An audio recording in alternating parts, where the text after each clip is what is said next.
I'm going to kill you and the girl both now. I waited, praying he'd come through the door before my hands got too cold to hold the pitchfork. And finally, the barrel of the shotgun appeared, waist high, and began to poke its way around in our direction. It was stupid of him, but a man behind a gun often gets a false sense of power. I let him shove it out 3 or 4 inches, and then I slammed down on it. Then I jumped into the room. Hack tried to club me with a gun, but he missed. And I got in under him with a fork and lifted him off his feet. And he struggled for a moment like a speared fish and then went limp. And I let him fall. One of the prongs had reached his heart.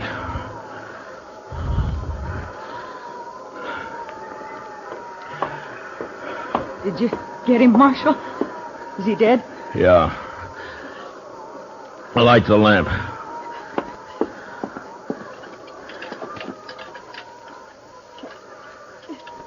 I can't do it, Marshal. My fingers are too stiff. Here, I'll do it.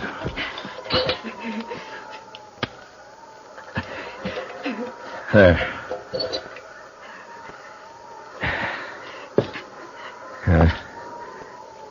Quite a mess in here. Why don't you wait in the kitchen, Belle? I'm all right, Marshal. But I can't help you much till I get warmed up some. Now then, you stay by the stove, huh? I'll lug these people outside.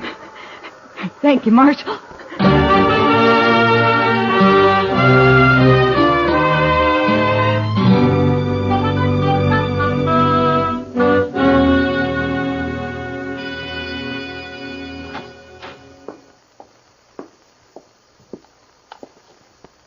Marshal? Marshal Dillon. What? Oh. Morning, Belle. Come on out in the kitchen, Marshal. It's warm there, and I got some hot coffee waiting. That sounds good. Say, it looks like the storm's lifted. It has. The wind's gone, but it's mighty cold out. Well, I don't mind the cold. It's that wind that breaks a man down.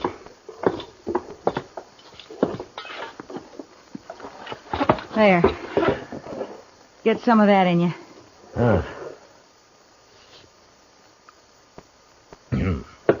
Well, you make mighty good coffee, Belle.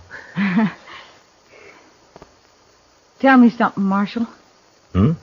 Tell me the truth now. Oh, sure, Belle. What is it? Are you married? I'd make a poor husband, Belle, for any woman. Why? Well, in my profession, it's too chancy. Thank you, Marshal. Thanks for putting it that way. Now, Belle, I didn't mean... Forget it. I'm leaving this place, Marshal. What? As soon as you go, I've packed what I need and I'm clearing off. Where'll you go? I got 3 horses. I'll ride up to Hayes City and sell them. Then what? I'll buy some pretty clothes and I'll find a place. Won't be hard after this. I wish I could help you, Belle. You have. Oh, but I mean... I can take care of myself, Marshal. I just want to get away from here, that's all. Sure. I'll stop at the nearest ranch and tell the men to come over here and take care of Hack and Alfie as soon as it warms up. Whatever you like, Marshal. Well, goodbye, Belle. Goodbye, Marshal. Look me up in Hayes City next time you're there. Sure. Sure I will. But, Belle, don't let all this make you bitter. There are a lot of good men in the world. So they say. So long, Marshal.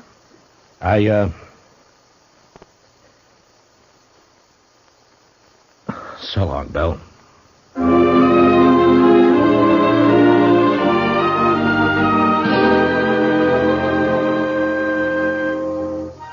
A few minutes later, I'd saddled up and was on the trail to Dodge. The sky was low and a slate gray all over, but there was no wind. The blizzard had gone, leaving the land still and white and bitter cold. There wasn't a sign of life anywhere. It was like riding through a vast tomb. I found myself feeling like a trespasser, as though something had gone wrong, and I wasn't supposed to be there at all.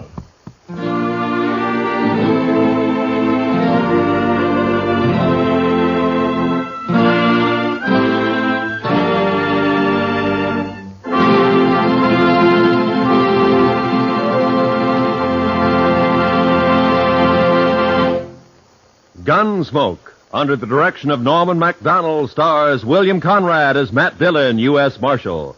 Tonight's story was specially written for Gunsmoke by John Meston, with music composed and conducted by Rex Corey. Featured in the cast were John Daner as Hack, Harry Bartell as Elvie, and Vivi Janis as Belle. Gunsmoke is heard by our troops overseas through the facilities of the Armed Forces Radio Service. Join us again next week as Matt Dillon, U.S. Marshal, fights to bring law and order out of the wild violence of the West in Gunsmoke.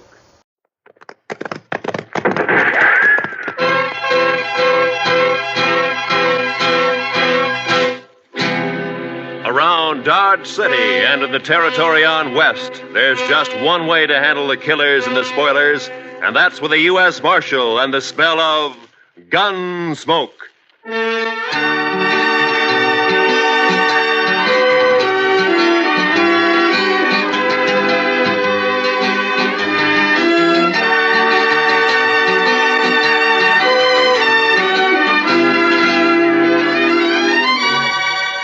Gunsmoke, starring William Conrad. The story of the violence that moved west with young America. The story of a man who moved with it.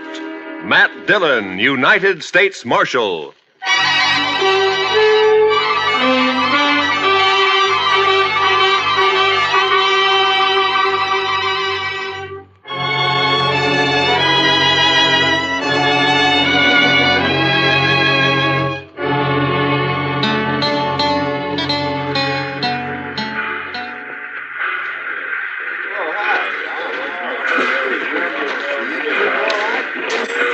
.20 p.m. We got in right on time, Mr. Dillon.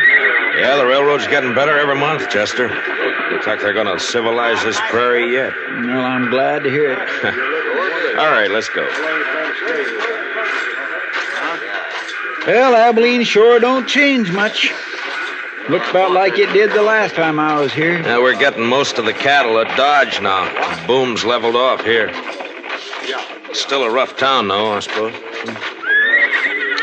You think he'll put up a fight? I don't know, Chester. He's pretty mean from all reports. He may.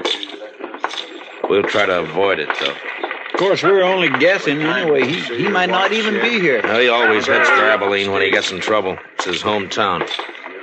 He'll be here. And one good thing, it's Bill Hickok's town, too. At least we'll have the local sheriff on our side for once. Yeah.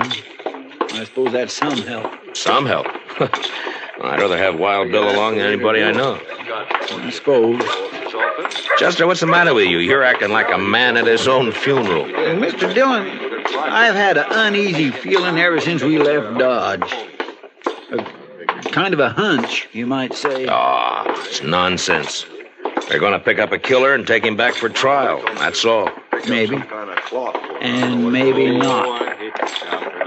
Look, Chester, any man who lives by a gun knows down inside that he's going to die by one someday. But if he's got any sense, he keeps from thinking about it. Of course, he can't help getting a hunch now and then. I had plenty of them myself. Mostly wrong. Come on, Chester, let's walk down to the Last Chance and I'll buy you a drink. As a matter of fact, I'll buy us both a drink.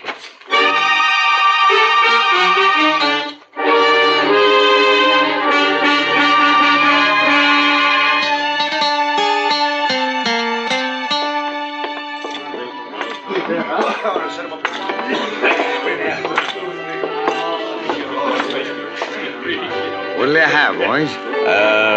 Rye for me. Yes, sir. You can make mine the same. A bottle of rye and a couple of glasses. Quite a crowd in here for this time of day. Yeah. I've been looking around for Wild Bill, but I don't see him. Suppose the Daggett kid might be in here, Mr. Dillon? Well, he spent most of his time hanging around the saloons while he was in Dodge. Here you are, boys. Drink up. Thank you. Oh, by the way, bartender, do you happen to know a kid around town by the name of... Who, mister? What? Oh, never mind. Well, he's here, Chester. Down there at the end of the bar. Yeah, that's him, all right. What else, Mr. Dillon? He's what we're here for. We gonna wait for Mr. Hickok? No. Come up on his left side, Chester, and watch his gun handle. Yes, sir, Mr. Dillon. I'm telling you, it was the funniest sight you ever seen. The bullet knocked that scrawny hound dog end over end. First shot fired. Caught him right in the back of the...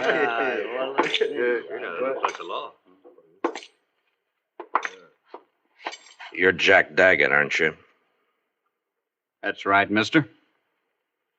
What about it? My name's Dillon, U.S. Marshal from Dodge. You're under arrest.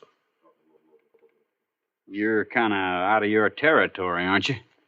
Marshal's territory's anywhere. I'll take that gun of yours now. You will, huh? All right. Drop it. Drop the gun. Let go of my wrist! The gun! Drop nothing! You heard the marshal? That was easy, Mr. Dillon. A lot easier than what I thought it'd be. All right, Chester, put the cuffs on him. Yes.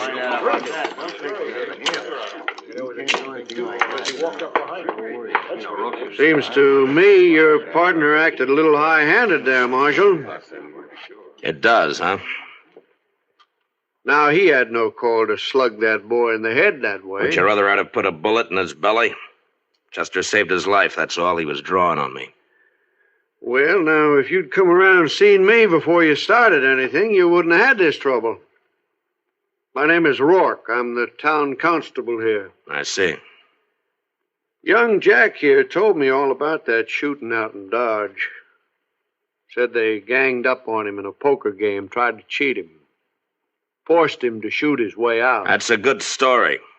It's too bad it didn't happen that way. All right, Chester, let's get him on his feet and go find the sheriff. I reckon you won't be finding him, Marshal. Why not? Hickok's up at Topeka. Won't be back for a week or 10 days. Meantime, I'm the law in Abilene. And I got a favor to ask from you. I'd like to use one of your jail cells until 9 o'clock. That's when the next train leaves for Dodge. I'm sorry, Marshal. I got no authority to do anything like that. What difference does that make? If Wild Bill were here, he'd let me do it. But Wild Bill ain't here. I see. A lot of us folks here like to run our own town. We don't like outsiders coming in and taking over. 4 hours till that train leaves, Marshal. I think you're going to find 4 hours is a long time. Meaning? This young fella you arrested has got a couple of older brothers. The Daggett boys. You probably never heard of them, but you're going to. They're not going to like this. I don't care much what they like. Maybe they'll teach you to care when they hear about this. And they'll hear. Like I said, 4 hours is a long time. Look, I want you to get this straight. I came here to arrest the killer and take him back to Dodge to stand trial. I got him under arrest now, and I'm going to take him back. Maybe. All right, Chester, let's get him out of here. Get hold of his other arm there. Lift him up. Yes, sir. Take him out if you want. Mr. Dillon? What is it, Chester? Maybe it was too easy.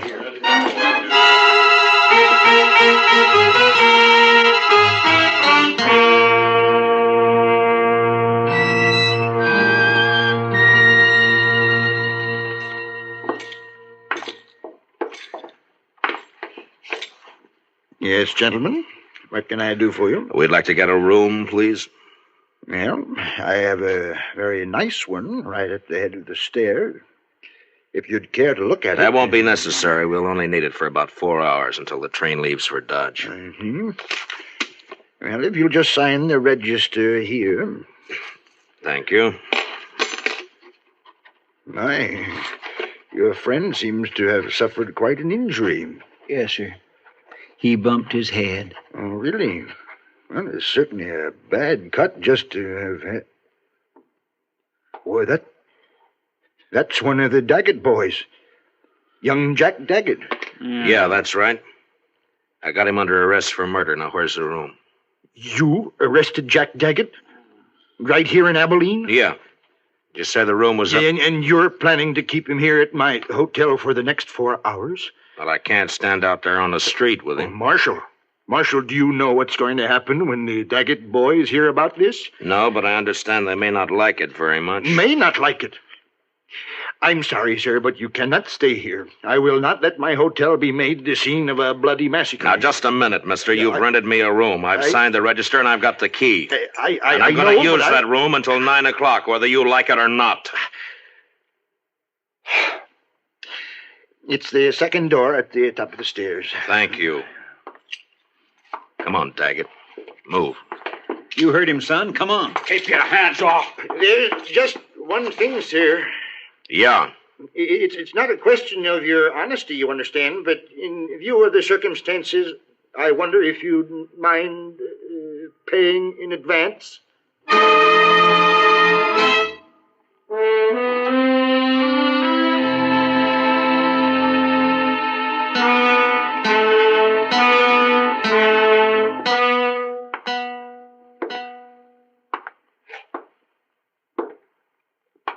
What time is it, Chester?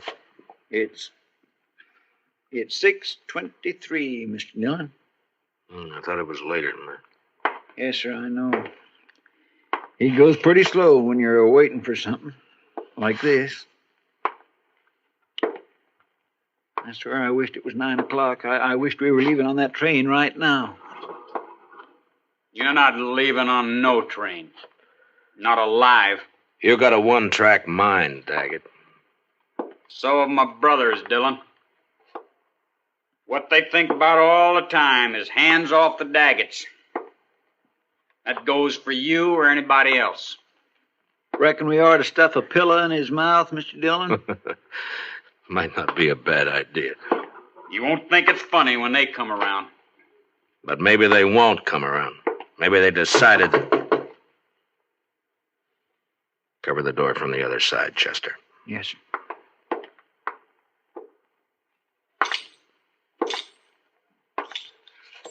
Yeah, who is it? It's me, sir. The clerk.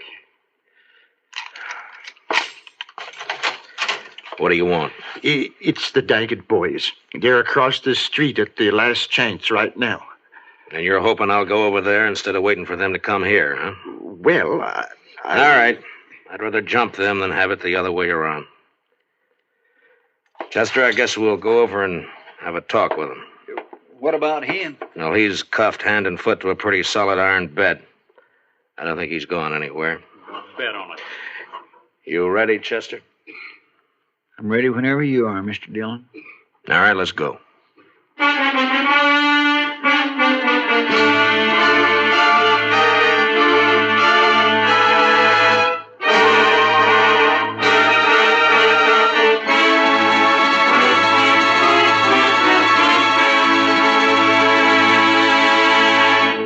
We will return for the second act of Gunsmoke in just a moment. But first, this Monday night on most of these same stations, be sure to be with us when Lux Radio Theater raises the curtain on its full-hour adaptation of the exciting screenplay Phone Call from a Stranger. Shelley Winters and Gary Merrill recreate their original screen roles in this dramatic thriller about the experiences of a lone survivor of an airplane crash in bringing the tragic news to families of the victims. Remember, it's on Lux Radio Theater this Monday night on CBS Radio. Now for the second act of Gunsmoke.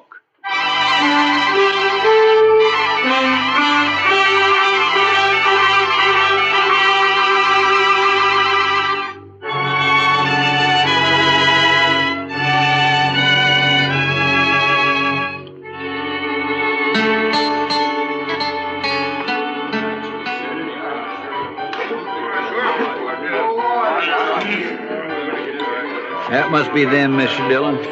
Across the room there. Yeah, I guess so. They look a lot like Jack. And they look mad. And there's quite a crowd around them.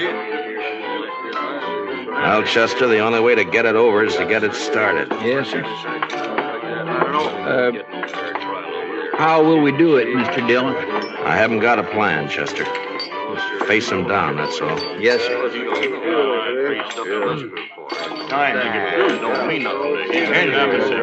ahead, it's your deal. You the Daggett brothers? What if we are? This is him, Jim. This is a fellow. Shut up, Rourke. You've been glad enough to stay out of this so far. Stay out of it now. My name's Dillon, United States Marshal from Dodge City. I got your brother Jack under arrest for murder. You probably heard about it. Yeah, rumors got around. I'm taking him out of here on the 9 o'clock train. He's going back to Dodge to stand trial. My guess is he's going to hang. Now, the point is, what are you going to do about it? Why didn't you wait? We'd have looked you up. You didn't answer my question.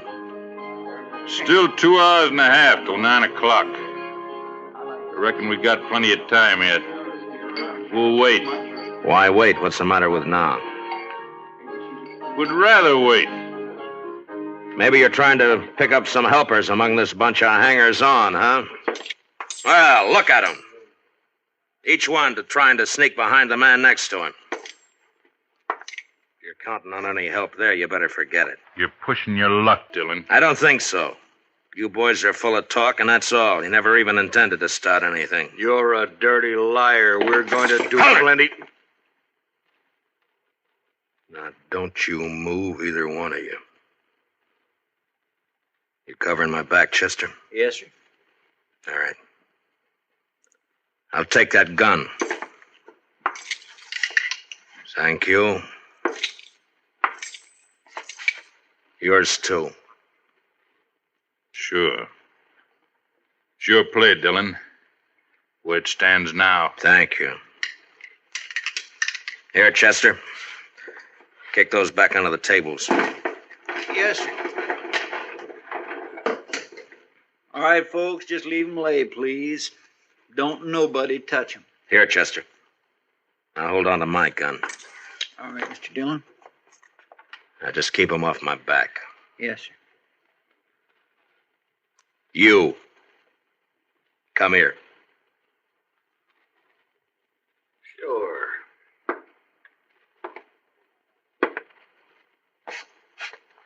You called me a liar, didn't you? Yeah.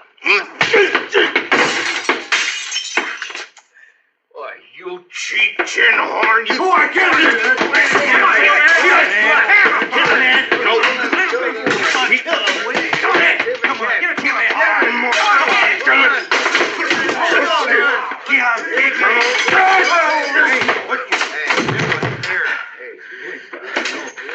I thought you Daggets were tough.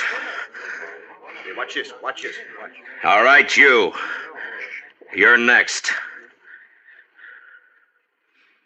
I'll wait, Marshal.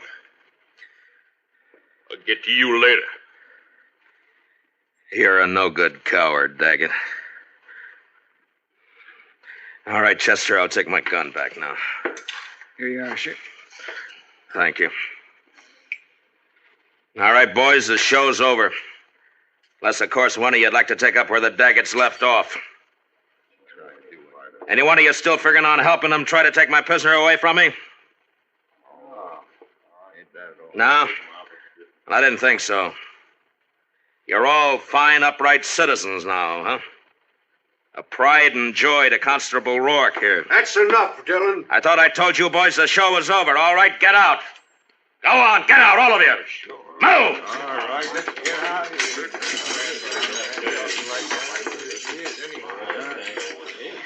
Marshal, I'd say you overreached yourself there. Stepped past the limits of your authority. How I enforce the law's my own business. I do things my own way. The way it'll get you killed someday. Maybe. I have to live in this town, Dillon. You don't know these Daggett brothers. If you cross them, you're through. I've seen it happen. Come on, Chester, let's go. All right, Mr. Dillon.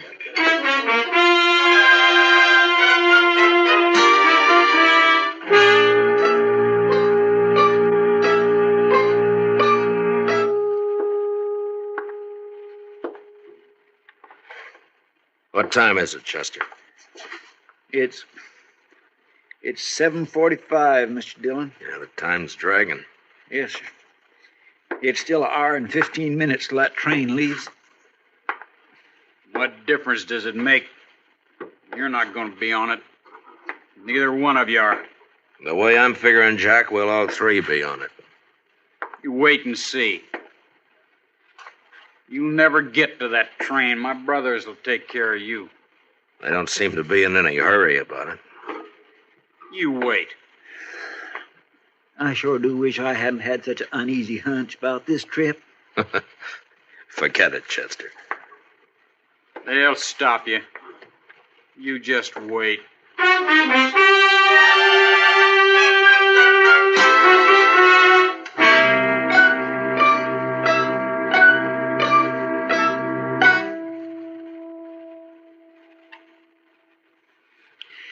It's only 8:15. Mr. Dillon seems to be going slower all the time. Yeah, adds up, though. Won't be much longer now. 45 minutes, if the train's on time. And if we're lucky enough to get on it. Chester, you're wearing yourself out. Why don't you sit down and relax, huh? I just can't seem to set my mind to it, Mr. Dillon.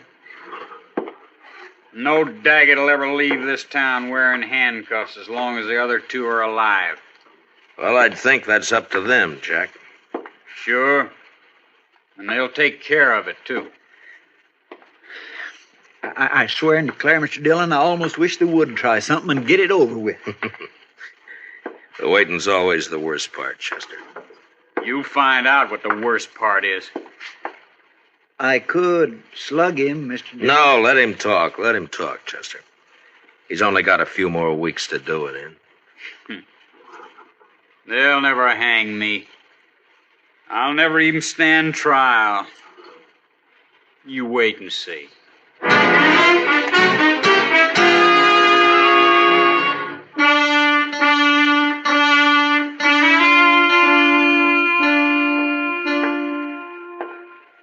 Chester?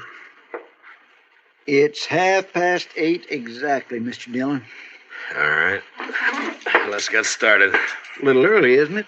Won't take that long to walk from here to the station. It might if we have trouble. Yes, sir, I guess it might. You'll have trouble, don't you worry about that. Jack, why don't you get on a new subject?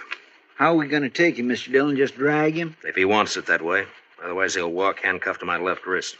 Keep him covered, Chester. I'll unlock these cuffs and get him loose from the bed. Yes, sir. Dillon, if you're smart, you leave me here and run while you still got the chance. Well, I've never been smart enough to run yet. Stick out your right wrist. All right. On your feet. Come on. You can put your gun away, Chester. Starting now, he's only going where I go. Now, come on, Jack. We got a train to catch.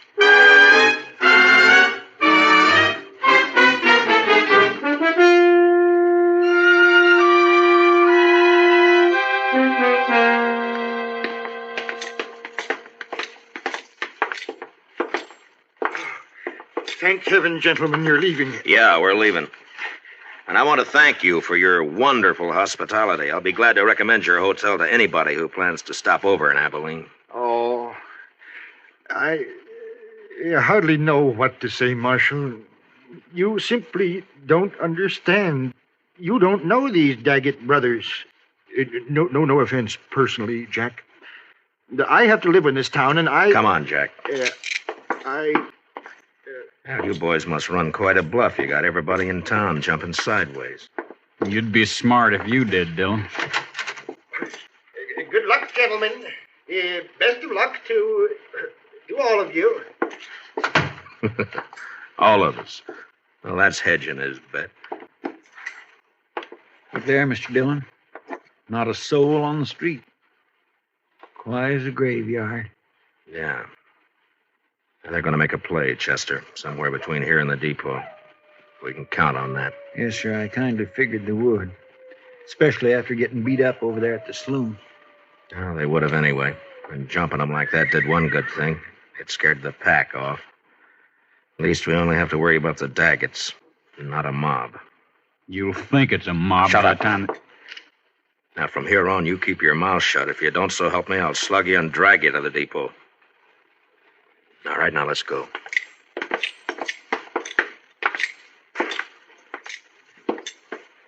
No, sir, not a soul.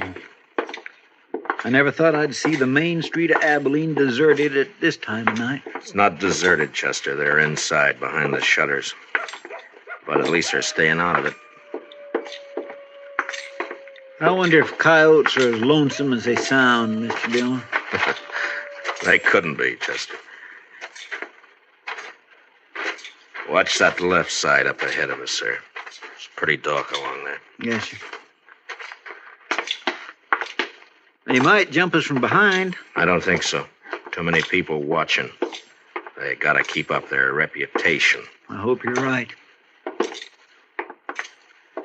Chester, they're at the corner of the bank. Somebody's moved. Across the street, too. In the shadow. Take the one in the shadow, Chester. Yes, sir. There's one down, Chester. The other one's still there in the shadows. Get him if you can. Jack here's ruining my aim. I'll ruin more. Good for you, Mr. Dillon. You ought to have slugged him sooner. I didn't slug him, Chester. He caught a bullet that was meant for me. Well, shot by one of his own brothers. Here, let me unlock those handcuffs, Mr. Dillon. No time. Here, I'll get him up on my shoulder and... All right, let's move in and keep firing. Yes, sir.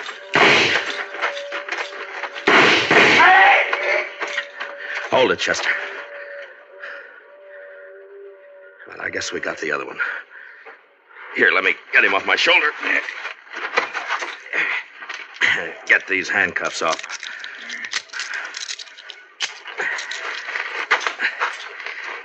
Well, there's our prisoner, Jack Daggett. Wanted for murder, killed by his own brother. Let's take a look at the others.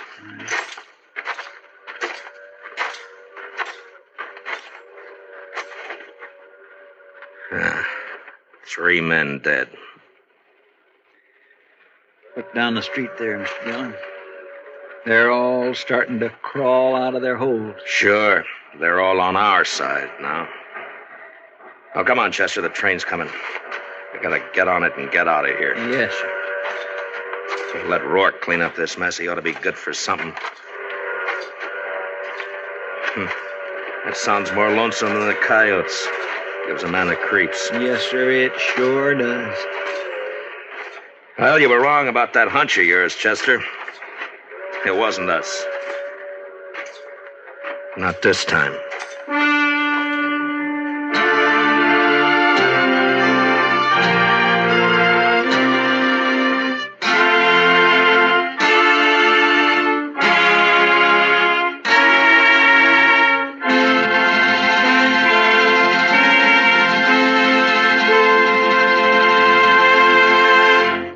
Gunsmoke, under the direction of Norman MacDonald, stars William Conrad as Matt Dillon, U.S. Marshal.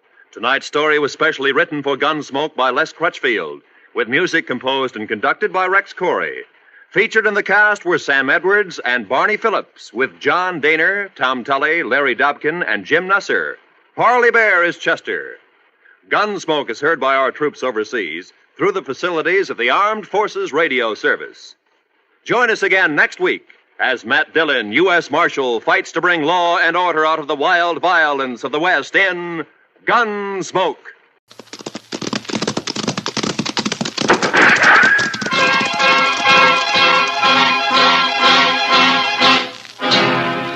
Around Dodge City and in the territory on West, there's just one way to handle the killers and the spoilers, and that's with the U.S. Marshal and the smell of gun smoke.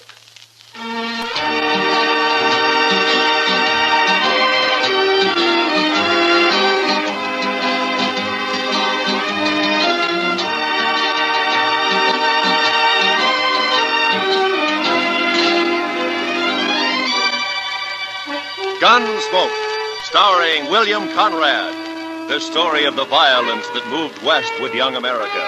The story of a man who moved with it. Matt Dillon, United States Marshal.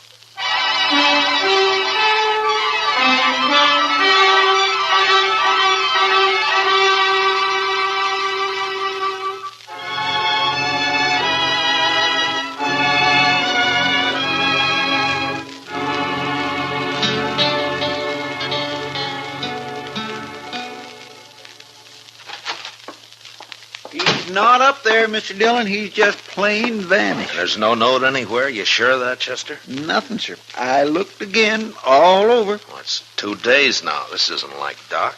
Well, I still think he's just gone off on an emergency. Out in the country somewhere. Maybe, but he's always left word before. Well, what'll we do, Mr. Dillon? I don't know. Might start asking people, Chester. Try the saloons and the store and maybe the depot, huh? All right, Mr. Dillon, I'll go right now. All right. Well, I do declare. What? Riding right up Front Street as big as life.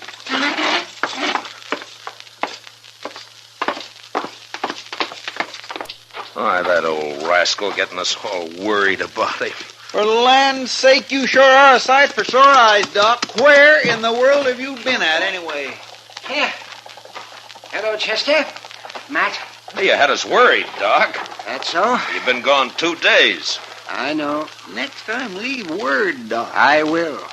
I surely will. If I can. Well, it'd sure save us a lot of fretting. Now, wait a minute. What do you mean, Doc, if you can? Just that. If they let me, I'll leave word. Come on inside, Doc.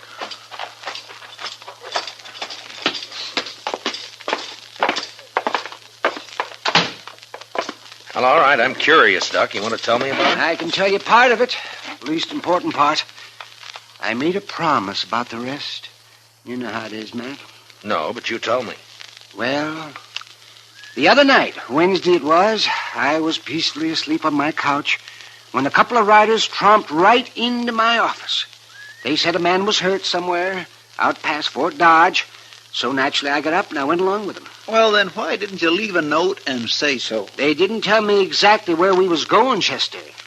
But they sure told me not to leave any note. They told you what? Let him talk, Chester. Now, of course, I figured then it must have been a shooting, but my job's to take care of everybody, sinner and saved alike. And so, when finally we got to this place the next day... What place? That's part of what I promised not to tell, Chester. But like I was saying, there was a young man there who'd got himself shot in the back. The bullet lodged right in his spine. And I dug it out, and I did all I could for him.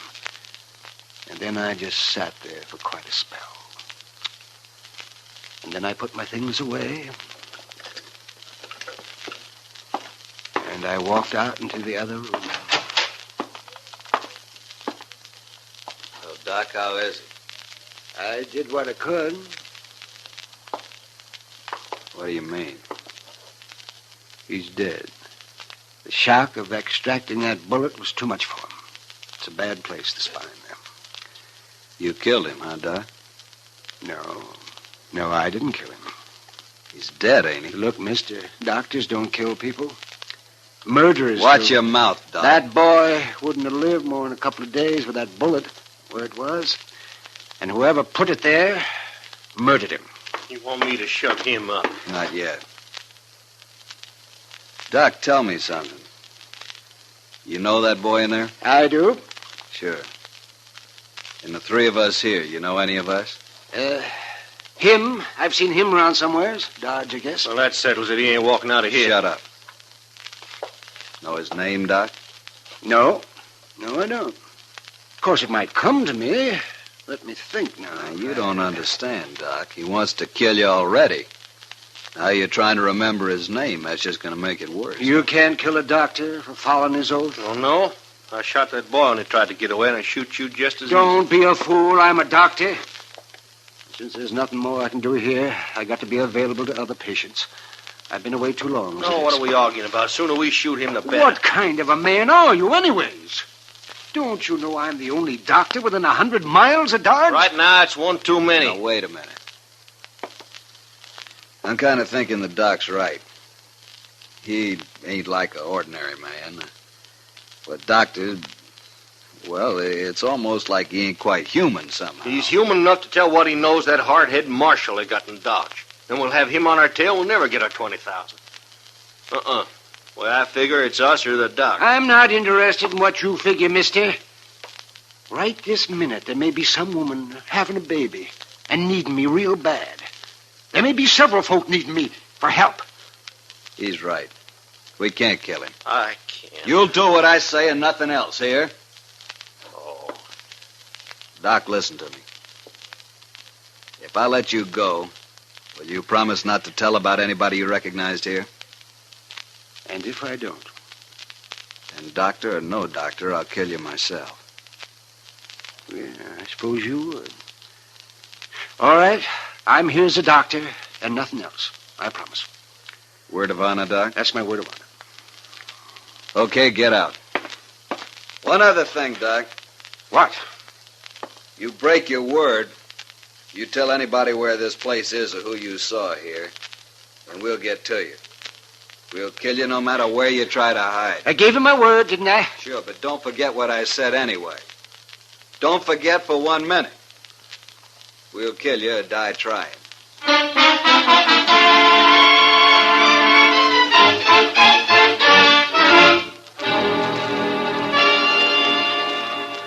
That's quite a story, Doc. And you played it right smart, if you ask me. Who were they, Doc? Well, tell us. Well, I only recognized one of them, Chester, besides the man they'd shot. So you said. Have you thought of his name No, Chester, you don't understand. I gave him a word I wouldn't tell. yet? Yes, but that was just so as you could get away. Well, they'd have shot me for sure otherwise, but still I gave my word. It don't matter how or why. But, Doc, they're just a bunch of killers. I know. Leave him alone, Chester. But, Mr. Dillon... Yes, sir. Matt, Yeah, Doc. wouldn't you do the same if you were in my boots? That'd be a hard choice, Doc, but... Yeah, I suppose I would. Why, any man would. Leastwise, any man of honor would. I guess I wasn't really thinking about it that way. Yeah, well, I'm going to get some sleep. Matt, that was a good boy they murdered. I hope they hang for it. Oh, Dad blasted him. How are we ever going to find him, Mr. Dillon? I don't know, Chester. We don't even know who they killed. Funny, we haven't heard about it. Maybe nobody's missed him yet. Just think. Doc could lead us straight to him right now. Well, it isn't making the Doc happy, Chester. No, sir, it sure isn't. I'm going over the Texas Trail, Chester. I'll be back later. Yes, sir.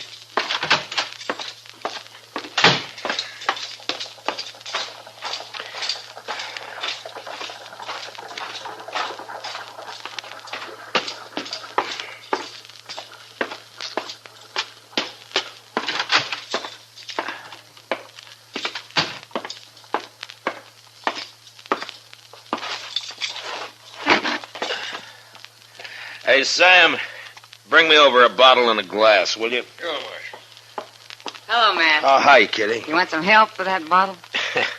Yeah, sure. I'm only going to have one. You can finish it.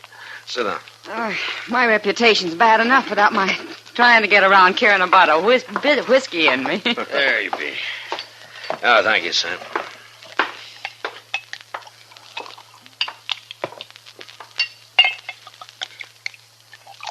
There you are, Kitty. Well, here's to luck. Yeah, I could use some. Well, you didn't come here to drink a bottle of rye, Matt. What's on your mind? Well, Kitty, I was sort of wondering if maybe you'd heard any talk about anybody being missing lately. Missing? Who? Well, that's just the point. I don't know who. Well, you're sure not on much of a trail, are you, Matt? Well, a man was shot and he's dead. And I don't know who he was or who did it or where. All I know is that it happened. Well, I'll be darned. Well, Matt, I don't know a thing I've heard that'd help. I'm sorry. Yeah, it was just a chance. You know, it's not often a man gets shot around here without everybody knowing about it. Well, I'm glad for that much anyway. Well, thanks, Kitty. Well, good luck, Matt. Yeah, take it easy with that bottle. Yeah, I'll save it for you. So long. See you, Matt.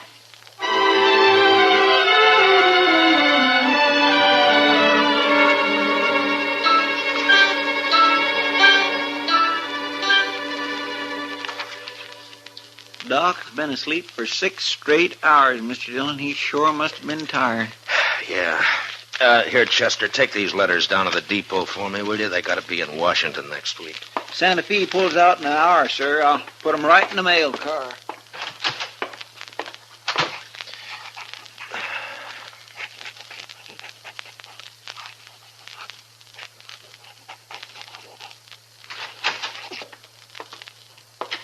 Marshal?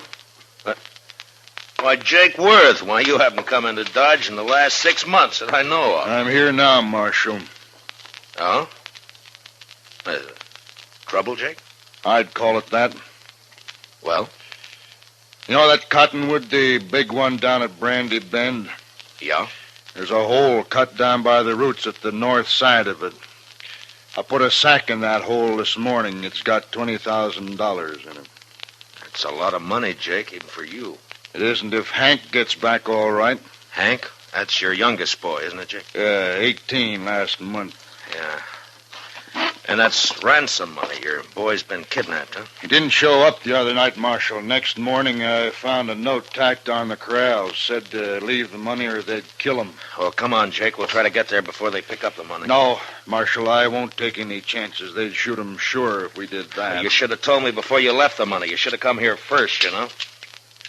You didn't hear what I said, Marshal. I won't take the chance.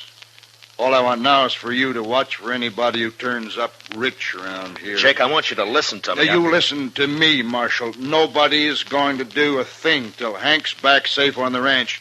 Not one dang thing. Jake, if they killed Hank, you'd want him hung, wouldn't you? I'll hang him myself if it comes to that. I'll hunt him down like wolves. All right, then let's go. Let's get on to Brandy Bend and wait for him. No. I already told you no. Hank's dead, Jake. Huh? They already shot him. And he's dead. What are you talking about? Where is he? I don't know. And how come you know he's dead? I can't tell you. Marshal, I've had about enough of this. We're wasting time here. Come on, Jake. I'll tell you what I can on the way to the river. You better, by heaven, or one of us ain't never going to get to the river.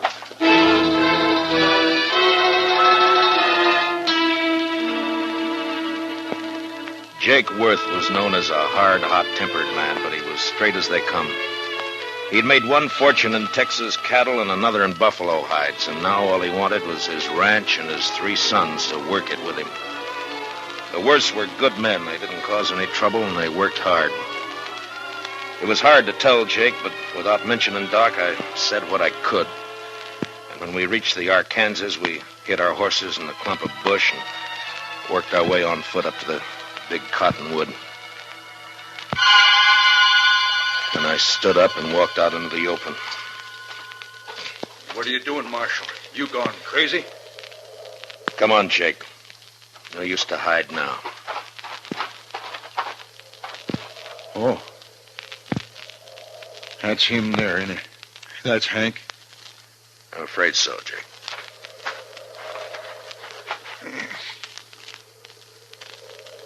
And they killed him. They killed him all right. He was a good boy. Had his whole life to live yet. Why'd they do it? I gave him the money.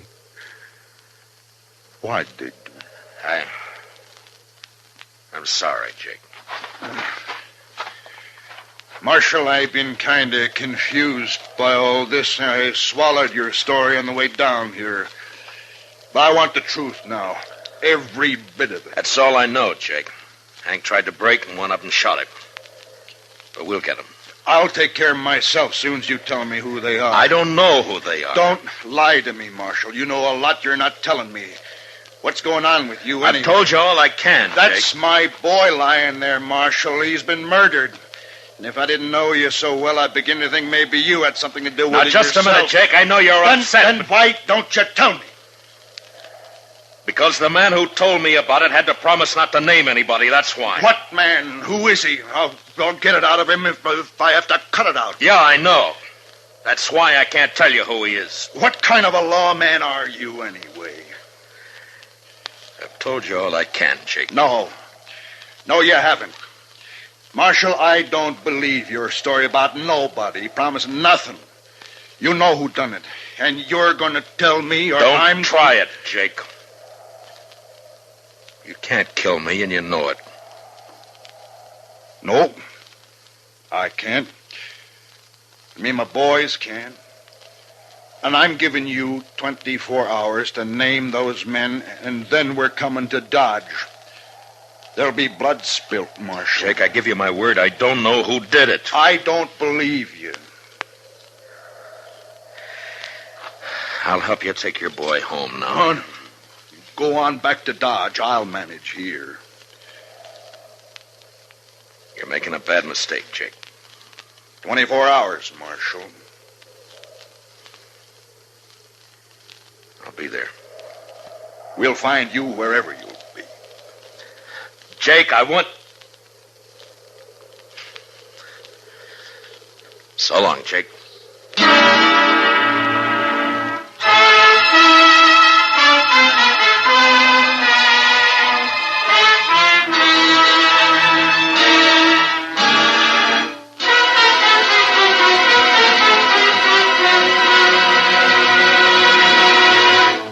We will return for the second act of Gunsmoke in just a moment. But first, 300,000 volunteers are needed for the Ground Observer Corps.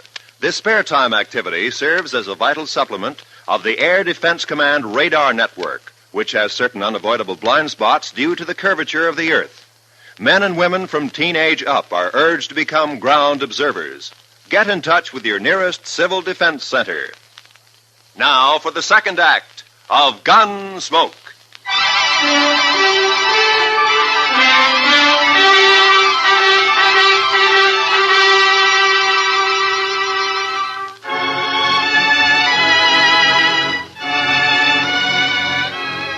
There was no use arguing with him. The man's grief had destroyed his reason. And the worst of it was, I knew his sons would do whatever Jake told him to do. Unless I could stop it somehow, I'd have to shoot it out with 3 good and perfectly innocent men. For no reason at all. I thought about it all the way back to Dodge, and by the time I got there, I had an idea. I went up to Doc's and talked it over with him. All right, Matt. I'll do whatever I can. It might not work, Doc, and you'll be exposing yourself to a lot of danger. Have you thought about that? I have. I've also been thinking about the men who killed Hank Worth. Well, we could wait till they start spending their money, or till one of them gets drunk and maybe talks too much somewhere. We could. But meantime, you and the Worths will have a gunfight. Oh, man, it'd be a terrible thing to let happen. All right, then, Doc, let's go. I want to get to the ranch before dark. Yeah, maybe Jake's cooled off by now. Enough not to start shooting on sight anyway. We'll soon find out. Come on.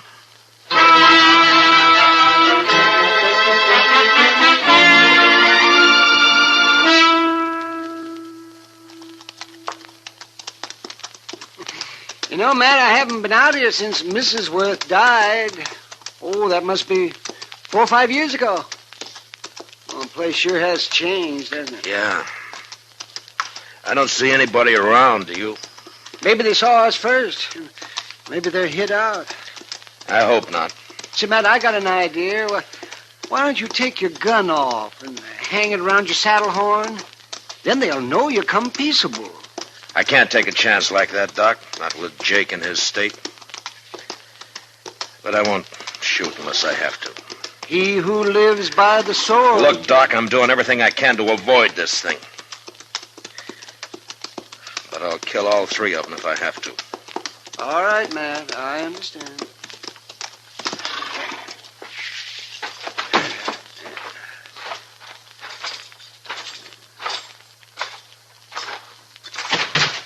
That's far enough, Marshal. Watch him, boys. If he makes a move, shoot. Yes, sir. All right. Jake, I came here to stop a shooting, not to start one. You can stop it, Marshal.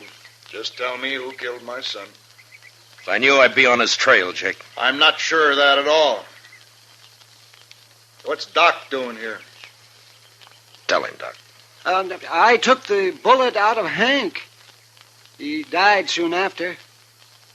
What? That's right, Jake. Now come down here where we can talk like friends, and I'll explain it to you. Stay where you are, boys. Yes.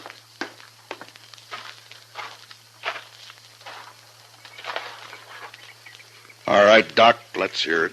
Well, they got me out of bed, Jake, and they led me out into the country. Hank had been shot in the back, and I extracted the bullet, but it was no use. He'd have died anyway. There were 3 men there, and I recognized one of them. Who was he?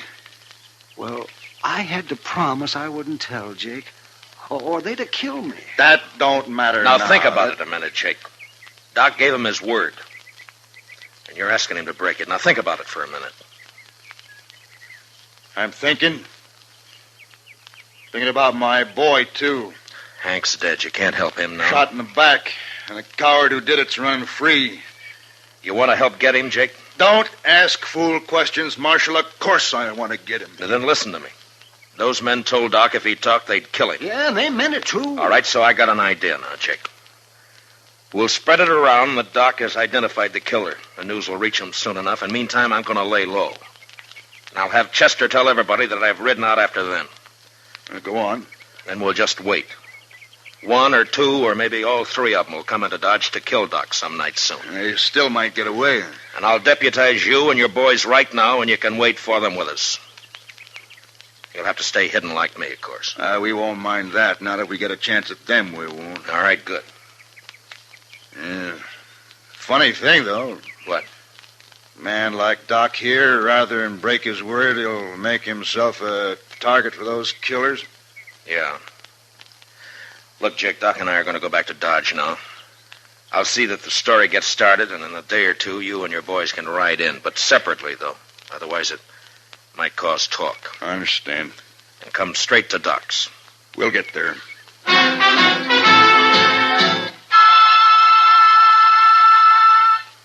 the next few days, Doc never left his office. I figured that'd make him look scared and draw the killers right into our trap. The rest of us sat around in his back room and waited. Chester kept us supplied with food and coffee, but we began to get pretty restless cooped up like that.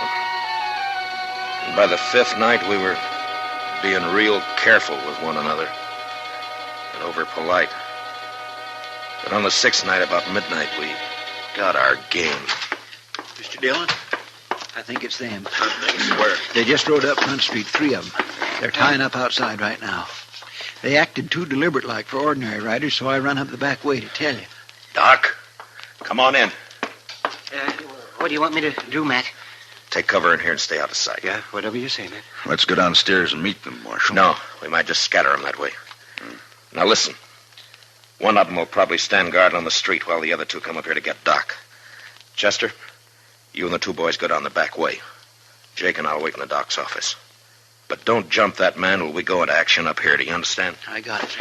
All right, then move fast. Come on, Jake. Now what? Well, we'll just wait here in the dark. Good. I'll fix Doc's blanket on the couch here so they'll think he's in it.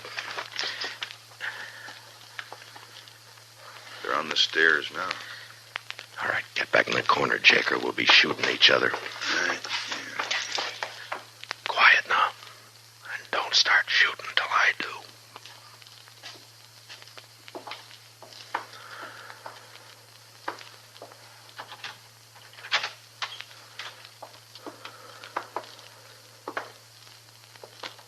Doc. Wake up, you lying dog. Let's just shoot him and get out of here. What? Wait. He ain't here. What? Get your hands up. You're under arrest, both of you. It's a trap!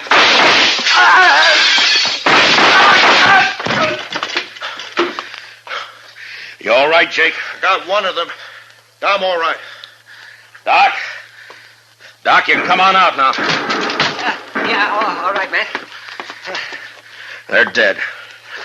Light the lamp, will you, Doc? All right. Yes, you better light the lamp right here.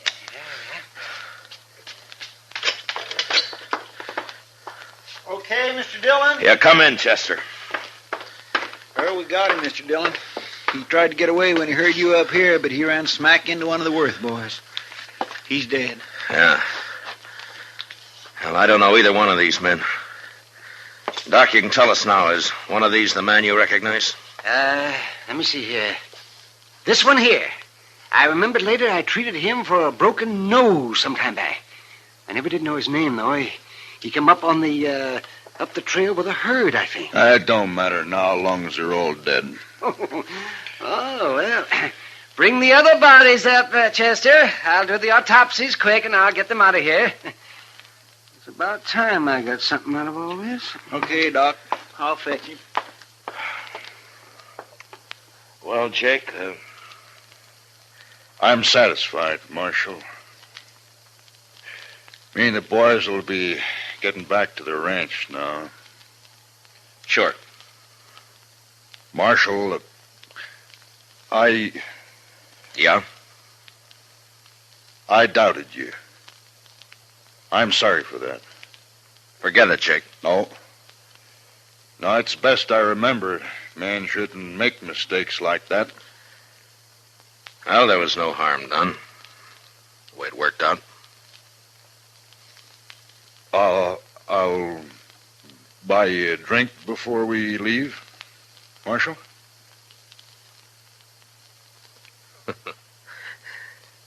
I think I'd like that, Jake. Come on, let's go.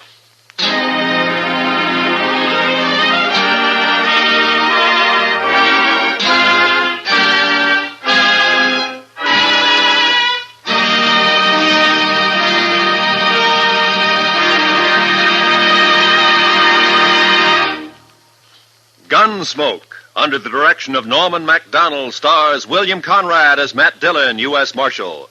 Tonight's story was specially written for Gunsmoke by John Meston, with music composed and conducted by Rex Corey. Featured in the cast were John Daner, with Lawrence Dobkin and Harry Bartell. Parley Bear is Chester, Howard McNear is Doc, and Georgia Ellis is Kitty. Gunsmoke is heard by our troops overseas through the facilities of the Armed Forces Radio Service. Join us again next week as Matt Dillon, U.S. Marshal, fights to bring law and order out of the wild violence of the West in Gunsmoke.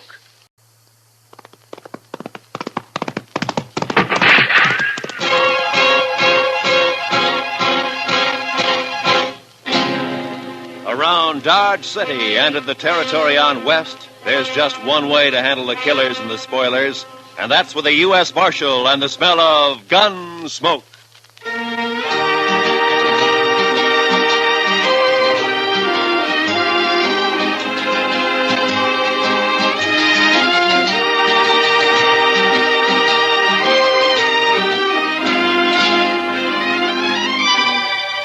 Gunsmoke, starring William Conrad.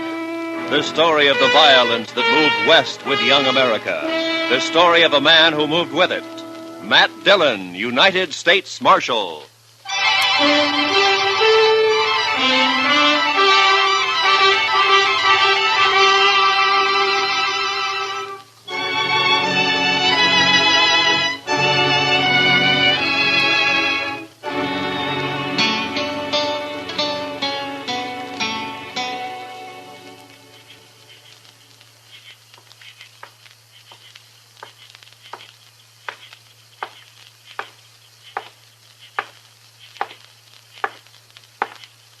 Hey. Over here.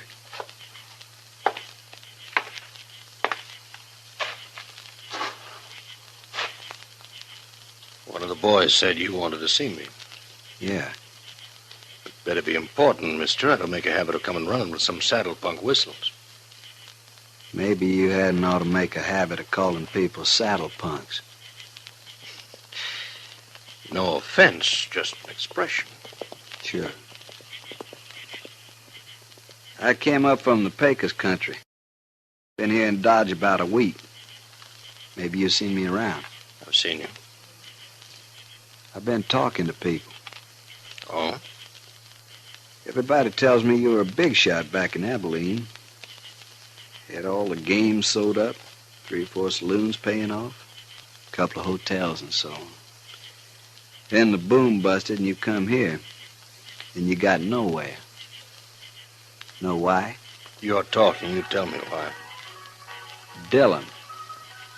Fella named Matt Dillon, U.S. Marshal. You tried to scare him and he wouldn't scare. Tried to buy him and wouldn't buy. Tried breaking him, wouldn't break. So? Be worth $5,000 to you if I kill him? Might. All right, get it in gold. Keep it handy. My heart? Yeah, you're hired.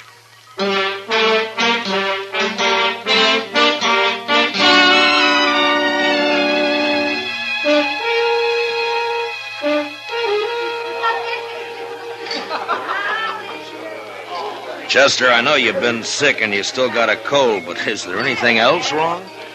What do you mean, Mr. Dillon? Well, you haven't said 3 words in the last 20 minutes. That's not like you. Well, Mr. Dillon, did you ever get a funny feeling somebody was keeping an eye on you? Well, yeah, but... Well, I got one right now. Chester, I think you got a touch of the heebie-jeebies. Maybe.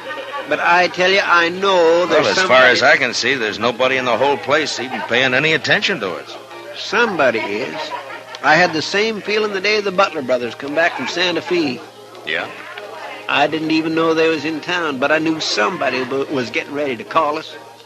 And about 6 that evening, they made their play, remember? Yeah, I remember. I was one of the pallbearers the next day. Well, it's the same thing now. There's gonna be trouble, Mr. Dillon. You can bet on it. I think you got the wind up over nothing, Chester. Why, the town's never been quieter. Jail's been empty for 2 weeks. Only new faces around is that bunch of trail drivers that came up from the Pecos. They're all strangers. None of them got any reason to hold a grudge. Oh, there you be. What? I've been looking all over for you, Marshal. Oh, hiya, Billy. Waited over to the jail for nigh on to an hour. I got to talk to you, Mr. Dillon.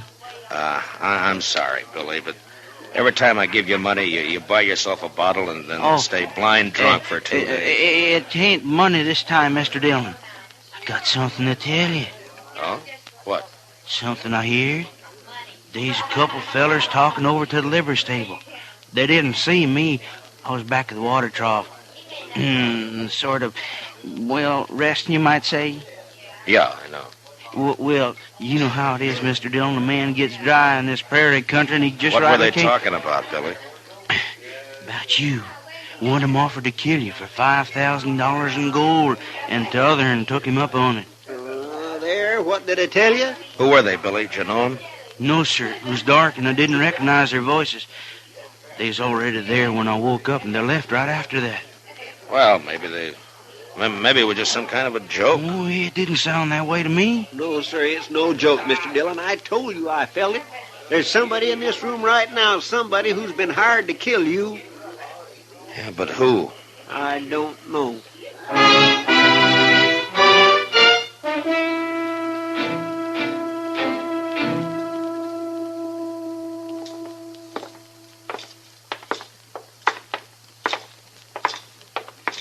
Can you figure who'd want to do such a thing, Mr. Dillon?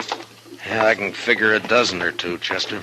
Well, if Chester, they look, as far as Dodge City is concerned, I'm the law.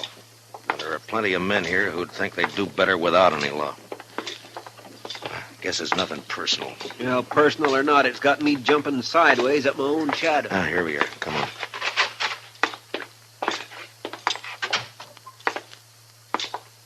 Well, good morning, Marshal. Haven't seen you since the robbery last month. Attempted robbery, Mr. Greeley. Yeah, so it was, thanks to you. Well, Mr. Dillon, the bank's at your service. What can I do for you? Give me some information, if you will. Well, if it isn't confidential... It is, but I want it anyway. Well, I hardly know what to say. Perhaps you'd better step into my office. This way, gentlemen. Thank you. After you, Mr. Greeley. Now, just what was it you wanted to know? I want to know whether one of your customers has drawn $5,000 in gold from the bank in the last few days. Any particular person in mind? No, that's what I want to find out. Well, I hope this won't go any farther, Marshal. So somebody did, huh? Who was it, Mr. Greeley? I certainly wish to make it clear that I don't approve of this man, but after all, he is a good customer, and it's not my place Yeah, I know. Who was it? Lawson Hale. Lawson Hale? Yeah, he took the gold out just this morning, as a matter of fact. Said he was working on a cattle deal of some sort. Yeah, figures all right. Hale's tried to move in on this town ever since he came here. Every time he's tried, I've stopped him. I do hope you'll regard this as confidential. Yeah, sure. Well, Chester, we know who one of them is now. Yeah, but who's the other, Mr. Dillon? The one who's actually going to do it. Some punk who wants $5,000 real bad and doesn't care how much he has to do to get it. That sure doesn't narrow it down any. Yeah, I know.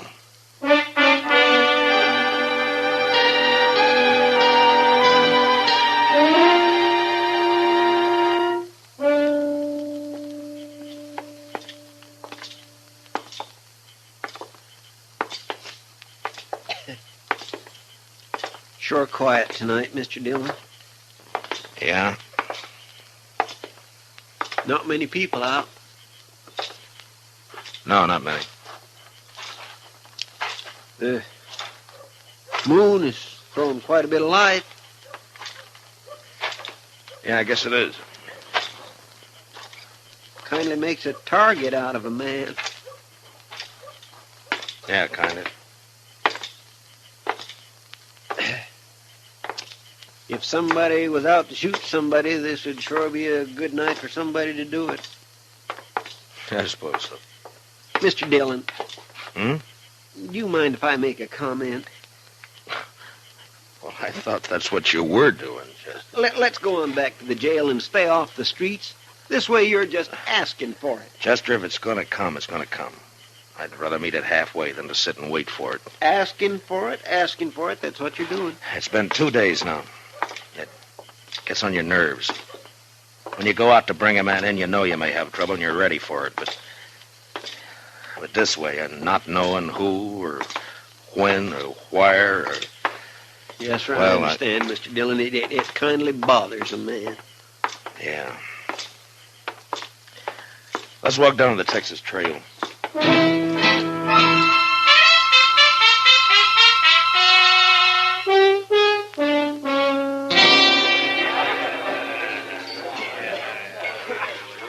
Good to see you, Matt. You've been avoiding us the last couple of days. Busy, Kitty.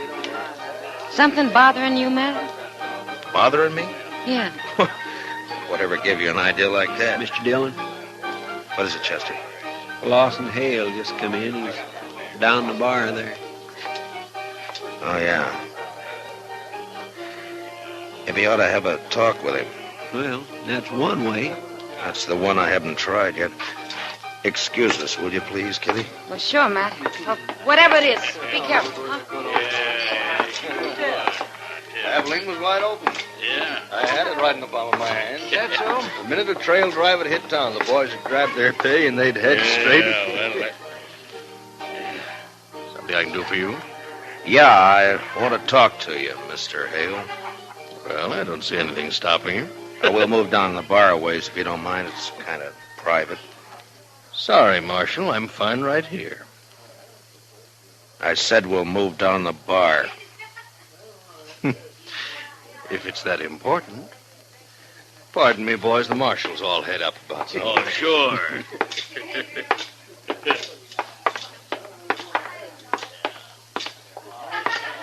Far enough? Yeah, this is far enough. Lawson, I understand you've hired yourself a gunman. Sent him out to get me. Offered him $5,000 in gold. I don't know what you're talking about, Dillon. Wouldn't care to tell me his name. No, I don't think so. You see, I don't know anything about it. What's he waiting for? He's had 2 days now, and he hasn't made a move. Like I said, Dillon. Why don't you do the job, Hale? You're wearing a gun. Maybe save yourself some money. I've got no quarrel with you. You mean you're yellow? Scared to call your own play. I said You're a weaseling, no-good coward, Hale. I'll let it ride for the time being. Yeah, I thought you would.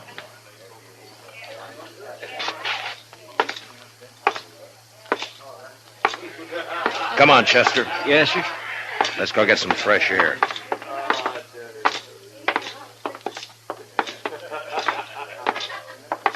Well, I guess he's just not the kind to take chances, Mr. Dillon. And not when he's got a hired killer out prowling somewhere. Chester, I'm going to run him out of Dodge if it's the last thing I ever do. Dodge can stand it. If I only knew who he'd hired, then I could force the play myself. This blasted business of having to leave it up to the other man. Waiting. Over there by the stable. Yeah, I saw the flash. Maybe you got him, Mr. Dillon. I don't know. Let's move in and find out. Yes, sir. Watch yourself, Chester. You may be playing possum. Yes, sir. The flash was right here by the corner. Yeah. Well, that's that. Looks like you got away, Mr. Dillon. Yeah, he's gone. Took one shot and then ran for cover. He'll be back.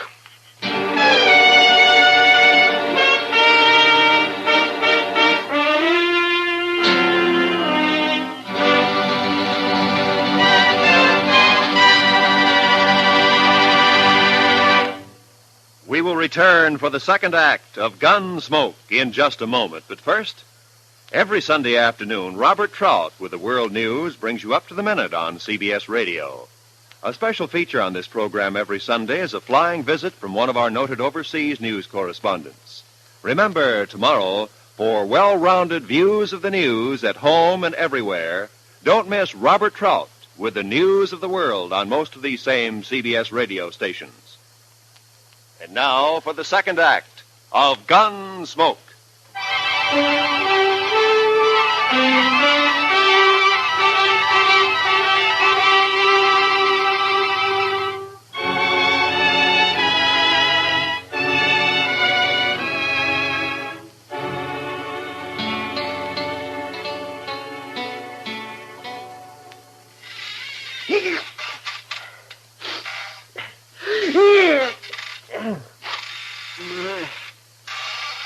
Goodness, my cold sure know better tonight, Mr. Dillon. My, that fire sure feels good. Yeah. Yes, sir, the old jail seems kind of cozy when a man's ailing like I am.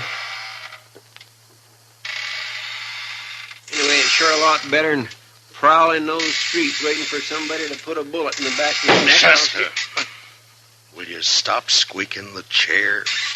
Well, sorry, Mr. Dillon. You yell at me like that, tune you as I'm feeling. 2 more days gone by and he hasn't made another move. Yes, sir. That cottonwood sure burns up fast. I guess I better shake down the stove, throw another chunk of wood. Wait a minute. Huh? Wait a minute. There might be a way at that, Chester. Loss and hail. That's the only fact we're sure of. Loss and hail. It'd be kind of hard to prove anything, Mr. Dillon. Who said anything about proving it? I got an idea. Come on.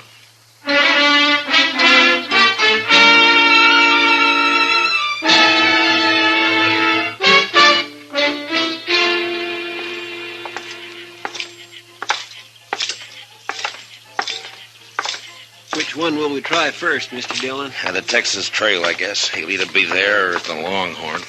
All right, Mr. Dillon. What you gonna do? Gonna arrest him, since he won't fight. saw him back down the other night. Yes, but you got no evidence. Mr. Dillon, you can't make it stick. I don't intend to, Chester. Well, then I don't see what I can do is scare him. And if I figure him right, I think he's going to scare easy. Maybe so, but all the same. Look. Look, there he is, Chester. Just came out of the Longhorn. A couple of fellows with him, Mr. Dillon. You don't suppose one of them could be... No, they're hanging around for the free drinks. There's not an ounce of nerve in the 3 dozen of them. Come on, let's take him. Yes, sir. You're right. The whole herd? $1,000. Hale? Yeah? Hold it just right where you are. What seems to be the trouble now, Marshal? No trouble. Unless you want to make some. You're under arrest. What for? I'll think of something later. Stick out your hands. Whoa. You're taking me in without even making a charge? I'll remind you there's witnesses here. Yeah, so I notice. When they're not hanging around you, they're around somebody else. What have you done, Hale? Hired them, too? I asked you what the charge was, Marshal. Vagrancy. Vagrancy? As far as I know, you've never had any visible means of support as long as you've been in Dodge City. I'll match any dollar of yours with 100 better ones. Well, that's fine. That'll help pass the time. Now, stick out your hands. Oh, look here, Marshal. Shut up. Think you... All right, Chester, put the cuffs on him. Yes, sir. All right, hold still now. What? Dillon, up. I'll break you for this. It's been tried before. All right, boys, break it up. The party's over. You've had your last free drink out of this pump. All right, Shue, let's go to jail.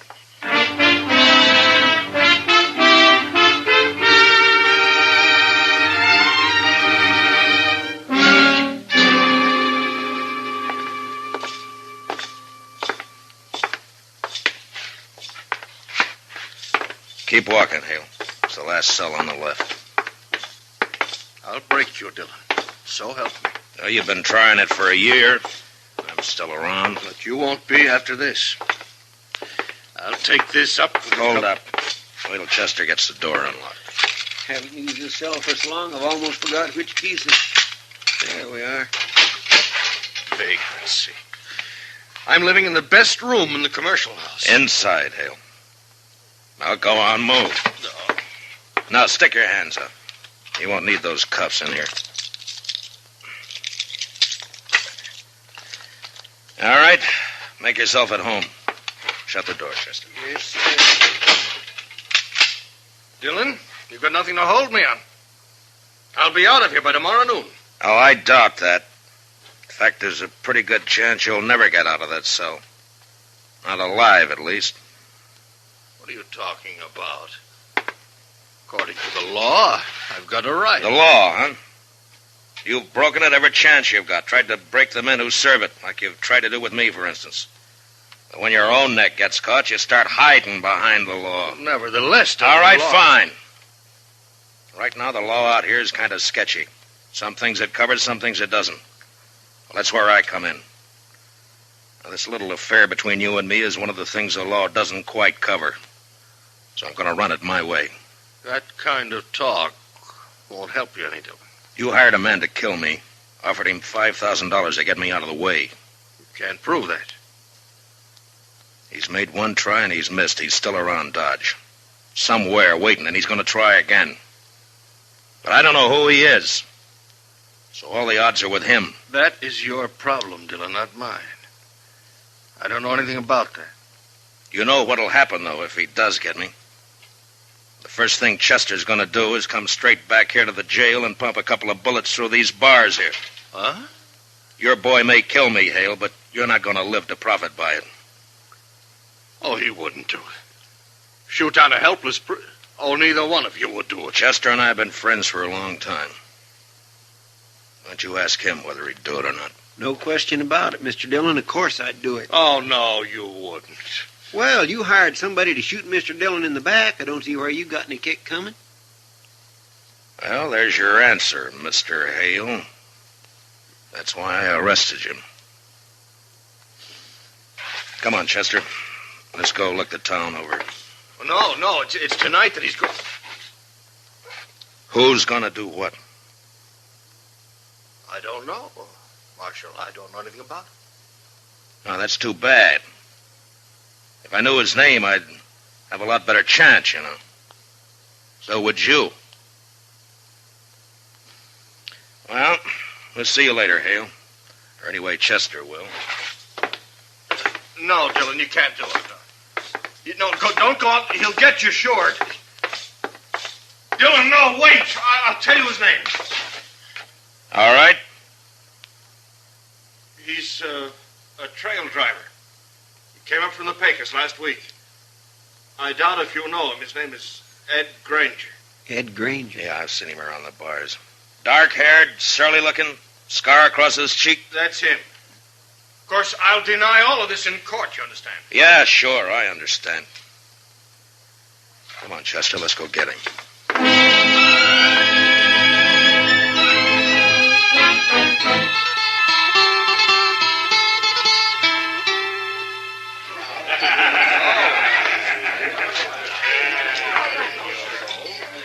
Look, he's here all right, Mr. Dillon.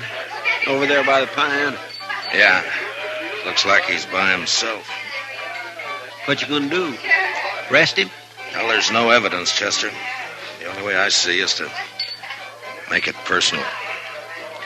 Let's go. Yes, sir. Now, I want you to stay out of it, Chester. Just cover me, that's all. Whatever you say, Mr. Dillon.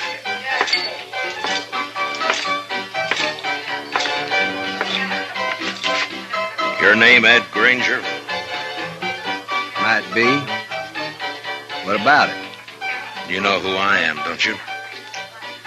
Judging by the star, I reckon you're a U.S. Marshal.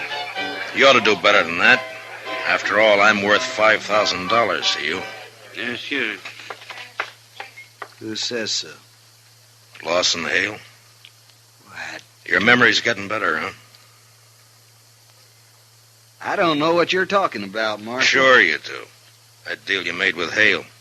He told me all about it after I threw him in jail and persuaded him a little bit. Well, I told you, I don't know anything. You're wearing a gun there, Granger. Why don't you draw it and go for $5,000? Take a chance. This fella you're talking about's in jail. I reckon he wouldn't have anybody working for him now, would he? You tell me. I got no reason to draw on you, Marshal. Not unless my back's turned, huh? I think you're as yellow as Hale is. This won't do you any good. I ain't drawing. You tried to kill me night before last, Granger. Can you prove that? If I could, you'd either be in jail or you'd be dead. Well, since you can't prove it, what's the argument? Just that I don't like the idea of somebody trying to shoot me in the back. If you're any man at all, we'll settle this here and now. Now, leave me alone, Marshal. I haven't done anything.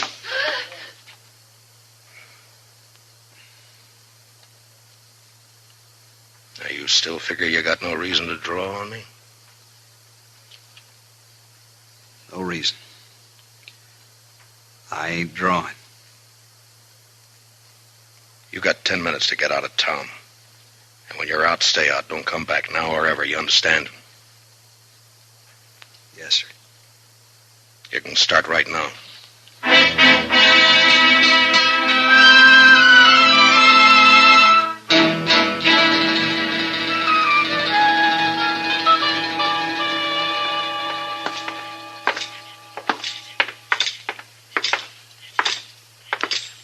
Must be nearly midnight, Mr. Dillon. Yeah, about that, I guess, Chester. My, this is sure one day I'm glad is over. Yeah, so am I. At least I can breathe a little easier now. Mm-hmm.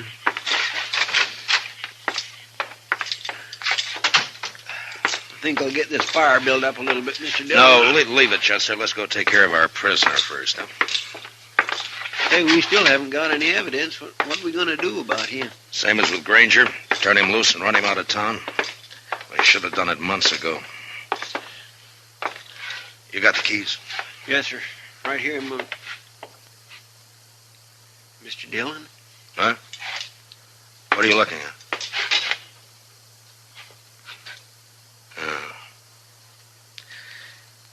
Granger must have stopped by here on his way out of town.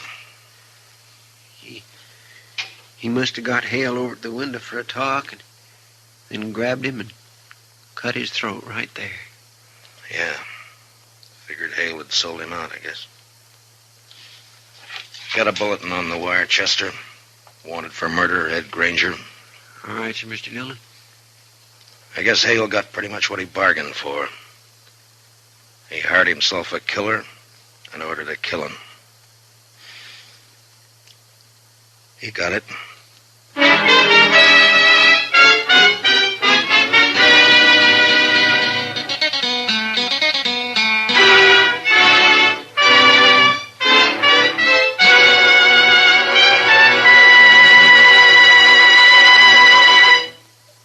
Gunsmoke, under the direction of Norman MacDonald, stars William Conrad as Matt Dillon, U.S. Marshal. Tonight's story was specially written for Gunsmoke by Les Crutchfield, with music composed and conducted by Rex Corey. Featured in the cast were Harry Bartell, Lawrence Dobkin, Jack Crucian, and Ralph Moody. Parley Bear is Chester, and Georgia Ellis is Kitty. Gunsmoke is heard by our troops overseas through the facilities of the Armed Forces Radio Service. Join us again next week as Matt Dillon, U.S. Marshal, fights to bring law and order out of the wild violence of the West in Gunsmoke.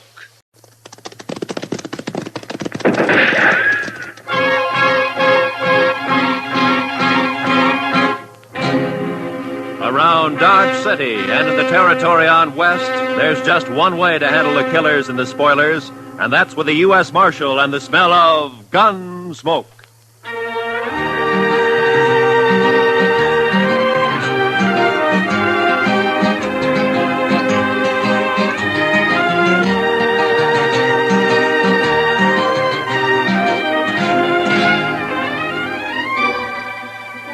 Gunsmoke, starring William Conrad.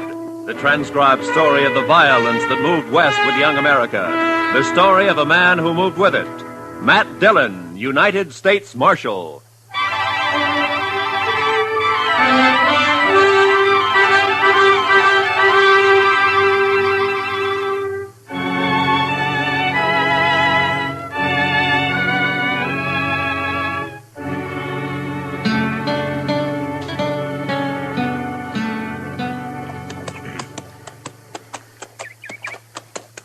Well, we're inside of Dodge anyway, Chester. There's Ellen Henry's homestead. Wonder how she'd take to serving up a breakfast, Mr. Dillon. I'm plumb hungry. I'll settle for water and the horses. I don't imagine Ellen has any extra food. No, sir. It's gone pretty hard for her since Ethan died, hasn't it? That's the talk. Look at her place. 3 lean-tos and not a green thing growing. I don't know how she makes out. Well, maybe Luther helps more than the folks give him credit for. For a son, he's not much good to my way of thinking. I don't know when he turns a hand for his mother between stops at the Texas Trail and the Long Branch. At least not much like his father was. Or Ellen either, for that matter. It's a mite early. Nobody's stirring. Oh. We better just water our horses and ride on, Chester. Yes, sir. Quiet like, isn't it? Hey, where'd it come from, Mr. Dillon? From the house, I think. Luther? I don't know. You're trespassing. Get off my land. It's Marshal Dillon, Ellen. We just stopped to water our horses. I recognize you. Trespassing still goes, Marshal. You're awful quick to fire, Ellen. Ethan and me never took to folks arriving unannounced. I still don't take to it. Well, that's no cause to be firing on us that way, Miss Henry, especially since you recognized it. Quit whimpering. If I'd aimed to hit you, I'd have hit you. All right, Ellen. Get off my land and stay off. Just don't you get in any trouble with that rifle, Ellen. I expect you'll hear about it if I do, Marshal. Now get. I don't always aim high. Come on, Chester.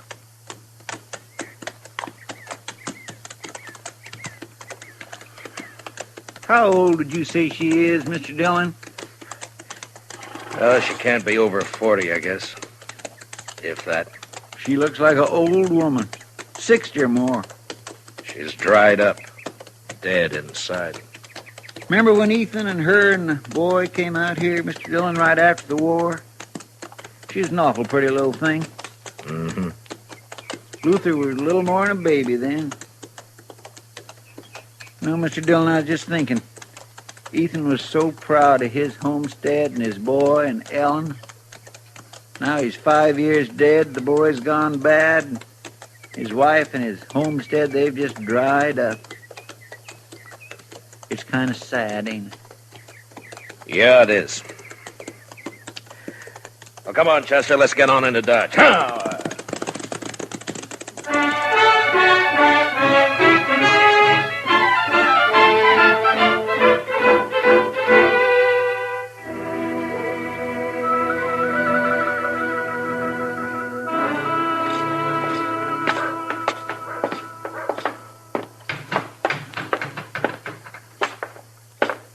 Morning, Marshal. Morning, Chester. Mitch. Oh, Mitch. Well, what'll it be? Set up a bottle of rye, will you? Yes, sir, Marshal Dillon.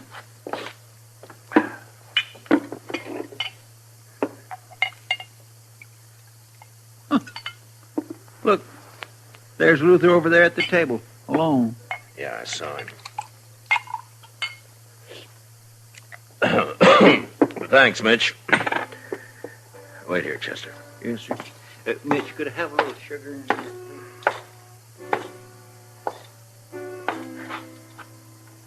Mind if I don't get to my feet, Marshal? I got the feeling if I tried to stand up straight, I'd fall over first thing I knew. Sit still, Luther. I just don't have a lot of choice about it, Marshal. I was out by your place this morning, Luther. I hadn't seen your mother in a long time. Wish I could say the same. A woman shouldn't have to run a homestead alone. Not when her son's big enough to be a real help. Is this a lecture, Marshal? A do-good talk? Put your own name on it, Luther. I can't make you feel what you don't feel. But in a way, you're responsible for your mother and what she does. I'm real lucky, Marshal. I can quit listening any time I don't want to hear something. Between the old lady and people like you, I quit listening an awful lot. Get it straight, Luther. I don't care what happens to you. I done something wrong? You accusing me of something unlawful, Marshal? No. But if you have any feeling left for your mother or what happens to her, you'll do something about her. Living out there alone so much, she's gone a little crazy.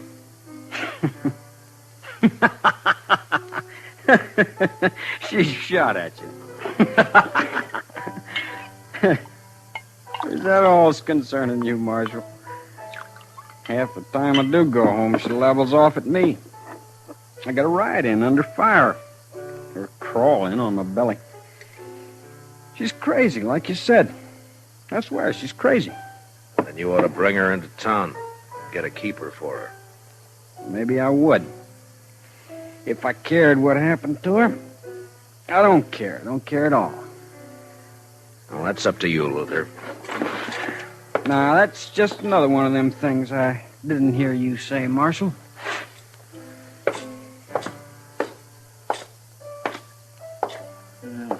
Luther's just plain drunk, isn't he, sir? That and just plain no good.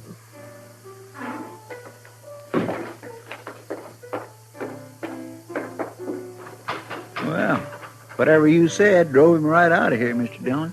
Mm-hmm.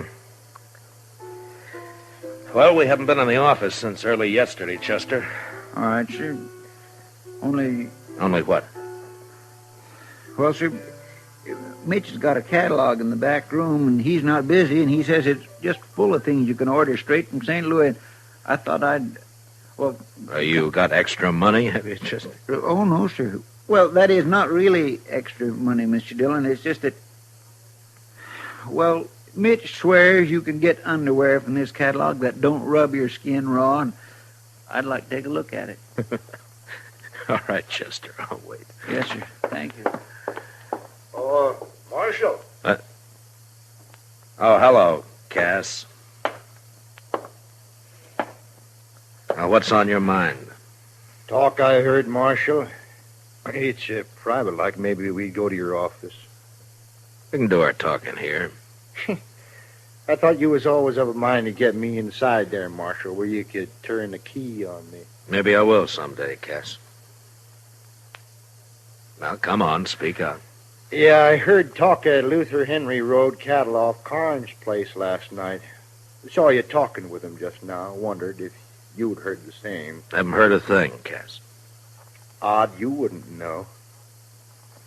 I was out at Dodge last night, all night. I wonder if it's so. Luther didn't give himself away when you talked just now. You're the one who's heard the talk, Cass. I got my rights. I can ask questions of you, Marshal. If a man's herd ain't safe, he's got a right to know. Are you worried for Carnes or for you? If Carnes' cattle can be rode off, mine can. No? I didn't know you had much of a herd. What a man has is his own business, Marshal. I'm asking about Luther and the other rider. They say there was two. If Luther's wrong with the law, I'll get him. Is there anything else on your mind? Thanks, Mitch, for letting me see the book. Not a thing, Marshal. But I don't much like your attitude. I can't see that worrying me too much, Cass. All right, Chester, let's go. Yes, sir.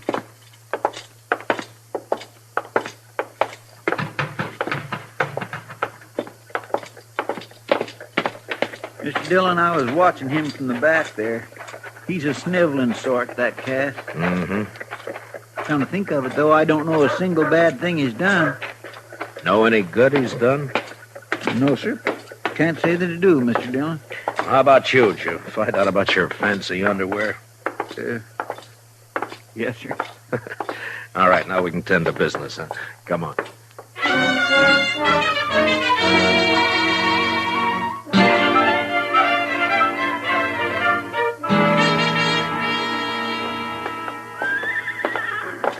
Hello, Marshal.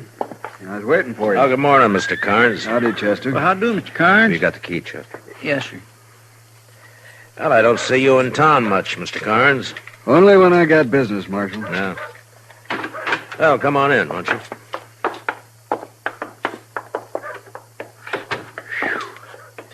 My, it's close in here. We've been away a day and a night, Mr. Carnes. Sure gets close that way. I'll just open up the back. Won't you have a chair, Mr. Carnes? I don't have a long piece to say, Marshal. It don't take long to say some of my cattle were stolen last night. I heard. So soon? Yeah, Cass Stetter told me about it a few minutes ago. Well, I don't know how Cass come by the information, but it's true. This is the second time it's happened in the last few weeks. You don't keep much cattle, do you? Hardly any. I suppose 100 heads is the most I ever had at one time. Mm-hmm.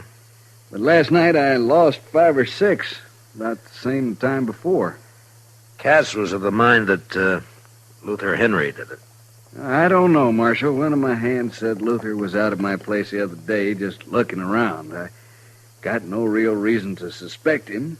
Only thing I know is that whoever it was rides a horse that's shot all the way around. You don't see a lot of that on the prairie. No, you don't. Do you think there was just one rider, Mr. Carnes? There was 2 from the tracks, but the boys and me lost them in the rain. I thought I'd tell you about it, Marshal. I can't afford to lose the little I got. No, I'll do what I can, Mr. Carnes. I kind of hope it isn't Luther. Not for him so much as Ellen. She's had enough trouble. Yeah. Well, Chester and I'll ride out to the Henry place and look around, Mr. Carnes. If Luther's guilty, maybe some of Ellen's troubles will be over. Or maybe they'll just be beginning.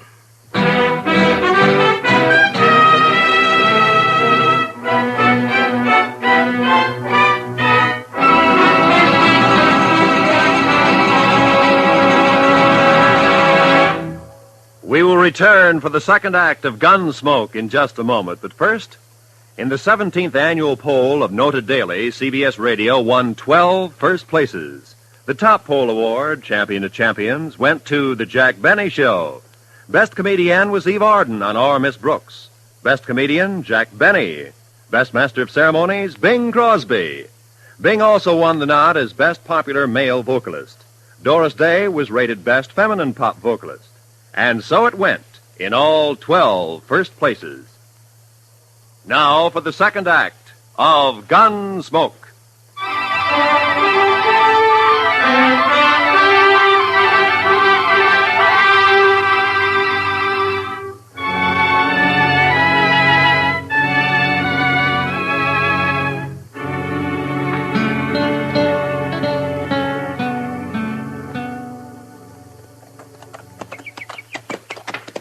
I swear, Mr. Dillon, I feel like I was riding right into the camp of the enemy, coming back to Ellen this way. You think we should be flying a white flag as we ride up, Chester? No, I'd feel a little safer to tell the honest truth. She's got no reason to fire on us. But I'll agree, that's a pretty small comfort. Oh.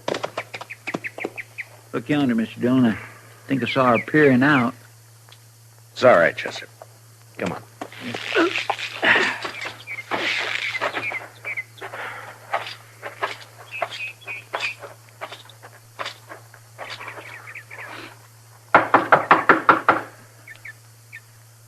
I don't see Luther's horse around. Maybe he isn't here. Well? Afternoon, Ellen. I want to talk a bit about Luther. I got work to do in the shed. I was going there. You want to talk?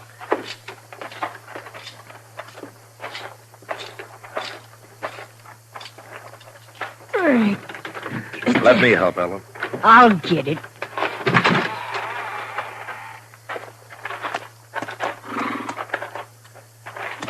He's got a loose shoe. I aim to fix it. Well, we could be a hand, Ellen. If, yes, I'm proud to. I aim to fix it myself. All right. He wouldn't have shoes if I waited for a man to shoe him. Easy. Easy now. Easy. Oh. You come to talk, Marshal. Yeah, about Luther. Come on. Open. Huh. 2 nails clean out. No wonder it's loose. Carnes lost some cattle last night. 2 riders got off with 5 or 6 head. One of Carnes' hands thinks Luther was one of them. Is he around, Ellen? I told you before. He comes and goes, Luther does. Well, have you seen him since we were here this morning? Don't recall that I have, Marshal. I got other things to occupy my thought. Like trying to get together enough money to go back to my people. What to do with those nails? Here they are, man. Oh. I'd admire to help you, Miss Henry. I'll do it. That's a fine horse, Ellen, a real fine horse. Shot all the way around. Come on, boy. That was Ethan's way. This your horse or Luther's? Mine. What? That was Luther, Mr. Dillon, and he took your horse. Yeah. Will I make a run after him, sir? Not when he's wild, Chester. I don't want you shot or him either. I just want to talk to him. Well, he just comes and goes, huh, Ellen? Believe what you want, Marshal. I didn't know he was around. Like I said, I never know. Quit caring. Don't worry, Marshal. Luther will get his. He's had it coming to him for a long time. Well, I guess we ride back double, Chester. Yes, sir, we sure do.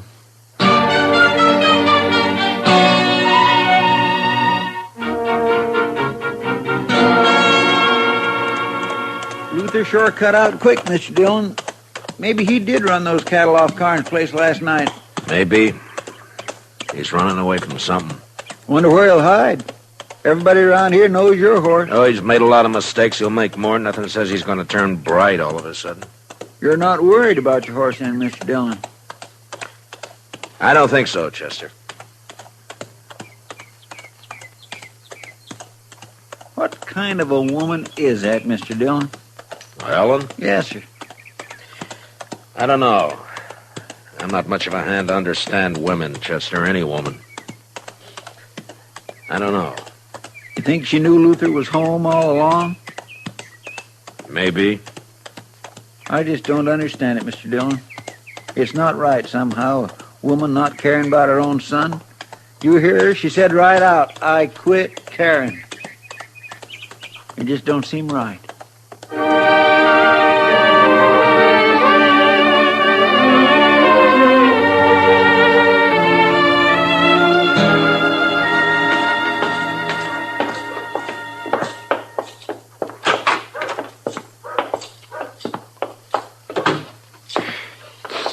Still might close in here.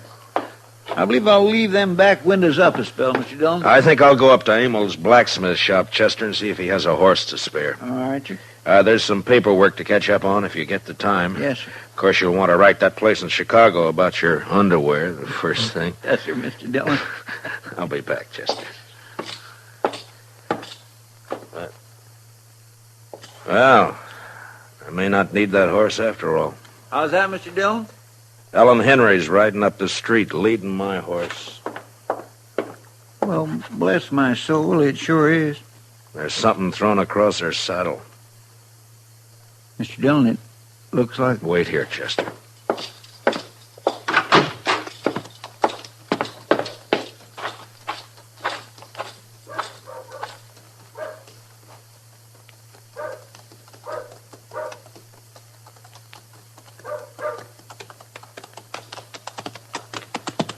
Hello, Ellen.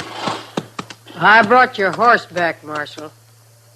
He's been run hard. He looks all right. You found Luther, did you? He's dead.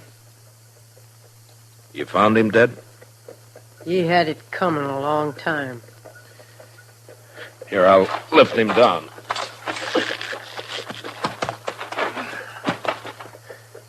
Chester! Easy. Easy, Darrell. Easy.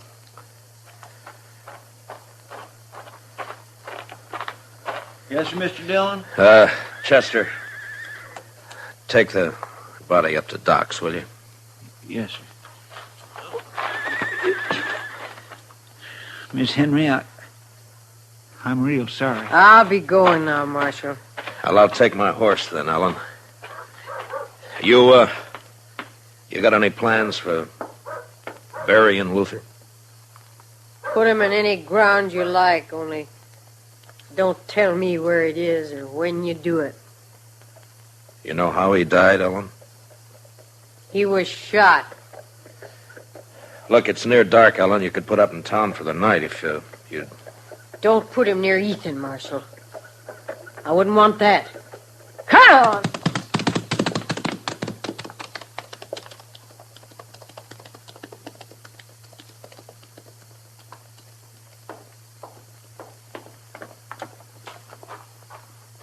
Doc's working on Luther now, Mr. Dillon. He's just plumb full of holes. Yeah, I know. Poor Miss Henry. Even though she don't act like it, I just know she feels terrible.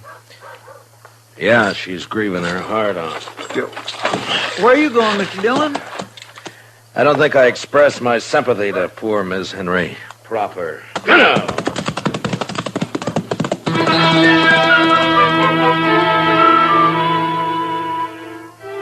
I followed Ellen Henry west toward her homestead.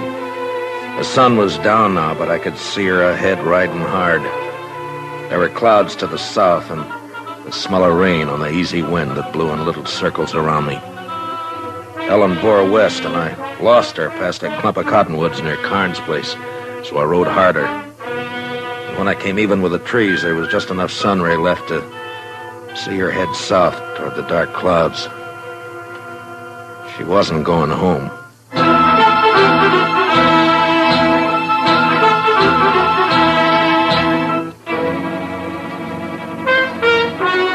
was dark now. I couldn't see anything. The storm clouds stretched black from the south and fastened over half the sky. And I rode hard against them till I saw the flicker of lantern shine ahead. It was Cass Stetter's place. I left my horse out away from the house and Walked in as softly as I could. Cass and Ellen were having their talk in a cattle shed near the You've house. trusted me before about the money, Ellen. What's the rush this time? My work's done, Cass. It was done last night when Luther and me drove them last few from Karn's place over here. I want my share and Luther's. Him not cold dead yet, and you want to share. Ain't a mother entitled to whatever her son leaves? Mother?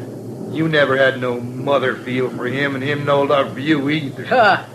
Ain't you the one to talk about love, though? It takes courage to love with all of you. When the love goes, they take it and bury it in the ground. There's nothing left but hate. I wouldn't kill my own kin. You wouldn't be that honest.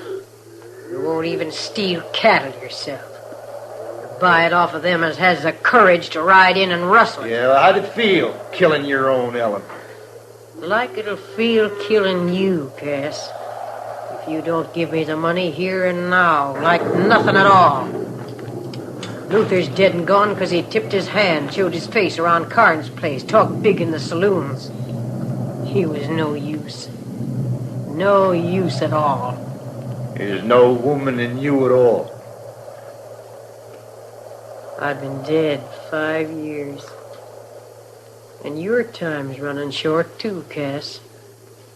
I'm in a hurry. Too late to hurry, Ellen. What's he? Too late to move for guns, Sue. Well, I'm sure glad to see you, Marshal. Are you, Cass? Oh, I sure am. I guess I called a trick on Luther all right, didn't I? Yeah, you were a big help. You and Luther stole the cattle, Ellen, and brought them to Cass for pay. Is that it? Only sometimes, like now, we didn't get paid. Don't believe her, Marshal. You wouldn't take the word of one as murders your own son, would you? I don't have to, Cass. Karn's brand won't be hard to find on any cattle you got here. Cass was just slow to move 'em on, Marshal. If he'd have gone on toward Abilene with him last night like we planned... You're lying, Helen Henry. You're lying. Now get your horses. Both of you. Why are you taking me, Marshal? Well, there's some kind of a law, Cass, about buying and transporting stolen cattle. Yeah, Marshal knows his law, Cass. You know what she did to Luther, don't you, Marshal? Yeah, I know. Now, come on. You'd like it better, wouldn't you, Marshal? If one of us made a move, so you could use your gun. I said, come on, Ellen. I think I'd like it better if you used your gun, Marshal. I ain't going to get back east now anyway. You'd be taking a coward's way out, Ellen, if you made me kill you.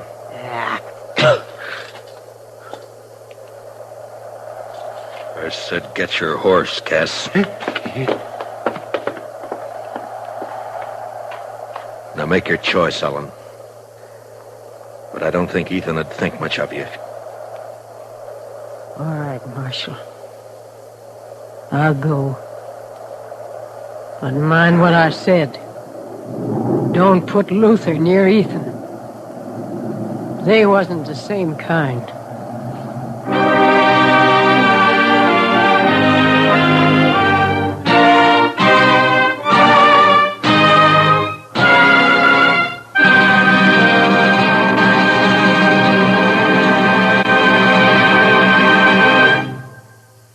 Gunsmoke, transcribed under the direction of Norman MacDonald, stars William Conrad as Matt Dillon, U.S. Marshal. Tonight's story was specially written for Gunsmoke by Kathleen Height, with music composed and conducted by Rex Corey. Featured in the cast were Jeanette Nolan, Sam Edwards, John Daner, Harry Bartell, and Herb Vigran. Parley Bear is Chester. Gunsmoke is heard by our troops overseas through the facilities of the Armed Forces Radio Service. Join us again next week as Matt Dillon, U.S. Marshal, fights to bring law and order out of the wild violence of the West in Gunsmoke.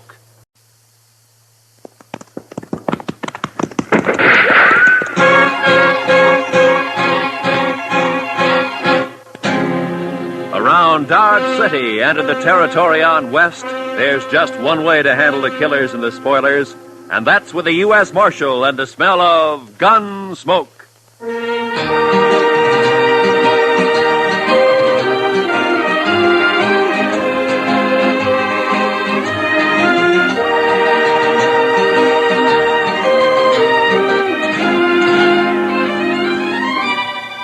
Gunsmoke, starring William Conrad. The story of the violence that moved west with young America. The story of a man who moved with it. Matt Dillon, United States Marshal.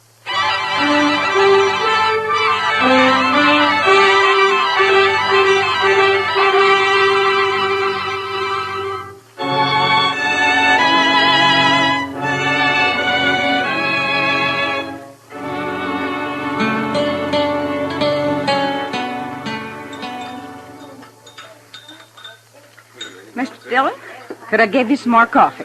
Yeah, I guess so. How about you, Chester? Yes, sir, I believe it will. Why don't you just leave the coffee pot here on the table, Miss Keller? Why, sure thing, Marshal. Well, I got some fresh eggs this morning, if you're interested. They were just brought in. Well, good. Cook us up about a half a dozen of them, huh? Have them for you right away, Mr. Dillon. All right. Fresh eggs. My, I'll swear if Delmonico's ain't getting to be about as fancy as some of them Kansas City restaurants. Well, that's civilization, Chester. Progress. Another 5 years and Dodge City will be tamed, curried, and bridled. Seeing's believing, Mr. Dillon. No, you'll see it. Both of us will see it. That is, if we live that long. Yeah. I beg your pardon, gentlemen. You Mr. Yeah? Dillon, the marshal here? Yes, that's right. Well, I'm sorry to bother you at breakfast, Marshal. My name is Hunter. Ed Hunter. Mr. Hunter? I'm a deputy sheriff from Richmond, Virginia. Come in the Santa Fe this morning. I see. Well, why don't you pull up a chair, Mr. Hunter? I thank you, sir. Chester Proudfoot, Mr. Hunter. Howdy do. Howdy do. Here's my first trip to the frontier. I find it a rather remarkable experience. I can imagine. Won't you have some coffee? No, thank you. Marshal, I'm here to arrest 2 men who are wanted in Virginia. No? Here are the warrants and the orders of extradition. I stopped off for them in Topeka. Uh-huh. Yeah. John Allison, Calvin Moore. Both wanted for murder, huh? Hey, do you know these men, Mr. Hunter? No, sir, I don't. Well, the names aren't familiar to me. I never heard of them. Have you, Chester? No, sir, Mr. Dillon. Well, I have some information that may help. Not much on Allison, I'm afraid. He shot and killed a bank teller at Greenbrier last spring. Oh? He's about 30 years old, dark hair and mustache, medium build, an excellent horseman and a confirmed gambler. Well, that's fine. That narrows it down to about 2/3 of the men in Dodge City. Well, possibly I can do a bit better in regard to Calvin Moore, Mr. Dillon. Now, he came down to Richmond from the north and set up practice as a medical doctor. He was about 29 at the time. And he ambushed and shot young Roger Beauregard and then left town. That was 17 years ago. Beauregard's been trying to trace him ever since. Well, I'm afraid that's a pretty long time. I have a time. picture of Moore, photograph. Oh? Of course, he was much younger than this. Oh, sometimes there's still quite a resemblance, even after 17. Something familiar about that picture, Mr. Dillon? 17 years. He must be somewhere past 45 now, huh? Are you sure that these men are here in Dodge, Mr. Hunter? Reasonably so. Is there something about that photograph that makes you... Well, it's too blurred to tell much about it. Besides, he'd be 17 years older. Yeah, that's true. I tell you what, Mr. Hunter, suppose you leave the picture and the descriptions with me, and I'll check around town, and I'll keep in touch with you. Thank you, sir. Oh, I wonder if you might suggest a good hotel. Certainly. Why don't you try the Dodge House? It's a corner of Railroad Avenue at the end of the plaza, the East End. Tell the deacon I sent you. I thank you again, Mr. Dillon, and I'll be grateful for any help you can give me in this matter. Yeah, sure. So long. You want to see the photograph, Chester? Yes, sir, I do. Well, Mr. Dillon, that is... Yeah. What are you going to do, Mr. Dillon? I don't know, Chester. He's my friend. I never asked him anything about his life before he came here. Didn't seem to matter. But now the law says he's a murderer. I'm part of the law. So now it does matter. Maybe it's not him. No, it's him, all right, Chester. You saw it same as I did. It's Doc.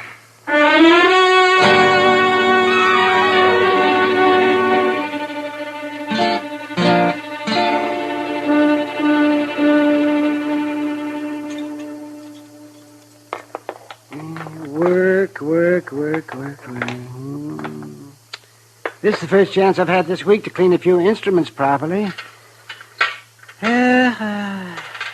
Gunshot wounds. Oh, Matt. I'll lay odds I'm the only doctor in the United States who makes 3/4 of his living off of gunshot wounds. That's a rough country, Doc. Yes, indeed, it's a rough country. Maybe you ought to have stayed back east. See, broken bones, babies, and gunshot wounds. Well, I wouldn't know the first thing about a good civilized case of gout anymore. What part of the east did you come from, Doc? See, I went to medical school in Boston. I studied consumption, colic, liver complaints. Never had a case of liver complaint in all the time I've been here, though. No, I guess that kind of thing is more common down south, around Richmond, Virginia, for instance, huh? Matt, stop beating around the bush. You've got something on your mind, and it's bothering you. Look, Doc, a deputy sheriff from Virginia came in on the morning train. He's got a warrant for murder against a man named Calvin Moore.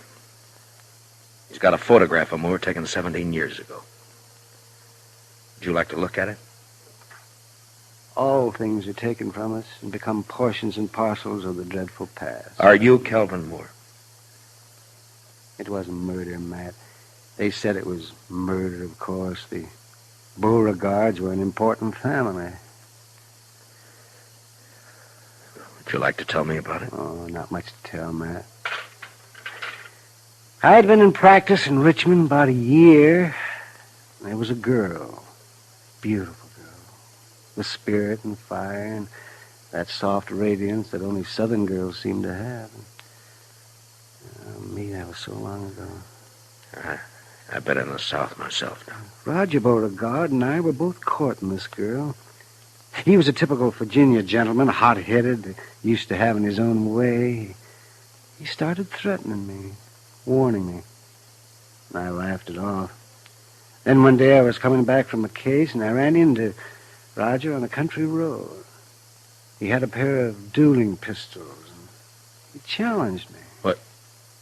Well, that's not a crime, Doc. That's self-defense. It's not a crime here anyway. Well, I tried to talk him out of it, but he was crazy mad. He shoved one of the pistols in my hand, and he pulled back on his horse, and he leveled his gun. I had no choice. We both fired. He missed. I didn't. Self-defense, yes, but there were no witnesses, and I was an outsider, a Yankee. So you ran for it, is that it? I ran for it. St. Louis, Virginia City, Montana Territory, the Panhandle, Wichita, Abilene, and Dodge. I changed my name to Charles Adams. And the girl, Doc. What happened to her? I waited for her in St. Louis. We were married there. 2 months later, she died of typhoid fever. Well, you never know. No matter how much you figure you understand somebody, you just quite never know. I can't go back there, Matt. I've got no defense. I'd mean prison. I'd rot in prison. I won't go back, Matt. Now, Doc, look, Hunter is here after 2 prisoners. I got no right to my own rules, to go after one man and keep the other one covered. I always figured that the only kind of law that would work out here is an honest law. What are you going to do? Doc, I don't know.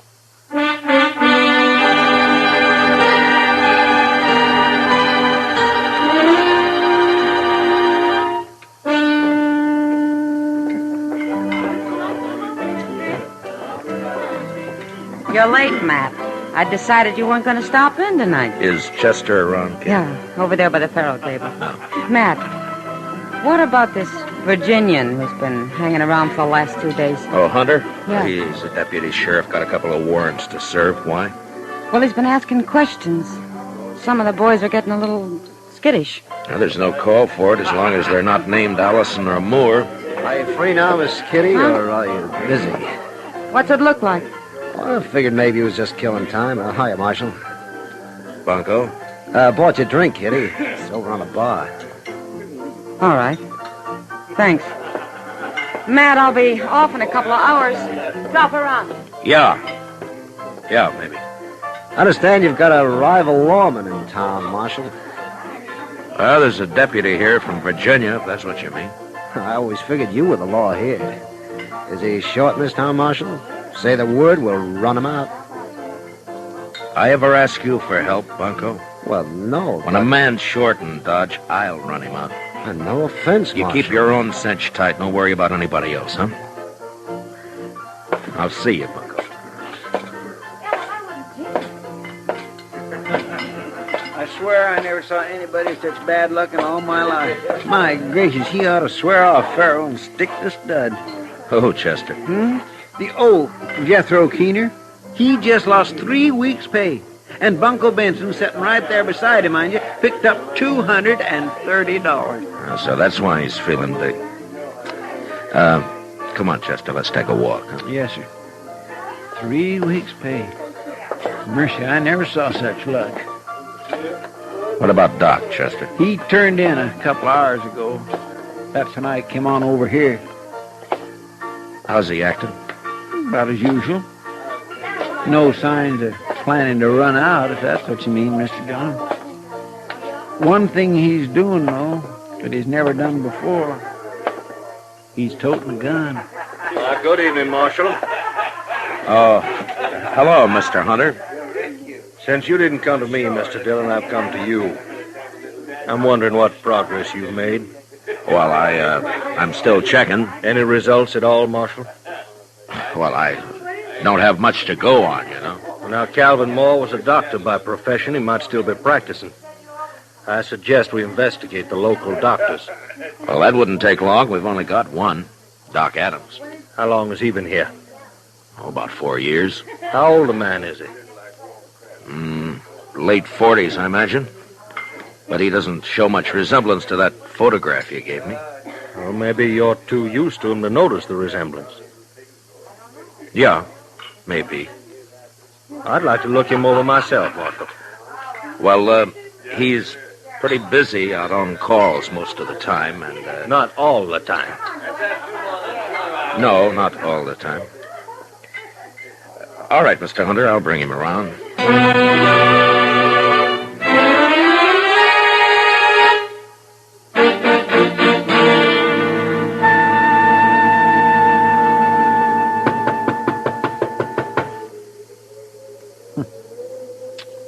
That's funny, Mr. Dillon. Yeah, he should have answered by now.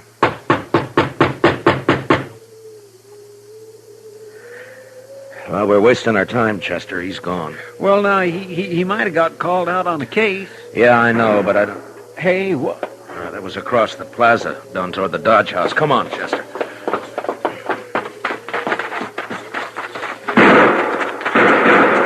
Somebody sure is stirring up the smoke. Yeah, it's across the street.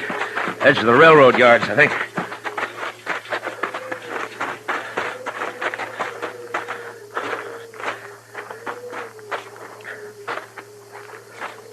Is that you, Marshal? Yeah.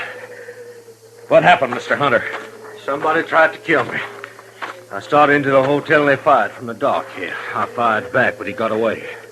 You, get a good look at him? Oh, no, I just saw the flashes. Well, this is an easy town to get killed in, Mr. Hunter. So it seems. About that doctor, Marshal. You didn't bring him around.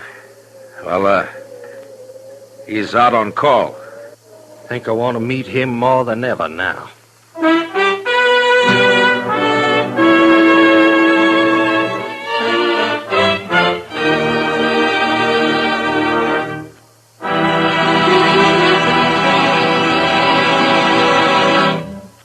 We will return for the second act of Gunsmoke in just a moment. But first, there's a world of wonderful entertainment awaiting you every weekday in the daytime with CBS Radio's roster of wonderful dramatic serials.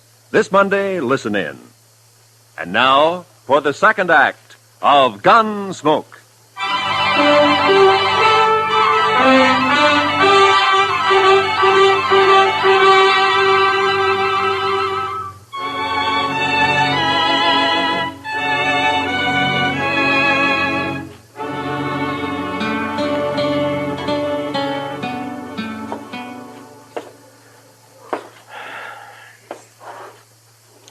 What time is it, Chester? 2:15 a.m., Mr. Dillon. Yeah. I sure hope we don't have to spend the whole night waiting here. I don't see how Doc puts up with the smell of all this medicine. He's used to it, I guess. Yeah. I suppose a man can get used to anything except dying. You think it could have been him that fired those shots, Mr. Dillon? Chester? There's somebody coming.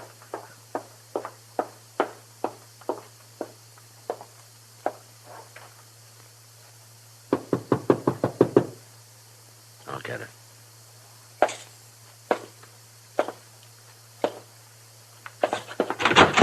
Doc, Marshal. Come on in, Bunko. Doc's not here, but he'll probably be... Oh, what happened to your arm? I got thrown into a barbed wire fence. Here, let's have a look at it, huh? No. It's all right. It's a gunshot wound. All right, hold it, both of you. Well, is that the same gun you tried to kill Hunter with, Bunko? Stay where you are, Marshal. Yeah. Around 30 years old, dark hair, mustache, medium build, excellent horseman, confirmed gambler. Wanted for murder. John Allison. Alias Bunko Benson. Am I right, Bunko? He's not taking me back there. You stay where you are, Dillon.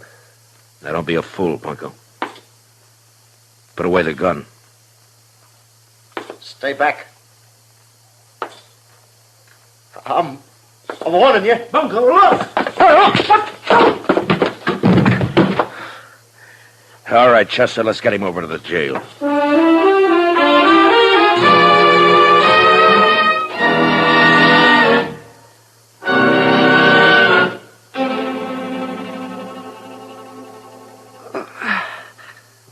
Just hold still now, Bunko. Just one more second. I'll have hold that bullet now, and then we'll just... Now,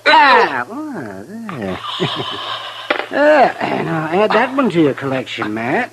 Well, I'll make Hunter a present of it. It wasn't bad shooting to be firing in the dark at a gun flash. He'll never get me back to Virginia. Now, hold still, Bunko. Don't expect a man to tie a bandage with your arm waving around like a mare's tail in fly time. See, how'd you know he'd come to my office, Matt? I didn't, Doc. We were waiting for you. Oh, I see. There we are. No. That ought to stop the bleeding. And don't loosen it up any. And you'll live to hang yet. Don't worry about my hanging, Doc. I'll outlive you. Well, in view of the circumstances, I'd say the odds are about even. Well, Matt, shall we adjourn to the front office? Yeah, come on, Doc. Lock the cell, will you, Chester? Yes, sir. Well, I turned in at 10 o'clock tonight. Got 1 hour's sleep.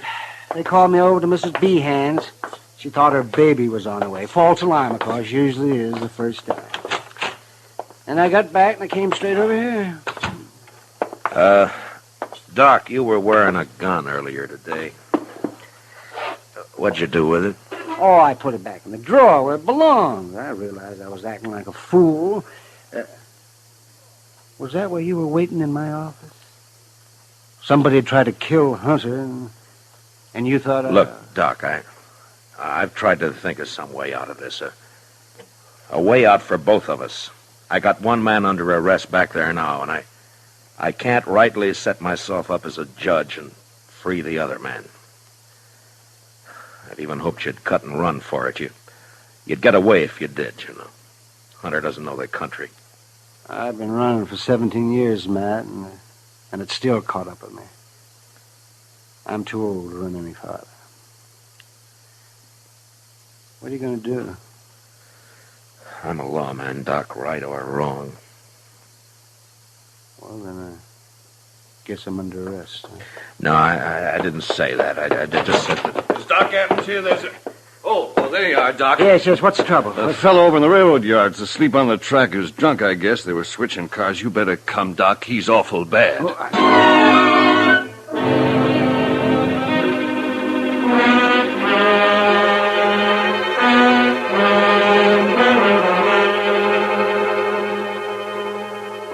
2 lanterns, Mr. Dillon. That ought to be enough. Good, Chester. You ready, Doc? I'm ready as I'll ever be. All right, let's go. He said near the loading pens. Down this way, I guess. Yes, sir. It looks like some lights over there. People around. Marshal, is that you? Yeah. Oh, Hunter.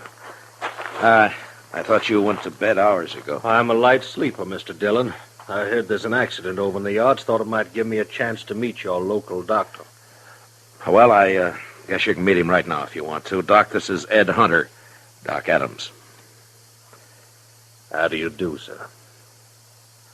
Mr. Hunter? I got one of your prisoners locked up, Mr. Hunter, John Allison. Known here as Bunko Benson. Good. I just found out he's the man who tried to kill you tonight. He caught one of your bullets in his arm. Oh, I see. Why, then it's one down and one to go. Just Calvin Moore. Dr. Calvin Moore. This is no time to stand around making chin music. I'm sorry, Well, that's Hunter. quite all right, Marshal. I'll go with you.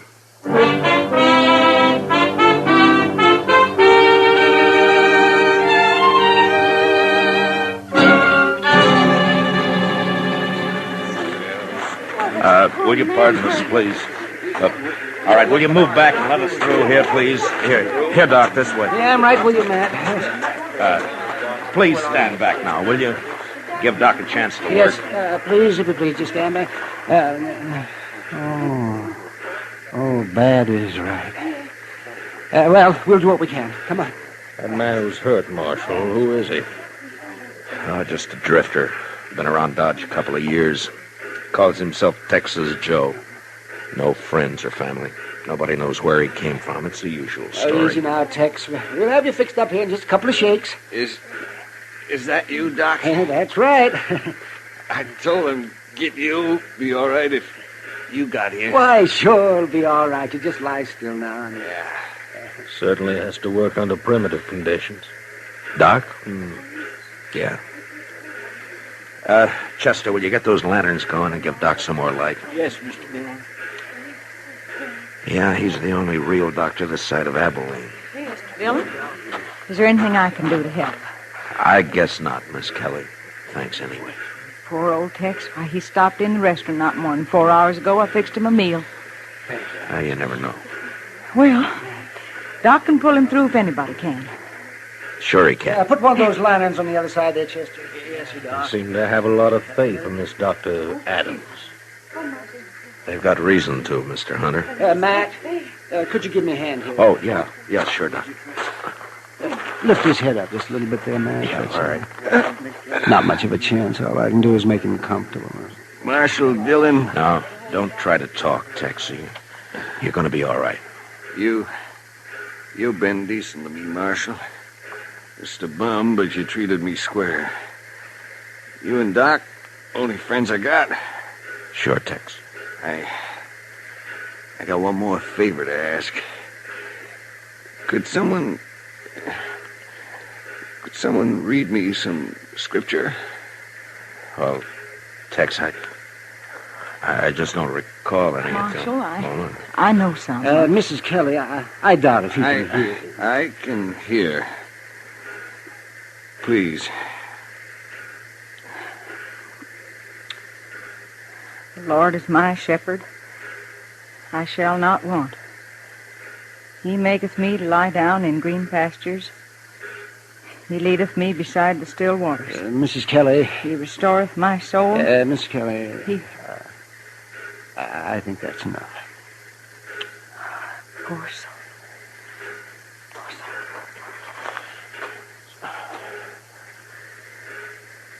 Well, you can't win them all, I guess. No, you can't win them all, Doctor. Well, Doctor, as the only physician here, I suppose you also function as coroner. That's right. This man will be buried in the name of Texas Joe. Don't you worry about that. Boot Hill is full of men buried under nicknames. In this country, we... Doc! Doc, I just came from... Oh. What, Kitty? Oh, Doc, I've been sitting up with Mrs. B, and you left too soon. She needs you over there right away. Well, then it wasn't a false alarm. No. All right, Kitty, I'll be there just as quick as I can, but Well, as soon as I... Kitty, you go on back over and do what you can for her, huh? Doc will be along. All right, Matt. You better hurry.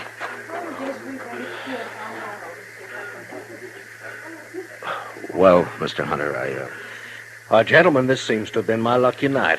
Both my fugitives located within an hour of each other. I guess there's nothing I one can of do. them safely in jail and one of them dead. What? Didn't you notice the resemblance, Marshal? That Texas Joe there, he's obviously the man in the photograph. I saw it immediately. Well, Mr. I hope Hunter, you'll take all the necessary steps to see that he's buried under his real name, Calvin Moore. His death, of course, closes the case, and I'll be leaving for Virginia with my other prisoner tomorrow. Well, Mr. Hunter, I just don't know what to say. Now, I'd say it's no time to stand around making chin music, Dr. Adams. You have a patient waiting, and this town seems to depend on you. Well, of course, but... Hey, you got work to do, Doc. And, Doc, make sure it's a boy. Well, I'll do my darndest, Matt. Yeah. Well, good night, gentlemen. Good night, Doc. Good night, Doc.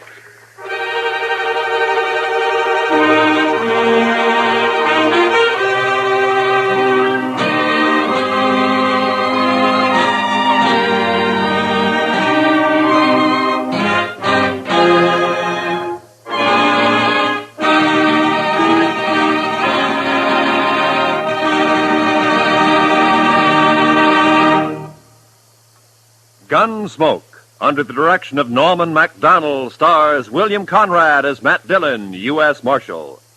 Tonight's story was specially written for Gunsmoke by Les Crutchfield, with music composed and conducted by Rex Corey. Featured in the cast were Lawrence Dobkin, Lou Krugman, Paul Dubov, and Vivi Janis. Parley Bear is Chester, Howard McNear is Doc, and Georgia Ellis is Kitty. Gunsmoke is heard by our troops overseas through the facilities of the Armed Forces Radio Service. Join us again next week as Matt Dillon, U.S. Marshal, fights to bring law and order out of the wild violence of the West in Gunsmoke.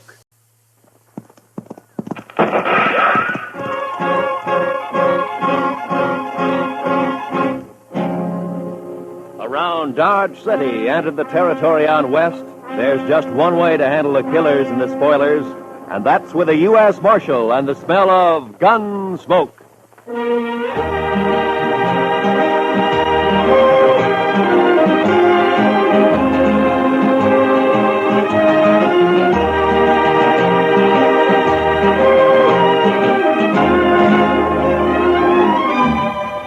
Gunsmoke, starring William Conrad. The story of the violence that moved west with young America. The story of a man who moved with it. Matt Dillon, United States Marshal.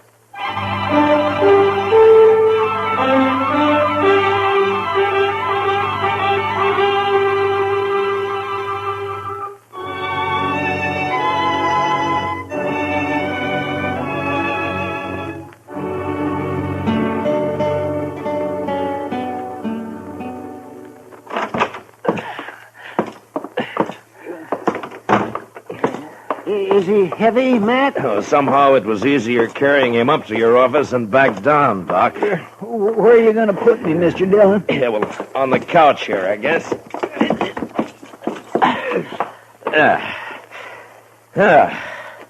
You be all right there, Chester? Oh, yes, sir. This'll be fine. Good.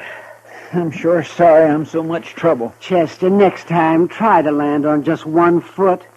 Even if you break a leg. I know. A man's in a terrible fix when he sprains both ankles. He sure is, Doc. I don't know what I'm going to do. I know what you're going to do. You're going to stay right there on that couch, and you're going to sleep there, too. Maybe Doc and I'll bring you in something to eat every day or two. Oh, no. It's better than you deserve. I know. I've been saying over and over to myself, Chester, you fool, you. Well, the wages of sin, Chester. You were lucky to get off as easy as you did. The way I heard it. Come on, Chester. Tell us what really happened. But I did tell you. I was looking out this second-story window, admiring the view, so to speak. And the next thing I knew, I fell. That's all right onto the street. He didn't say whose window, Chester. In Texas, Doctor, a gentleman don't mention such things. You ain't in Texas. Well, sometimes I wish I'd never left. Like now? Yes, like now. Huh. Many a reputation's been ruined by just such loose talk that you're making, Doc. Never mind Doc, Chester. He's jealous, that's all. Oh, jealous? Putting tracks in a man's yard? Not me. Not by a long shot. Why, no, sirree. Good morning, Marshal. Well, good morning, gentlemen. What can I do for you, Oh, gentlemen? there's Chester. Heard about you, Chester. I heard. Never mind what you heard, Torp. Chester just got thrown from a horse, that's all. Yeah. All right. What is it you want here, gentlemen? Yeah. All right, you tell him, Summers. Well, Marshal, it's about tomorrow night. Oh? So, what about tomorrow night? Well, you know, it's the roundup. The sale season's over. There'll be 1,000 cowboys celebrating in Dodge. Well, they always do at the end of the season. What about it? Well, there's going to be more of them this year, and there'll be a lot of homesteaders in town, too. It's going to be worse than ever. Well, I expect that. There could be a lot of trouble, Marshal. Yeah, there could be, Summers. Just what is it you want? Well, we've talked it over, and we want you to get a lot of good, tough men together, maybe about 20 of them, and deputize them. That way, there won't be any trouble. That's what you want, is it? Yes, we do. Look, Summers, my job's to keep the peace around here, and I'm going to do it, but I'll do it in my own way. Oh, I know, Marshal. Now, you but... turn 20 deputies loose in that crowd looking for trouble, and they're going to find it. As soon as the wild ones heard about it, they'd bunch up and shoot it out with every one of them. Why, it'd turn into the worst slaughter Dodge's ever seen. I think that's about the most fool idea I ever heard of. Yeah, no reason for you to talk like that, Marshal.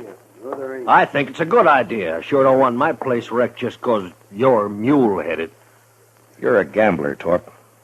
So you can take your chances along with everybody else. Now, if you don't want that, then close your place up tomorrow night. Lose all that Texas money? That's not likely. Now, we're not all gamblers, Marshal. They can wreck my dry goods store just as fast as a gambling house once they get started.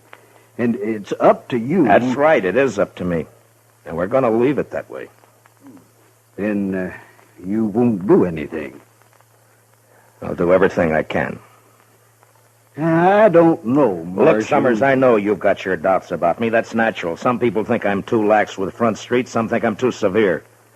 But that's the way of it in any town. If a peace officer does his job well, he pleases nobody. Marshal, we didn't come here for a lecture. What did you come for, Torp? Maybe you had in mind to help me pick out those deputies. Is that it? A matter of fact, I could, Marshal. Yeah, sure. In a couple of hours, yours would be the only tables open for play. No, that's not what It's been done before, Torp. Is that true, Torp? We're not going to take his word for anything, are you? I don't know. But anyway, he won't listen to us, so it's his responsibility. Come on, men, let's get out of here. I hope you can handle it, Marshal. Goodbye, gentlemen.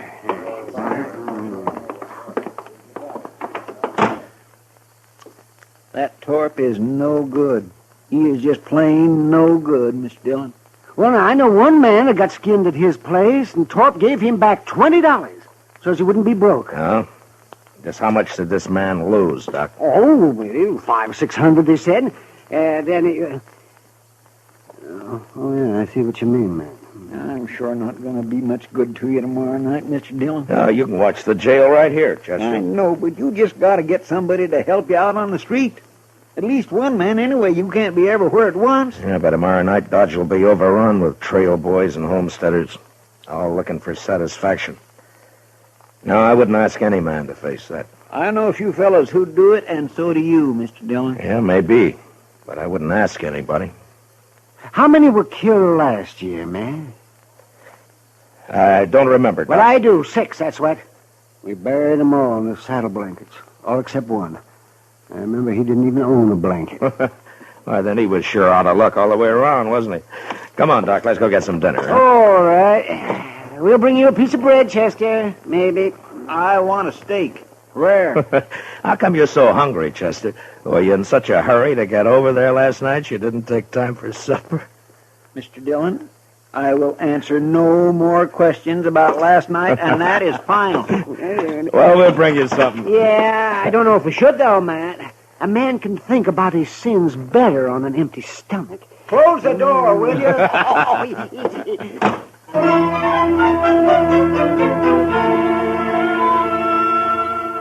The next morning, I had Mr. Hightower print up some signs for me with a few rules that I made up for the roundup.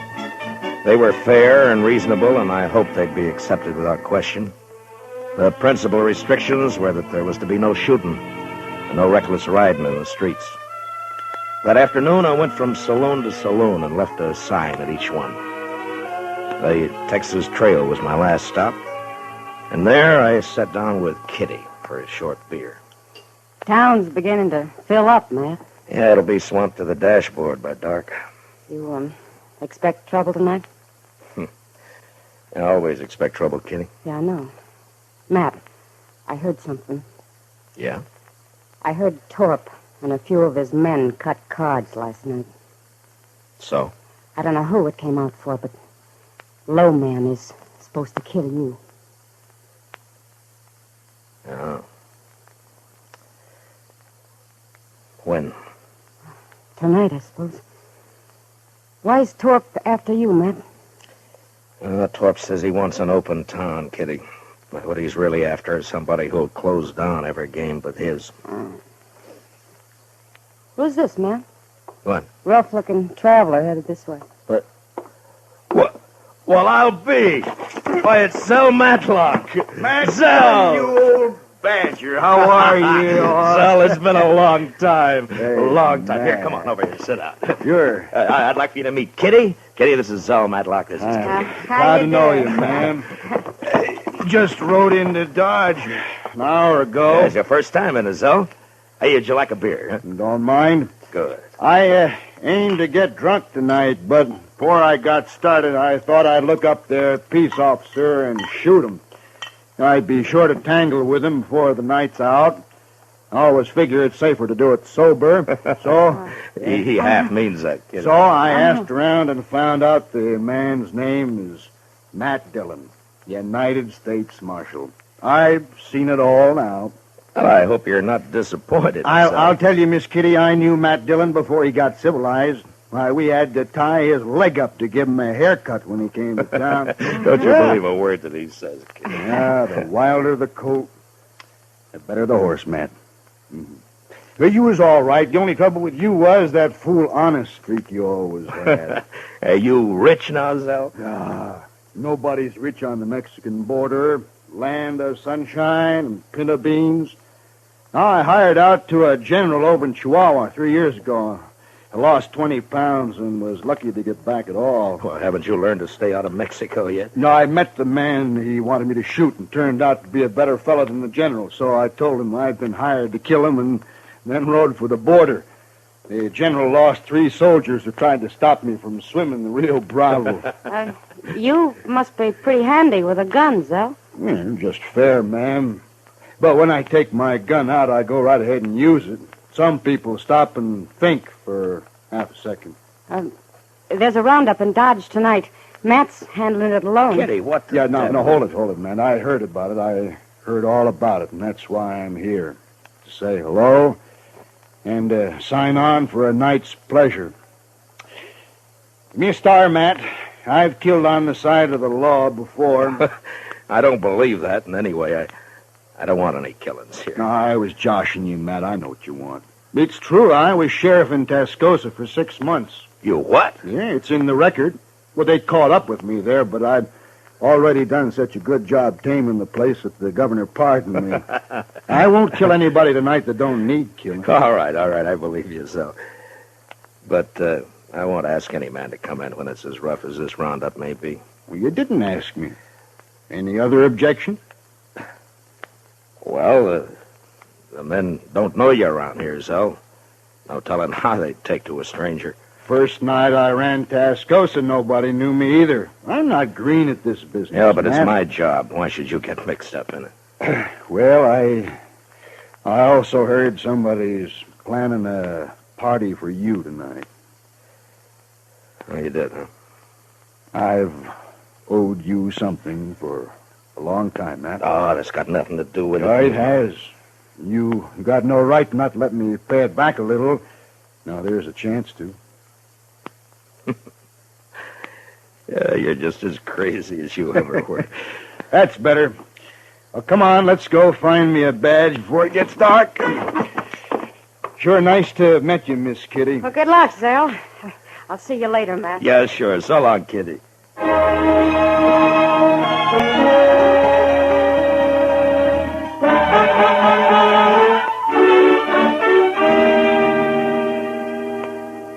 You sure been a long time coming to Dodge, Mr. Matlock. What do you mean, Chester? Well, I've heard Mr. Dillon mention you a lot, but the way he talked, I wasn't never sure you were still alive. Oh. Well, I was never sure either, Chester. You know, Zell isn't the most cautious man I ever knew. You think being a U.S. Marshal isn't asking for an early grave, Matt? Oh, maybe. But at least it's a way to do some good before you die. Whether folks think so or not. No, men like Torp, that's all. Oh, no, Chester. Even good men have got a strange twist that makes them suspect any man paid to handle the bad element. Hey, you just can't help thinking that some of its dirt is rubbed off on him. And I never thought about that before, Matt. Sure how it was in Tascosa. They wanted me there all right, but they wanted me to keep my distance, too. It makes a man kind of lonely. They just don't know what's good for him, that's all. Instead of a real lawman, they'd rather hire some killer with a lot of notches carved on his gun. Well, there are plenty of them around. Sure are. Bragging kind. I never did like a man who has to notch his gun to keep his courage up. Yeah. My goodness, look yonder. The street's about full already and it isn't even dark yet. Yeah. Zell, give me a hand here, will you? We'll move Chester's couch away from the window there. All right. There, that should do it. Yeah, you'll be safer here, Chester, in case somebody gets it in mind to shoot up the jail. Thank you, Mr. Dillon. I can watch both doors from here. Just hand me my gun belt, if you will. Oh, yeah. There you are. Well, come on, Zell. Chester, I'll get somebody at the Dodge House to fetch you up some supper, huh? Thank you, sir. And good luck, both of you. So long, I see you, Chester. Well, how will we work it, Matt? I tell you, Zell, you take this side of the street. I'm going up to the Dodge House, and then I'll be on the other side somewhere. All right. Oh, say, you mind if I go back later and get that Spencer carbine of yours? Make a mighty handy club if I don't have to use it any other way. Sure, Zell. Who they got there? That fella on their shoulders. Oh, that's Mr. Hightower.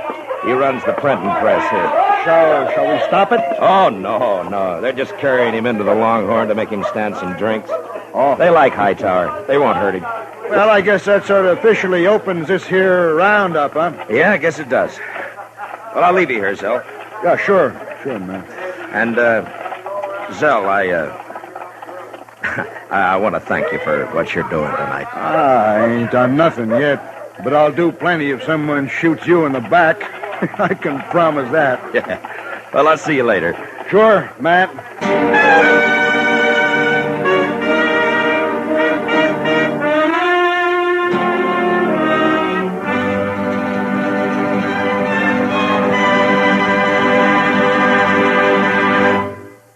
We will return for the second act of Gunsmoke in just a moment. But first, Sunday nights, you are cordially invited to Escape via CBS Radio. Yes, every weekend for drama that will take you right out of this world. Listen for Escape at the Star's address. Also, tomorrow evening, CBS Radio brings you Lionel Barrymore on your Sunday night playhouse. Now, for the second act of Gunsmoke.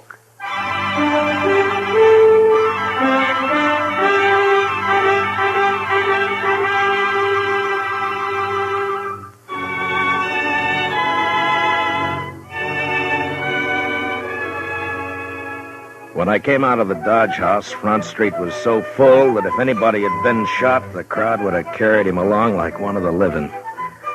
I had a feeling that the word was out about Torp and his bunch cutting cards to see who'd make a try for me, and that the crowd knew it and was waiting for it. I stood for a while with my back against Summers' dry goods store. Then I left the street and cut down an alley, thinking to change my position with as much irregularity as possible.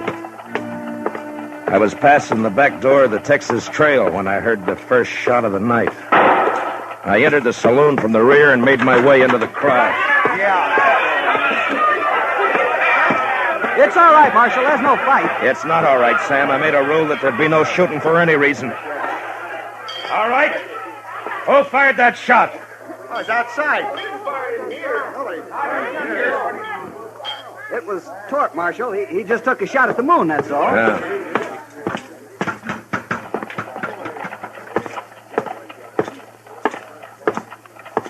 All right, Torp. Put the gun away and come over here. I'm bothering nobody, Marshal, excepting maybe you. Stand back, everybody. I said that's enough, Torp. No, it ain't, Dillon. This time I got the jump on you. You ain't pushing me no more. Torp's bullet just grazed my arm. Then I put one in his head and another in his chest. And at the same time, out of the corner of my eye, I saw a figure with a gun in each hand move out of the shadow of the alley and turn toward me on the boardwalk. And without really looking, I dropped him with one shot. And then I faced the crowd and waited for the next move. But for some reason, none came. Marshal? Yes, Summers. That man you just shot, Marshal. Torp got what he deserved. Yes, I know. It's the other one that So did he.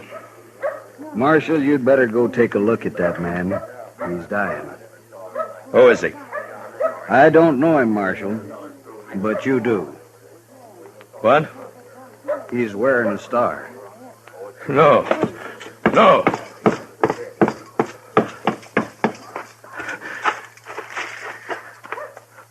Oh, Sal. Sal. Man, I think that did it. No, Sal. No. It's my fault. I crossed the street a while back. Left the carbine with Chester. It's no fault of yours. Matt? Oh, there you are. Oh, Matt. How is he? Oh, goodness. No use, Doc. Thanks. Sal, I Now, listen. Listen to me, Matt. You did right. The only thing you could do. It was my fault. I shouldn't have crossed over and come up behind you. Anyway, Matt, I ain't been living on my own time ever since that day you pulled me out of the mob in Alamogordo. I never thanked you for that. Guess I never will. Now, Matt, so long.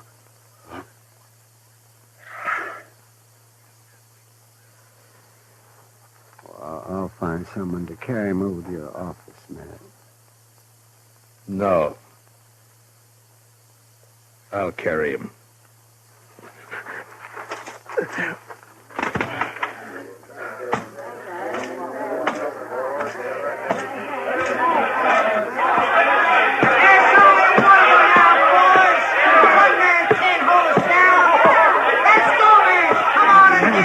Never mind them, Matt. They're just windbags.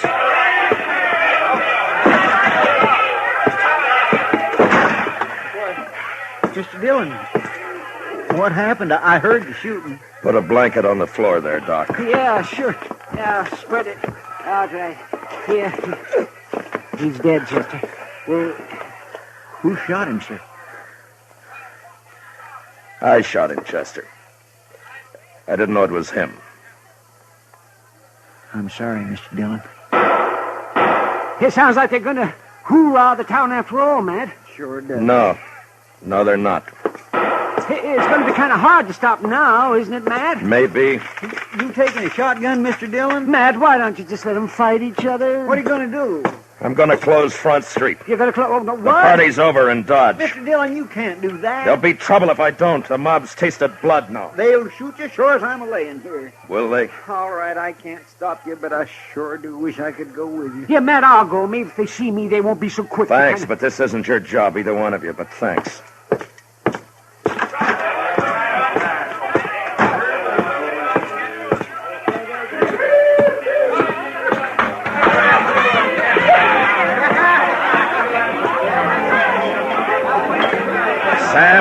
Marshal? Close up and turn out your lights. What? You heard me! Now listen to me! Broad Street's closed. Now get out of here and go home, all of you. My home is in Texas, mister. If you ever had one. I ain't going home tonight. Not tonight, I ain't. Don't interfere, fella. You got no chips in this deal. I could buy in, mister. Now I'll use this shotgun for what it was meant on the next man. Well? All right, Sam, close it up. Yes, sir.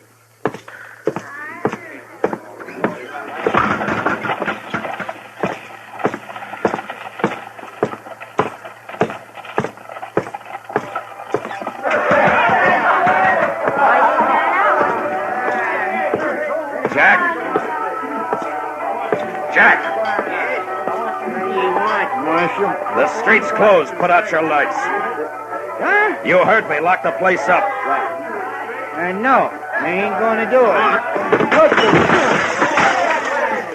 it. Now, don't tell me what you're gonna do.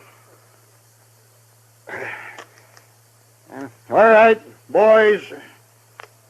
We're closing up.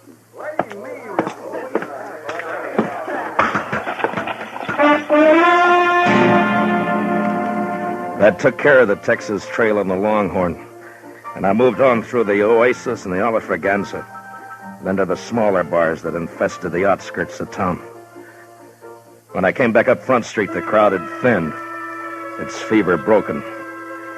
I'd left Torp's place for the last, thinking to give his men a chance to get out of town before they faced me. There was a gambling hall on the same side of the street as the jail. And when I reached it and entered, there weren't more than a dozen men there. And most of them stepped quietly past me out into the street. What was left didn't seem to count for much. Looking for somebody, Marshal? You a friend of Torp's? Well, yes, I was. Why? Who else here worked for Torp? Everyone's gone, Marshal. They heard you were all riled up and they left. And you're alone. And still in bad company. I wouldn't ordinarily take that. Well, go ahead, mister. You're calling it. No. Not now. What's stopping you? Oh, if it's the shotgun. Now, does that make it easier for you? I haven't been looking for you, Marshal. You were in on the cut, weren't you? Torp's dead, Marshal. Isn't that enough? Torp! Mister, one of the best men I ever knew died tonight. And I killed him. I'm not a gunman, Marshal. You wouldn't be proud killing me. What does a man like you know about pride? Now, you get out of Dodge, and you get out fast. But I don't... You want to die in this place right now? No, I'm leaving. All right, hurry.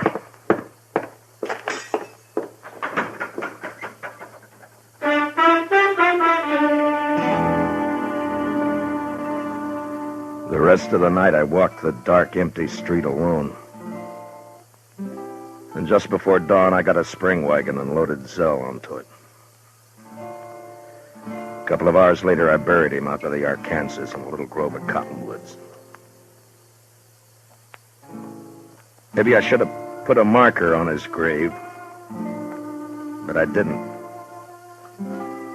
What I did instead, I did partly out of scorn for the kind of men Zell said have to notch their guns to keep their courage up. And partly as a kind of a cross that I'd bear from now on. So instead of a marker on his grave, I took out my gun. And I cut a single notch on it.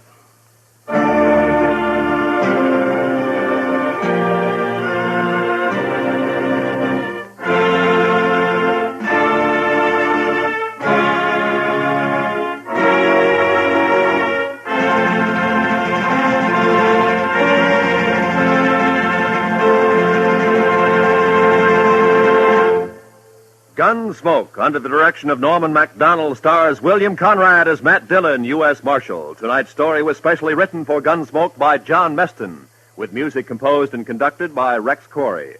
Featured in the cast were John Boehner and Harry Bartell, with Lawrence Dobkin, Lou Krugman, and James Nusser. Parley Bear is Chester, Howard McNear is Doc, and Georgia Ellis is Kitty.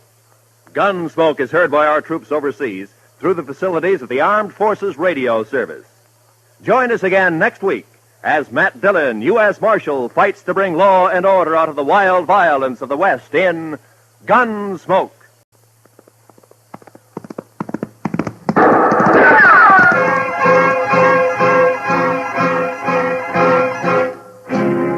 Around Dodge City and in the territory on West, there's just one way to handle the killers and the spoilers, and that's with a U.S. Marshal and the smell of Gunsmoke.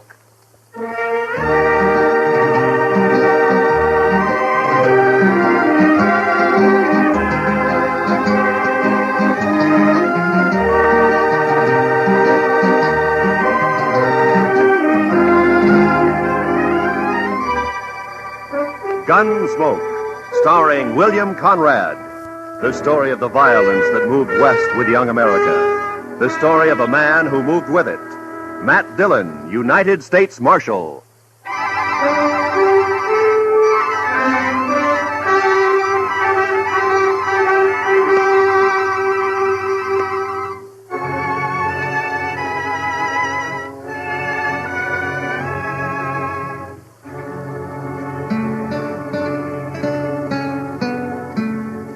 Chester and I had left Dodge about 9 that morning. It was a good day, clear with a snap in the air. The horses felt it too, and they wanted to move fast. Not in the lope that we were holding them to. Chester took a couple of deep breaths and liked what he smelled. It surely is a fine day, Mr. Dillon. A fine day. I had some government papers to take over to Bill Holton at the post office in Pierceville, a place about 40 miles west of Dodge. Chester and I figured we'd stop overnight and ride back the next day. We followed the trail along the Arkansas and stayed with it as it left the river at Cimarron and cut across the prairie. Looks like a big wagon train up ahead there at the crossing, Mr. Dillon. Yeah, sure looks like it, Chester.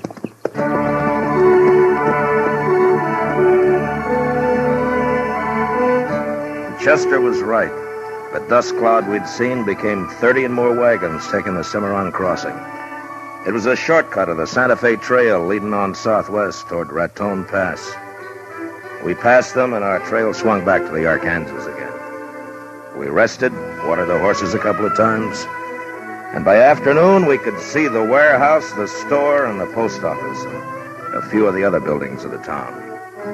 It wasn't a big place, Pierceville. Maybe 50 people regular living there. Funny? Oh? I don't know. It looks peculiar. Yeah? I just don't rightly know, sir. Just funny. It's peculiar. You mean nobody around? Yes, sir, that's what I was thinking. That's what I thought.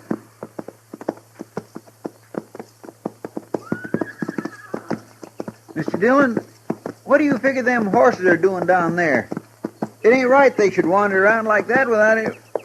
Mr. Dillon, they got their saddles on, too.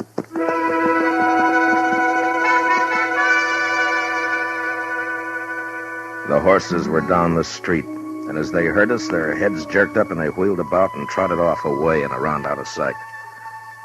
And we stopped. I listened. There was nothing to hear. An empty place, nothing to see. But there was a feeling in the town. You couldn't figure what. We walked the horses over to Bill Holton's post office.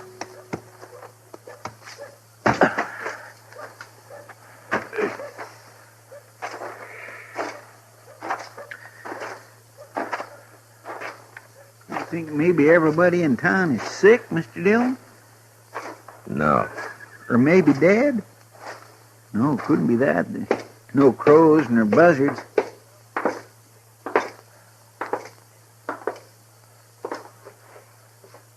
Bill. Hey, Bill. Mr. Dillon, look yonder. The safe's open. What? What? He wouldn't leave the place like this. Come on, Chester.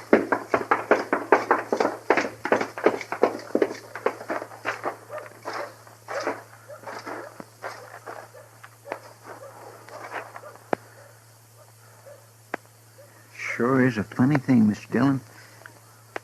I swear it gives me the willy-was. I never seen anything like it. Not a living soul in the Hold whole... it, Chester. Did you hear something? I'm not sure. Just wait a minute.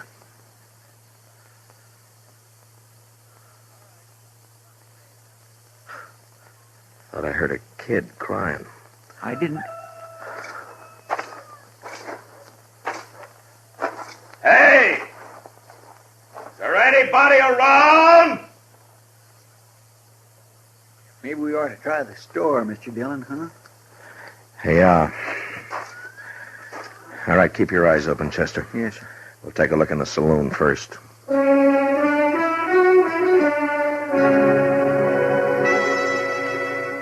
The saloon was about 200 feet back up toward the end of town. But we didn't get that far. They stepped out behind us as we passed the livery stable, and we never had a chance to draw. Get your hands up. High. And hold them there. We did, and I felt my guns lifted away.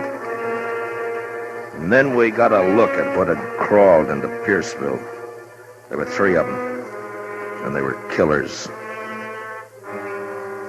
Man gets to know the look in the eye of a killer. If you're lucky, you see it in time. Well, we weren't lucky that day. It's the law, Brill. Yeah. Where you from, mister? Dodge? Dodge. Hey, that's Dillon. No. It sure is. You Dillon?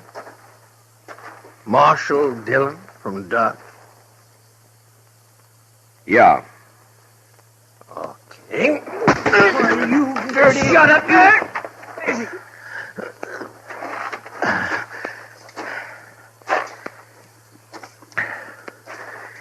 You want to try that again? We will. Don't fret yourself about that, Dillon. You move in. Take him to warehouse, Brill? Yeah. Be a sight better to get rid of him, if you ask me. I don't think so. Not right now. They might be able to help. I've always wanted a U.S. Marshal to help me. Listen, Will. You take away his gun, you watch him. He'll be on his belly begging to help.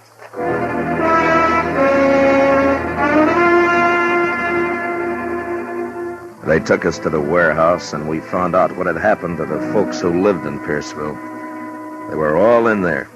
The kids, the 6-month-old baby, the women, and the men. Inside, there were 6 more hard-faced men leaning against the wall near the door, their guns held lazily in their hands. They'd taken over the whole town, and for some reason, they were holding it. Shut up! Every one of you! Shut up! Lady, told you to keep that kid quiet. You want me to do it for you?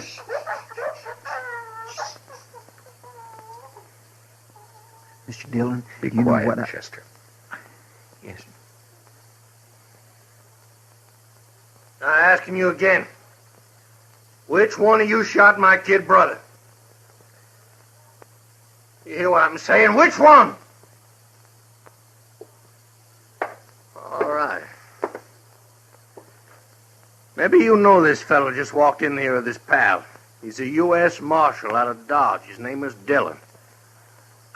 I'm going to make him accountable for what you make up to do. When a man does a killing, he's accountable. Ain't that so, Marshal? That's so? Okay. One of these folks killed my kid brother. And unless he talks up, there's going to be a lot of killing around here. You get that? Now, you talk to him, Dillon. You explain the law. I'm a fair man. I'm going to give you a couple of minutes. Don't nobody try nothing, because we'll be right outside. Don't try nothing.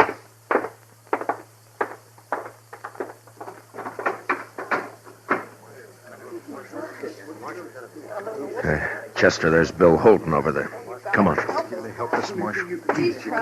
Marshal, please. Hi, Matt. How are you, Bill? Could be worse, I guess. Mr. Holton, your face. What'd they do to you? Oh, I was the first one they worked on. Will you tell us what's happened, Bill? Well, they rode in early this morning. Whole outfit. I figured them for trouble when I saw them. Straight off, I knew. A couple of them held me, knocked me around. The others grabbed 3 women, kind of for hostage, I guess. Brill, he's the leader. He cleaned out the safe. What about the killing? 3 or 4 of our boys came up, saw what was happening, started in shooting. Then these snakes hauled the women folk over to the post office door and kept them in front for shields. Your boys stopped shooting then? Yeah, sure. Dropped the guns where they stood. Brill's kid brother was already dead then. Brill kind of went crazy, swore he'd kill the women, burn the town. Then the outfit rounded up a couple more women. After that, everybody else. None of us wanted to see the women hurt. I guess we gave up too easy. On account of his brother, huh? He calls it murder. You heard. They've kept you locked up in here ever since? Yeah. He says he'll take us out 2 at a time and shoot us if we don't tell. Do you know who it was? No. Like I say, 3 or 4 fellas were shooting. Even they don't know which one of them it was. Listen, Marshal. I'm Dave Maxon. I got a place outside of town. Listen, we got to do something quick. Yeah, sure. Take it easy, will you? My wife, that's her over there. She's got the baby. We come in this morning to get something at the store. You got to do something. All right, Mr. Maxim. Now just take it easy, will you? Look, there's 30 of us. The men, we could rush them. Some of us would get killed. Now listen we to me. got to get to the marshal. I'm thinking all of us will get killed. And that's not the way. We got to do something. Yeah, I know.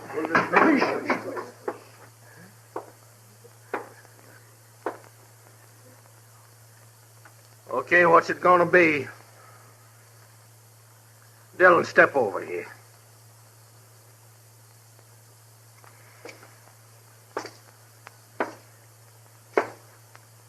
Well, what do you say? I don't know. Seems to me you came here and broke the law. It's the chance your brother took when he got killed. That was murder. He was shot in the back. Maybe he got turned around looking for somebody to kill himself. It was murder. I ain't gonna stand here arguing with you, mister. Who did it? You think I'm bluffing? I tell you I ain't bluffing. If I have to wipe out this whole stinking town, I'm gonna do it. That doesn't get your brother back. You in the habit of killing women and kids? You shut up. Okay. Sanders, Carger, start with 2 of them. Take them outside. That fella. You. And him. No. Oh, no, not Dave. Oh, no, you can't. No, not Dave. No. Brill, you're crazy. You do this and they won't even hang you. You'll be torn to pieces. You won't be around to see it. All right, go on, get him outside. Well, anybody got anything to say? Anybody gonna say who killed my brother? I'll tell you something, you yellow, gutless coyote!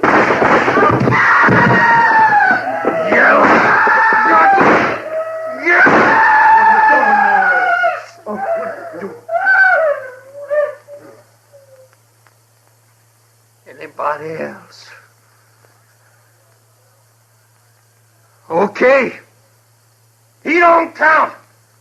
We still need 2. You! Get away with him. Go on. They both of them outside. They took the two men out, and we stood there. Some of us looking at the body of Maxim with his wife sobbing over him. Others staring at the closed door. It had happened so quickly there wasn't time to think, to figure anything. And there wasn't any way to shut out the sound of what happened outside. Oh, no. I gotta do something. No, Bill, don't.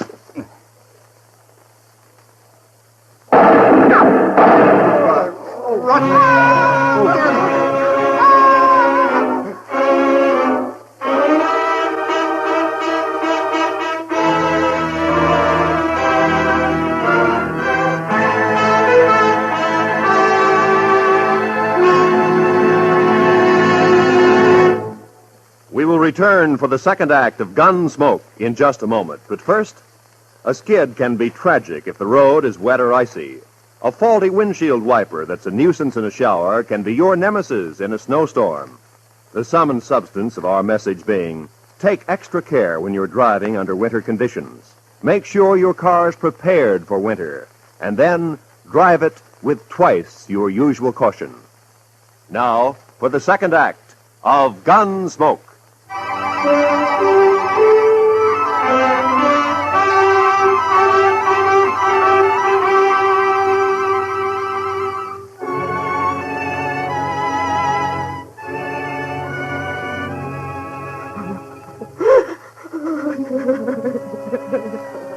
Except for Maxon's wife and another woman whose husband had died, there was a quiet now in the warehouse. The killers didn't come back in again. Maybe for what they'd done, they didn't have the nerve right then. Takes nerve to look at the faces of the ones who are left. I found out that there'd been 12 of them who'd ridden in. Now with the one who was gone, there were 11. I talked to the boys who had done the shooting at the gang. 2 of them were willing to give up, but 2 others weren't, and I didn't blame them. We waited, Chester, Bill Holton, and me in a corner trying to make a plan. An hour went by. An early evening chill found its way into the warehouse. I think they'll do it again. 2 more of us. Not for a while, maybe. That kind will get liquored up first. It makes them brave. I still think that maybe now's a chance to get outside, Mr. Dillon. Yeah, it might be. What scares me, though, is they'll start with the women and kids. Yeah. There's always a chance somebody will ride in, maybe see what's happening and send for help. Like us, huh?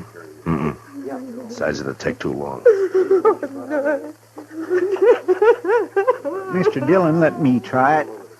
I don't want to hear no more of these women doing that. Just let me think, Chester. They're coming back. What? All right. Come on, quick. There's 2 of them. You can see through the crack. Yeah. It's the ones that got our guns. Brill isn't with them. Chester, get on the other side of the door. Yes, sir. You, Mister, and Bill, behind me. Okay, right. Now, when they come in, grab them and tie 'em. Now, look. I want everybody to keep real quiet. Do you understand? Yeah. All right, now wait until they're inside. You think the others might be around the back? I don't know. We'll take the chance. Now, whoever gets hold of them, don't let them yell.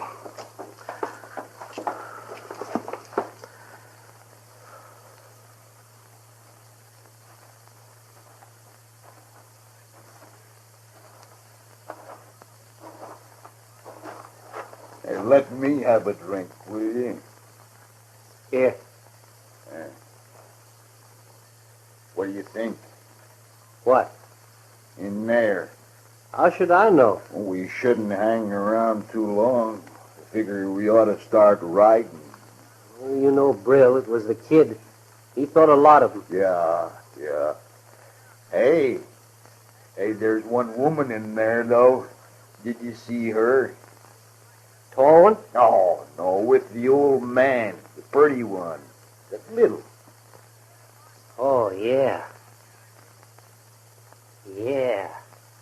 Maybe we get her out here and the others will talk. Might be. I ain't saying it'll make them talk, but a lot of men in there are soft about women. What about Brill? Nah, he don't care. He wants to find out who killed the kid. Maybe we can get him to talk. Sure. Might be fun.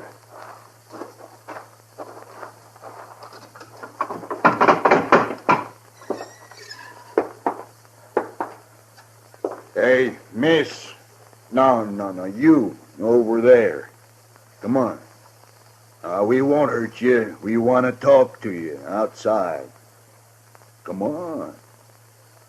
He said come here. She don't want it. Cover me, will you? I'll go get her.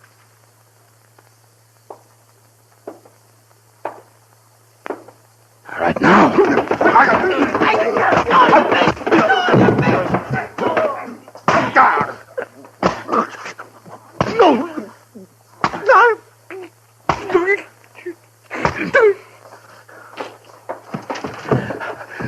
All right, get the door closed. Mine only had but one gun, Mr. Dillon. Yeah. Well, this one's got two. All right, which one of you here can handle a gun right? Frank's the best here. Donnelly? Yes, sir? Here. We'll split up the cartridges. Chester, get over by the crack there and keep a lookout. Yes, sir. One of the kids found an axe behind those empty crates, mate. Good. See if you can find anything else. Yeah, mate. Well, it's 3 of us now. 9 of them with guns. Yeah, except that we know that and they don't. Donnelly, you're going to have to stay here. Chester and I'll try to get some more guns. Now, you got a good chance to knock out a couple more of them if they come in. Shoot to kill them, you understand? I understand. Wait a minute, Matt. I'm coming with you. No. Listen, I used to throw an axe pretty good. I get close enough to one of them boys, I can split him. I'm coming with you. It's our only chance. You start shooting and the whole bunch will be on your neck. This is quieter. Okay, let's go. You see anybody, Chester? No, sir. He must be up the slough. All right, then open the door. Now, if we hear any shots back here, Donnelly, we'll come running. Take it easy now.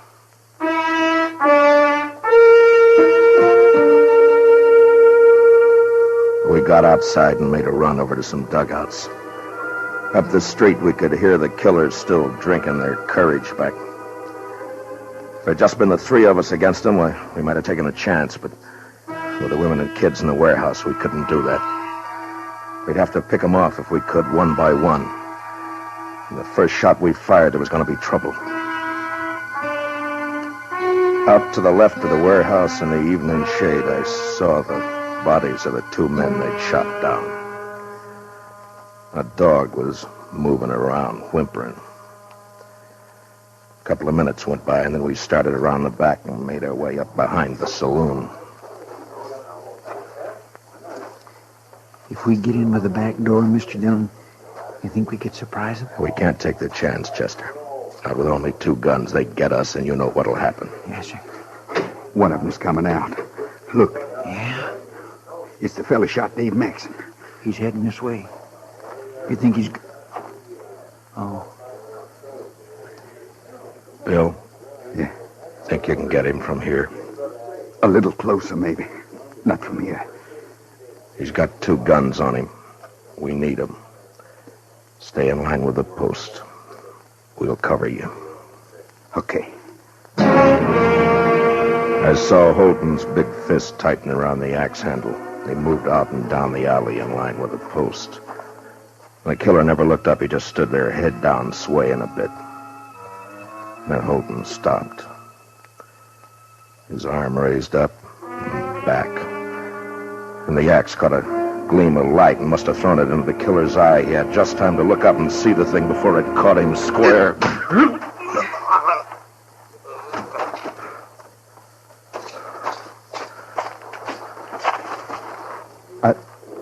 I haven't done that for a long time. I only throw at trees and boards. I never did it to a man before. I never killed a man like that. Chester, get the other gun. Yes. All right, here. Here, Bill, take this. All right, we got 4 now. That ought to fix us.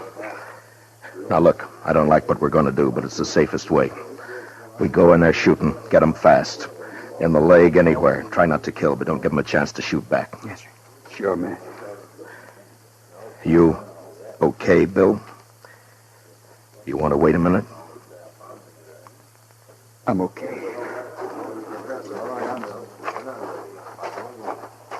I'm telling you, I ain't leaving until the man killed my brother gets it the same way. No, sir, I won't hear that discussion. How long was that? Drink up, we'll go on back now and see if they change their mind. It's all right with me. They got Marshal Dillon out this time. Yeah. And that deputy. Yeah. Too many marshals around this country anyway. Sure. Where we just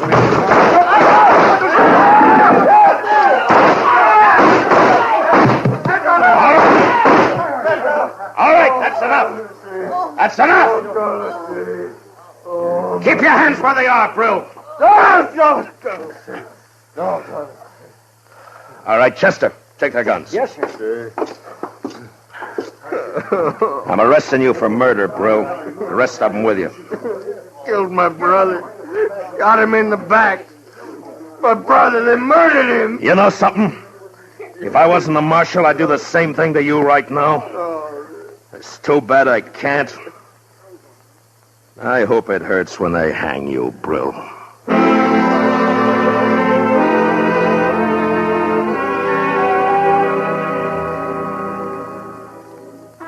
And it was over. And I got the feeling like it never happened. That there hadn't been time for it to happen.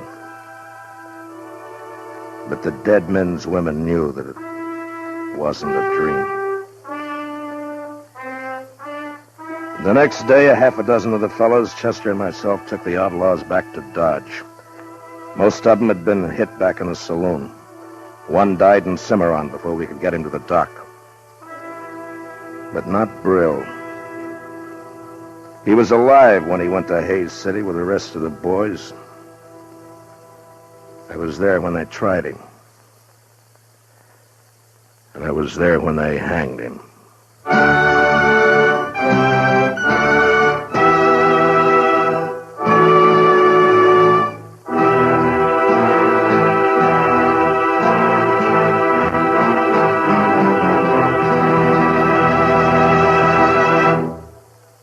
Gunsmoke, under the direction of Norman MacDonald, stars William Conrad as Matt Dillon, U.S. Marshal. Tonight's story was specially written for Gunsmoke by Anthony Ellis, with music composed and conducted by Rex Corey. Featured in the cast were Lawrence Dobkin, Vic Perrin, Bob Sweeney, John Daner, Lou Krugman, Michael Ann Barrett, and Ted Bliss. Parley Bear is Chester. Gunsmoke is heard by our troops overseas through the facilities of the Armed Forces Radio Service. Join us again next week as Matt Dillon, U.S. Marshal, fights to bring law and order out of the wild violence of the West in Gunsmoke.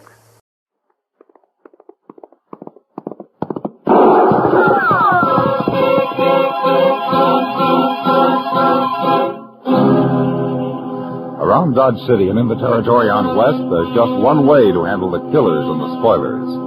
And that's with a U.S. Marshal and the smell of Gunsmoke.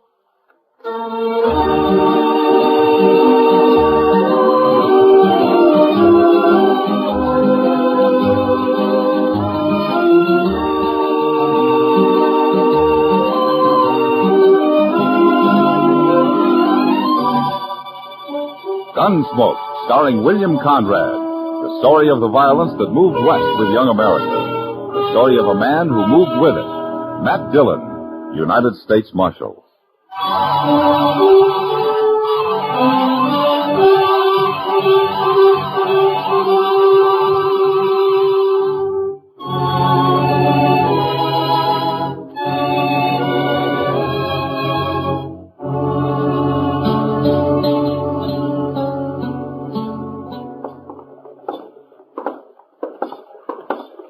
He sure made himself scarce in a hurry, Mr. Dillon. Yeah, it looks that way. The plaza seems pretty quiet. Maybe he got the wind up and rode right on out of town. You're giving him credit for too much sense, Chester. Yes, sir. The only time that mallard bunch stops is when somebody stops them. Hey, come on, let's take a look in the Texas trail. All right.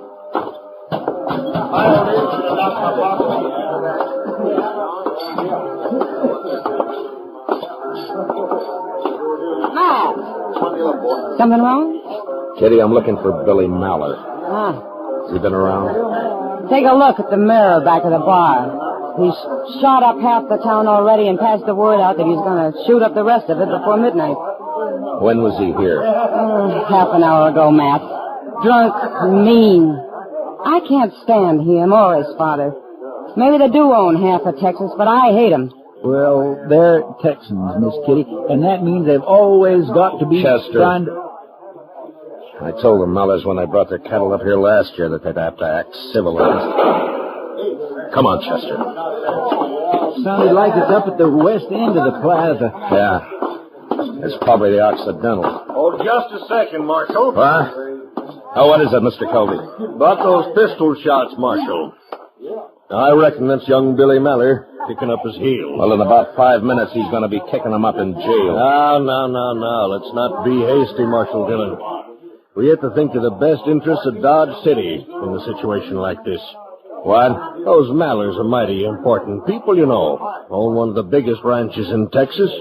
Always throw a lot of money around when they come up here with a herd. Well, as far as I'm concerned, he gets the same treatment as any other drunken cowboy. I'm sorry, Mr. Colby. Now, wait a minute.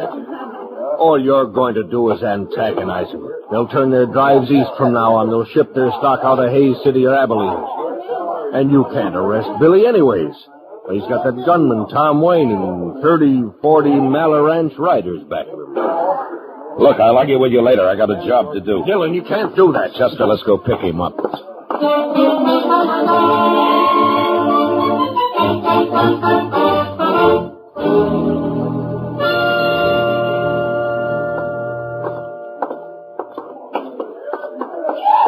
That's him, all right, Mr. Dillon. Standing there in the light. Yeah. I see him. Must be a dozen or more of his riders with him. Chester, you keep Tom Wayne covered. The rest of them will wait for him to make the first move. I'll take Billy. Yes, sir.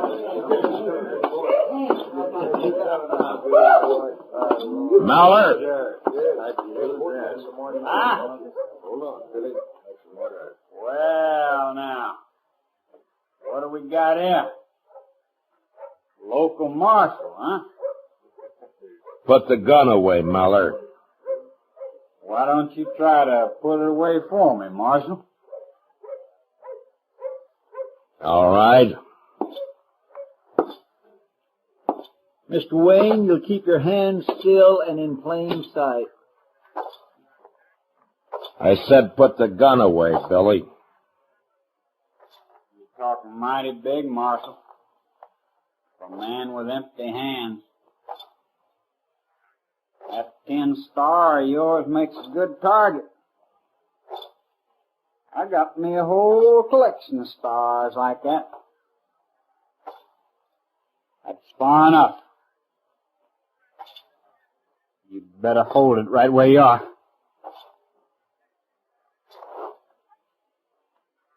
I gave you 2 warnings, Billy. That's one more than I usually give a man. Now you hand over that gun. I told you to take it if you think you can. Let it go. No! You bend that gun barrel someday, Marshal. Laying it over a man's head that way. Don't worry about it, Wayne. As long as it's not your head. I'm not worried. I would be, though, if I was wearing that star of yours. Why? Old King Malley, he don't like badge toters much. Especially when they buffalo the boy here. And he better leave the boy at home when he brings a herd north. Does he get away with this kind of behavior down there? He does. Well, here it's different. You can see for yourself. Maybe it ain't over yet, either. You weren't figuring on drawing a hand, were you, Wayne? It's nothing to me, Marshal. Not unless I get orders from King. Well, he knows where he can find me. Yeah, I reckon. All right. The rest of you men. You can stay up all night, spend your money, do as you please. With one exception. If any one of you pulls a gun inside the city limits of Dodge, you'll get the same treatment as young Maller here. Is that clear? Let's go. All right, Chester, let's drag him over to the jail.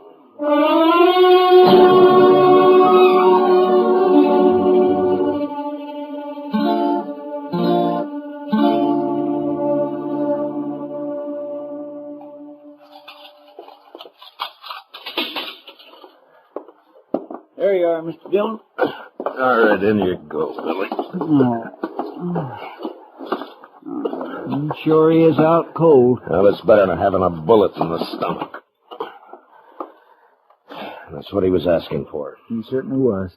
I declare, Mr. Dillon, if you don't stop taking chances when a man's already got a gun in his hand... Chester, you can't shoot every cowboy who has a snort or two and starts to take it out on the town. I know, sir, but... Here, hand me that bucket of water there in the corridor, will you? Yes, sir. Yeah. All right, Billy. Yeah, that ought to bring him around. All right, Chester, lock up his cell. Just a minute there, Marshal. Don't lock that cell. Lock it up, Chester. Yes, sir. Yeah, I just told you to stop that. Matter, didn't you hear me? I can probably hear you clear back in Texas. Now, what's on your mind? I'll tell you what's on my mind. I want my boy out of that cell. And I want him out in a hurry. Come around in the morning when the court opens. He's under arrest. Arrest? You? I can buy you in this 30-cent town of yours and never know the difference. Maybe. But we'd know it. Now, you shut up and get out of here. I've argued about this long enough. Either you'll open that cell or hand over the key. I'm sorry. You there, come on, hand them over. Here now, Mr. Maller, what King, you've gone far enough. You think some tin horn's going to... I said leave him alone. Let go of me, Dillon. Chester, unlock the cell. Yes, sir. I'm warning you, Marshal, for the last time. If you don't get your hands off me... Sure, King. Here you go. Now lock it up, Chester. Yes, sir. I'll break you, Dillon. I'll break you and run you out of the country. Sure. Sure, I know. But you'll have to wait till tomorrow morning.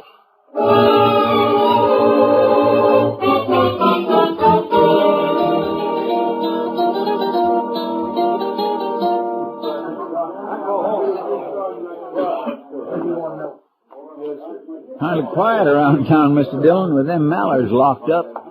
You and Chester look thirsty, Matt. I brought you a pitcher of beer. On the house. Well, it's not a bad idea, Kitty. Well, thank you. I heard about the Mallers.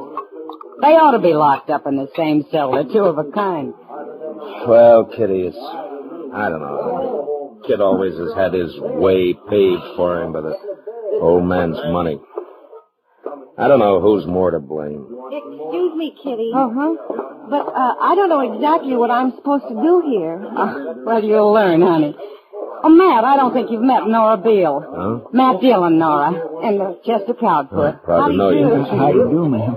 Well, now, honey, all you got to do right now is just stand around and look beautiful. I'll be along in a second and show you the ropes. Oh, well, thank you, Kitty. I'm very pleased to have met both of you. Thank you. Likewise, ma'am. Oh, where'd she come from? She's new in Dodge, isn't she? Oh, yeah. She's real sweet, Matt. She's a singer from Chicago or somewhere. She got stranded here a couple of days ago. She only plans to work a week. Excuse me, Miss Kitty. Mr. Dillon, look. There's King Maller. What? Over at the bar there with Mr. Kelby. Well, what's he doing out of jail, Matt? My gracious, you arrest a man and throw him in jail, and an hour and a half later he's out loose again. It's aggravating. But I'm sure he didn't mean any harm by it, Mr. Miller. It's just that sometimes he's got... Well, now. Now, Marshal, let's keep our tempers. Shut up. King, how did you get out of jail? When I've got anything to say to you, Dillon, I'll look you up. Now, Marshal, it's all perfectly legal. Mayor came down to his office, he fixed bail, and he released Mr. Maller and his son. They're both out, huh? Who went bail for this, Covey? Now, it's all in the best interest of the town, Marshal. Just like I've been telling Mr. Maller here. It was just a misunderstanding, and all of us hope he won't hold it against us. Covey, I ought to run you in for obstructing justice. Somebody fired from the street, Mr. Dillon. I'll go out there. What is it, Kitty? Nora Bill got hit, Matt. She's hurt. Bad.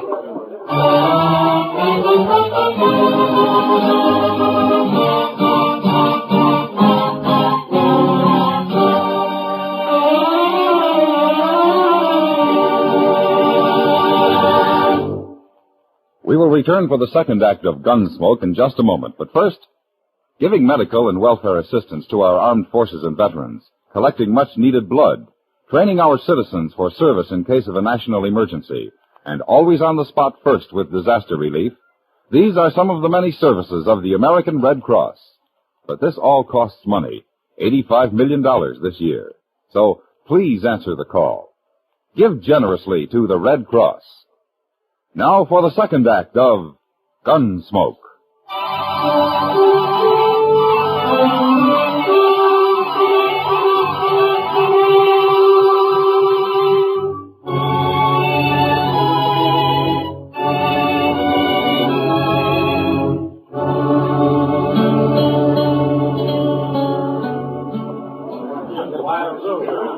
Over here, Matt. Lay her over here on the poker table. All right, Kitty. Oh. Easy now, Matt. It's all right. Sorry, boys. Whoever has a high hand, there, Matt. All right, Kitty. Here, let me slip this coat under her head. There. Did somebody send for Doc? Yeah, when the dealers went after him. Go on. Now, look, Nora. Don't try to move now. Looks like she was hit twice. Matt, do you think that she have a chance at all? I don't know, Kitty. Poor kid. It's all right, honey. Doc will be here soon. Why did they shoot me? Well, I think they were trying to get me, Nora. Not you. Why did they do it? Why? Oh, Where's Doc? Why doesn't he get here? You want me to go after him, Mr. Dillon? oh, please, I feel so...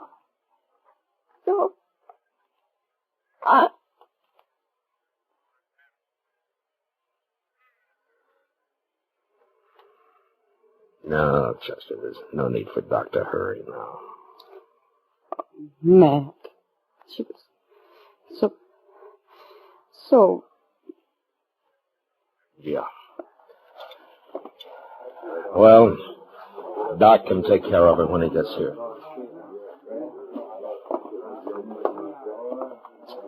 Looks like Billy Maller really pulled something this time, Mr. Dillon. No? How do you know it was Billy, Chester? Well, sir, half a dozen people saw him fire through the window and then ride off down the street. Yeah. I got a feeling those shots weren't wild. They were aimed. Only they were aimed at me. You were just lucky, Mr. Dillon. Where's Billy now, Chester? I don't know, sir. I heard the Maller bunch is getting ready to pull out. They're milling around the street out in front of their hotel. King Maller and Tom Wayne are there. Yeah. Well, they'll cover Billy, of course. It's going to be a lot tougher this time. Yes, sir. A whole lot tougher, I reckon. Kitty? Yeah. Will you sort of take charge of things here until Doc shows up? Oh, sure, Matt. You go on. Get your posse. Posse? You'll need one, Matt. When you move in with a posse, you ask for a gunfight. Works on a man like an out-and-out challenge. I'm going to handle it alone. But there must be 50 of them, Matt. Only 3 that count. As long as we can control the Mallers and Tom Wayne, the others don't matter. Marshal! Huh? Oh, Kelvy. You got another suggestion for the best interests of the town? Now listen here. You can't go up there, Marshal. That'll just lead to more killing. Won't do anybody any good. This wouldn't have happened, you know, if you'd taken my advice, not thrown that boy in jail. And it wouldn't have happened if you'd have stayed out of it and left him in jail, Kelvy. Tomorrow morning, he'd have sobered up and cooled off. Well, what's done's done. But they're getting ready to leave now. You can pass the word for King not to bring the boy along when he comes up next year and let it go at that. Don't make it any worse now, Marshal. Let it go at that, huh? Don't antagonize him, huh? Look the other way. It's just Billy Maller kicking up his heels, so let's stay real quiet. And maybe he won't commit another murder. Murder? It wasn't murder, that was an accident. It was murder. He meant to kill somebody, and he did. The only accident about it was the fact that he didn't kill me. Well, it's just a common dance hall girl. Nobody's going to pay any mind. I mind, Kelvy. And the law minds. And you stay out of this from now on. You understand me. Now, Dillon, you're not talking to some saddle bum. Yeah. Chester. Yes. Matt, Yeah, Kitty. you're not going to help to go get yourself killed. It seems to me I'm being sold awful short around here. They outnumber you 20-1. Kitty, if I let Maller get away with this, I'd be through in Dodge City, and so would the law. It was hard work bringing the law in here. And it's been hard work keeping it here. And it'd be 10 times harder trying to bring it back if it ever got shoved out. Yeah. All right, Matt. But do one thing, will you? What? Wait here. I'll be right back. Give me the shotgun, Red. Right. Here. Take this shotgun with you. Red keeps it back of the bar, but you take it, Matt. It'll help the odds a little, at least. It's a good idea, Mr. Dillon. I'd sure feel a lot easier in my mind if you took it. Well, all right. Thanks, Kitty. I'll see you.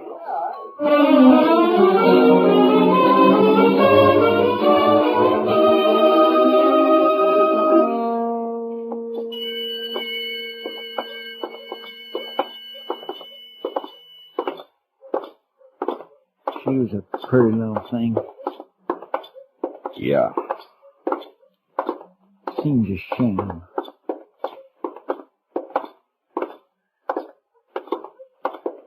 There they are, Mr. Dillon. Out there on the street in front of the hotel. Yeah, I see him. Looks like the whole Maller mob. This ain't gonna be very easy. King and Wayne are there, but I don't see Billy. No, sir, I don't either. Those 2 are the ones to watch, Chester. Don't let them start a play. Yes, Mr. Dillon, I understand. Here comes Marshal, Mr. Maller.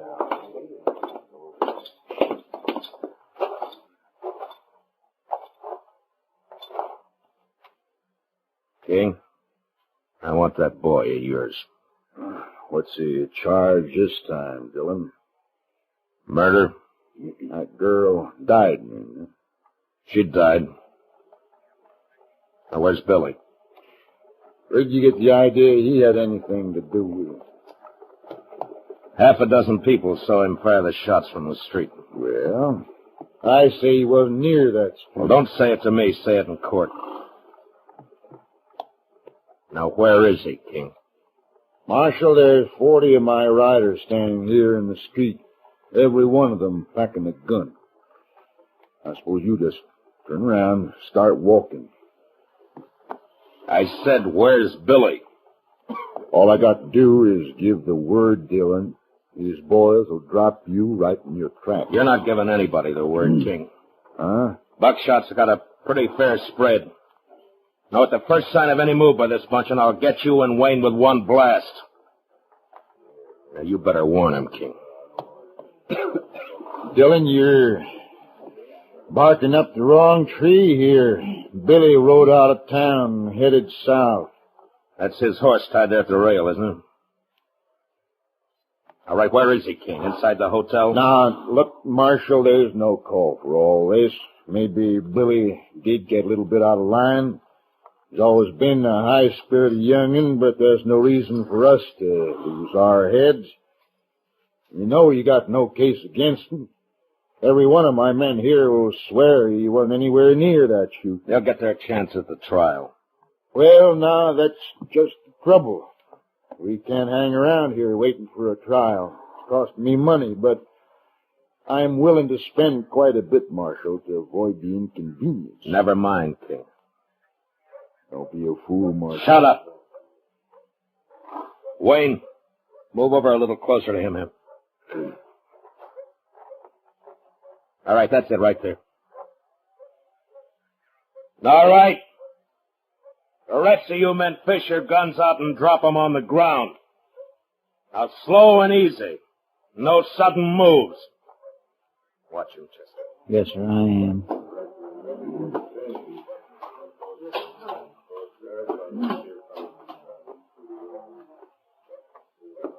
All right.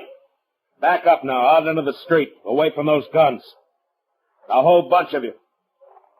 Move!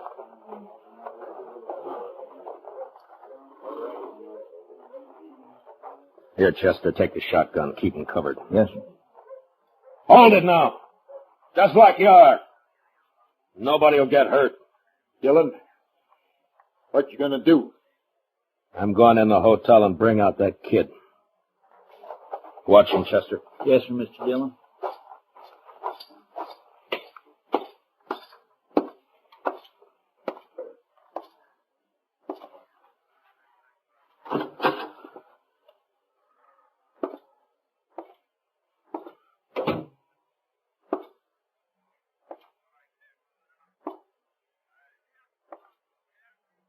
Marshal? Yeah? He's upstairs somewhere. Alone? Yes, sir. Everybody else cleared out. Well, now's your time. Go ahead if you want. The Mallers won't bother you. Thank you, Marshal. And the best of luck to you, sir.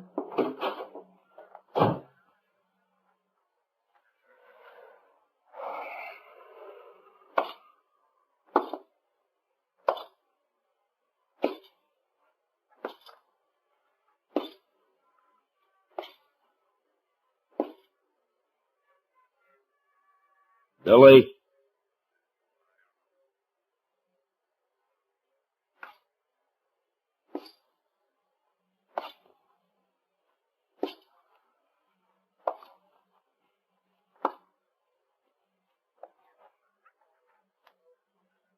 Billy? You better give up.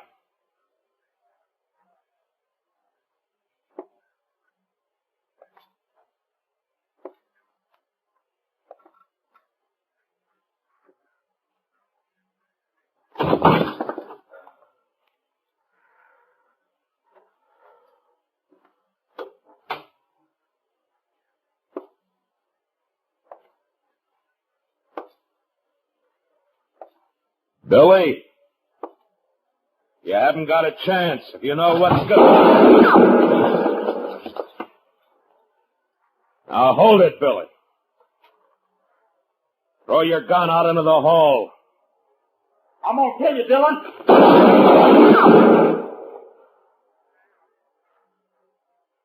It's your last chance, Billy. Now come out into the hall and give yourself up. I'll kill you, so help me.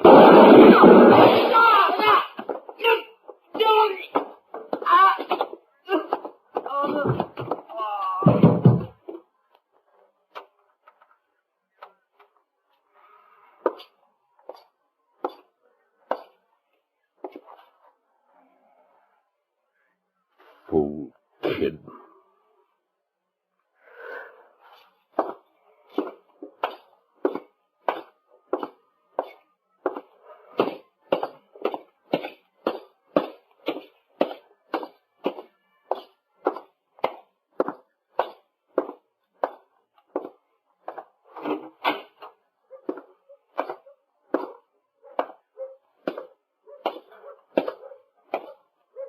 Dillon?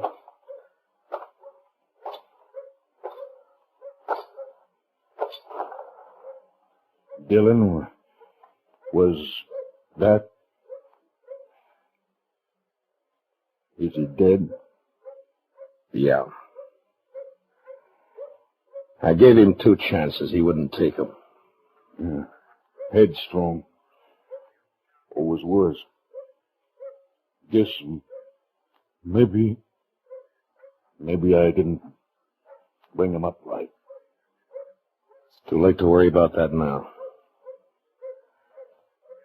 But I'm sorry, King. For Billy and for the girl both. He had it coming. I know that, Marshal. I tried to stop it. Too late. The only way I knew. But you wouldn't bluff. Tom, go get him. We'll have to bury him in Kansas. All right, King.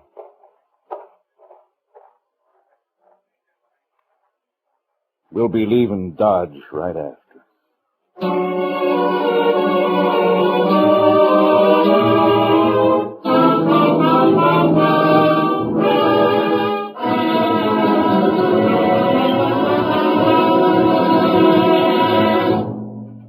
Gunsmoke, under the direction of Norman Macdonald, stars William Conrad as Matt Dillon, U.S. Marshal. Tonight's story was specially written for Gunsmoke by Les Crutchfield, with music composed and conducted by Rex Corey. Featured in the cast were Sam Edwards, John Daner, Lawrence Dobkin, Harry Bartell, Charlotte Lawrence, and Barney Phillips.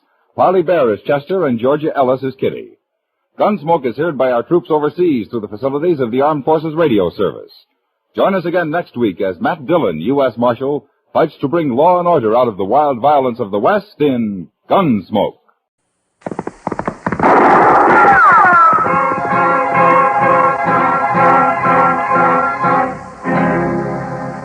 Around Dodge City and in the territory on West, there's just one way to handle the killers and the spoilers, and that's with the U.S. Marshal and the smell of Gunsmoke.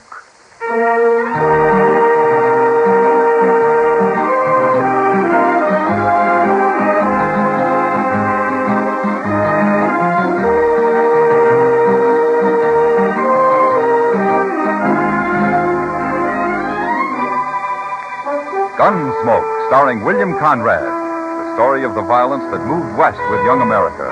The story of a man who moved with it. Matt Dillon, United States Marshal. Ladies and gentlemen, later on tonight's program, you'll hear a special message from the Honorable Edward F. Arnn, Governor of the state of Kansas. But now we bring you the first act of Gunsmoke.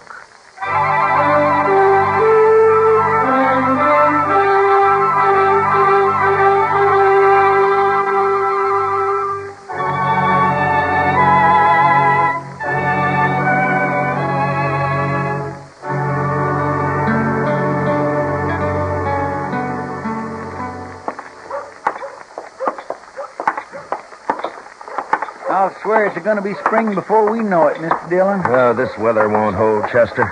We always got a rip snorter after a spell like this. It sure don't look much like it today. I even heard a meadowlark this morning. It's early for meadowlarks, isn't it? Yes, sir, that's what I'm telling you. Spring is downright staring us in the face. Well, the Texas Trail's kind of lively for this time of the afternoon. Well, it'll be livelier if you're right about spring and those trail herds start rolling in. Well, look who's here. And in the daytime, too. Well, howdy, Miss Kitty. Miss Kitty. Isn't it wonderful out? And guess what, Matt? I heard a meadowlark this morning. You and Chester. Huh? I've been telling him, Miss Kitty, spring is just around the corner. Kitty? Yeah. How come there's such a crowd in here? Oh, you mean the boys at the bar? Yeah. Well, it's some of the riders from the Cyclone Ranch. They're celebrating. Well, it seems to me they were celebrating Saturday night. They're making kind of a long weekend out of it, aren't they? Oh, Jim Polson said they all went back to the ranch Monday morning, but they got paid off. What? Yeah, the ranch was sold. Sold? You mean old man Bartlett sold out? Well, I hadn't heard anything about it. Well, that's what they said. The new owner had already taken over, some stranger. He's the one who paid him off. He brought his own riders with him. Well, what's this stranger's name, Kitty? Well, I don't know, Matt. Ed Revere over there was Bartlett's foreman. Ask him. Yeah, I think I will. Excuse me. I figured old man Bartlett would stay on. Howdy, Marshal. Figure on throwing us in the hoosegow? No, Ed, I wasn't planning on it.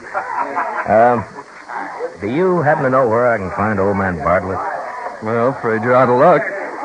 Him and his wife's left the country. At least that's what the fella that bought the ranch told us. You mean he didn't even stay around to pay you all? Nope. Made up his mind right sudden, I reckon. Guess this fella Jed Wade made him a mighty good offer. Jed Wade, huh? Yeah. Texas man, more than likely. Ain't from around here, anyways. None of his cowboys, neither. Then you haven't seen old man Bartlett since you left the ranch and came into town Saturday morning, huh? Nary hide nor hair. And he didn't say anything last week about planning to sell? No, didn't. Sure can't figure old man Bartlett selling out. Said he put half his life into that place and planned on living out the rest of it right there. Listen, Ed, let me ask you something. Huh? What do you figure about all this? I don't know, Marshal. Except that it ain't quite right somehow. You don't think there's something crooked about it, do you? Marshal, I don't know what to think. But it just ain't like Bartlett to run out this way. If there's anything I can do... Yeah, sure. Thanks, Ed.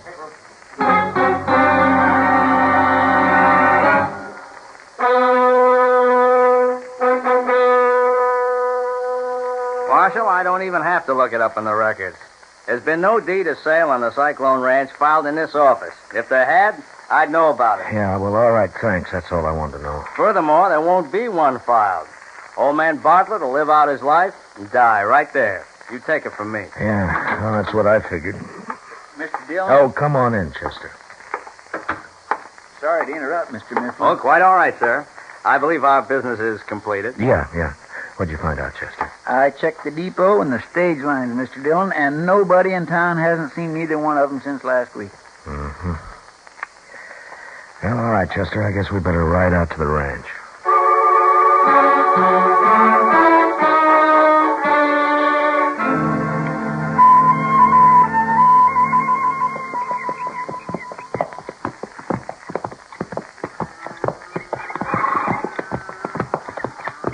Looks like that new outfit brought some of their own cattle up from Texas, Mr. Dillon. Yeah. And they're wasting no time slapping a brand on them, either. Want to take a look at them? No. Let's ride on up to the house. I sure can't figure it, Mr. Dillon. Working night and day to build up a good feeder ranch like this and then up and selling out without even thinking it over. Well, I can't figure it either, Chester. All right. Oh.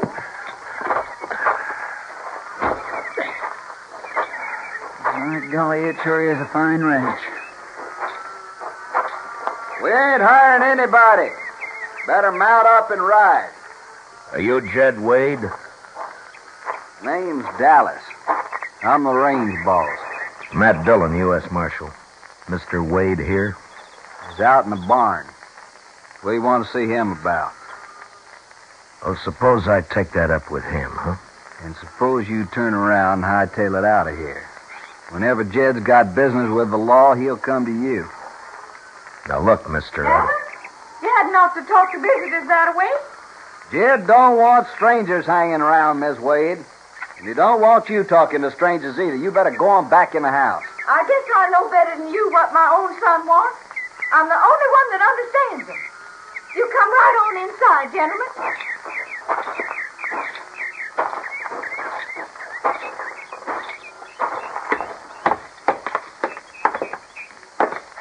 Mr. Dillon, did you say that was the name? Yes, ma'am, that's right. This is my partner, Chester Proudfoot. How do, ma'am? How do? You fellas wait right there. I'll go get Jed. I think we'll accept the lady's invitation. After you, ma'am. Why, thank you, Mr. Dillon. Surely does perk a body up to be having callers in her own house. Especially when you live so long from hand to mouth.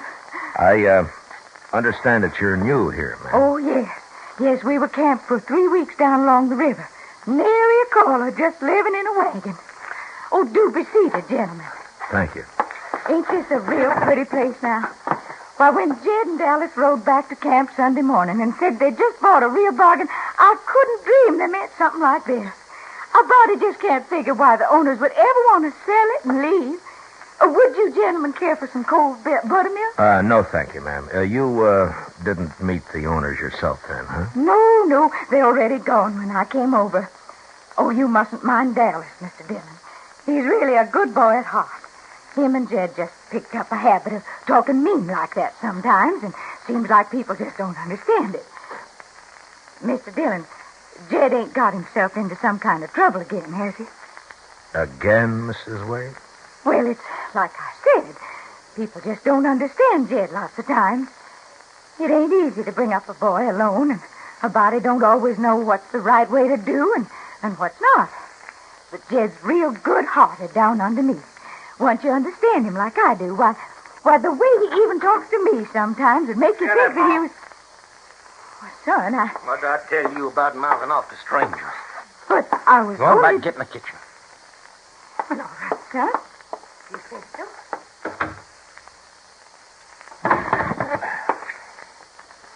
She's getting old, and it's been a hard trip up here.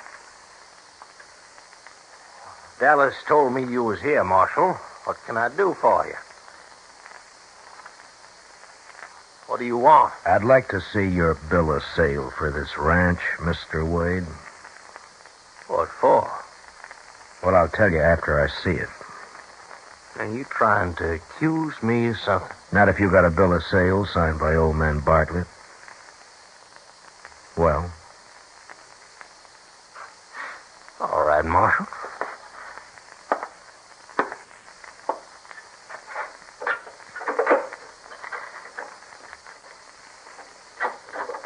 There you are. Take a look.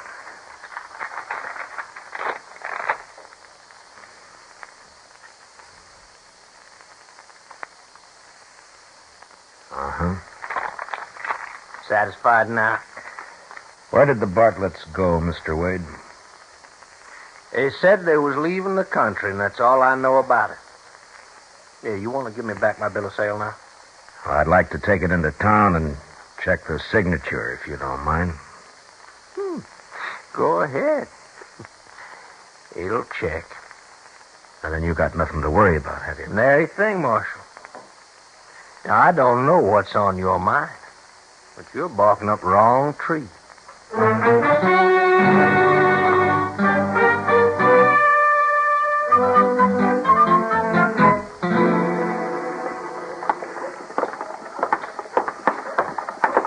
You ask me, Mr. Dillon, I'd say that Wade and his partner are ornery enough for anything. Just plumb cussed, downright sneaking mean. Maybe so, Chester. But you can't jail a man for meanness, not as long as it only comes out in words. I suppose. There ought to be a law of some kind. Now, take like the way he talks to his mom. I don't see how she can put up with it. She's his mother, Chester. Well, I know that, but there's Hello, Matt. Oh, hiya, Doc. Yeah, just getting ready to close up the office. How about feeding with me? Later, maybe, Doc. Say, Doc, you still got that bill of sale on that horse you bought last fall from old man Bartlett? Oh, sure, I guess so, Matt. Why? Well, I just want to check Bartlett's signature. Why, what do you got there? I know his signature pretty well. Let me take a look at that now, man. Oh, here. See what you think, huh? Sure. Oh, yes. That's old man Bartlett's scrawl, all right, of course it is. Well, maybe I was wrong. Yes, sir. It looks that way, Mr. Dillon. But only about the bill of sale, Chester. We still don't know what happened to the Bartletts.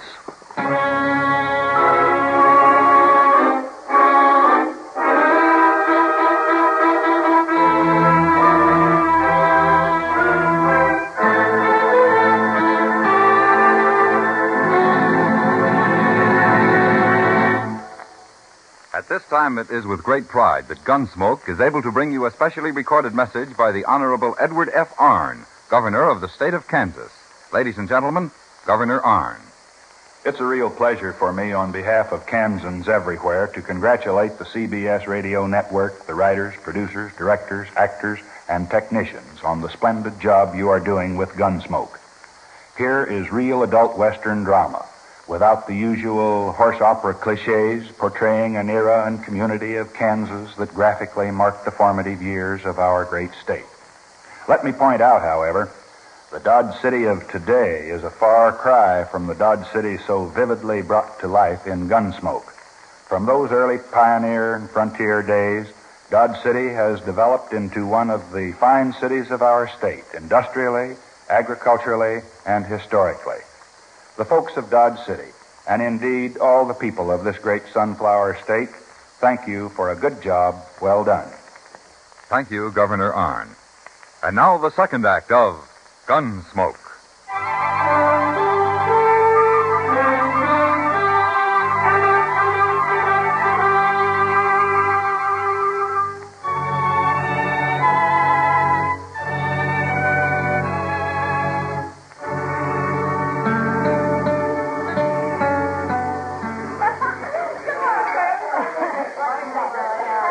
Big crowd in town tonight, Mr. Dillon. In here, too. Must be the feel of spring in the air. Get the man on the prod, makes him feel good. Not me, Chester. Yes, sir, I've been noticing that. You haven't said 1 dozen words in the last hour. It don't do a man any good to stay down in the dumps that way. Drink your beer. Well, now, we just made a mistake, that's all. Got the wind up over nothing. Now we know it's old man Bartlett's signature, but I just can't help feeling that we haven't made a mistake. Well, maybe you ought to make one, Matt. Oh, hi, Kitty. Everybody ought to make a mistake once in a while. Keeps them from getting old. Or else helps them along. What's your trouble, Matt? Oh, feeling that somebody's guilty of not being able to prove it. It's that Cyclone Ranch business, Miss Kitty. Now, I know Bartlett didn't sell out. His signature is on that bill of sale, Mr. Dillon. Yeah, but a man can be made to sign something, Chester. Well, why don't you find Mr. Bartlett and ask him? Well, I'd settle for just finding him. I don't think I'd need to do any more asking. Do you mean that the way it sounds, Matt? Yeah. I know I'm jumping at conclusions, but the way things add up, it's the only answer that makes any sense. Well, I hope you're wrong, Matt. So do I, but I don't think I am. Anyway, there's not much you can do about it right now. Why don't you forget it for a while? How about a round of drinks, Matt, in honor of spring? Spring, huh? You and Chester. Well, it is, Mr. Dillon. Yeah, even the coyotes feel it. Did you hear him just after dark tonight yapping down along the river bottom? Yeah, I heard him. Kitty, would you mind if we had that drink later? Well, all right. But where are you going? Well, I just thought that Chester and I might take a little ride, that's all.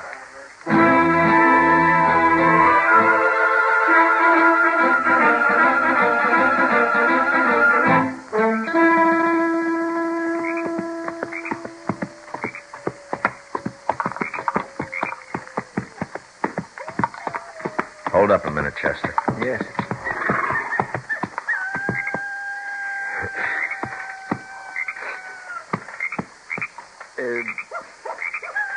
Be all right to roll a cigarette, Mr. Dillon? No, you better not. We're too close to the Bartlett place. Miss Kitty sure was right about those coyotes. Every one of them and his brothers out tonight, all yapping their fool heads off. Yeah. You suppose those coyotes really know it's spring coming, Mr. Dillon? It could be. They're sure scattered all over the countryside. There seems to be more of them off there toward the river bottom, though. Yes, sir. Believe you're right, Mr. Dillon. Wonder why. I don't know. Might be worthwhile taking a look. Yes, sir.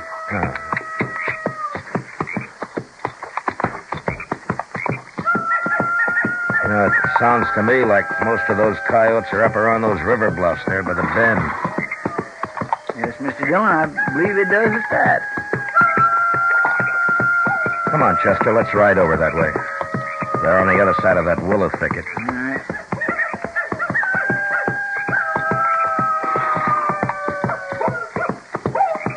Now, let's cut through the thicket here. Yeah.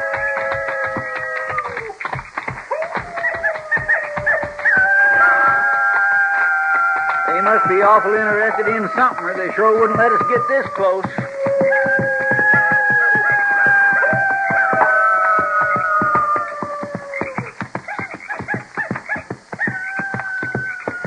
Well, I guess they heard you, Chester. I think most of them are over there at the foot of the bank. Let's take a look.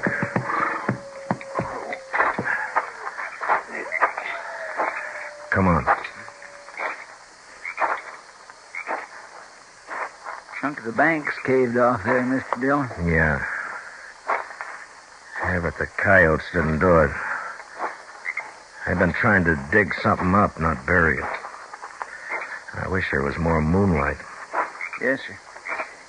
Well, if you'd have told me what we were up to, I could have brought a lantern. Well, I didn't know we were going to run into anything, Chester. Yes, sir.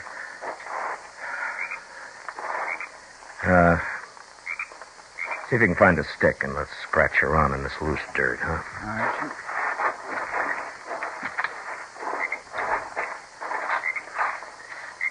Anybody tried to tell me this morning that I'd be out here in the middle of the night digging in that dirt like a groundhog, not even knowing what the Sam Hill I was... What is it, Chester? Did you find something? Yes, sir. I sure have. Here, let me see.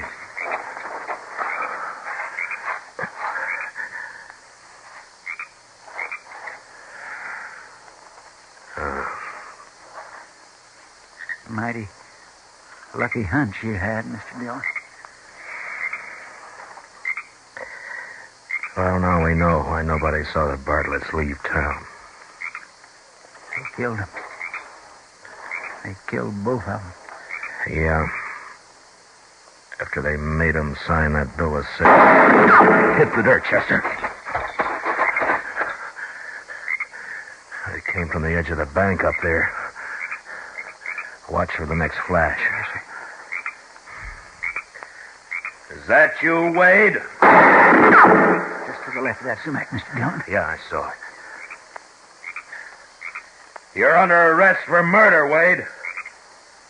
Now throw down that gun and come out of there with your hands up. All right, Chester, let's open up on him.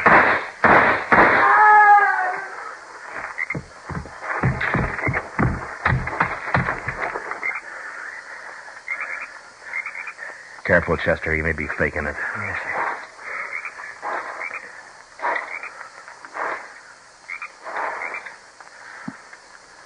Only one thing, Mr. Dillon. It's not Wade. It's Dallas. Then let's go find Wade.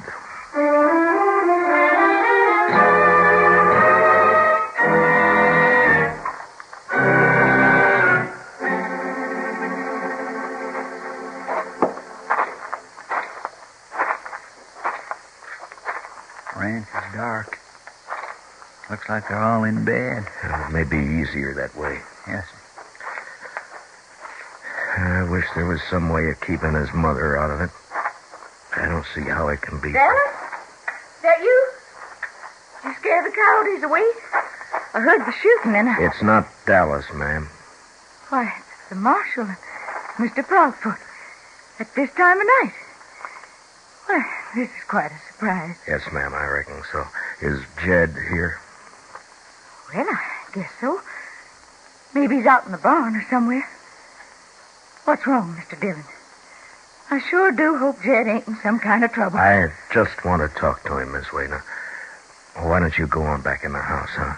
And we'll see if we can find him. Well, all right, if you think best. You just go straight on back through the barn. I reckon you'll find him all right. Thank you, ma'am.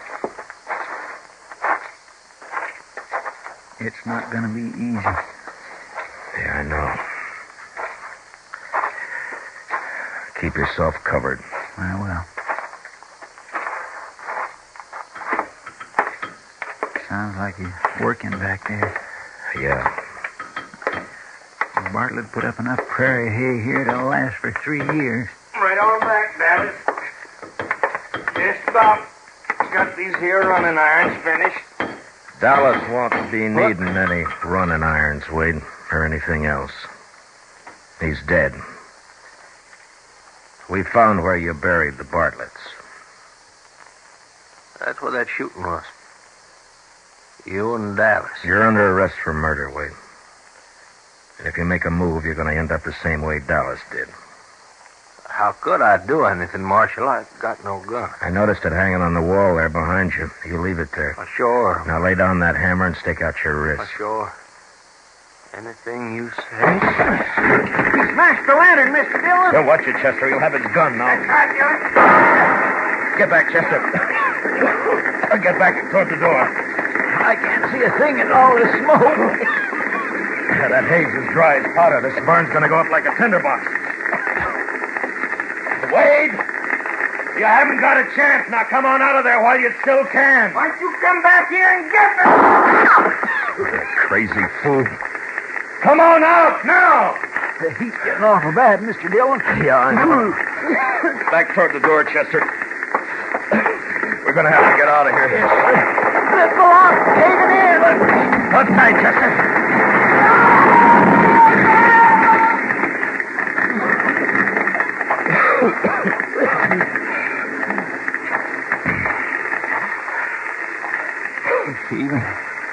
Even for a man like Wade, that's not a good way to die, Mr. Dillon. Oh, no way is when you come right down to it, Chester. Dead? Not dead. He's in there, Eddie. He's there in all that fire. I'm sorry, ma'am, You got but... to do something. You got to go get him out of there. No, I'm afraid there's no use, I'll ma'am. go in there myself. No, it's too late to help me.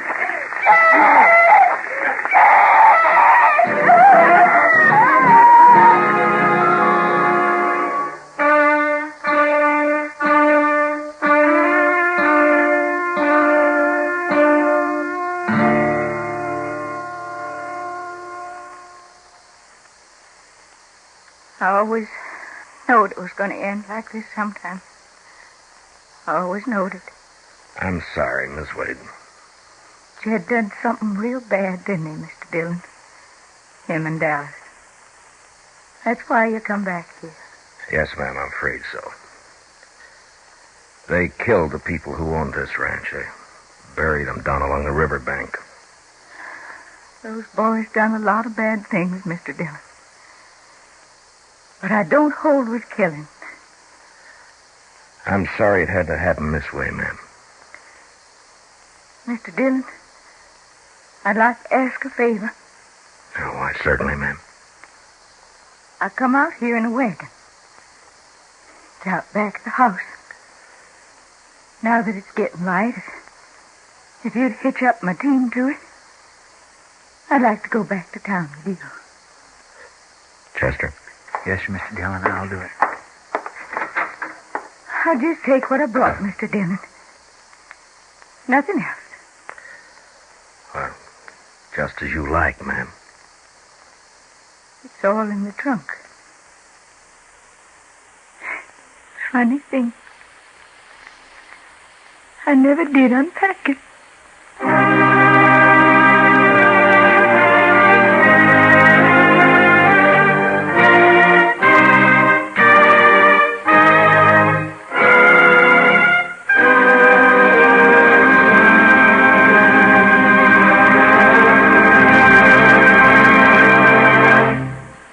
Gunsmoke, under the direction of Norman MacDonald, stars William Conrad as Matt Dillon, U.S. Marshal. Tonight's story was specially written for Gunsmoke by Les Crutchfield, with music composed and conducted by Rex Corey. Featured in the cast were Vivi Janis, Harry Bartell, Lawrence Dobkin, Joe Cranston, and Jerry Hausner. Parley Bear is Chester, Howard McNear is Doc, and Georgia Ellis is Kitty. Gunsmoke is heard by our troops overseas through the facilities of the Armed Forces Radio Service. Join us again next week as Matt Dillon, U.S. Marshal, fights to bring law and order out of the wild violence of the West in Gunsmoke.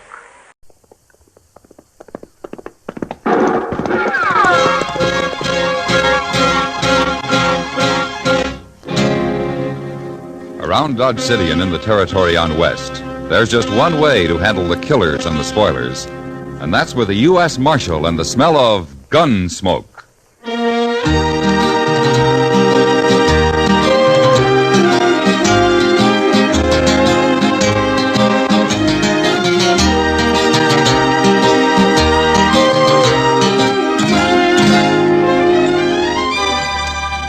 Gunsmoke, starring William Conrad. The story of the violence that moved west with young America. The story of a man who moved with it. Matt Dillon, United States Marshal.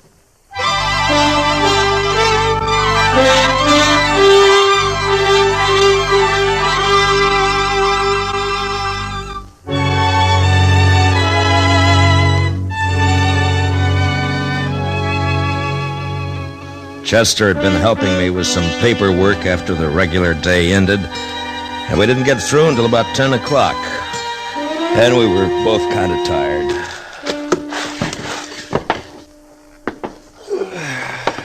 Well, I sure never did think I'd hold out, Mr. Dillon. I got a cramp in my hand and a crick in the neck. What I need's a beer. I'll join you, Chester.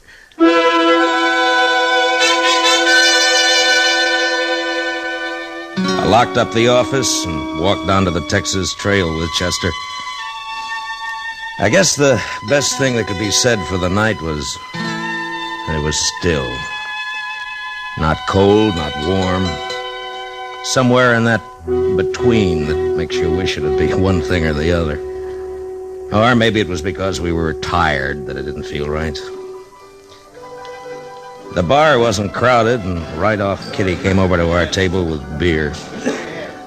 I thought she looked kind of worried. Hard day, Matt? Oh, no, nothing much. Oh. I declare, Miss Kitty, this beer tastes darker than usual. New brew, probably, Chester. Yeah, I suppose. Say, Matt, you ever seen the stranger before? The tall one, the bar? Huh?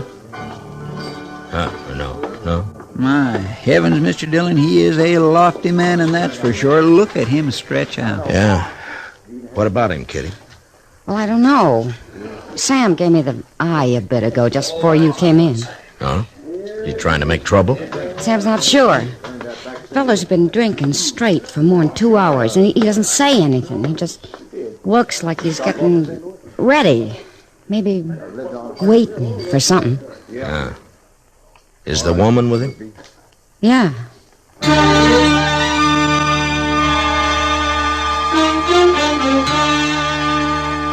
He was a lean, almost stringy man, better than usual tall. And he might have served in the army once because he wore his gun butt forward. As we sat, Chester and me, drinking our beer, he turned around a couple of times and looked at the door. I never saw a man with eyes as gray or with a skin to his face so dry and tough you'd swear you could get sparks off it with a flint. The woman standing next to him talked loud and often, but he didn't appear to be listening much. It was like Kitty said, he was waiting. About an hour went by, and the place began to quiet down. Most of the men drifted out to wherever their way was taking them.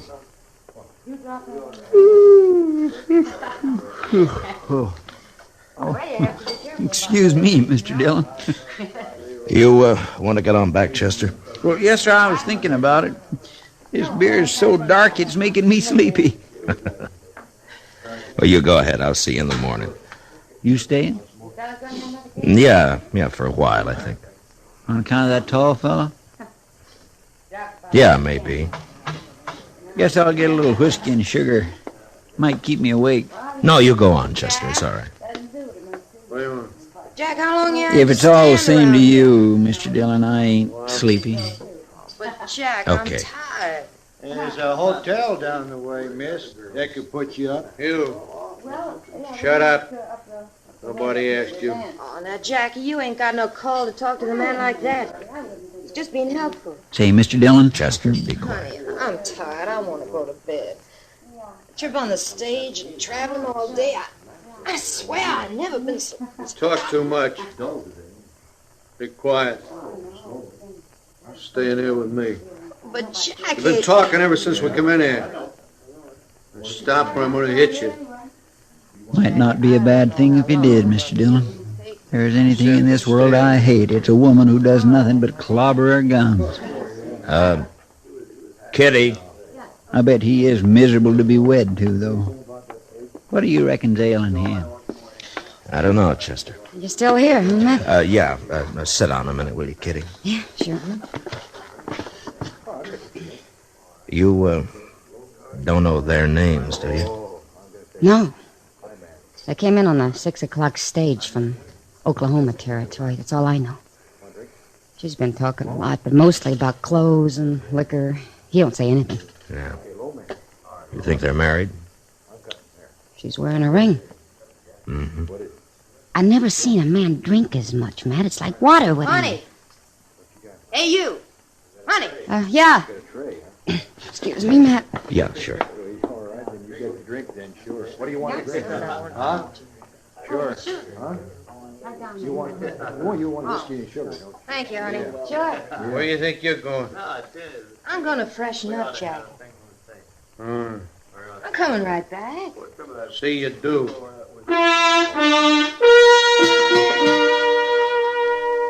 The woman had just got out of sight when we heard the horses coming down the street outside. There were only 6 of us left in the place. Sam, Kitty, Chester, and me, the stranger at the bar, and a cowboy sleeping it off at a table across the room.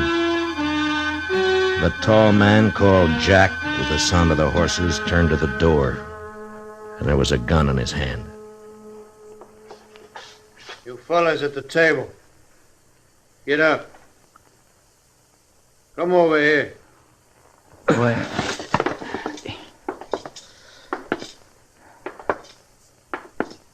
Well, I kind of wondered what you were waiting for. I know you've been wondering. That's why you've been hanging around. I don't want no trouble with you. Stay out of the way, you won't get hurt. Why don't you put your gun away, mister?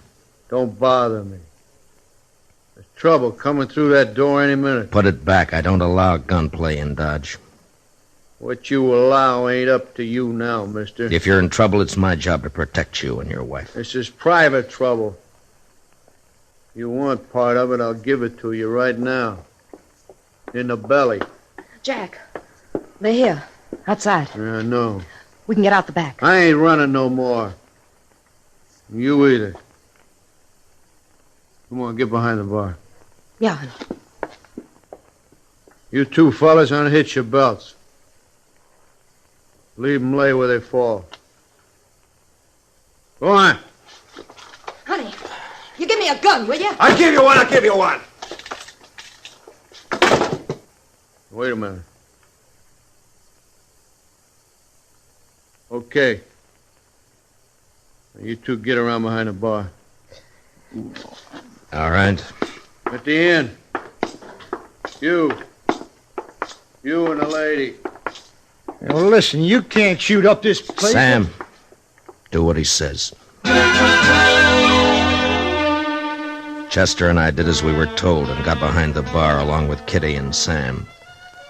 The tall man picked up our guns and tossed one to the woman, then dropped the others beside him on the floor.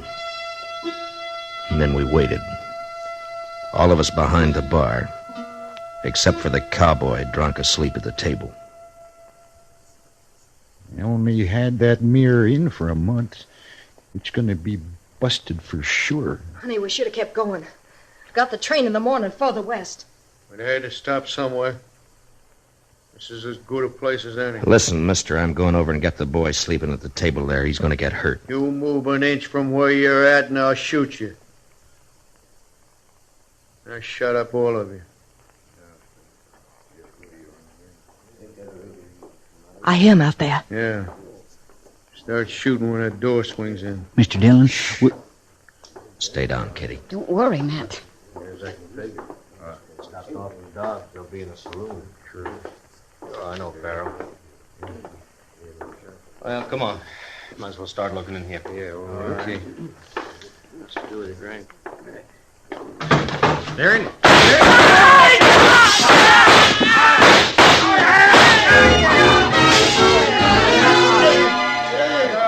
The shooting went on for about 5 seconds, and when the glass started to come down behind us, we covered up. And at that, I felt a warm trickle along the side of my face where a splinter had slashed me. There wasn't anybody behind the bar hurt beyond a scratch or two from the glass. But out there by the door and sprawled out beyond onto the walk were 4 men. They never had a chance. They'd never have another. Watch out for the glass, Jack. We got him. Yeah, we got him, honey. Oh, shit. One of them's still alive. Who is it? It's Acton. Let me. Never did like him. Come on, let's go. All right, Jackie. Sorry we messed up your place, honey. Don't you try coming after us, mister. Jack's had a taste of blood. Come on. Jackie, we're gonna have to ride now? Yeah. Oh, honey, I'm tired. Take it easy later.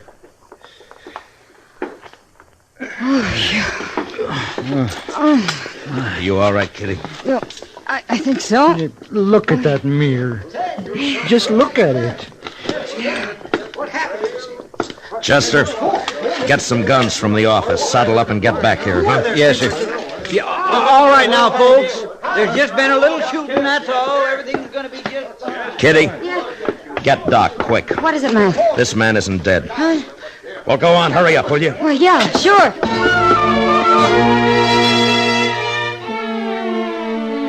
She ran out into the night for Doc. And I stayed in the Texas Trail watching the life flow out of the bullet hole in the chest of the man the killers had called Acton.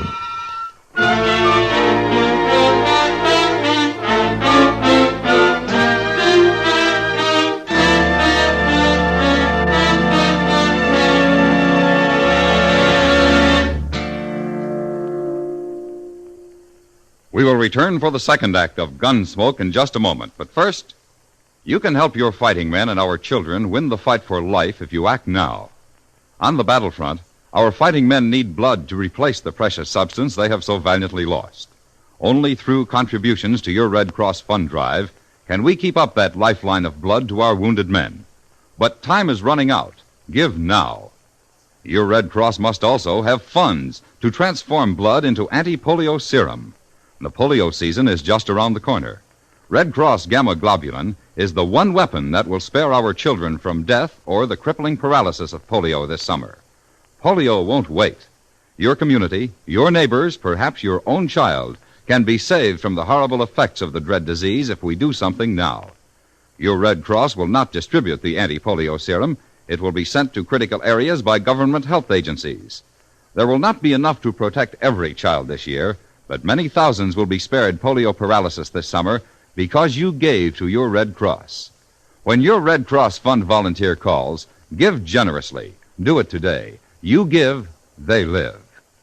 Now, the second act of Gunsmoke.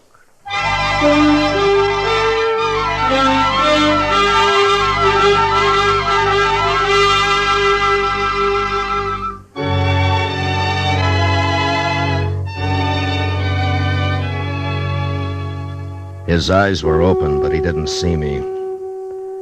And when I talked to him, he didn't hear. While I waited for Doc, I went through his papers. His name was Brad Acton. That's all I could find. About 2 minutes later, Kitty came back with Doc. Didn't take Doc long to shake his head. Oh, poor fella. He's done, Matt. There's not a living chance. Yeah, if I could just get him to talk. We gotta find out who he is and what they've done, those two. I don't know. He's pretty near gone. We can't... Yeah. Acton? Acton, can you hear me? Acton?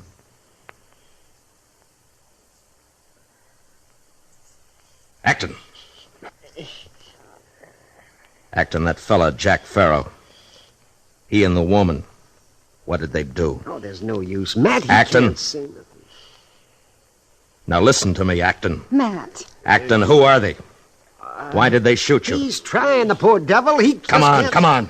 Now, you're wasting time. I gotta get after him. Now, what did they do? I'm dying. We've all gotta die. Oh, Matt. That ain't kindly, mister. Now, I want you to wake up. You hear what I'm saying? Yeah. I hear you. If I was on my feet... Now, listen to me. Pharaoh. I heard you call him Pharaoh. And the woman. Now, what about him? Why did you come gunning for him? Had it coming. Why? What did they do? It don't matter now. It matters. If you're gonna die, get it off yourself. Now, come on.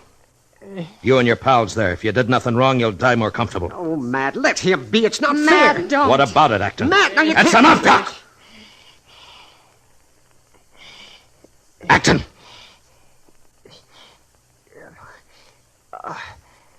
California. Out in California. Pharaoh, me and the boys, we held up a stage in Pharaoh. He took the money and lit out with that woman. We've been following. Look out for her. She's mean with a gun. Martha Lou.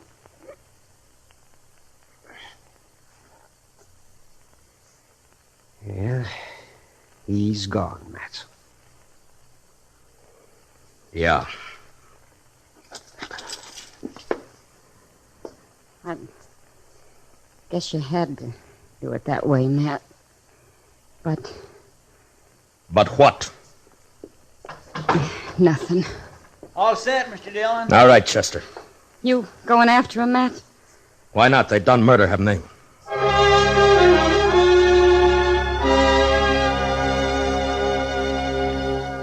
You have to figure the odds of a man forgiving you for what you do when a thing has to be done.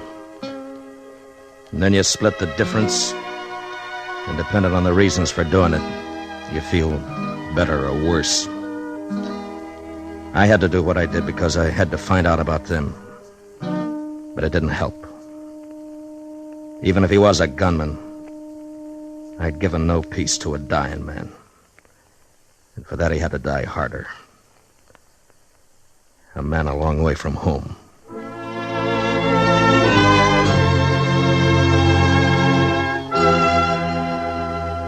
Chester and I rode out into the east, the way we figured Pharaoh and his wife would be headed.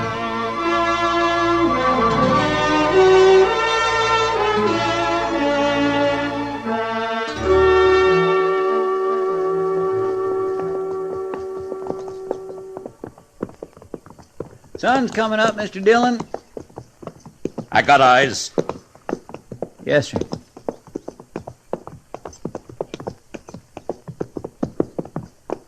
There's a homestead up around the bend.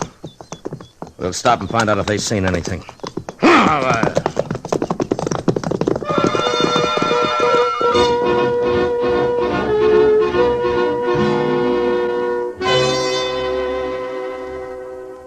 No more than a half hour ago, Marshal. I was fixing to fetch some water when I heard them. They stopped, huh? Yeah. The woman looked tuckered out. Never see a woman with all them skirts ride the way she did. It was some picture. How long did they stay? 5 minutes, maybe. Wife had some coffee, and they drank it, scalding, and then took off. Headed east? Yeah. They wanted to know how far to Kinsley, or maybe they wanted to know the next station, and I told them Kinsley. I don't know. Santa Fe's due in there for Hutchinson about 8. They do something wrong, Marshal? Just 4 murders back in Dodge. Come on, Chester. The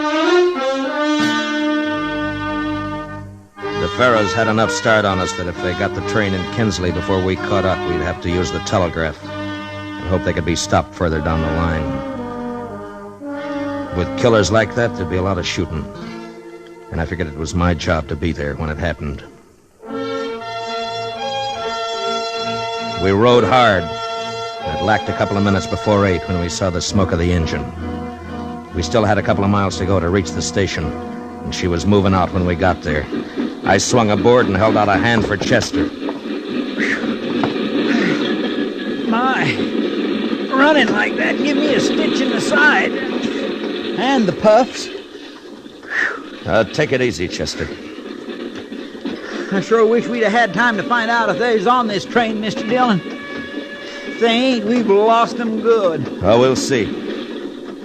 Now, look, there's a lot of people in those cars up ahead. The Pharaohs see us, and they're going to start shooting. And I don't want that. So go slow. If we see them first, get out of sight. We'll wait until they get off the train. Yes, sir. Okay. No, Chester, put away the gun. No shooting on the train. Yes, Mr. Dillon. We started from the last car and moved up. That way they wouldn't see us first. I hoped we could get them without any gunplay at all. Mostly for folks who would get hurt. But I didn't have any stomach for shooting a woman, even if she was a killer. We got to the third car when Chester spotted them. There they are, Mr. Dillon. All right, get back. Okay, we'll just stay here. Conductor's coming this way. Good. Well, howdy, Marshal. Mr. Heinzen? You on a pleasure ride or business? Business, Mr. Heinzen. That couple, they're in the fifth seat from the front. The tall gent? Yeah, and the woman. Yeah, I wondered about them when they got on. Sure are a funny pair. She looks plumb wore out. They both done murder. Oh, Marshal, there's kids in the car. I want to get them without any shooting. As long as they don't see us, it'll be all right. Now, where's your next stop? About 30 miles down the line. Yeah. Well, we'll try to figure something out. I hope you can, Marshal. The train rolled on. I saw Miss Farah take a kid on her lap, play with it. And the mother in the next seat looked on with fond eyes. I wonder what she would have said if she knew. Jack Farah just looked out the window. We didn't make a move at the next stop. 2 men got off, and there were still some 20 people left in the car besides the killers. About 15 miles beyond, the train pulled up again. I could see a big herd of cattle crossing the tracks. It was going to take a few minutes. Mr. Heinzen came down the aisle to the platform where we were standing. Hey, Marshal, I got an idea. See what you think. Yeah? We'll be about 10 minutes waiting until that herd gets across. How about if I tell the folks in the car they can get out stretched legs for a bit? Might give you a chance to. All right, go ahead. And say there, folks, there's a little delay for cattle crossing. If you want to get off for a spell, stretch out a bit. There's plenty of time.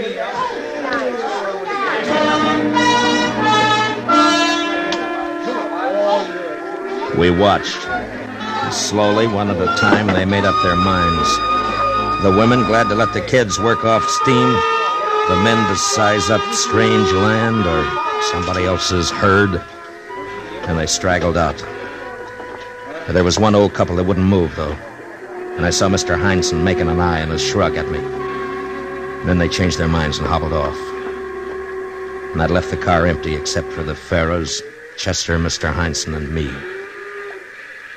That's your deal, Marshal. Lucky they didn't decide to get off. I didn't think they would. All right, go ahead, Mr. Heinzen, and get those people down the line a bit, huh? Yes, sir. All right, Chester.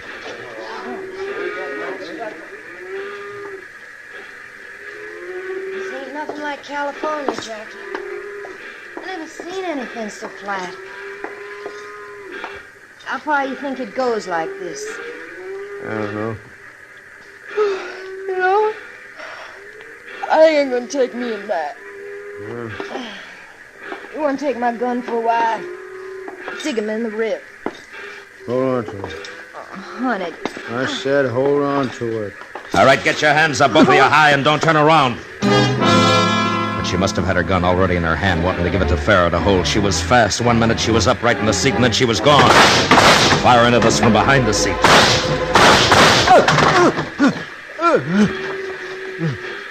Jackie! Jackie! All right, throw out your gun, Miss Farah. Jackie! Throw out your gun and stand up. I don't want to hurt you. I'll kill you. I'll kill you! Look out, Mr. Dillon. She's going for his gun. Yeah. No!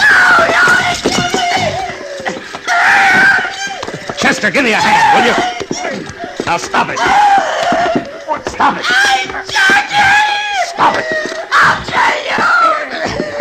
Johnny!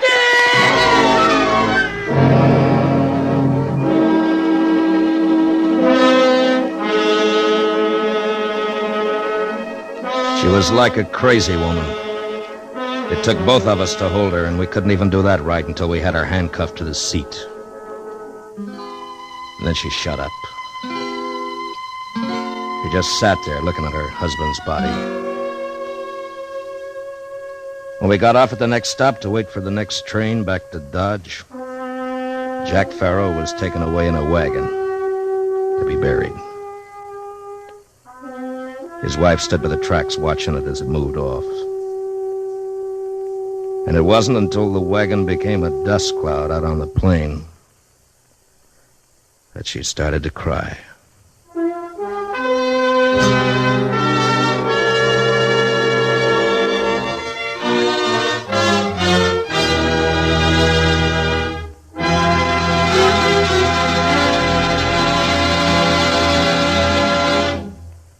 Gunsmoke, under the direction of Norman Macdonald, stars William Conrad as Matt Dillon, U.S. Marshal.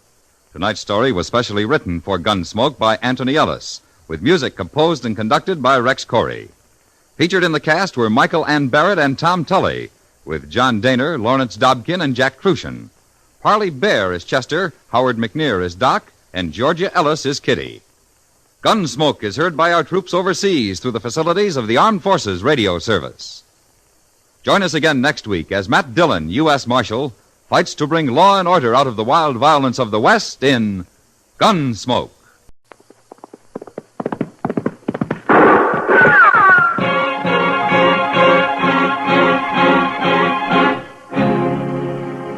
Around Dodge City and in the territory on West, there's just one way to handle the killers and the spoilers, and that's with a U.S. Marshal and the smell of Gunsmoke.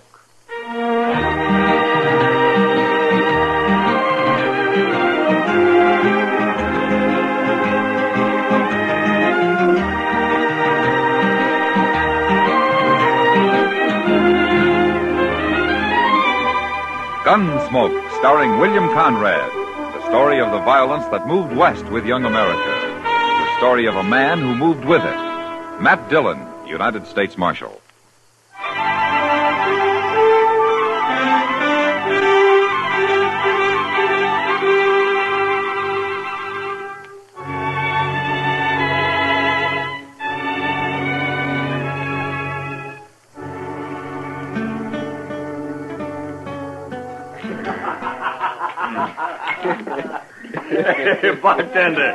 Bartender, set out another bottle of that rye whiskey. Now, look, Mr. Thatcher, you just tell us once more about this stud colt you got, huh? He's a good colt, Mr. Butler. And a running colt, you tell me. He can run some. Some? About the fastest thing in these parts, I hear tell. You're making fun of me, Mr. Butler. You and your friends. Oh, I don't know why you should think that. Out here in Dodge, we're all interested in good horse flesh. Especially when it's some sort of a fancy new breed. Quarter horse, you call it, huh? If you don't mind, I'll be going now. Oh, no. Not yet, Mr. Thatcher. We'd all like to hear some more about your stock, wouldn't we, boys? Mr. Butler, my grandson's waiting for me outside. Hey, Thatcher, tell us again about this little old sawed-off colt of yours. I understand these new type horses you raise have rumps so high they look like they're going downhill. Hank, it ain't polite to call this colt that way. Besides, it ain't that he's sawed off. It's just that he's got no back. His withers run right into his croup. He's quarter horse and 3/4 what else? I guess this is all fun for you, but you got no call. Oh, now, boys, I do believe Thatcher's upset. Here, let me pour you another drink. No, thanks. I'll be going. No, that just ain't sociable. Here, have a drink. I said no, Mr. Butler. Drink it. I'm old enough to be your father, Mr. Butler. And I'll drink when I want and with who I want. You ornery old goat, I'll pour this whole stinking bottle down your throat. All right, you Butler. That's enough. Evening, Marshal Dillon. Mr. Thatcher, your grandson's waiting outside in the buckboard. You better get along home, huh? Yeah. Thank you, Marshal. Thank you very much. Old fool. Bragging on the quarter coat he's so proud of. Well, buy a drink, Marshal. No, thank you. You just missed the fun. We were having old Thatcher on about his stock. He's not young anymore, Mr. Butler. But let me warn you about something. Sometime you may push him too far. Oh, we were just hurrahing him a bit. We didn't do any harm. Thatcher and his grandson are new out here.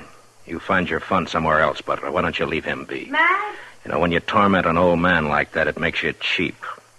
Real cheap. Matt?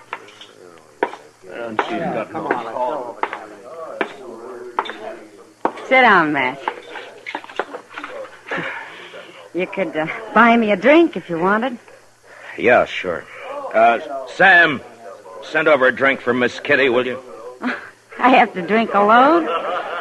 Usually my partner drinks with me. And not tonight, Kitty. You mad about something, Matt? No. Tired, maybe. I saw you talking with Ed Butler over there. He say something to set you off?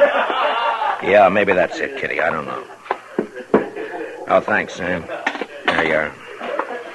That was old man Thatcher over there, wasn't it? Yeah.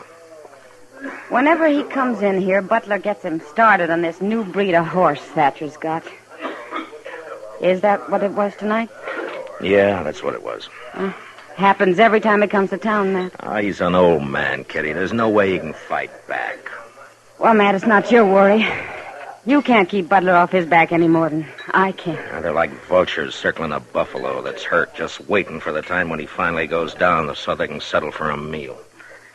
Matt. I'm thirsty after all. I think I will have that drink, Kitty. Sam!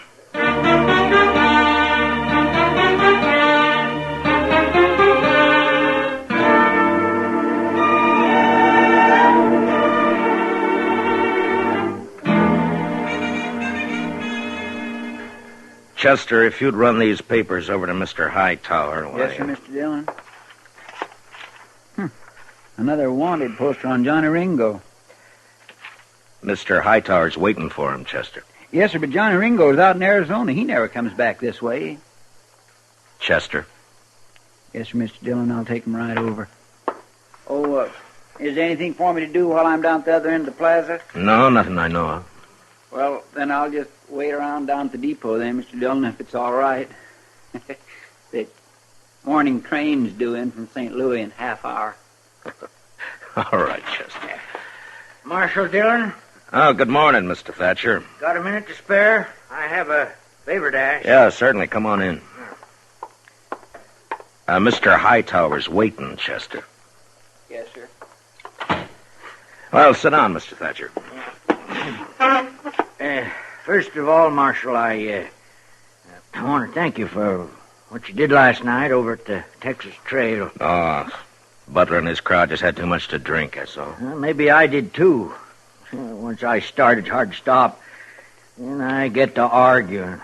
I'm too old to argue that way. Well, maybe you shouldn't go to the Texas Trail. Seems every time you do, Butler takes his pleasure riding you.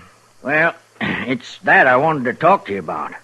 No? Well, go on. Well, Ed Butler's always said he's got the best horses around Dodge or anywhere else. Well, maybe he does, Mr. Thatcher.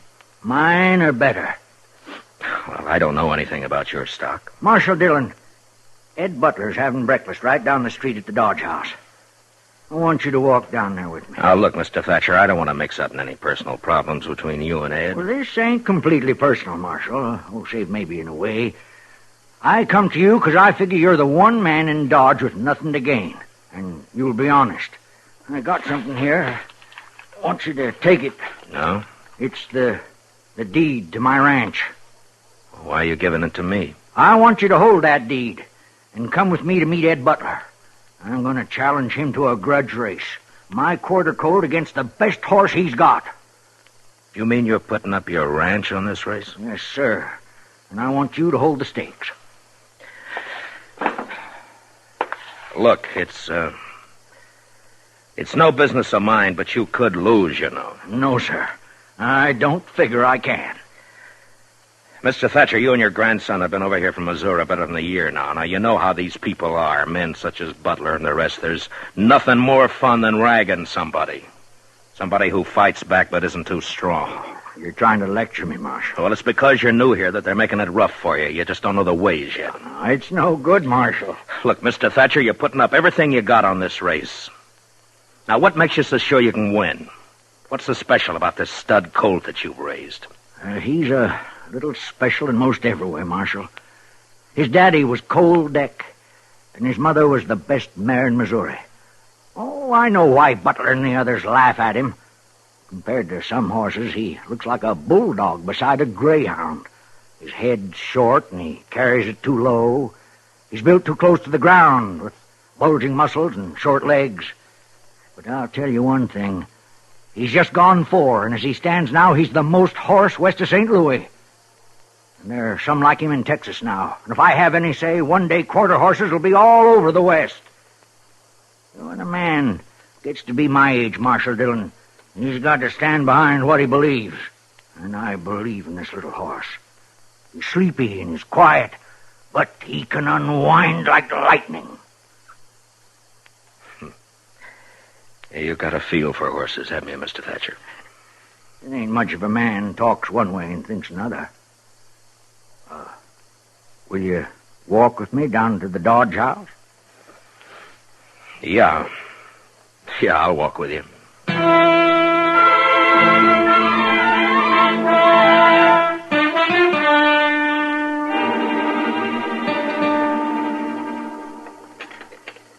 I'm going to have some more. Well, Butler, that's it. And Mr. Thatcher here has asked that I hold the purse. Couldn't ask for anything more fair than that. Then you race? Why, sure I'll race. You name the day and the time, I'll be there. This afternoon, then, across the river. Good enough for me. All right, we'll make it at 2 o'clock. I'll have Doc Adams there to look over the horses. They'll both be sound or there'll be no race. Is that agreed? That's good. And they'll run the way they are, shod or not shod. Mr. Thatcher has suggested a distance of 400 yards. That's right. 400 yards. Hardly worth running, but I'm willing. All right, since you accept the match, Mr. Butler, you'd best to come to some agreement on the bet with Mr. Thatcher here. What do you figure your ranch with everything on it's worth, Thatcher? Oh, maybe $4,000? That's high for just 500-600 acres, a few outbuildings, and a couple of old milk cows. I'll put 4,000 against your deed. Marshal, I'll give it to Hank here. He'll bring it over to your office. All right, if you'll have it there by noon. Hey, how about a side bet for me, Mr. Thatcher? Well, I don't know. Hank, Hey, how'd you want? I seen a quarter mare named Belle run down Galveston last July. And I seen Thatcher's colt run little. I'll take you a side bet. Name it. 400. Double that, it's a bet. Good enough. Then it's 800, and I'll bet the quarter colt. Well, now, Mr. Thatcher. Seems Jim Bales here don't have no more sense than you. Well, at least you're not alone. All right, then. Everything's settled. Just one last thing, gentlemen. This is going to be a fair race. Well, no need to worry, Marshal. Ain't no reason to press my luck. Not against a jug-headed cayuse like Thatcher. Why, you know... All right, that's enough. Now, come on, Mr. Thatcher. Let's get out of here, huh?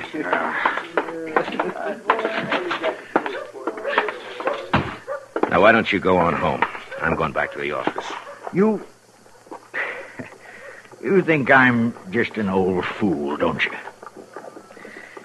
Yes, Mr. Thatcher, I do. You're headstrong and you're stubborn. But, good luck to you this afternoon.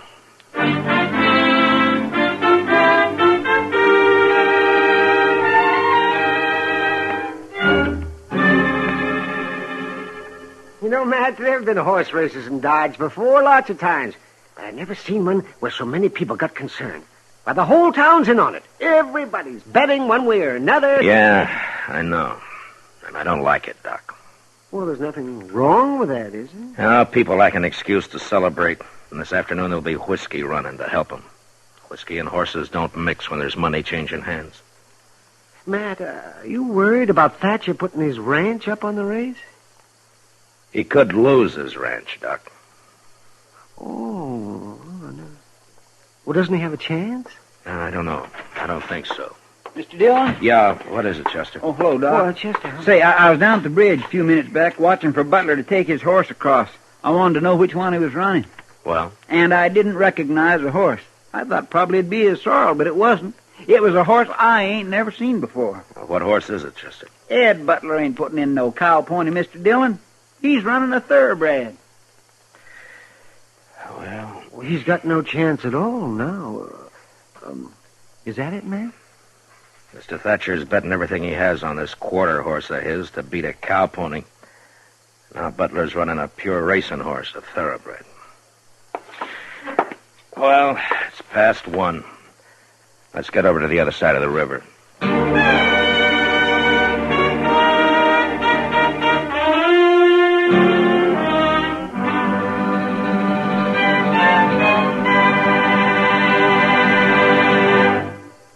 We'll return for the second act of Gunsmoke in just a moment. But first, Tuesday nights you have 2 dates for thrilling mystery on CBS Radio. One's with Pam and Jerry North. The other's with yours truly, Johnny Dollar. Remember, next Tuesday and every Tuesday on most of these same stations, enjoy John Lund as yours truly, Johnny Dollar, and Mr. and Mrs. North, both presented by CBS Radio. Now the second act of Gunsmoke.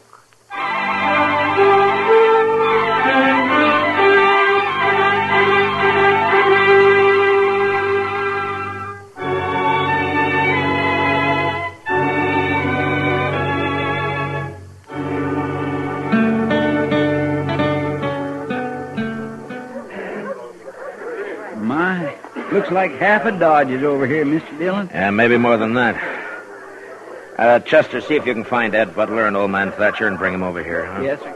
Hi, Matt. Hi, Kitty. I haven't seen this many people in one spot since last year when Eddie Foy played the Opera House. It's kind of a fiesta, isn't it? Yeah, in a way. Nobody'd think it to look at you.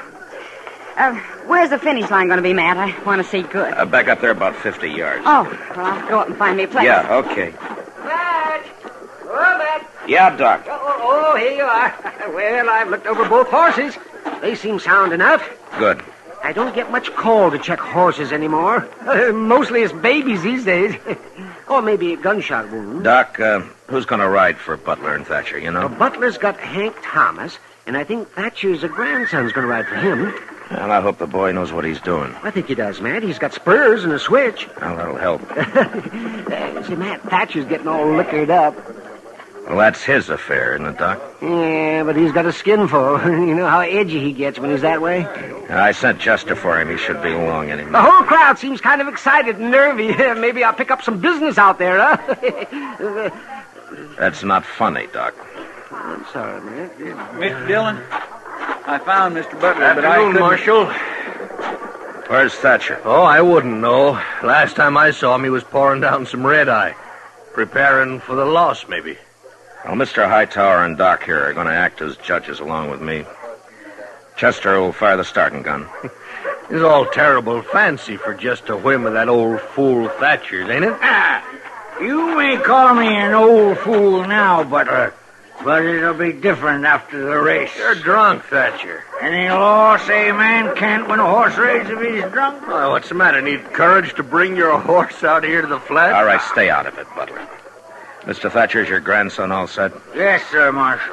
How about you, Butler? We're ready. All right, then tell your riders to take their horses down to those 2 buckboards down there. That'll be the starting line. You thought you'd fool me, didn't you, Butler? Bringing out that thoroughbred to run. Well, I don't care. I can still beat you. You're talking an awful lot for a man who ain't worried. Don't ride me, Butler. I've had enough. Oh, listen to me, Thatcher. I put up with your chatter long enough. Why you... All right, that's enough. You just see to it you win, Thatcher. I'll have your ranch and that colt you think so much of. Oh. What did you say? You heard me. Just make sure you win, if you can. Oh. What did you say about my colt? What did you mean? Well, if my bay mare wins, I get your ranch and everything on it. That includes your colt. No, that isn't right. Well, what about it, Marshal? You're holding the purse and drawing up all the rules, it seems. What about it? Butler's right, Mr. Thatcher. That's the way you made the bet. You're no good, Butler. No good at all. I didn't make the bet. All right, both of you move your horses down to the starting line. It's 2 o'clock. Hank, move that bay down those marks. Well, go on down, Mr. Thatcher. Yes, sir, yes. Chester, you walk with him. Give him 5 minutes, and then you can start him off. 5 minutes. Yes, Mr. Dillon.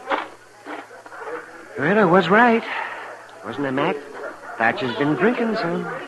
Yeah. Come on, Doc. We'll look up Mr. Hightower. All right. You know, Matt, this is like a holiday. It's like a fiesta. Yeah, that's what Kitty said. Ooh, she's out here, too, huh? Yeah, well, I guess maybe outside of Mr. Thatcher, the only person not enjoying himself is you. Do I have to enjoy it, Doc? I'm sorry, Matt. What's up? Come on, Doc, run! Hey, wait a minute. Wait, Mr. Dillon, it's Mr. Thatcher. He's been shot. Shot? Where is he, Chester? Right over there, laying on the ground. His boy's with him. All right. Let me through. Let me through. I'm the doctor. Let me through here. Oh, here now, just a minute. No. It's not much use looking, Doc. I know where it is. He's bad, Matt. What happened, Mr. Thatcher? And now I won't see him run. Mr. Thatcher, listen to me. Now I'll never know for sure if my colt could...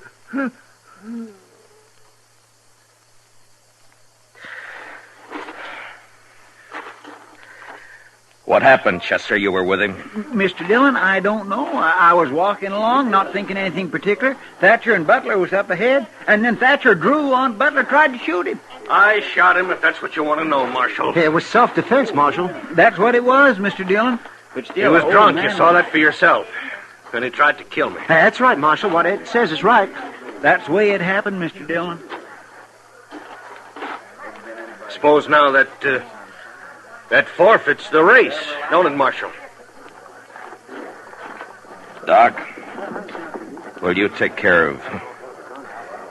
get him into a wagon and back into town. I'll see you back there. Oh, sure, Matt. Now, you men, will you give me a hand here now? Well, what about that forfeit, Marshal? You just can't wait till a man's cold before you want his property, can you? Oh, it ain't that, Dillon. The race ain't forfeit. I'll run it. That's a Thatcher boy, Mr. Dillon. Come here, son. What's your name? I'm Lonnie Thatcher. I'm gonna ride Granddaddy's colt. Oh, now look, maybe... I'm Ken. Granddaddy was queer, kind of, but what he said about this colt is right. And I'm riding him in the race. Yeah, but with what's happened, Lonnie, maybe we should put the race off. We'll run it, sure, but not today, not now. I'll agree to put it off. Granddaddy'd like it best this way. We'll race. Gracious. There ain't a tear in his eye, Mr. Dillon. All right, if that's the way you want it. It's what I want. All right, then get on down to the starting line, both of you. Go on, Chester. Yes, sir.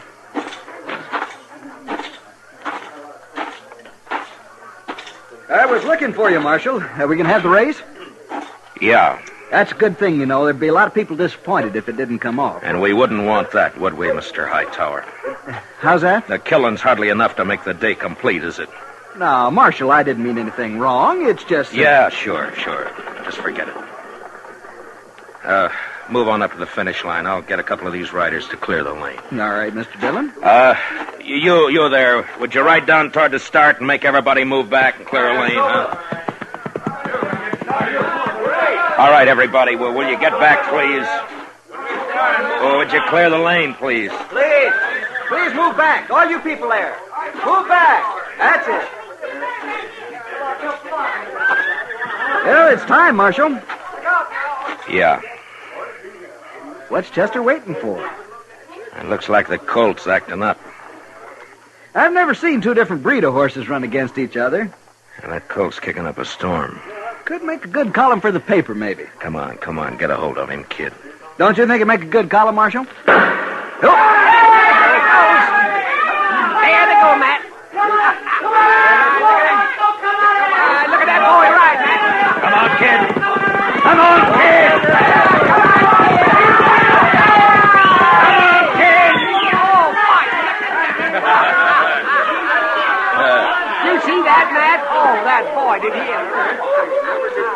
guess there was no question about it, Matt. Yeah, it was the colt by half a length. A quarter horse beat a thoroughbred. Now, that is something to see.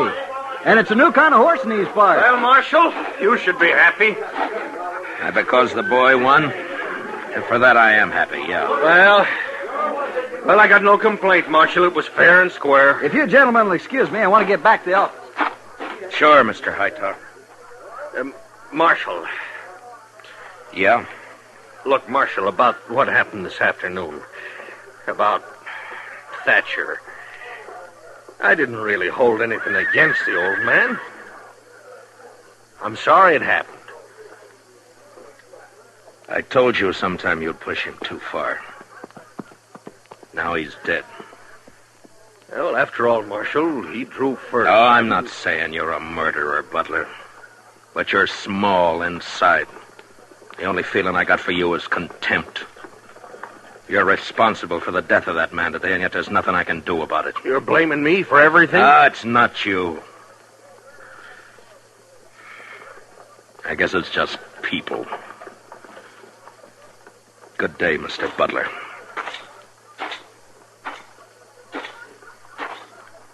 Matt, I was looking for you.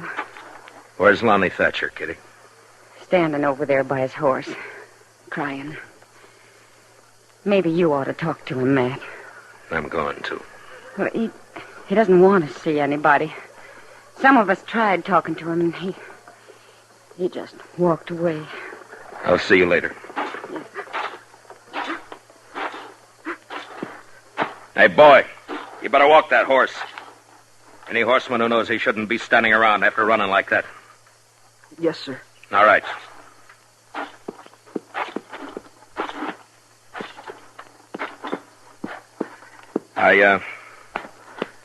I got $4,000 for you, Lonnie. You want to take it, or shall I give it to Banker Hodgson? I'll take it. It might be better to leave it in the bank. I said I'll take it. All right, son. Here. Thank you, Marshal Dillon. Lonnie, you got any plans? Yes, sir. What? I'm going to do what my granddaddy always wanted to do. I'm going to raise horses like this stud colt. I'm going to breed them. Where are you going to do this? At your granddaddy's place? Yes, sir. That's a big spread for a boy to handle alone. I'll manage. How old are you, Lonnie? I got $4,000 to help me. And I'm old enough to know my mind. Yeah, I guess you are. And you know something else, Marshal? I understand these quarter horses, just like my granddaddy did. When men in these parts get sense enough to be interested in new stock and want good mounts with a fine way of going, they can come and buy them from me, Lonnie Thatcher. Yeah. And if I'm any judge, that may not take too long, Lonnie. Thanks, Marshal Dillon. The boy's eyes were glistening as he turned and walked away, leading his stud colt home. Most of the crowd had left. They'd gone back into Dodge to rerun the race over a drink or two and talk about this new kind of horse, this stocky, heavy-muscled, quick-as-lightning quarter horse that had come to Dodge.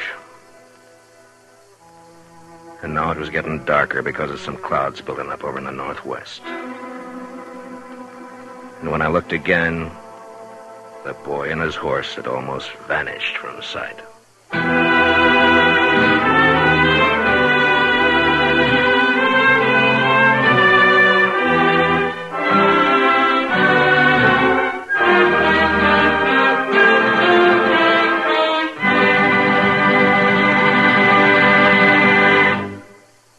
Gunsmoke, under the direction of Norman MacDonald, stars William Conrad as Matt Dillon, U.S. Marshal.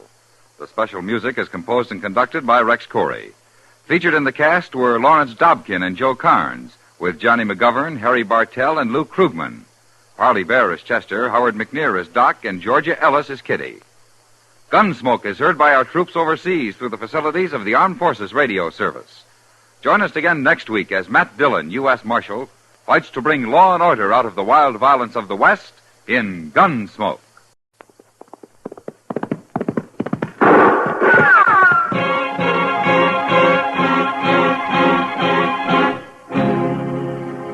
Around Dodge City and in the territory on West, there's just one way to handle the killers and the spoilers, and that's with a U.S. Marshal and the smell of Gunsmoke.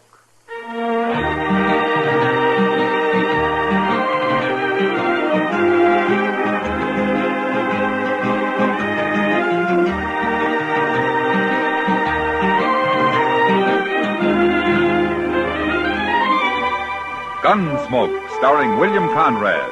The story of the violence that moved west with young America. The story of a man who moved with it. Matt Dillon, United States Marshal.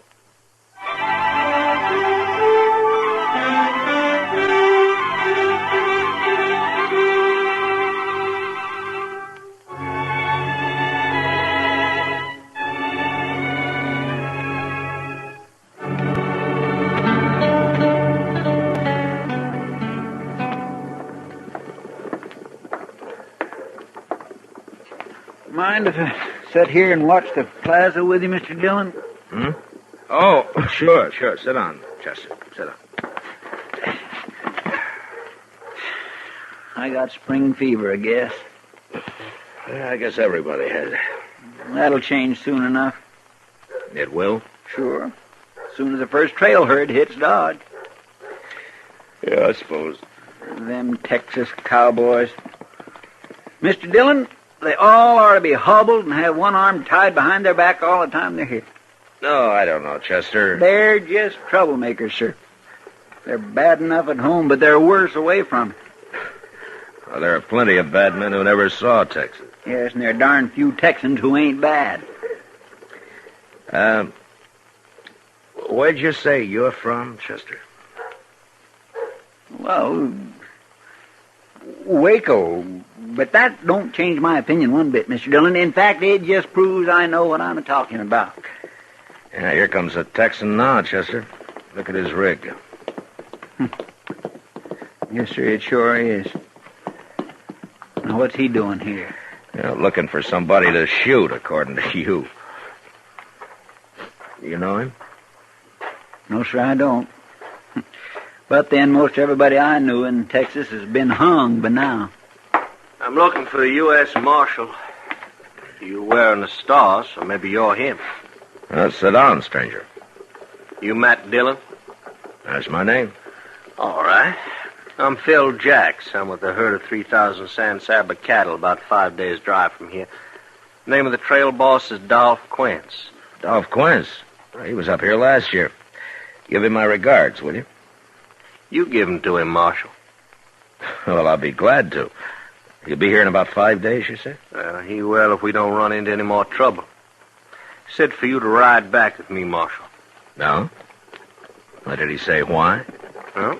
Didn't say nothing except for me to ride into Dodge and find you. Well, can you tell me what this is all about? It's about Kansas, Marshal.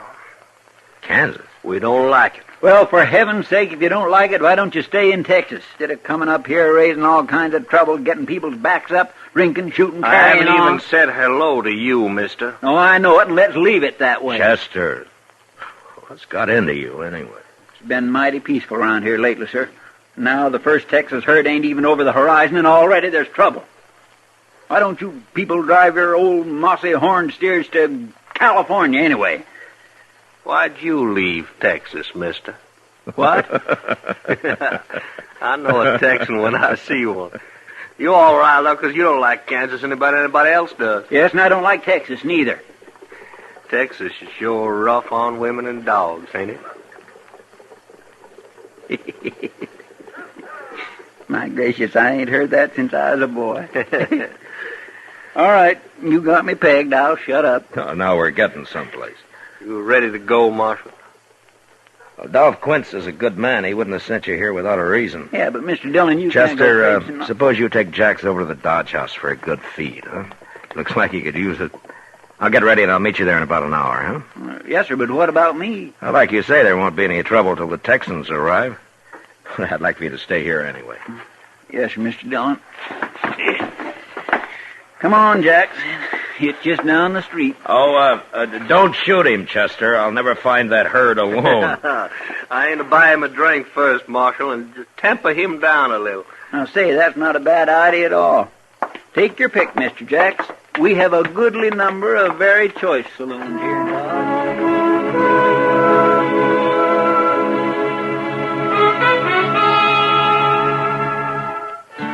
I hadn't been out on the prairie for some weeks, and I found its usual monotony broken a little by the freshness of spring, with great patches of green standing out against the natural sunburnt color of last year's grass.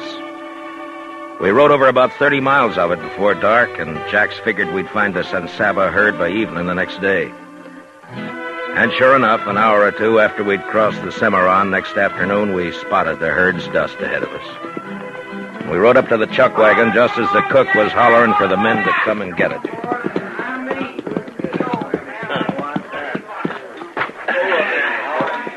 Just drop your saddle anywheres, Marshal. I'll turn your horse in with Remuda. Yeah, all right, thanks, Jack. No, Quince will be over there by the fire somewhere. Yeah, I'll find him. All right, Marshal, come on. Come on. What's he doing? I don't know. I can't understand it.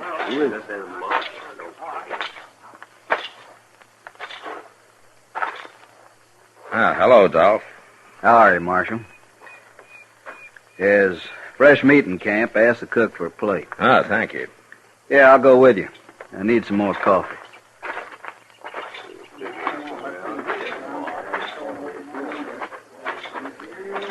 You like buffalo veal? One of the boys roped and shot a calf this morning. Sure, I like it fine. Guess it was buffalo that scared our horses last night. Old Remuda broke loose. Hey, cook, give this man a plate of meat. Sure thing, Doc. Yeah, it looks mighty good. You know, Jax and I haven't eaten since morning. Give me some coffee, will you? Yep. Thanks, cook.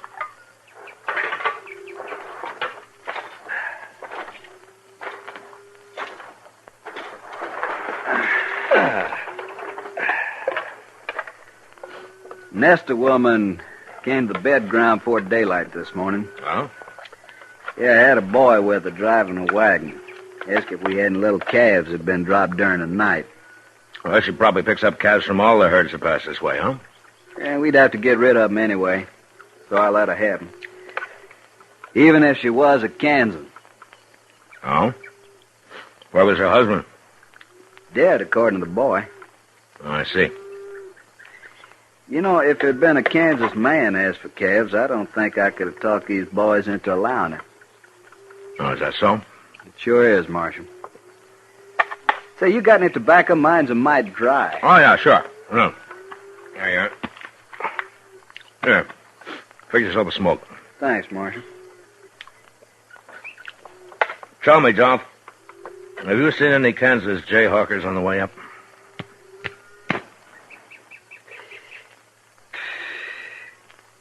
How do you know, Marshal? Well, just a guess. 2 nights ago, some of them Jayhawkers managed to sneak up on Snyder over there when he was out on guard. They stripped him and flogged him and then stampeded the cattle. We had our hands full for the next few hours, or we might have caught up with him. I see. Any trouble since? Not yet. Dolph, the ordinary Kansan hates Jayhawkers as much as you do. They're nothing but shifty, murderous criminals. They got started on the Missouri border during the war, and they got the taste of blood in their mouths, and, well, now it's like they got no place to go. We can show them a place. Well, they're bandits, that's all. You got bandits in Texas. That doesn't make every Texan one, does it? It's kind of hard to make the men see that, Marshal. Yeah, I know. I'll join you, if you don't mind. Sit down, Jack. Yeah. I've been complaining to the Marshal about our welcome here. I hear the trail drivers buying off Jayhawkers, $2 or $3 a head. Let's see, 3,000 head, that cost us. I ain't paying nobody nothing.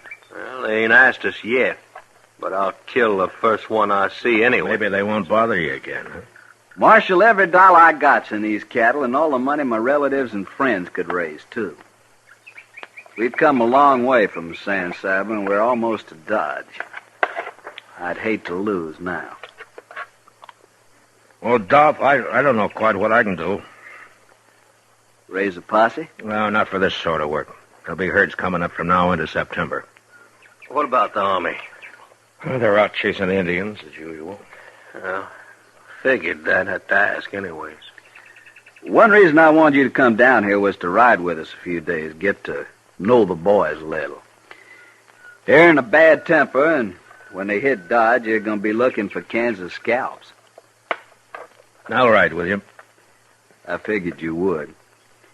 You see, Marshal, the way we look at it, the good citizens of Dodge are out to fleece us anyway, and on top of that, they hire gunfighters to shoot us as soon as we kick up our heels a little. All in all, it makes for bad feeling. Well, there's some misunderstanding on both sides, I guess. Yeah, you and I know that. But they don't.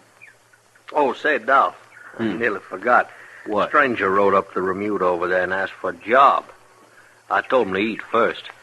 Must be crazy. Where is he? I'll go get it. Dolph, I'd like to stand guard tonight, huh? No need for that. Well, if I'm riding with you, I'll do my share of the work. All right. You go out with the second watch. The Wrangler will give you a night horse. Thanks. Here he is, Dolph. This here's Dolph Quince, trail boss. Mr. Quince. Quince'll do. Well, my name's Studer. Carl Studer. You lost? I don't know what you mean. Well, do you know we're only 4 days' drive out of Dodge? I was wondering if you could use a hand. For 4 days? That'd help. You must be awful hungry. I thought maybe you'd be driving past Dodge. Well, I'm not. We'll feed you from here to Dodge if you work. I won't pay you anything, though. I haven't got the money, and I don't need a hand anyway. Thank you. Hey, by the way, where are you from? Colorado? And you ain't a Kansas? No. Good. Maybe the boys won't tear you apart. You'll be on the third watch tonight, Studer. All right. There's the sort of man spends his whole miserable life just looking for salt pork and sundown. Yeah. If that's all he's looking for. What do you mean? Oh, it's just an old habit of mine, Dolph. I wouldn't still be alive if I trusted everybody on first sight. You don't trust this fella? No, he's probably all right. But still, I'd keep him in camp, unless it's daylight. How come? I wouldn't put him on night guard, Dolph. All right. Marshal, I always thought I led a hard life. Till now, I think you beat me. Well, I got shot at more than you, that's all. Maybe that's it. You better stretch out somewhere. You'll be out singing to those cow brutes in 2 hours. Yeah. Well, I'll see you later, Dolph. Breakfast at 4. You'll find it don't take long to stay all night at this ranch.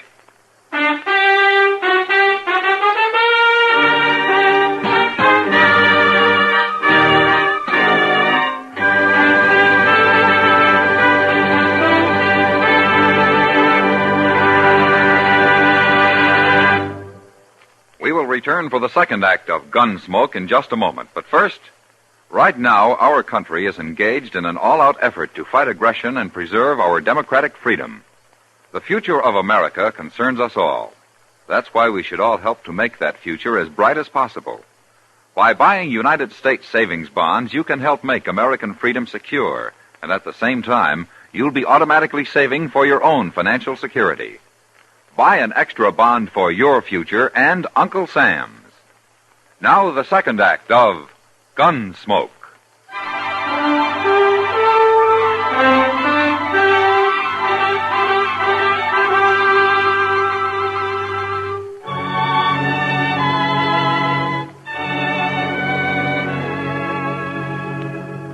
I didn't have much chance that night to get to know the boys.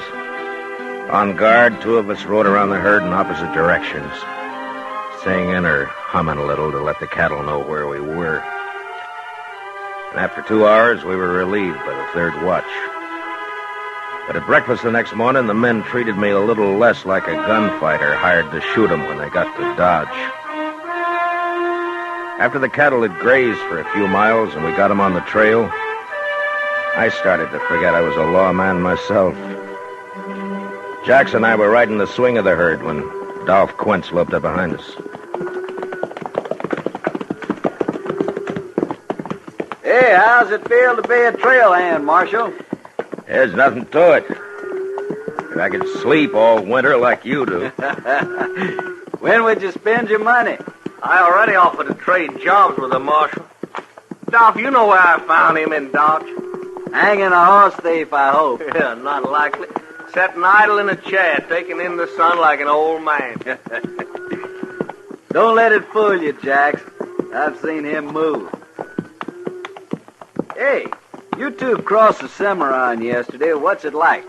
Oh, the water's gone down. You won't have any trouble. I was also thinking about the sand. It was sound where we was, Doc.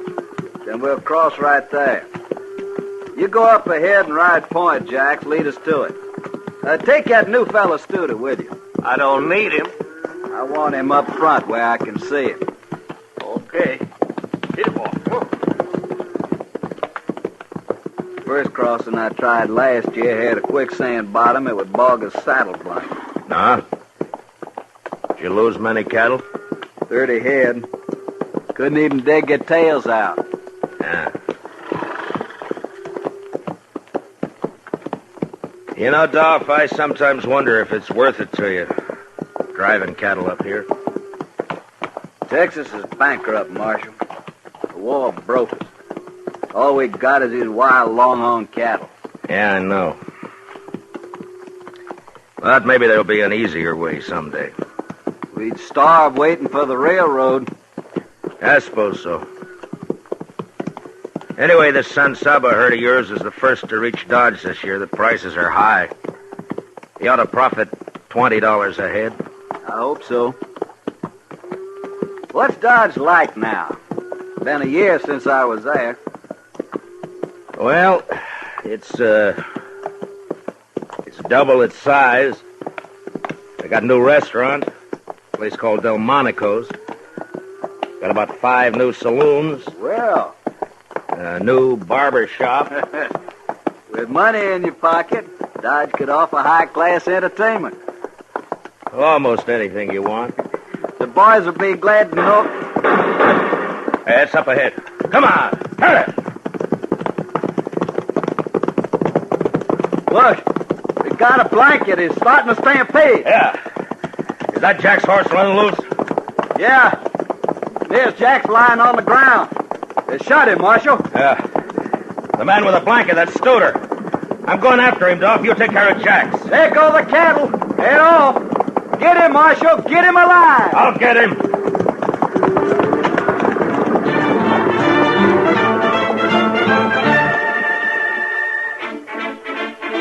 As I followed Studer, a few shots whipped past my head, but they didn't come from him. They came from behind a small rise he was headed for. Whoever was shooting was still too far away from me to worry about. I wanted to take care of Studer first. And slowly the distance between us closed. I pulled my rifle out of the boot and I snapped one off at him. He threw up his hands and pitched forward out of the saddle. I glanced at him as I rode past and crossed him off as one Jayhawker less. When I reached the rise, I jumped off my horse and ran up it on foot. Near the top, I got down and I crawled. When I poked my head over, there was only one man in sight. The other Jayhawkers, if there had been any, had disappeared. This one was afoot, and he was running for his horse. I took my time and put a shot into the cantle of his saddle, and the horse bolted. The man dropped behind a rock and lay there. He was only half covered, so I stood up. And a step at a time started toward him down the hill.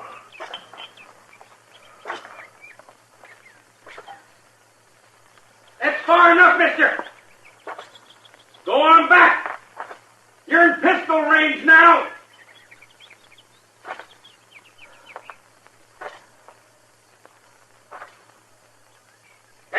fair, you. All right, fella. Put down and come forward. All I want's a horse, and I'll get out of here. We won't bother you no more. You sure won't. Just let me on a horse. Now listen to me. I'm a United States Marshal. You give up and I promise there'll be no lynching. You'll get a fair trial. No. If you don't give up, you're gonna die. Right where you are.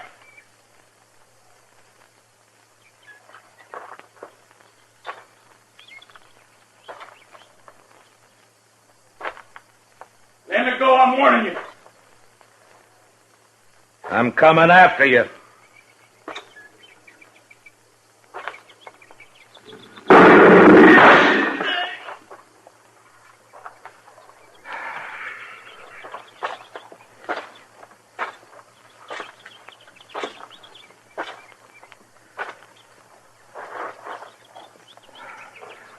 You just had to try it, didn't you?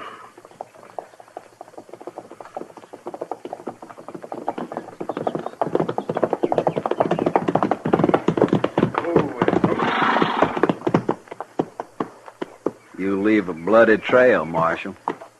Yeah. I brought Snyder with me.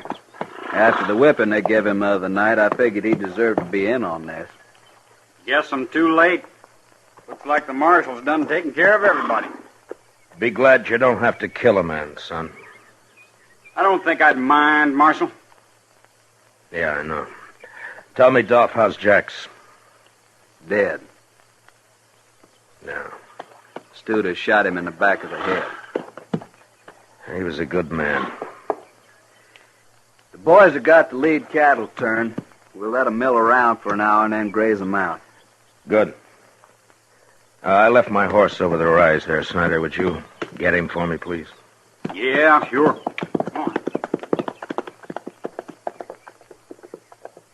Looks like you walked right down onto this man. I tried to take him alive, like you asked. Guess I just wanted to hang him myself. Anyway, I'm glad he's dead. Yeah. Marshal, we'll be burying Jax out here. I'm wondering if you might know how to do it. Maybe a prayer or something.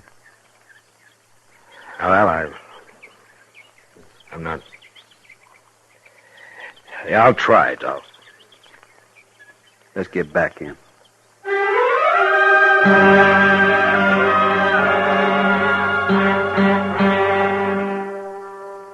When we got back to where Jax had fallen, the cook had driven the chuck wagon up and was busy fixing coffee for the men, even though it was far from noon. The cattle were spread out and feeding now.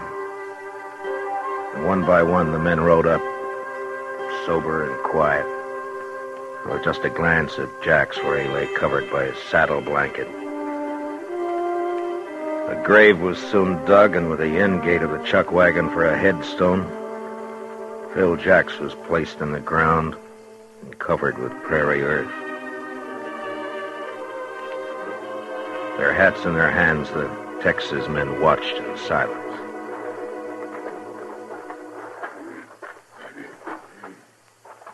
If you will, Marshal, we're ready now. Yeah.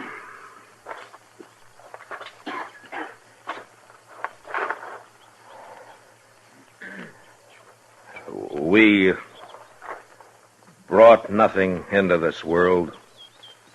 Neither may we carry anything out of this world. The Lord giveth, and the Lord taketh away.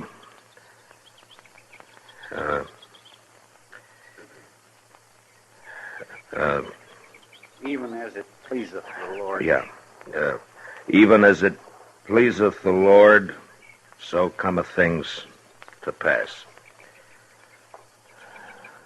Blessed be the name of the Lord. Amen. Amen. Oh, Snyder? Yeah. I want you to do something for me, if you will. What? Well, I smuggled a quarter wagon yard whiskey out of Dodge when I came down here. The cook's got it hid in the chuck wagon. Well, now, Marshal... It's not much, but it'll cut the alkali in your drinking water. Why don't you get it and pass it out to the men, huh? Mighty decent of you, Marshal. All as wants a drink of the Marshal's whiskey, get on over to the chuck wagon. There's times when a drink's good for a man's soul, Marshal. I guess this is one of them. I think Jax would approve. He sure would. By the way, Marshal, the boys all know how you handle them Jayhawkers. Oh? It ain't changed their mind about Kansas much, but maybe they think a little more highly of the law around here. Of the kind of gunfighter hired by the law, anyway. That's good. Of course, it don't mean they won't hoorah Dodge little when we get there. I expect that. Sure. Come on. We got a drink coming out of that bottle, too.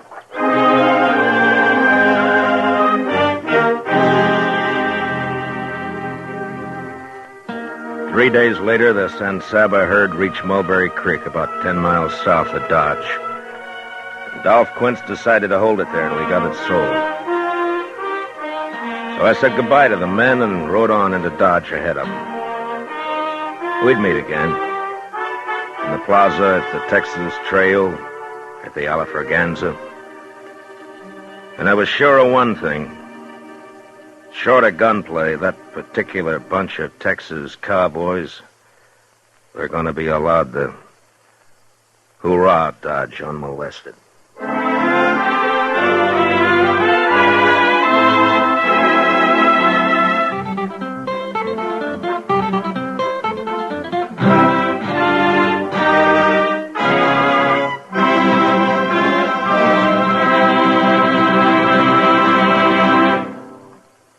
Gunsmoke, under the direction of Norman MacDonald, stars William Conrad as Matt Dillon, U.S. Marshal. Tonight's story was specially written for Gunsmoke by John Meston, with music composed and conducted by Rex Corey. Featured in the cast were Lawrence Dobkin and Harry Bartell, with Sam Edwards, Jack Crucian, and Jim Nusser. Parley Bear is Chester. Gunsmoke is heard by our troops overseas through the facilities of the Armed Forces Radio Service. Join us again next week as Matt Dillon, U.S. Marshal, fights to bring law and order out of the wild violence of the West in Gunsmoke.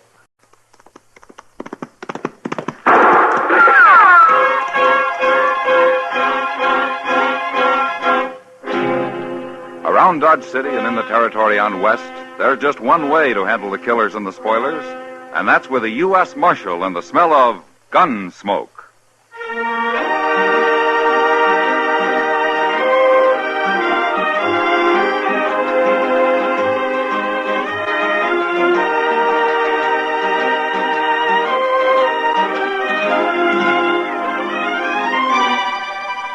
Gunsmoke, starring William Conrad. The story of the violence that moved west with young America. The story of a man who moved with it. Matt Dillon, United States Marshal.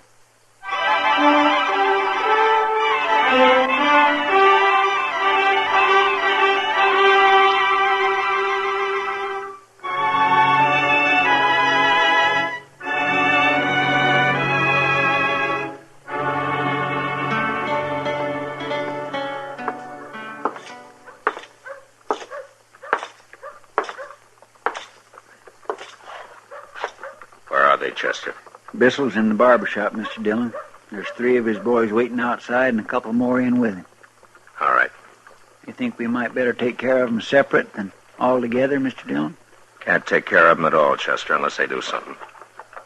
I'd as soon not wait for it to happen. Have they seen you? No, sir, I don't think so. I've been mostly around the corner here, out of sight. That's good. All right, keep me covered, will you?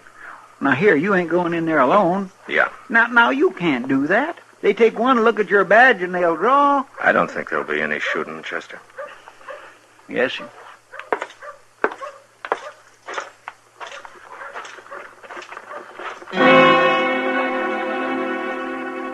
I started across the street to Stapley's barber shop, and I saw 3 gunmen lounging outside. They didn't directly look at me, but they knew I was coming over because their hands slipped down and hung an easy distance from their guns.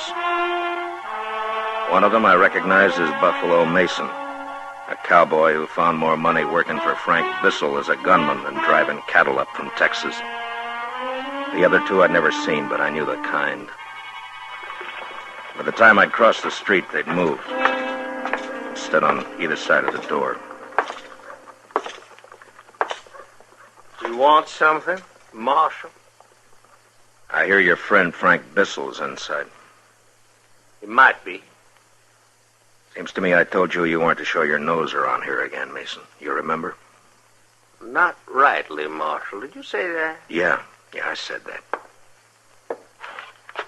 Get away from the door. I got a word or two to say to Bissell. Well, how's about you tell me the word, Marshal? I'll pass it along. Frank is kind of busy right now. If I wanted to tell you, I wouldn't be needing to tell him, would I? Well, that's so, Marshal. How come you to take all this talk, Buffalo? Why don't you just kick him out in the street? What's your name?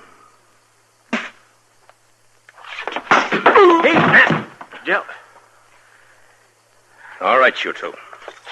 Take your pal over to the water barrel there and cool him off. Move.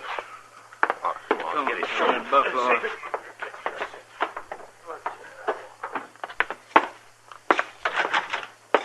Howdy, Marshal Dillon. Be with you in just a few minutes. Have a chair. Thanks, Mr. Stapley. Yes, sir. I tell you, friend, styles is changing. I seen in a New York magazine a center parting that'd knock your eye out. Sister of mine sent the picture out to me.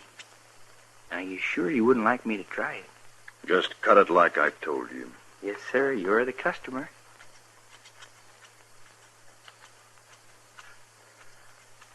Tom, Yes, Frank? tell Mr. Dillon to step around here where I can see him.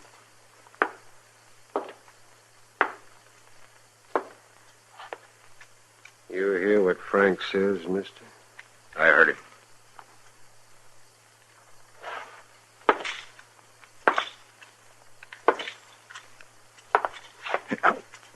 Take it easy, Barber. You're pulling my hair in the back. Oh, I'm sorry, sir. You know what I can see in the mirror, Mr. Dillon?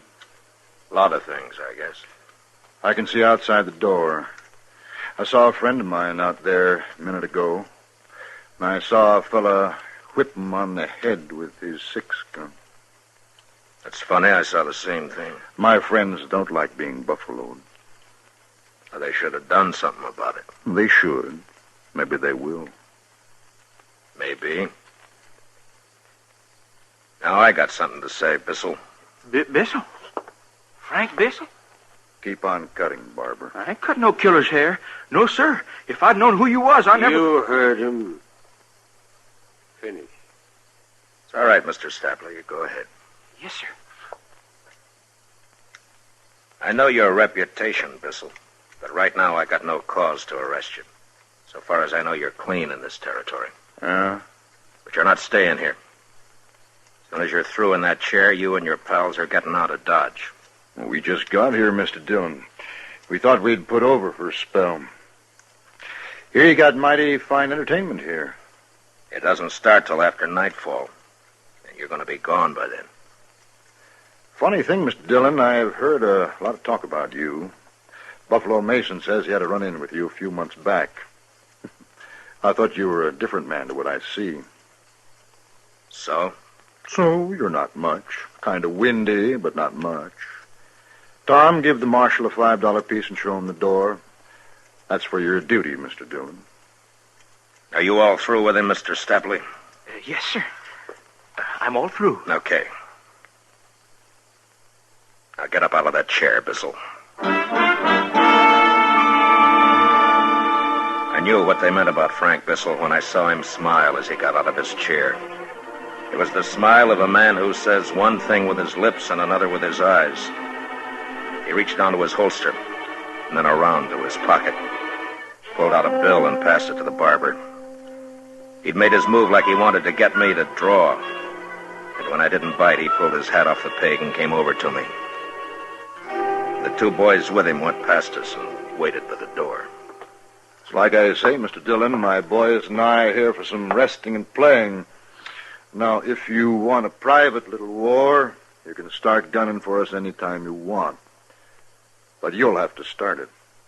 You've got until sundown to leave town, Bissell. Marshal, you didn't hear what I said at all. Sundown. If you're still around after that, you'll all go to jail. We don't want any trouble. We want to take it nice and easy. You take it easy, too, huh? I'll be seeing you.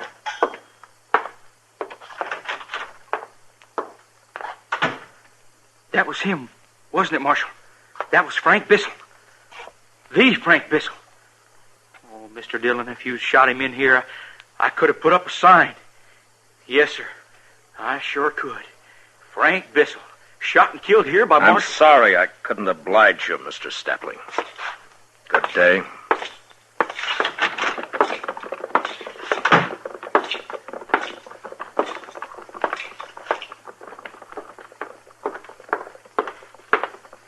Mr. Dillon?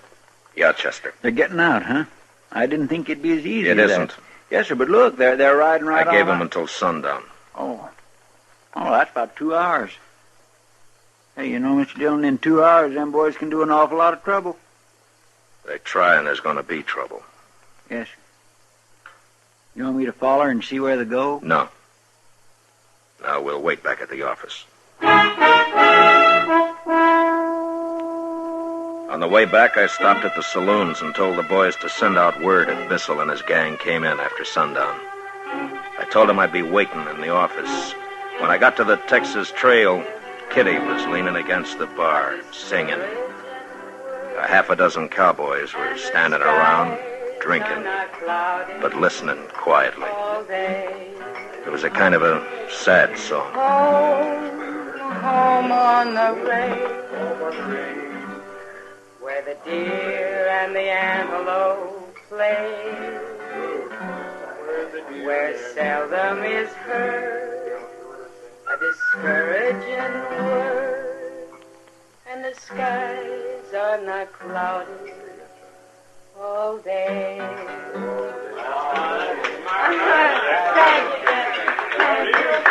Thank you.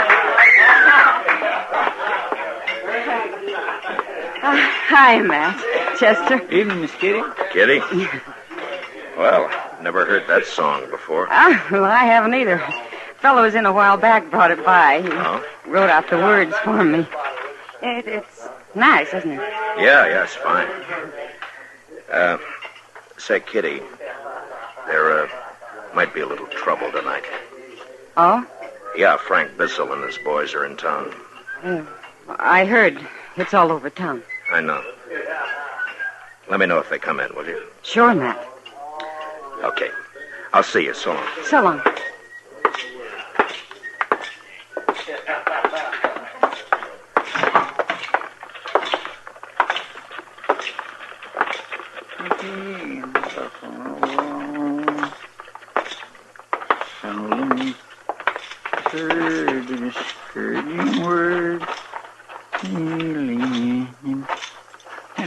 Mighty tuneful, Mr. Dillon. You feel like stopping by Delmonico's for supper, Chester? Well, Mr. Dillon, I'm kind of low this week. You see, I sent east for one of them new suits Mr. Hightower was telling about. You know, the ones that's got the vest and all? The thing cut away here and then fine and tight up here. I'm sure you'll look fine in it, Chester. Come on, let's get supper. I got money.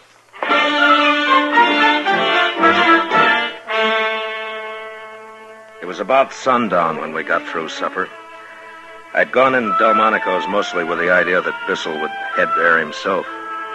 That way I could get the thing over before it got really started. But he didn't oblige. Not until Chester and I were getting up from the table.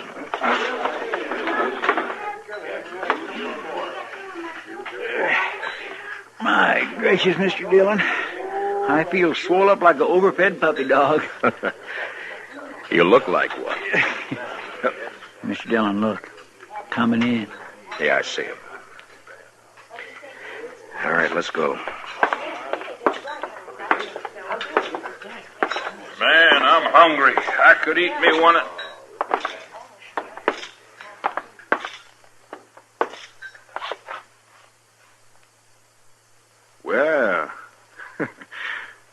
Hello, Mr. Dillon.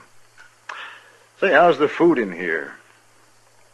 It's sundown, Mr. Bissell. Yeah, it's late for me to be eating. The boys, too. We're hungry. Come outside.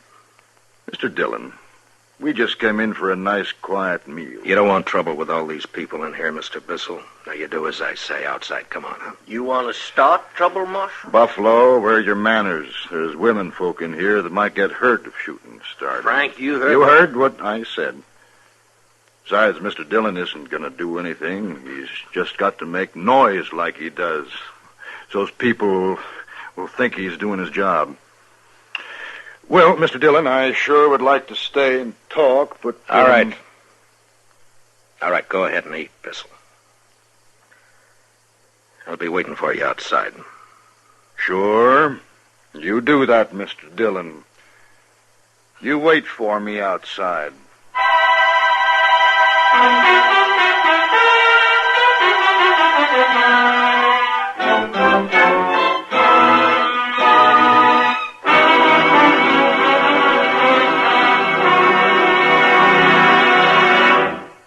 We will return for the second act of Gunsmoke in just a moment. But first, America's best-dressed woman wears the uniform of a nurse. This uniform is a symbol of service to humanity and of an honored and respected profession. The nurse's uniform is an open sesame to many fascinating fields aiding the medical profession: research, rehabilitation, work with the men in service, to name only a few. Young woman, if you are a high school graduate, you can enroll now as a student nurse at your nearest hospital. Consult the Nurses Registry Desk or Collegiate School of Nursing. You can become one of America's best-dressed women and wear the uniform of a nurse. Now the second act of Gunsmoke.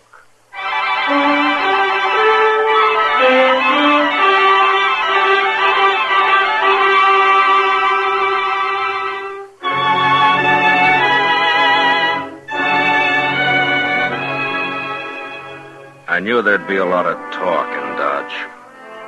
Some would say that I should have drawn on Frank Bissell and his gang right then in Delmonico's.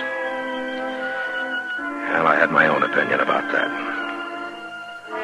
Chester and I waited outside for Bissell to get through and come out. By that time, the word was out, and it sounded like every cowboy, bullwhacker, and buffalo hunter in Dodge was hanging around waiting to see the fun. It was dark then, and the moon was rising. A lot of them boys has come up from the other side of the tracks, Mr. Dillon. I know. You got any tobacco on you, Chester? Yes, sir, right here in my... You want I should tell them to get on back? Here you are, sir. Thanks. Now, I tell you, Chester, most of those men have come to a show. They want to see some shooting, some blood and killing. Well, seeing how long that's what they came for, I don't figure they'll want to be any part of that show. Yes, sir. What are you aiming to do when Bissell comes out? Arrest him. Fine Bissell $100 and the others $25 apiece. Then lock him up for the night. Yes, sir.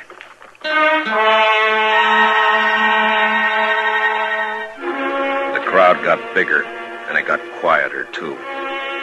Standing on both sides of the street with a respectable distance between themselves and the entrance to Delmonico's, where Chester and I waited.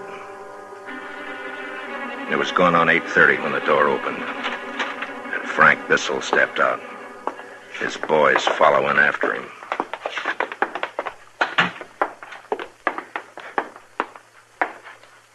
You still waiting, Mr. Dillon? I thought you'd be somewhere rolling drunk by now. You're under arrest, Bissell. And all of you. What have we done? We're real peaceful, you can see that. Come on, Frank. Let's get down to the Opera House. Hand over your guns. Mr. Dillon, I never done that yet. I don't expect I'm going to do it now for you. We're calling your bluff, Dillon. 6 of us. Go ahead and start it. Go ahead.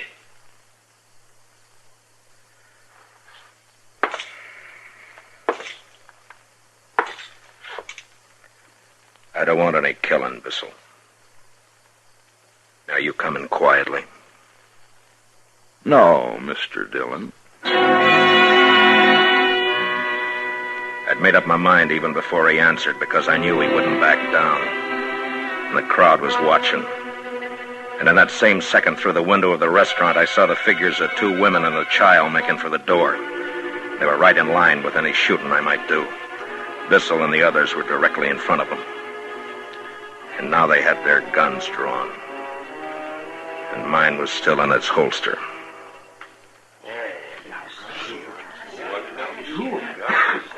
Oh, now, I've heard you're pretty fast, Marshal.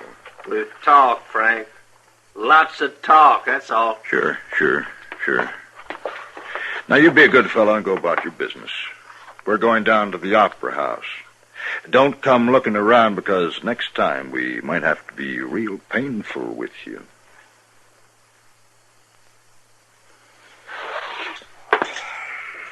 Hey, look at that! You better get out of town, Marshal Dillon. You're through! Come on, Chester. Yes, sir, Mr. Dillon.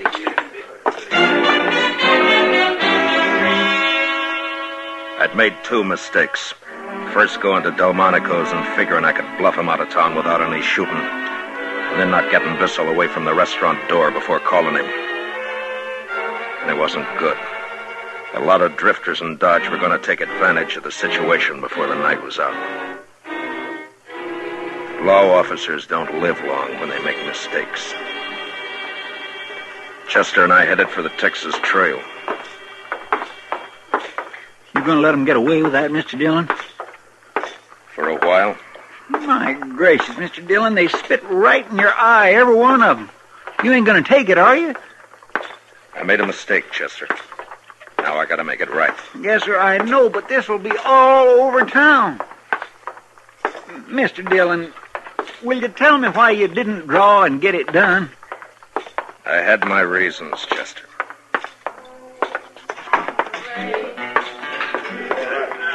Where the deer and the antelope play, where seldom is a discouraging word, and the skies are not cloudy all day.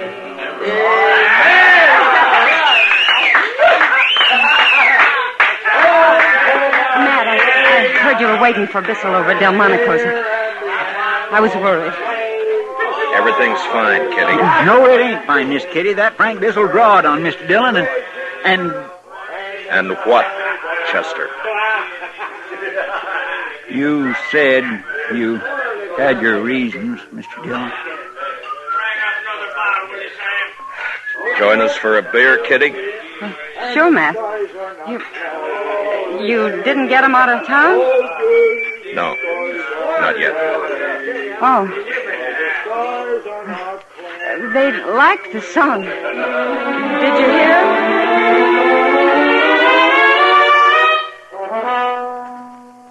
We sat in the Texas Trail. Chester nervous and looking to the door every minute or so. And as a cowboy drifted in, and then another, and a couple more, I could tell that news of what had happened outside Delmonico's had spread. That's the trouble with a reputation. You build it or you get it built for you. It's like a trap. You gotta stay a step ahead of it. If you don't, there's always the question. Even with the people you think you know real well. Like Chester and Kitty. And I knew they were wondering why I'd backed down. I let a half hour go by, which I calculated was enough time for Dodge to make a hero out of Bissell. Then it was time to go.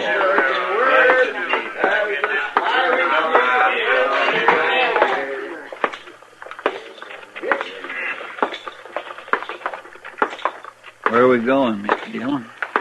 The Opera House. The Opera House. That's where they've gone, ain't it? That's right. Well, good. I want you to stay out of this, Chester. Oh, now, Mr. Dillon. You heard what I said. Yes, sir.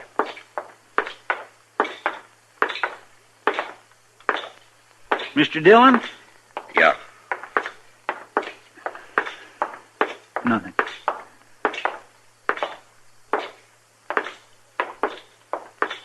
Now remember what I said, Chester. Keep out of it until you're told. All right, Mr. Dillon, I will. It was between shows at the Opera House, and most all the customers were in the saloon next door. Bissell was at the bar, and his pals around him, and a dozen or more newfound friends standing him drinks. Yeah, the news had got around all right. And the gunman was a hero. He'd made the law back down.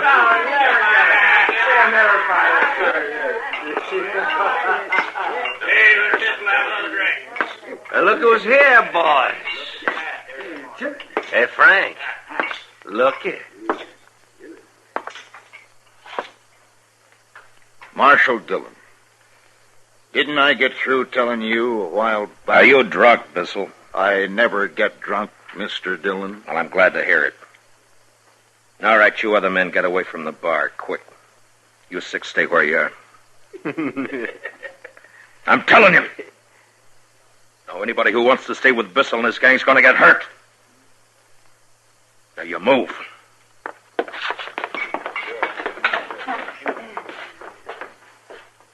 He sure is tough, Frank. Okay. Mr. Bissell. Draw. Oh, now, Mr. Dillon. You don't want me to do that. Hey, leave me do it, Frank. I need the practice. No. No, wait a minute. No, I think he means it. Sure, Mr. Dillon. I guess I have been riding you pretty hard. Sure. Anytime you... Well, when are you going to draw, mister?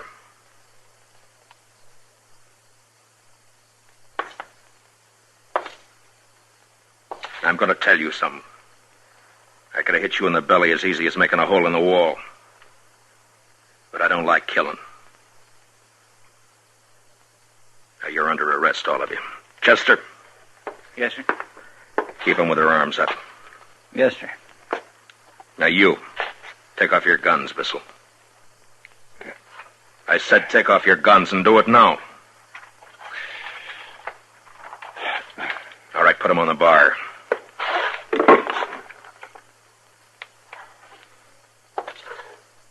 Now, I'm putting my gun on the table here. If I'm not on my feet to get it when you and I are finished, it's yours. And I'm through as marshal here. Yeah. Oh! Here! Hold that! Come on, Frank. Get him! Get him! Stop! Hit it, Frank!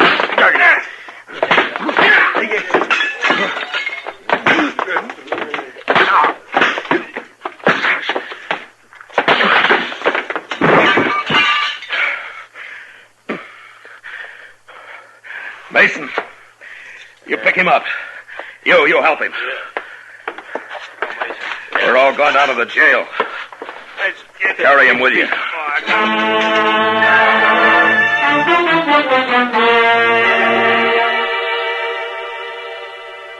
So I made a show for the town.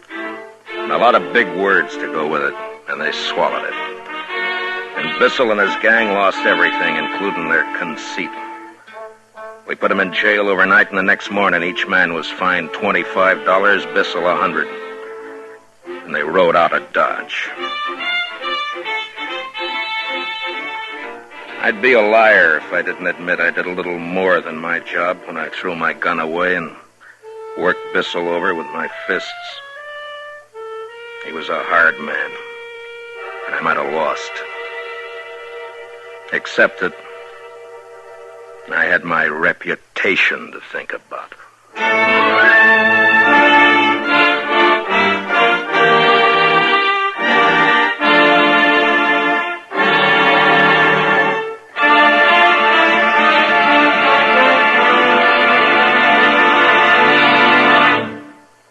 Gunsmoke, under the direction of Norman MacDonald, stars William Conrad as Matt Dillon, U.S. Marshal. Tonight's story was specially written for Gunsmoke by Anthony Ellis, with music composed and conducted by Rex Corey. Featured in the cast were John Daner, Lawrence Dobkin, Barney Phillips, Jack Crucian, and Howard McNear. Parley Bear is Chester, and Georgia Ellis is Kitty. Gunsmoke is heard by our troops overseas through the facilities of the Armed Forces Radio Service. Join us again next week as Matt Dillon, U.S. Marshal, fights to bring law and order out of the wild violence of the West in Gunsmoke.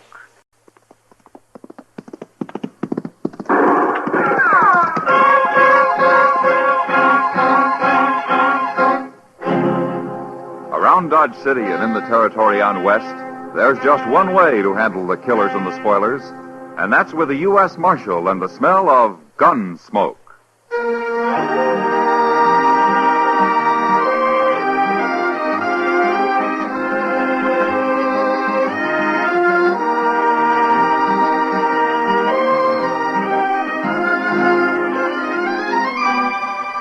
Gunsmoke, starring William Conrad, the story of the violence that moved west with young America. The story of a man who moved with it. Matt Dillon, United States Marshal.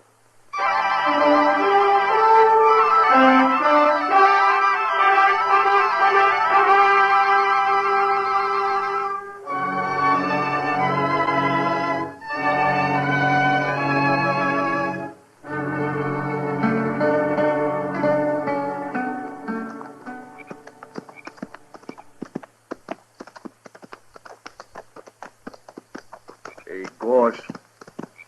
Yeah? There's no moon tonight. What of it? It's spooky when there's no moon.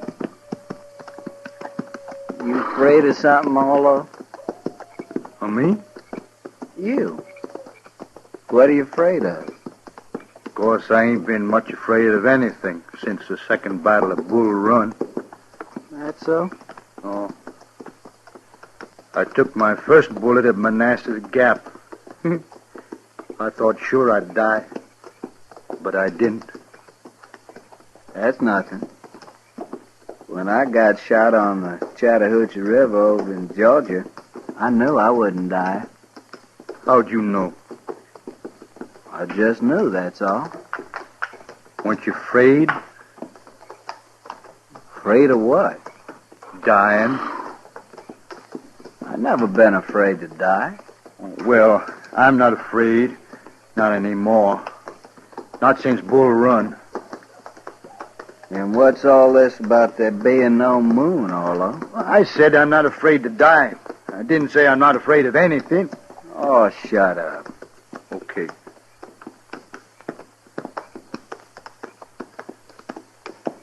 Hey, Gorse. Yeah? Wished we could stop and light a fire. What? I got some pork to cook. Now listen here, Orlo. You trying to tie the rope around your own neck? No. And eat your meat raw, you hear? Raw meat gives me the bellyache. You needn't worry about that, Orlo. Those people back in Dodge, they got a cure for bellyache. They have? They have. A lariat rope over the limb of a cottonwood tree. Oh, they ain't going to catch us. They will if you go building bonfires all over the prairie to cook your dang pork with. Well, I'll just build a little bitty Indian fire, Gorse. Oh, shut up.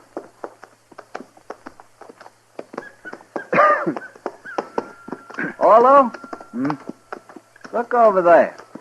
Where? Over there. At the foot of that little rise. I don't see nothing. That cabin, you do too see. Oh, that. What about it? There's no light in it, you fool, and there's no smoke. It's deserted. Well, that's good, ain't it, Gorse?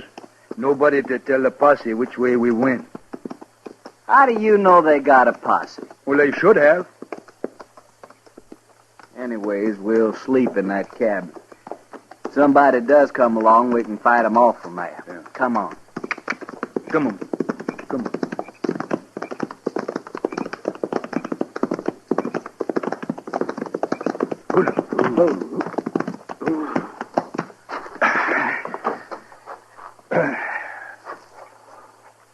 It's big, ain't it, Gorse? Big enough for us, anyway. Come on, maybe there's some food inside.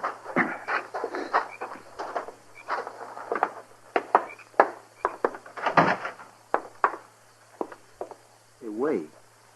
There's a horse in here. He must have got in and the door blew shut, poor thing. Well, get him out. Yeah, easy, boy. Easy now, sir. Easy. I got him. Now, outside, fella, outside. Come on. Yeah. Yeah, that's funny. What's funny? That horse, he's all wet with lather. Lather? Hold it right there. Hey, there's somebody in there. Now get your hands up. What? You're framed in the door and you'll die if you make a wrong move. Now turn around and stand there. Now take your guns.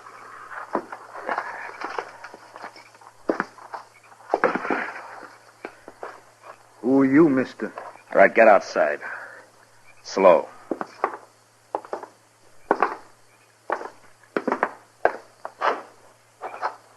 All right, that's far enough. Now you can turn around.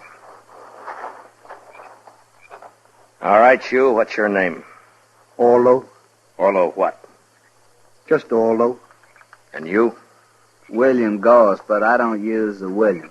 I'll remember that.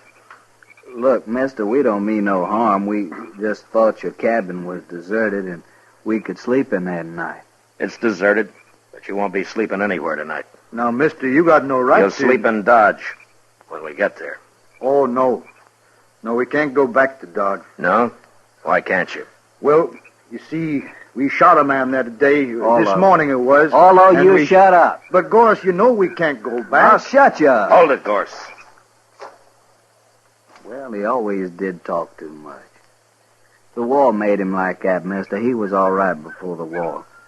So they say, anyway. Now, listen to me, both of you. This isn't my cabin. It isn't? Then why'd you put us out of it? I'm trying to tell you why. I'm a United States Marshal. What? Oh, Gorse, we got caught. You're both under arrest for murder. Well, I'll be. So that's why his horse was hot. He been chasing us, Gorse. How could he have been chasing us? He was in front of us. I've been on your tail ever since you ran out of Dodge. The trail you were following led right here, so I made a circle and waited for you. Does that explain things? Hey, that's pretty smart, isn't it, Gorse? We was riding too slow. Yeah. But if I'd known what I was following, I think I'd have just ridden up behind and yelled at you to stop. We'd have run. Now explain something to me, will you? What are you men? We're just friends. Yeah, me and Gorse been friends for a long time. No, that's not what I meant. Look, you shot that store clerk in Dodge and you killed him. But you're sure not gunmen, and you're not bandits. Now, what are you? We're broke. We needed some money. But he wouldn't give it to us. He grabbed the gun instead out under the counter. And he'd have shot us with it, too. We had to kill him. That's all there is to it, Marshal. Not quite, I'm afraid. You killed a man, and I'm taking you in for murder. They gonna hang us? Not they. The law, maybe. But you'll get a fair trial. Won't matter. We done it. We'll hang. Yeah, you're right, Gorse. We'll hang, sure. I don't know. I suppose you'd have killed somebody sooner or later. All right, get your horses. Ain't you gonna handcuff us or nothing? Why? Oh, no reason, Marshal. I was just asking. I thought so. All right, come on. It's a long ride to Dodge.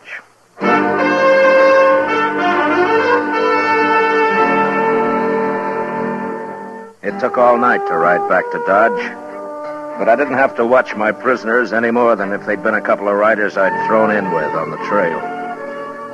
Maybe it was all their years in the war, in the army, that made them do whatever I, as a marshal, told them to do. The idea of not obeying me never occurred to them. Next morning, I had Chester lock them up, and then I went off to get some sleep. About noon, I got up, ate something, and dropped into the Texas Trail. Sit down, Matt. Yeah, sure, Kitty. I hear you brought in those murderers. Yeah, I did. Well, aren't you glad? Yeah, sure, Kitty. I'm glad. Well, they're the ones, aren't they? You got the right men. Yeah, they're the ones. They did it. Matt, sometimes I don't know Kitty, they're just a couple of not very bright men who've had too much war. I guess they just got used to killing. I don't think it means anything at all to them. Well, then They're not mean, and they're not vicious. They're just kind of loco. Well, that's what makes them dangerous, I guess. Marshal Dillon? Yeah. I hear you brought in 2 men this morning, Gorse and Orlo. No? How do you know their names? Well, everybody does by now. Yeah, I suppose so. They didn't do it, Marshal. What? They're innocent. They didn't kill that clerk. Who are you, mister? My name is Blaine, George Blaine. All right, Blaine, what's this all about? Oh, what I said, Marshal. They're innocent. You see, I and Ned and Lou, over there at the bar, we saw them just leaving Kelly's stable when that shooting took place. Would you swear to that in court? Why, sure, Marshal. How come you arrested them anyway? Well, I'll tell you, Blaine. They shot a man. Nobody saw that killing. Look, I don't know who you are or what your interest in this is, but they admit killing that clerk. So why don't you just go back and join your friends at the bar and forget about it, huh? No, Marshal, we won't forget about it. You shouldn't have arrested those men. And what's more, we're going to see to it they don't stay arrested. Oh? You want to see to it right now, Mr. Blaine? No. No, there are other men around here interested in justice, Marshal. And I think we'll talk to them first. Don't do it, Blaine. Don't get anything like that started here in Dodge. See you later, Marshal. Who is he, Kitty? I don't know, Matt. He and his 2 friends came in on a Santa Fe from St. Louis a couple of days ago. That's all I know. I wonder what they got in mind. Oh, they've been drinking. It's just talk, Matt. Yeah, maybe. I'll see you later, Kitty. So long. Hurry back, Matt.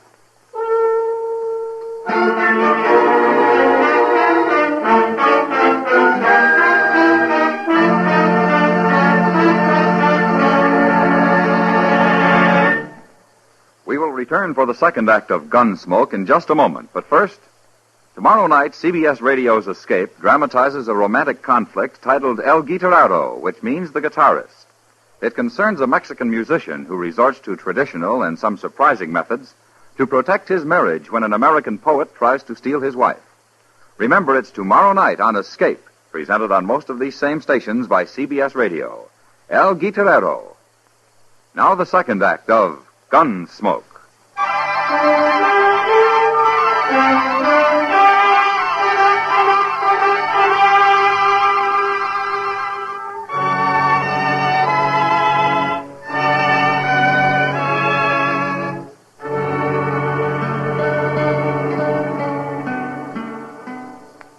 No, sir, Mr. Dillon, that fella come here, but I wouldn't let him talk to prisoners.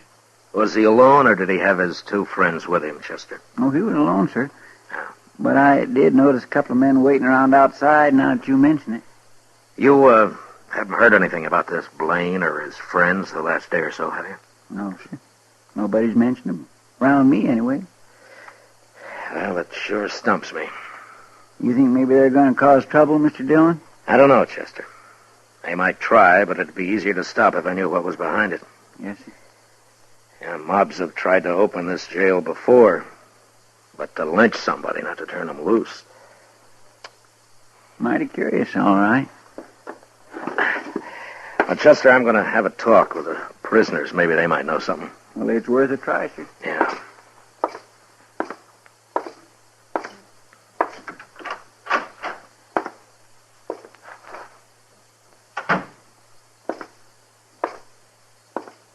Hey, Gorse, it's the Marshal. Hello, Marshal. Hello, Orlo. Gorse. How are you, Marshal? Well, is Chester treating you all right? Well, wasn't much of the bait we had this morning, but the noon meal was fine. Marshal? We get supper, too? Of course you do.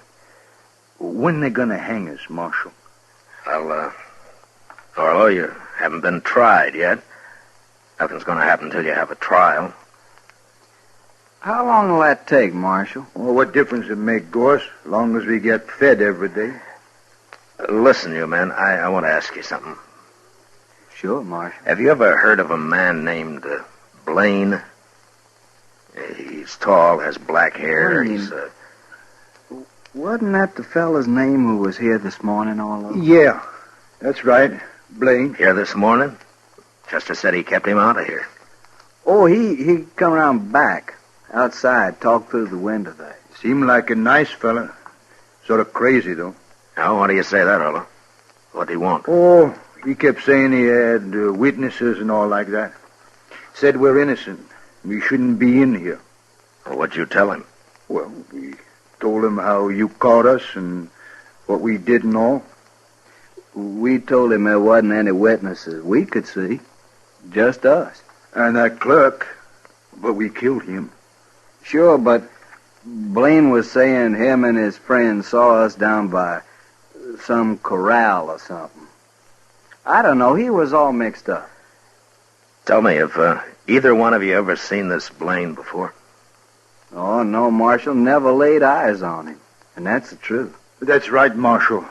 Me and Gorse, we never tell lies. Yeah, I know. Did Blaine tell you what he's going to do? What his plans are? Nary a word, Marshal. Except he did say for us to set up a holler that we didn't kill that fella. Oh, he's crazy, that Blaine. I couldn't get his drift at all. Well, I'll tell you what it is, Orlo. For some reason that I don't know, Blaine wants you two out of jail.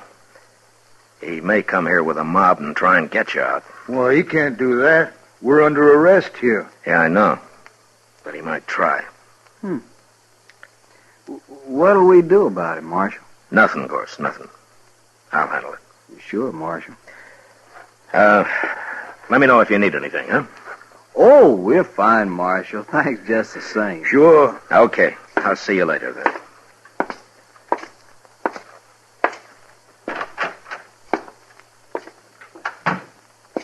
Hello, Doc. What are you doing here? I heard there might be some excitement, Matt. Oh, you did, huh? Yeah, right here at the jail, too. Give Doc a gun, Chester. We can use another man. Name your preference, Doc. Shotgun or rifle? You sit right where you are, Chester. I'm not a gunfighter. My work begins where you fellas leave off. Well, you may have a busy evening, Doc. But I hope not. You never can tell, Matt. But I take things as they come. Yeah, I know. Mm-hmm. I better go and get my office cleaned up. If anyone gets shot, you send them right up there.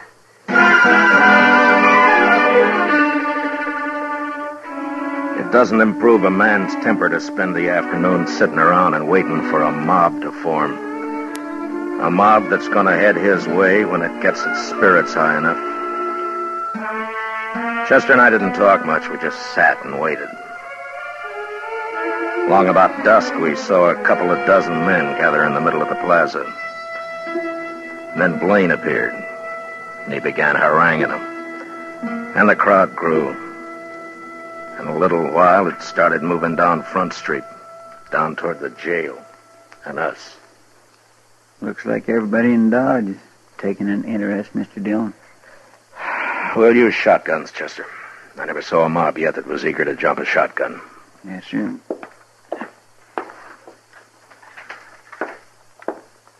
Here's yours, Mr. Dillon. Thanks. Well, let's go meet him outside, Chester. All right, sir.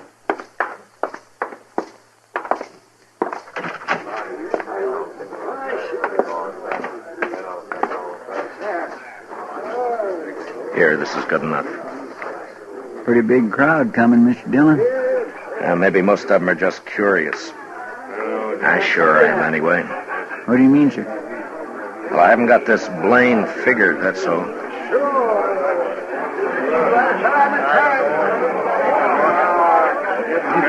All right, hold in, man.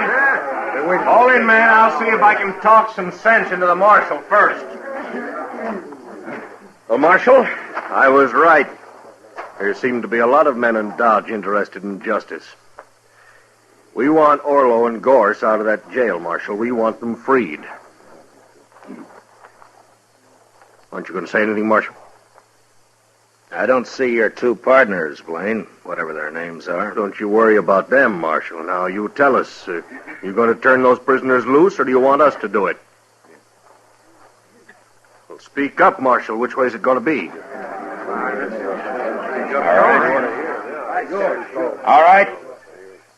Now, you've all heard Blaine's story. He claims he and his friends saw Orlo and Gorse at Kelly's stable when the shooting took place. Now, that's pretty good evidence that they didn't kill that clerk. And it could be true. I'm going to go inside and I'm going to talk to him about it. I'll give you my answer in half an hour. Now, is that fair enough? Yes. A half hour will just about do it, Marshal. I think it will, Blaine. But no matter what you decide, we're going to turn them loose. Isn't that right, man? Chester, keep an eye on Blaine. Don't let him leave here if you have to shoot him to keep him around. Yes, sir, but I don't understand why Just you're... do as I say, Chester. Yes, sir.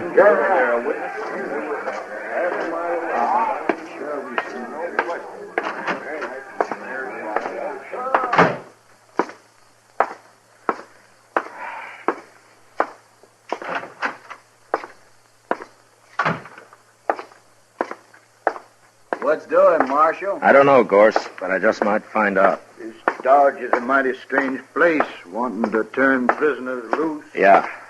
I'll be back soon.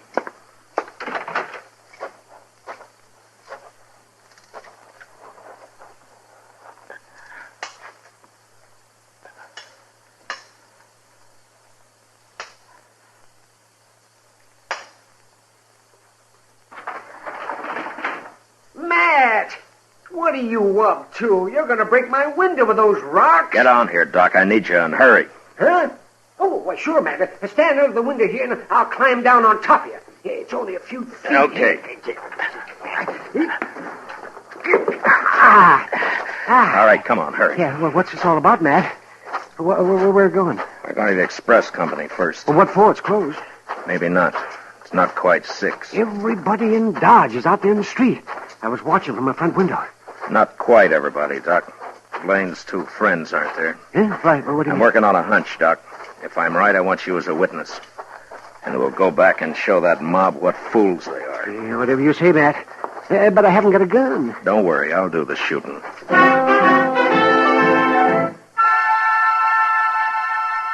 We reached the rear of the express company, and I took a quick look through the window. The single room was deserted.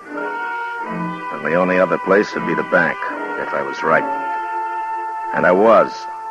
2 horses were tied to a tree outside the back entrance, the door of which was ajar.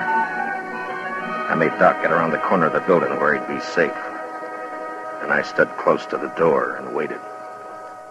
In about 5 minutes, I heard him coming out. Got to get that mask off. Yeah, we'll hide this stuff at the stable, go down and join Blaine. Hurry, Lou, we're late now. Get your hands up. This is a shotgun. Don't use it. You got us. Don't shoot. Well, you're not the fightingest men I ever saw. All right, I'll take your guns now, and don't try anything. And yours? Doc. Yes? Well, what do you know? Blaine's partners. You sure guessed right, Matt. Now, who's inside? We didn't hurt him, Marshal, just tied him up. Who, I said? Well, that old man, the banker. All right, go take a look at him, Doc. Take those money bags with you. But be quick, we haven't got much time.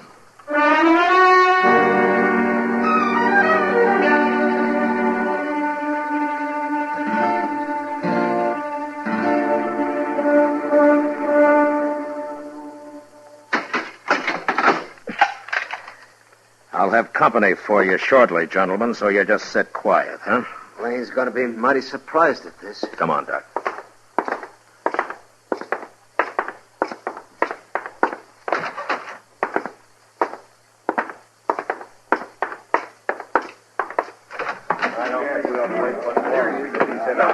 My gracious, I thought you was never going to come out, Mr. Dillon.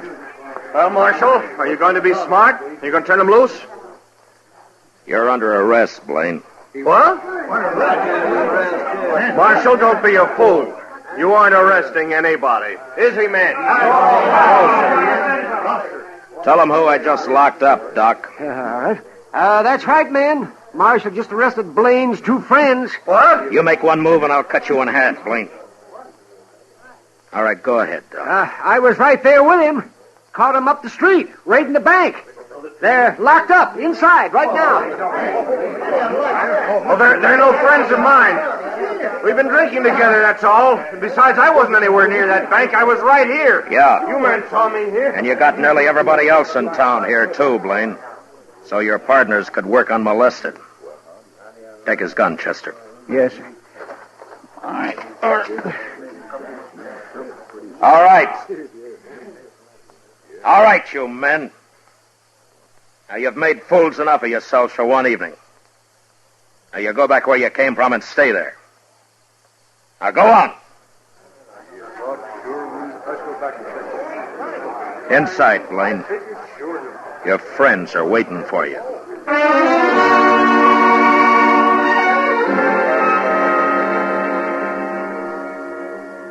I never did find out just who Blaine was. He kept his mouth shut all through the trial. It could be that he'd never been arrested before. But anyway, he and his partners got 5 years. That's better than Orlo and Gorse made out. They stood up and told their whole story as straight as if I'd told it myself. I guess telling the truth was about the only sense of right and wrong that the war had left them. They weren't bad men, but they were dangerous. And early one morning, a month later, up in Hayes City, on the order of the court, Orlo and Gorse were hung.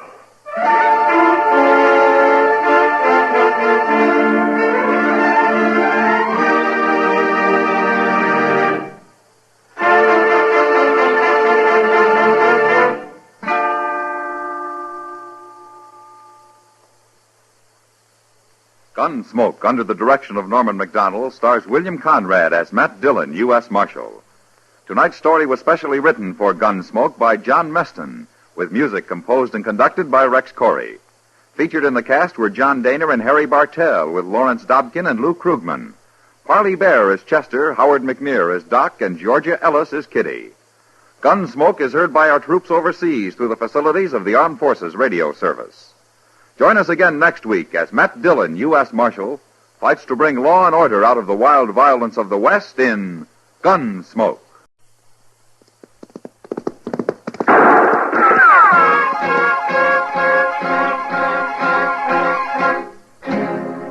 Around Dodge City and in the territory on West, there's just one way to handle the killers and the spoilers, and that's with the U.S. Marshal and the smell of Gunsmoke.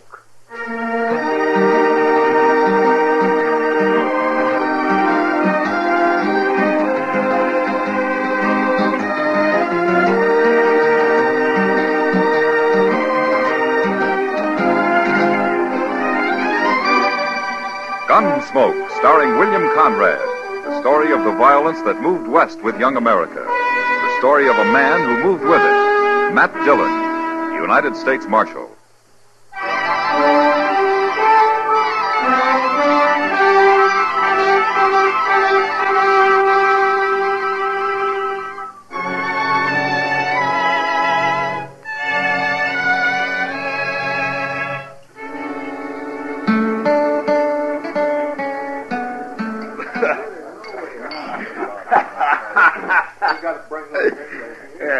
What'd you say your name is, soldier?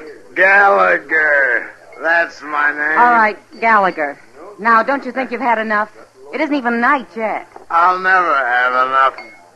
You plan to show up at the fort this drunk? Lady, maybe I won't show up at the fort at all. Now, what do you think of that? Gallagher, you better start worrying about what Captain Shaw's going to think, not her. Hey, what are you doing here, Spear? I've been an hour looking for you all over Dodge. How'd you get that drunk in an hour, anyways? Drinking! Are you responsible for this? Oh, sure. The Indians pay me to keep you soldiers drunk. That ain't funny. He's a grown man, isn't he? That's not the point. What's the point? You shut up, Gallagher. We'll be an hour late now, and that's all Captain Shaw needs to fix us. Captain Shaw can go hang. You wasn't so drunk I'd leave you and just ride out alone. Yeah, that'd be just like you, Spear. Just like you. Come on, get up out of that chair. I'll drag you out. Oh, leave me be. Come on. I ain't have started here yet. Cut your peaches, gal. Thunder ain't rain. Shut up, Gallagher. Why don't you listen to your friend? You're just going to get into trouble here. Who's kissing your hand anyway? That's no way to talk. I'll kill you for that, Spear. Beat your gun.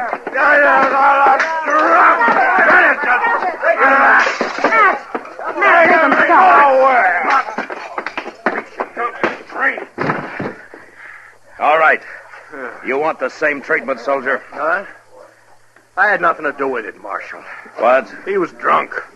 And you're cold sober. Of course I am. It's true, Matt. He just came in looking for him on the floor there, Gallagher. I'll take your gun, soldier. Well, you can't do this, Marshal. All right, now pick up your friend. We're going to Matt, jail. listen to me. Gallagher started it. He was only trying to get him out of here. Back to the fort. He can take him back tomorrow. Fighting's against the law in Dodge. No, Matt. Come on, let's get going, soldier. Pick him up.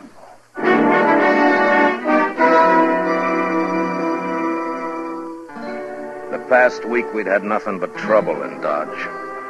Men had fought and gouged and knifed and shot each other till I began to wonder if they gave a thought to anything else in the world.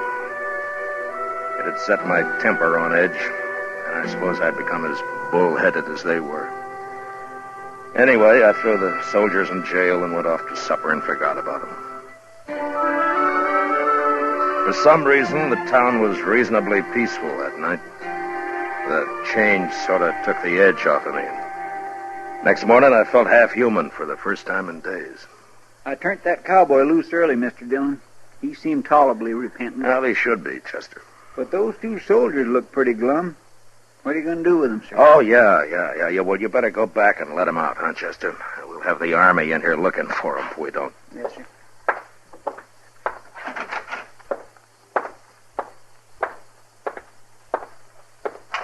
You've done your time, men. The law has forgiven you. Out you go, free as little birds.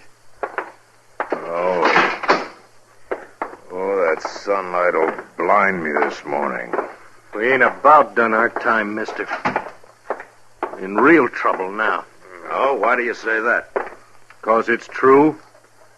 We were sent to Dodge to pick up supplies, not to go to jail. You're not the first soldiers who've camped here overnight. Colonel Dobie's a just man. Captain Shaw's in command right now, Marshal. Colonel went to St. Louis for a time. Well, I don't know Captain Shaw, but I'm sure... He's just about as reasonable as you are, Marshal. Just about. You're Spear, aren't you? And I was as sober yesterday, remember? I locked you up for fighting, not drinking. You locked us up, that's all that matters now. Spear's right, Marshal. I guess I deserve what I'm gonna get, but Spear don't. Nobody was killed. You're not gonna hang. You don't know Captain Shaw. He can be awful hard. A little extra duty won't hurt you. First off, we'll be fined $10 by court martial. 1 month's pay. Yeah, that's a little high, I agree. There's nothing to what the Cap might do on top of it. He's old Army. They say one time he gave a man 10 days' provisions and had him drummed out of camp with a straw halter around his neck and his coat turned inside out. And that was Indian country, Marshal, not around here. Well, the man's a scoundrel, that's what he is. Say, how'd the fellow make out, anyway? You'll have to ask Captain Shaw about that, if he knows. Well, the man must have done more than get drunk and fight. He won't get that kind of punishment. No, but close to it. Captain's dead set against liquor.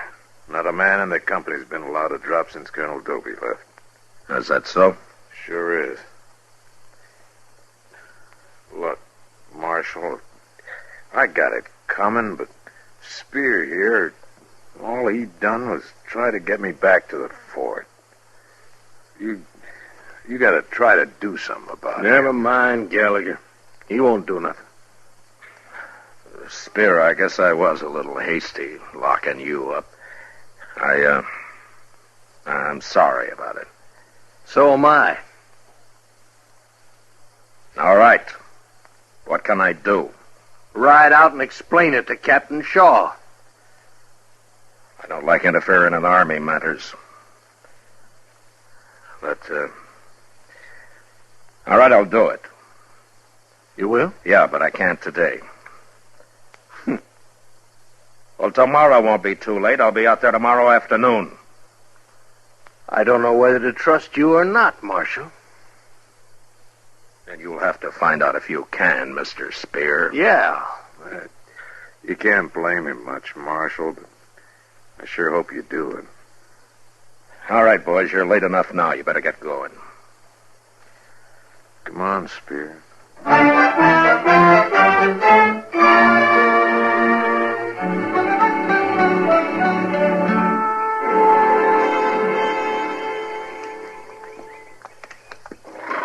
While you're talking to Captain Shaw, I think I'll go see the sutler, Mr. Dillon. He's an old friend of mine. All right, Chester. Name's Larson. Been selling goods to soldiers for 10 years that I know of. Say, I'll eat with him, too, in case you should get asked to supper. Oh, fine. Say, doesn't that look like Spear there? Where? Just outside the fort there, the man with the shovel. Oh, yeah. Say, what's he digging anyway? Come on, let's ride over there.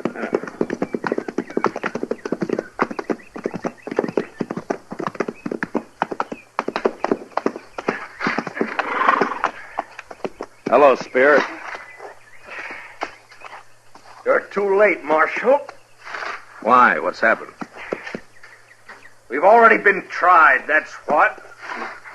Well, what'd they give you? 2 months' pay and a month's punishment. What punishment?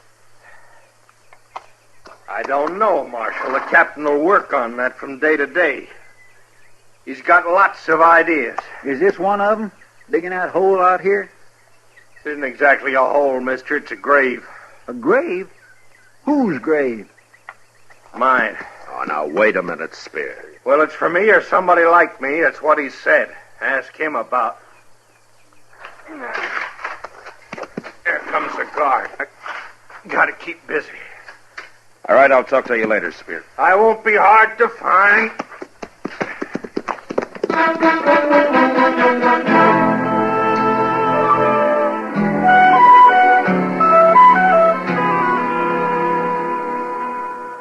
And that's the whole story, Captain. I locked Spear up, too, and for no justifiable reason at all. He was fighting, wasn't he, Marshal? He was trying to get Gallagher out of there, that's all. I have already decided Gallagher's punishment will be the more severe. Yeah, but Spear doesn't deserve any punishment at all. Don't you see that? If I may ask, Marshal, what is your interest in this case? Look, I made a mistake, Captain. If I hadn't thrown Spear in jail, he'd be all right now. The man's been done an injustice. Not exactly. He'd been an hour late in any case. What? He and Gallagher had orders to report here to Lieutenant Adams at 6 o'clock. But at 6 o'clock, they were arrested in Dodge. If they had not been arrested, it would have taken them an hour to ride to the fort. Therefore, they would have reported in at 7 o'clock, 1 hour late. Oh, but Captain, Spear spent that hour trying to find Gallagher. A soldier must learn to take care of himself, Marshal. Evidently, Spear hasn't learned. So it's my duty to teach him. Ah, this just doesn't make sense. I am a soldier, Marshal. You are a civilian. I wouldn't expect you to understand. Anybody can understand what's just. The Army has its own justice, Marshal. Like making a man dig his own grave? Oh, you saw him. Of course. Gallagher's digging one behind the fort. Why? Sentimental reasons, I suppose. Of mine, to be sure. What does that mean? It goes back a long way, Marshal. You see, I served under General Winfield Scott at Veracruz in 47. And I remember an order he once sent down, and it concerned soldiers who'd been found drunk. Now, don't tell me General Scott had them shot. No. His idea was to impress upon the command that such a grave would be wanted sooner or later, either for the drunken man or for some drunken companion. And did the soldiers understand that? Soldiers understand orders, Marshal. Or they can be made to. Tell me, Captain, what do you think Colonel Dobie would do about this? In Colonel Dobie's absence, I am in command of this company. Then Spear will be punished even though he's innocent, huh? This is an army matter, Marshal. Yeah. Goodbye. Goodbye, Marshal.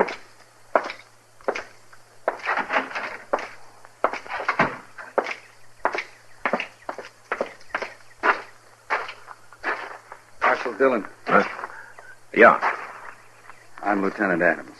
Oh, how do you do, Lieutenant? I'm the officer Spear and Gallagher were to report to night before last. Oh, yeah, the captain mentioned that. Tell me, how'd you make out in there? Well, I don't think Captain Shaw and I understand each other completely. I knew it was hopeless. Thanks for trying, Marshal. Tell me something, Lieutenant. What's the matter with Captain Shaw? I couldn't say, Marshal. But he's been 30 years in the Army. So? Colonel Dobie's been in 10. Oh, I see. Will you join us at mess, Marshal? We eat in about 10 minutes. Oh, thank you very much. I'd like to, if you don't mind. Sorry I can't offer you a drink. Captain's orders. Yeah, I know. Lieutenant, when does Colonel Dobie get back from St. Louis? We haven't heard. Soon, I hope. Yeah. You see, Gallagher can take it. He knows he's guilty, for one thing. Spear, I'm worried about. Already, he's not the same man he was. Yeah, I suppose he's lost faith in people. He was always a fine soldier. I just hope he can hang on long enough. No? Long enough for what? Oh, let's say long enough for Colonel Dobie to get back before Captain Shaw drives Spear to something like... Come along, Marshal. We'll wash up.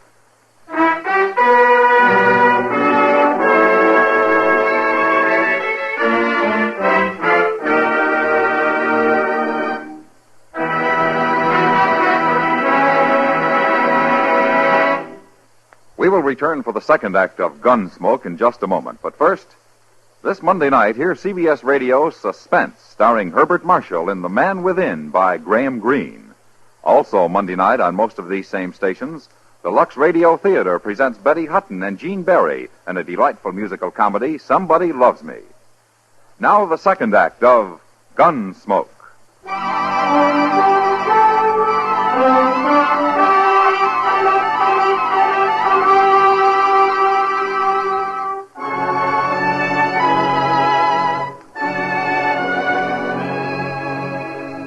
I was pretty busy the next few days, and there wasn't much time to think about Spear. But when I did think about him, I got to wishing I'd never let myself be hired for this job. Nearly a week passed, and then one day, about noon, I went to the office and found Kitty waiting there with Chester. I told her you'd be along any minute, Mr. Dillon. It's nothing serious, I hope, Kitty. Well, it could be, Matt. She wouldn't tell me a word about it. I offered to help, but no, she said. She'd wait until you got here and then... All right, Chester. Well, Kitty. Matt, this morning, about 8 o'clock it was, I was... Wait a minute. Lieutenant Adams. Hello, Marshal. Chester. Hello, Lieutenant. This is Miss Kitty, Lieutenant. Oh, yes, of course. I didn't recognize you, Miss Kitty. That's all right, Lieutenant. I'll be brief, Marshal. It's about Spear. He's deserted. What? Last night, just before chow. How'd he get away? Well, Captain Shaw hasn't had those men guarded very close. They're still digging graves, and with only one guard for the two of them. Spear took off when the guard was at the back of the fort near Gallagher, and so... Well, have they found him yet? No. But the captain has the whole company out after him. I just posted a couple of men at the depot. Most everyone else is fanned out over the prairie, horseback. You think maybe the captain wanted him to run off, Lieutenant? Maybe that's why he made it so easy, huh? A lieutenant doesn't judge his captain, Marshal. But I'm worried about Spear. He might do anything now. Yeah. I knew you'd be interested, so I just dropped by to let you know what's happened. Well, thank you, Lieutenant. There's something else, Marshal. What? Captain Shaw has ordered me to search the town. Oh? He's sending me 2 more men. I hope you won't object. Well, ordinarily I would, but I understand. Thank you, Marshal. Goodbye, Miss Kitty. Goodbye. Chester? Bye, Lieutenant. Matt, that's what I came to tell you about. Spear's hiding in my room. What? Since when? This morning he showed up about 8 o'clock. Said he has to hide during the day. He promised to leave tonight. But why did he come to you? Well, he remembered I tried to keep him from being arrested that day, and he said I was the only person he could trust. Oh, I see. I don't know what to do, Matt. Is he armed, Kitty? Yeah. Yes, he's armed. And he said if anyone but me tried to get in the room, he'd kill him. He's awful desperate, Matt.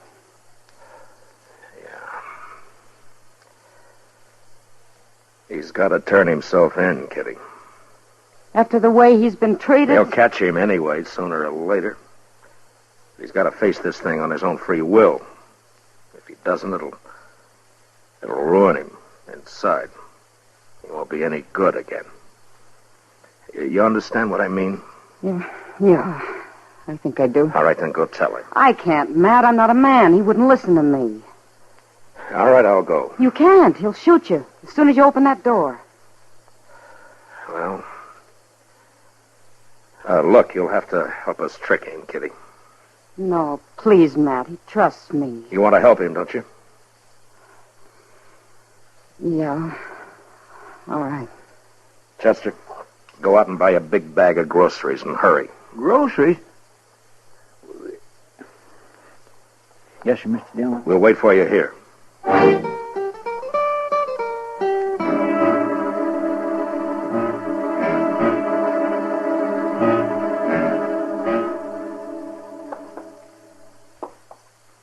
Stay off of your heels, Chester. Quiet. All right, you go ahead, Kitty. We'll be there when he opens the door. All right, Matt.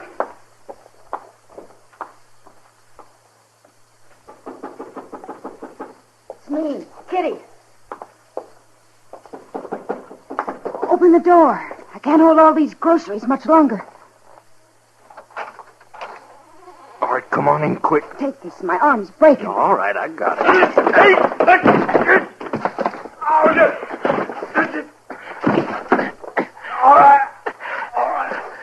All right, close the door, Chester. Yes, sir. Come over here and take his gun away from him. I got it, sir. All right.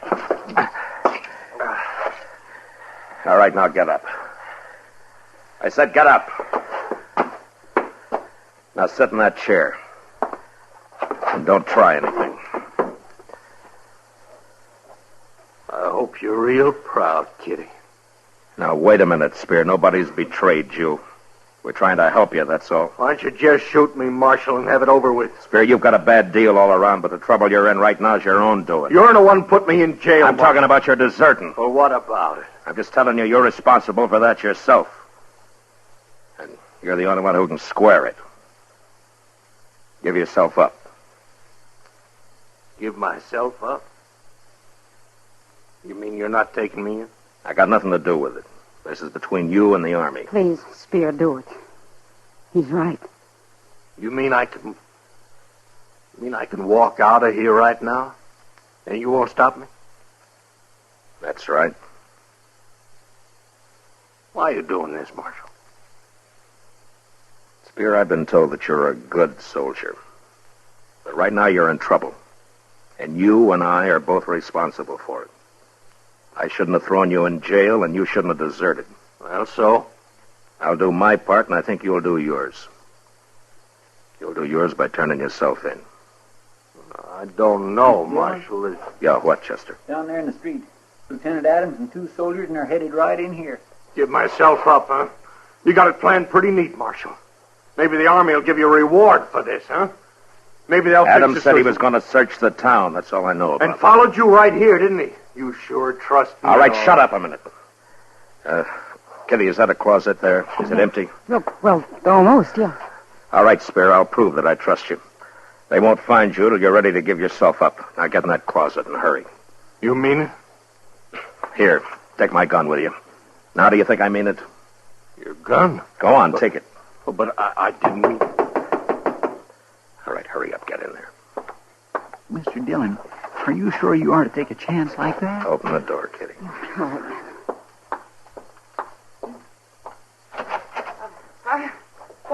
Come in, Lieutenant. Wait here, man. Yes. Well, hello, Marshal. How are you, Lieutenant? Yes, sir. Hello. Sorry to bother you this way, Miss Kitty. We're searching the town for Spear, like I told you. Yeah, well, I know, but how'd you get here so fast, Lieutenant? Just a hunch. Guess it was a bad one. It sure was. Miss Kitty'd never hide a fugitive of any kind in this world, no matter Chester. what he might have done. Chester. Yes, sir. I hope you'll excuse me for bothering you, Miss Kitty. Oh, that's all right, Lieutenant. Well, goodbye. Bye. Bye. So long. All right, Spear, they've gone. You can come out now.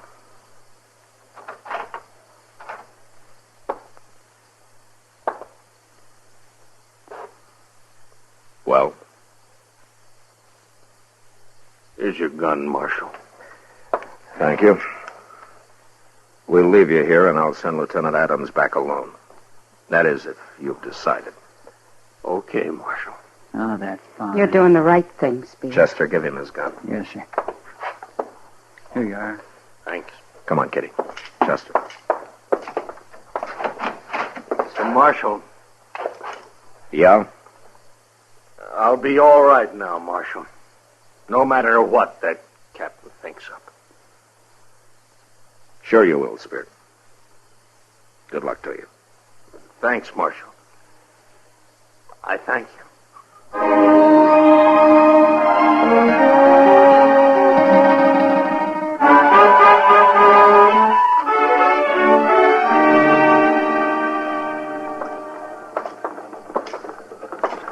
There's Lieutenant Adams right across the street, Mr. Dillon. You and Kitty go on into the Texas Trail, huh? I'll join you later. All right, sir. Hurry back, Matt.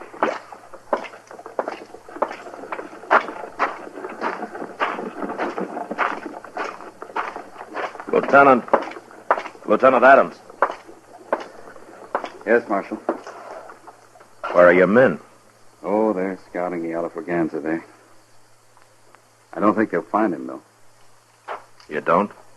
No, I don't. I see you got your gun back, Marshal.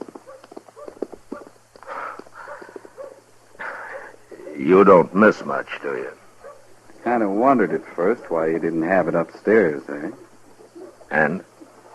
Well, I don't suppose Captain Shaw'd much appreciate an officer who searched a room, didn't even bother with the closet, would he? Captain Shaw might not, Lieutenant, but I think Spear will. You be waiting for me, Marshal? Mm-hmm. It was a mighty long chance you took. Yeah, it was worth it. Let me know how he makes out, Lieutenant. I sure will, Marshal. Especially seeing as how you kind of got a stake in him now. Well, so long. Goodbye, Lieutenant.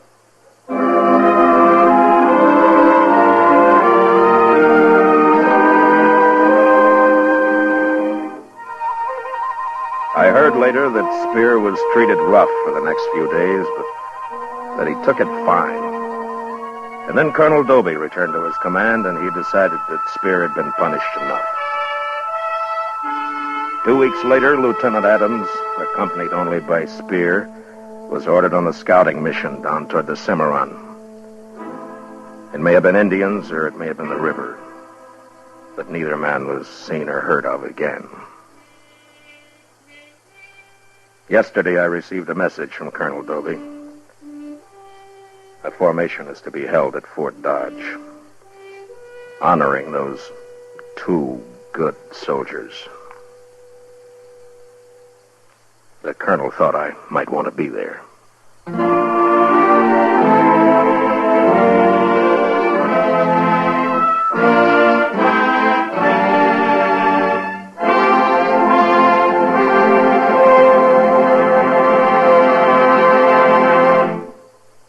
Gunsmoke, under the direction of Norman Macdonald, stars William Conrad as Matt Dillon, U.S. Marshal. Tonight's story was specially written for Gunsmoke by John Meston, with music composed and conducted by Rex Corey. Featured in the cast were Lawrence Dobkin, Harry Bartell, Paul Frees, and Vic Perrin. Parley Bear is Chester, and Georgia Ellis is Kitty.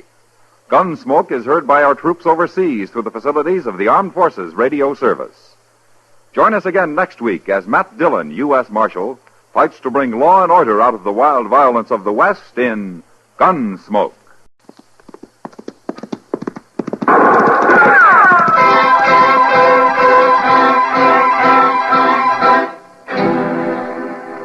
Around Dodge City and in the territory on West, there's just one way to handle the killers and the spoilers, and that's with the U.S. Marshal and the smell of Gunsmoke.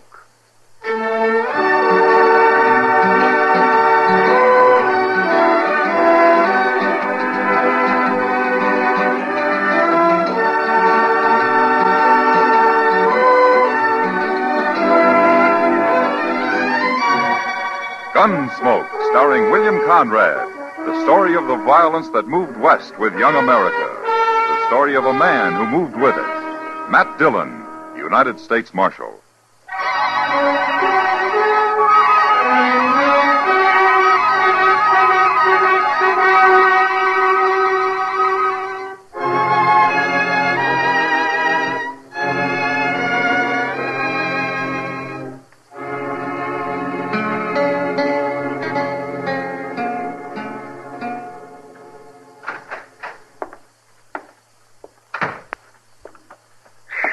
Mr. Dillon, I never saw a street like that. Huh? What do you mean, Chester? Dusty, sir. Just plain dusty. It's only spring and already the plaza's just vulgar with dust. Streets in Texas are all grass, Chester? No, sir, but they're better than this. You'd think there'd be some way of fixing it. Well, Dodge is growing, Chester. Maybe someday it won't look so bad to you. I don't aim to live that long, sir. Well, I'm glad you got that much figured out anyway. I surely have. Oh, now, wait, that's not what I meant either. Don't let it worry you, Chester. Did you get those posters down to Mr. Hightower? Yes, sir. He said they'll be ready about noon tomorrow. All right. Pick them up then, will you? Yes, sir. Hey, oh, my goodness, Mr. Dillon, I nearly forgot. No? Well, Forgot what? After I left Mr. Hightower's, I thought I'd just take a glass of beer. I had to get all that dust out of my throat. You know how bad it is walking around knee-deep in that stuff, and I was coughing and coughing. All right, Chester. Well, what is it you forgot? Well, sir, I dropped into the Texas Trail, and Miss Kitty was there, and she said she thinks there might be trouble over there before long, and she said to tell you. Oh? What kind of trouble? Oh, the usual thing. Some man fighting over a girl. Well, you don't seem to be very worried about it. I'm tired of people fighting. I wish they'd all just go away somewheres and kill each other off and have done with it. That'd be fine as long as they don't do it in Dodge. Well, come on, Chester. Let's go over and see what it's all about.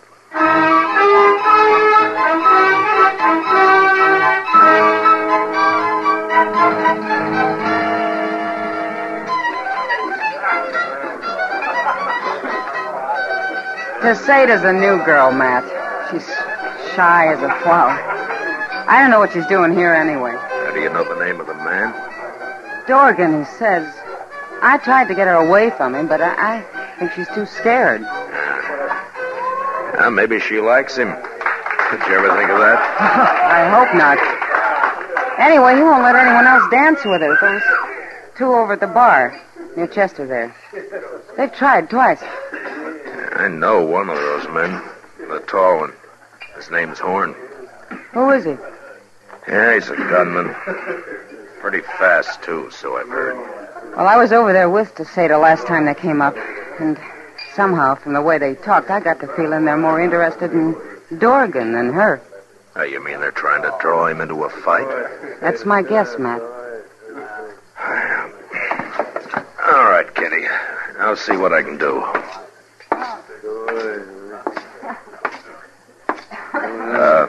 Miss Tacetta?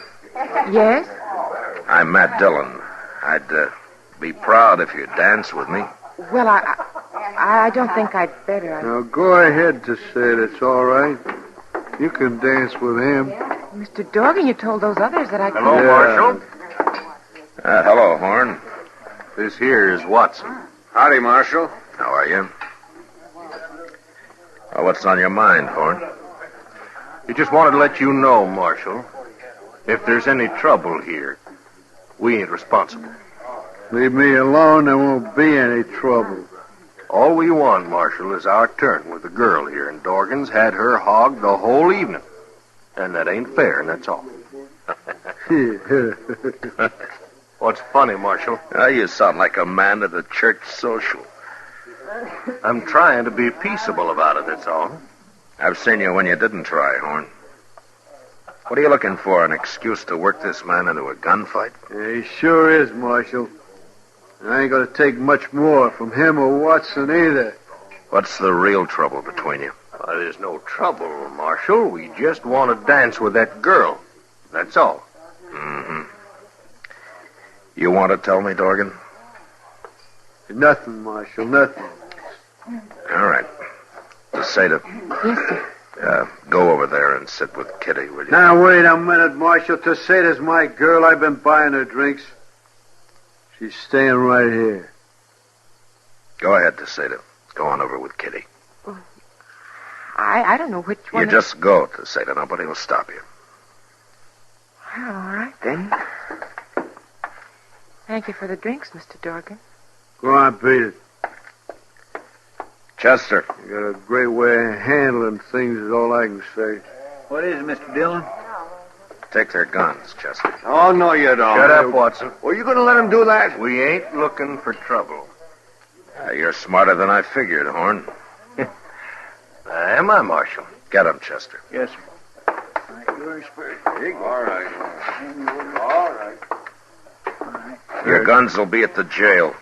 You can pick them up in the morning when you leave town. Leave town? All three of you. Good night, gentlemen. Taking his gun from a man like Horn was the fastest way in the world to get him out of the saloons and off the streets and behind cover somewhere. There were too many men who might show up out of his past and suddenly make their claim on him. And Horn was the one that really mattered. Neither Dorgan or Watson looked like real gunmen. So I thought I'd been pretty smart. Till the next morning. I was just crossing the plaza when I ran into Kitty and Chester. Matt, we've been trying to find you. Oh, what's the matter, Kitty? It's Tacetta. I don't know where she is. What? I looked in her room this morning and she'd gone. Nobody's seen her anywhere. Oh, maybe she went out to buy some clothes or something. Oh, she was afraid to go out alone. I always had to go with her. I just know something's happened to her. Oh, like what? Dorgan. He was real sweet on her, Matt, and I don't trust him at all. Oh? Dorgan come by the office real early, Mr. Dillon. I gave him his gun, and he vamoosed. He was in a big hurry to go someplace. I told him to leave town this morning. Well, you didn't tell him to take Tacetta with him. Did they get back together last night? Sure. Just as soon as Horn and Watson left. I couldn't stop it. I see. Tell me, Kitty, can she ride? Oh, no. I asked her to go out with me once. All right. There was a stage west this morning. Go see if they got on it, will you, Chester? All right, sir. Kitty, if she did leave with Dorgan, maybe it's because she wanted to. Oh, maybe. She wouldn't say anything about him last night, one way or the other. I told you I think she's afraid of him, Matt, but even if she did want to go, well, she isn't his kind, that's all. Well, that may be, Kitty, but it's not the law's job to chaperone every girl that hits Dodge. What if she didn't want to go, Matt? What if he forced her to? Well, that'd be different. A whole lot different. You bet it would. They was on it, Mr. Dillon. The agent described them exactly. Left an hour ago, right on time. I knew it. Will I get our horses, sir? No, wait a minute, Chester. Dorgan might put up a fight, and if he does, we can't shoot around that girl. Well, then how can you stop him, Matt? Well, somehow I don't figure Dorgan is a really brave man. I think we can bluff him. He might try to fight two of us, but if there were more, say, maybe a dozen men... Well... You mean we'll take a posse? Yeah, well, this time it might just work, Chester. But I'll pick 'em. Men I can trust not to do any hasty shooting. Chester, you go round up Arnold Winters and John Kemp, Marty Walter, and Bob Gast, and I'll get the rest of them. All right, sir. And tell them we'll all meet at the jail in 20 minutes.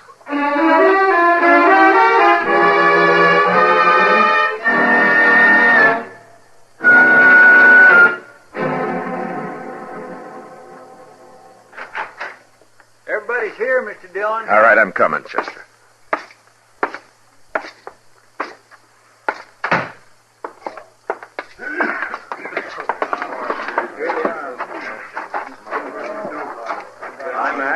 All right, men. All right, listen to me now. Now, I've picked you men because I know that you're steady, every one of you. Now, there's a girl on that stage, and whatever happens, we can't return fire. Is that clear? Yep. Sure. All right. I'll figure out how we're going to stop them when we get there. Marshal! Well, what are you doing here? Hold it. Marshal, me and Watson heard you needed help. Thought I told you to get out of town, Horn. We just want to be sure you got Dorgan before we left, Marshal. I don't need your help. And don't you be here when I get back, either one of you. How do you like that, Watson? All right, men. All right, let's go.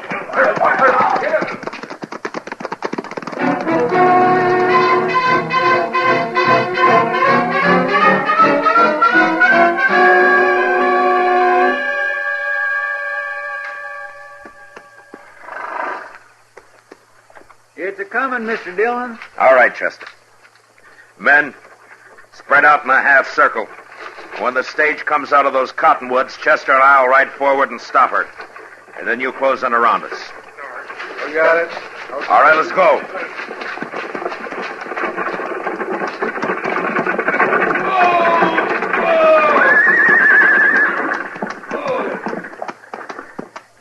What's the matter, Marshal? It's all right, Jim. I just want to talk to a couple of your passengers. You, Dorgan, come on out. You try anything to say to be right in front of me, Marshal. I figured that, Dorgan. Come on out anyway. All right, Tacetta, get out.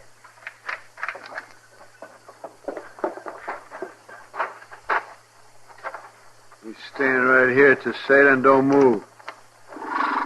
Now, what's on your mind, Marshal? I want to know if Tacetta's here because she wants to be.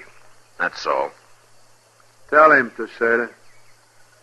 Right, tell him. Just tell me the truth, Tacetta. If you want to go with him, you may. But if he's forcing you to go, then we're here to take you back to Dodge.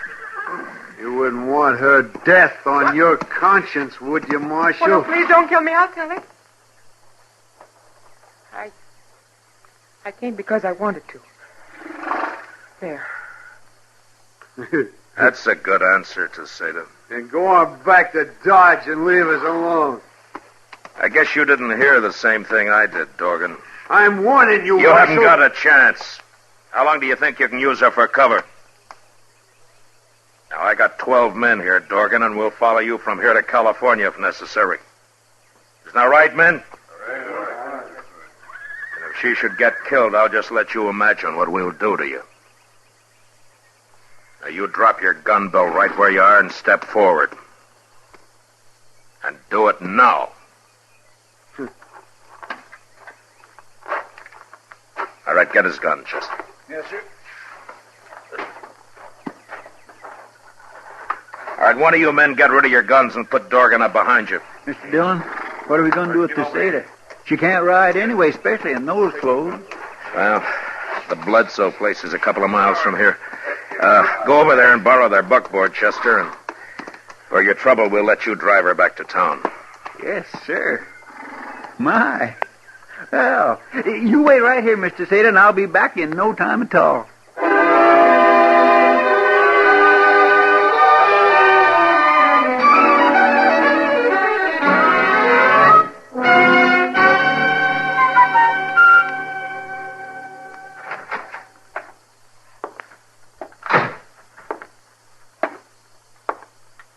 Morning, Mr. Dillon. Oh, Chester. What time did you get back with Tacetta last night, Chester? Oh, now, buckboard ain't like a horse. You can't drive it a lope all the way. That's all right, Chester. Well, what have you got there? Dorgan's breakfast. You'll probably have to wake him up. He hasn't made a sound so far. Oh, there are the keys on the desk. Yes.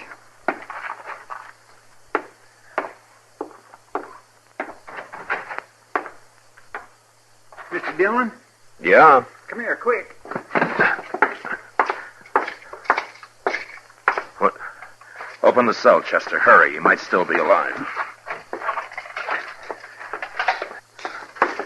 I got a knife. All right. Cut him free. I'll hold it.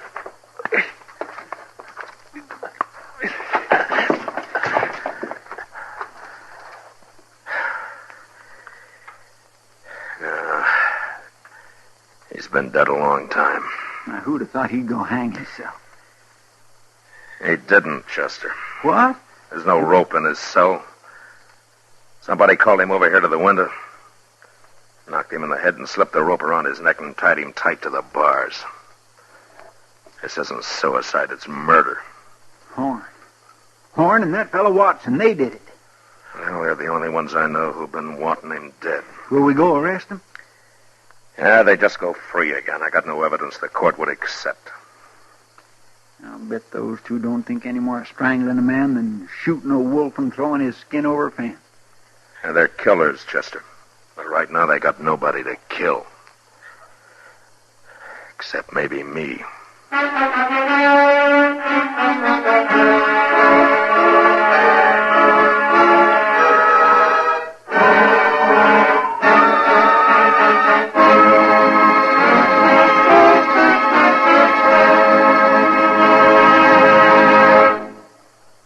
We will return for the second act of Gunsmoke in just a moment. But first, make sure you're by your radio this Monday evening.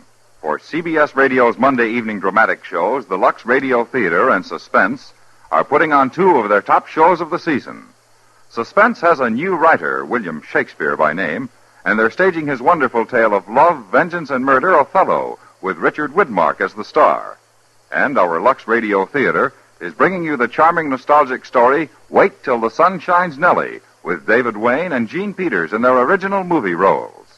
It's a date Monday night. Suspense and the Lux Radio Theater on most of these same stations. Now the second act of Gunsmoke.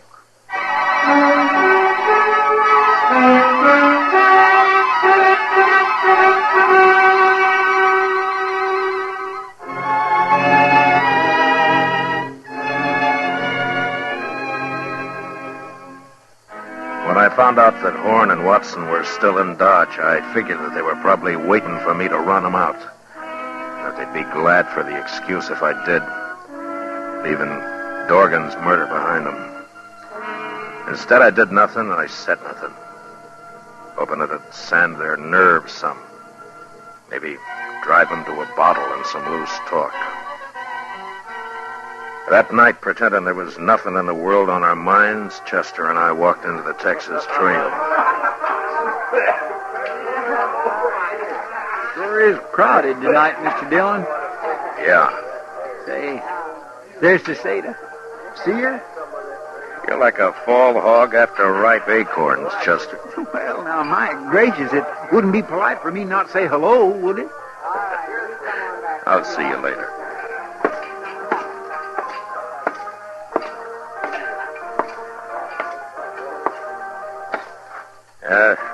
That fellow who just left, is he coming back, Kitty? He went broke. Sit down, Matt.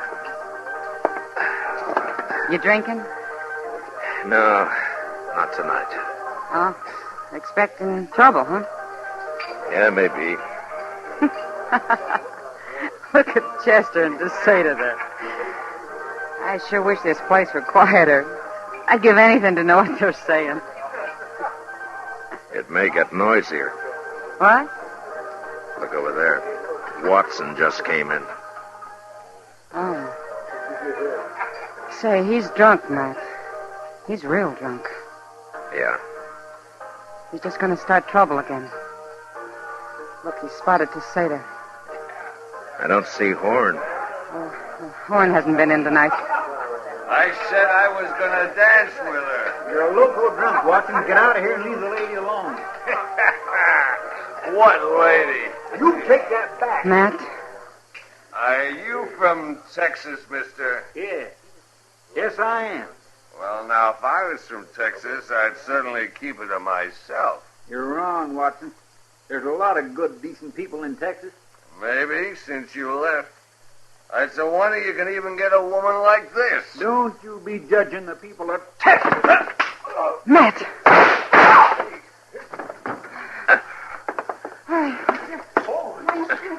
All right, get out of the way. Let me through here. Wait a minute. He drew on me, Mr. Dillon. I was only going to fight him. I didn't think he'd draw. Everybody saw it, Chester. He had his gun out first.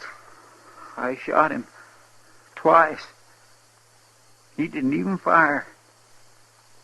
How come he didn't kill me? Now, take it easy, Chester. Tacetta, go get him a drink, will you? Yes, sir. I'll do right away. Watson. Watson. Little Texas fella. He shot me. Watson. Watson, listen to me. Did you strangle Dorgan? Dorgan. We killed him. Me and Horn. Right in jail.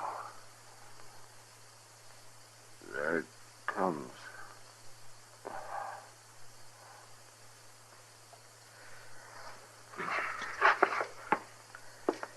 If I take Horn alive, I'll call on some of you men as witnesses to Watson's confession here. Well, a couple of you take him out back. Chester, you all right? You look peaked. I got him a whiskey, sir, just like you said. Drink it down, Chester.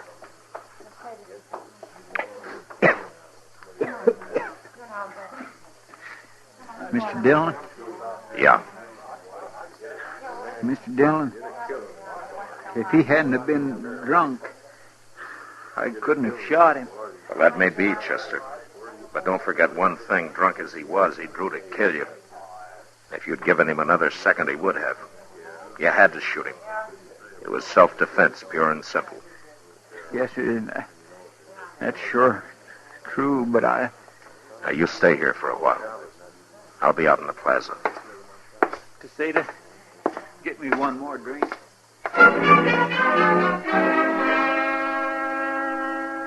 Word of the gunfight would spread fast in Dodge, and the word of the dying man's confession even faster. Wherever Horn was, I knew he'd hear about it. And since he was a gunman of an entirely different breed from men like Watson and Dorgan, it could be depended on that instead of running, he'd shoot it out with me. It was a simple matter of vanity, and there was no way to stop him. The only thing I could do was wait. Expectantly, the plaza cleared. But before Horn showed up, Chester came out of the Texas Trail and walked over to me. Mr. Dillon? Are you all right now, Chester? I'm fine. But say, I just heard that Horn's gone and got himself a shotgun. Now, is that so? You can't meet him like this. I'll go get you one out of the office. No. But, Mr. Dillon, a shotgun. I know. But if Horn's done that, he's lost his nerve. It means he can't face me any other way. Yeah, but you haven't got a chance against a shotgun. Well, we'll soon find out. There he comes. Oh. He does have a shotgun, Mr. Dillon. All right, get off the street, Chester. I don't like to leave. Go on. Yes, sir.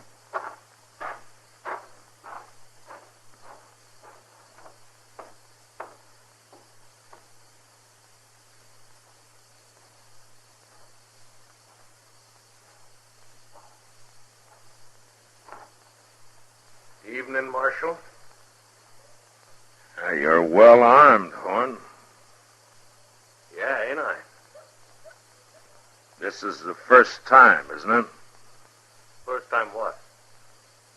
You had to get behind a shotgun? I ain't taking no chances, Marshal. Sure. But from what I've heard, that never bothered you before. Meaning? You're fast enough with a 6-gun to have lived this long, Horn. You must be pretty good. But you're through now. You've lost your nerve. You're not a gunman anymore. You're just ordinary dirt common. That's enough of that. I could find a dozen men like you in any saloon in town. It was different before, Horn. You kind of stood out a little. But nobody's going to worry about you after this. You think not? You think I need this shotgun? Of course you need it. Everybody can see that. I ain't scared of you, Marshal. I ain't scared of no man alive. Talk's cheap. I ain't talking. There now. Ain't got no shotgun. Now don't you tell me I'm scared. You don't have to draw, Horn. You can still take your chances in court. You was right, Marshal. I was scared. I ain't no more. Look, I'm giving you a chance. Why don't you take it? Never mind.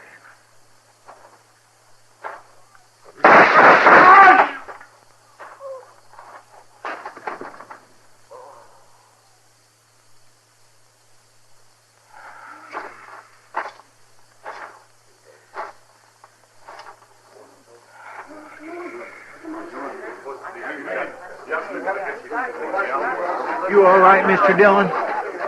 Yeah. Yeah, Chester. It's been a long day. Let's go somewhere and try and forget it.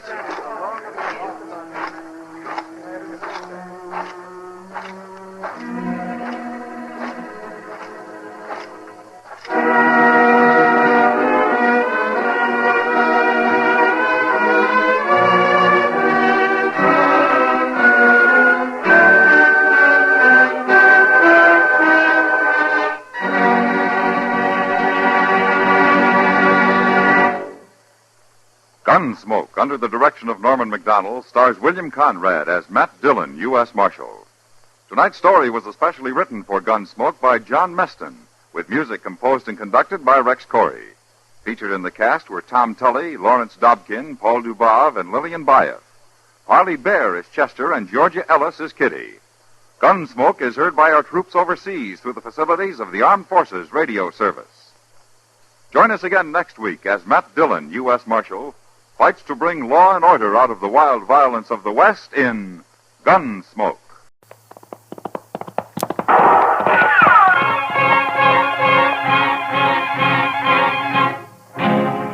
Around Dodge City and in the territory on West, there's just one way to handle the killers and the spoilers, and that's with a U.S. Marshal and the smell of Gunsmoke.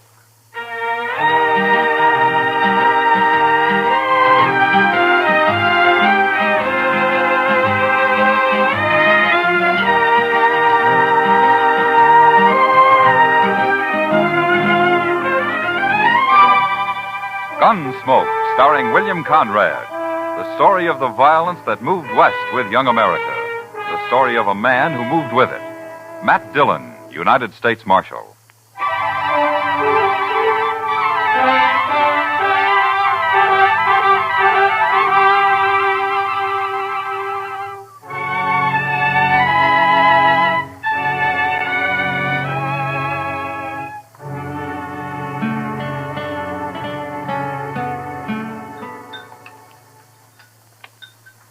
Cigar, Miss Kitty? You know I don't smoke in public, Chester. Oh, excuse me. Mr. Dillon? Thanks, Chester. Yeah, I believe I will. You know, for a Cowtown restaurant, this place serves the toughest steak I ever ate. Oh, you should have had the calf fries, Kitty. Next time, I certainly will. Hey, that reminds me. When are we going fishing, Mr. Dillon? You said last week we might take a day off soon. All right. How about now, this afternoon? You mean it? Well, sure. You want to go, Kitty? Oh, thanks, Matt, but there's a new girl at the Texas Trail. I told her I'd help her make a dress today. I'm late now. Huh? Well, I'll have to drop by the office first, Chester. All right. If you want any help eating those fish, let me know. You know how to cook catfish? You bet I do. We'll be around then. Hey, Mr. Dillon, look at those men down there by the jail. Huh? Now, what's so curious about a wagon load of buffalo hides, I wonder? Maybe they got a white one. If they have, I want it. See you later, Matt. Chester? So long, Miss Kitty.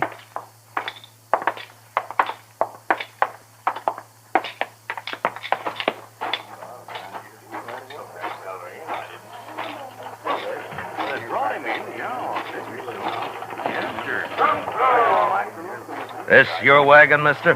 No, Gatliff's. I skinned for him.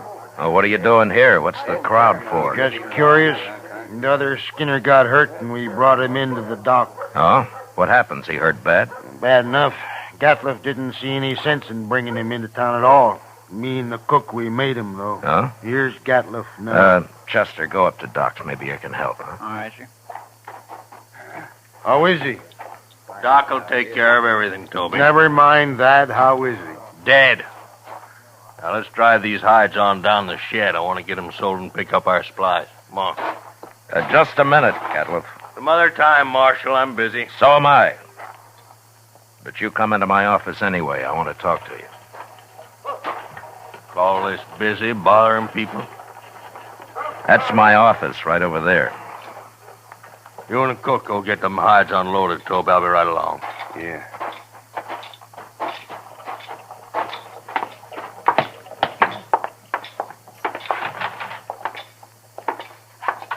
Now, what do you want, Marshal? You new around here, Gatliff? Any log in it? It depends. What happened to your Skinner? Billy? He hurt himself, that's all. He's dead, isn't he? Yeah, he's dead. Look, Gatliff, anything you don't want to tell me, I can ask Doc about. There's nothing to tell, Marshal. He got hurt and he died, that's all. When did he get hurt? Last night. And why didn't you bring him in last night? Why, them other fellas, the cook and Toby, they figured he was done for anyway and didn't want to bother, I guess. Is that so? You're the boss, aren't you? Sure, I am.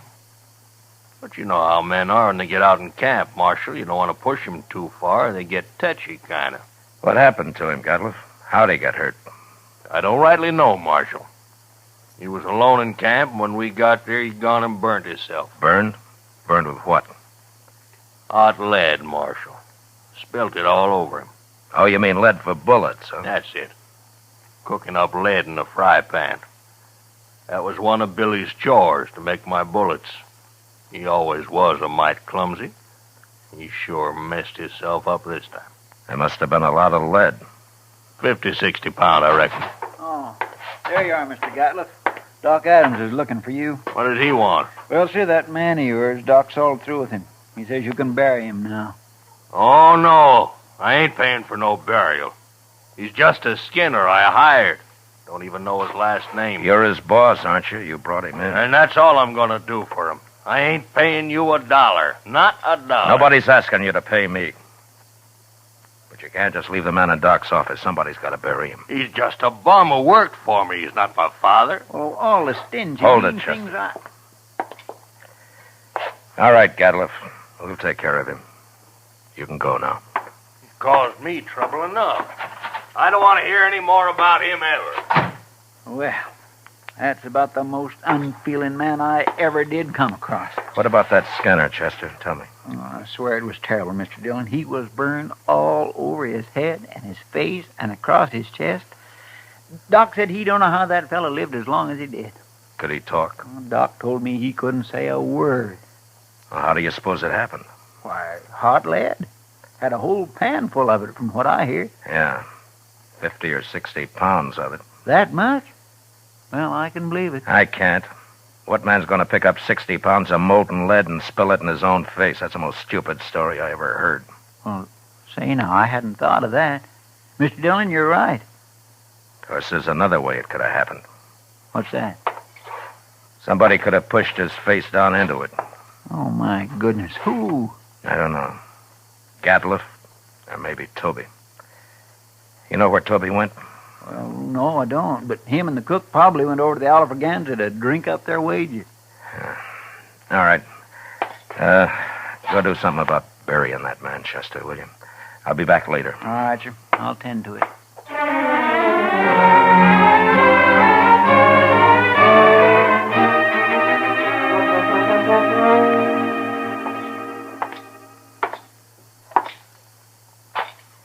Where's the cook, Toby?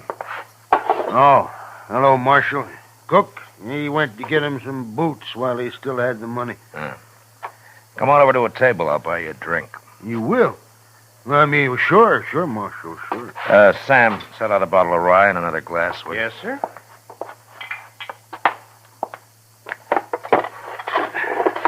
Come on. Yeah.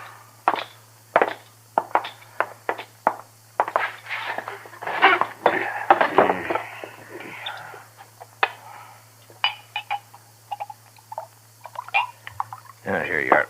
Thank you.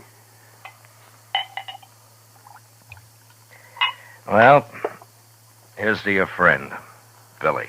He's no friend of mine, but he died a bad death. I'll drink to him.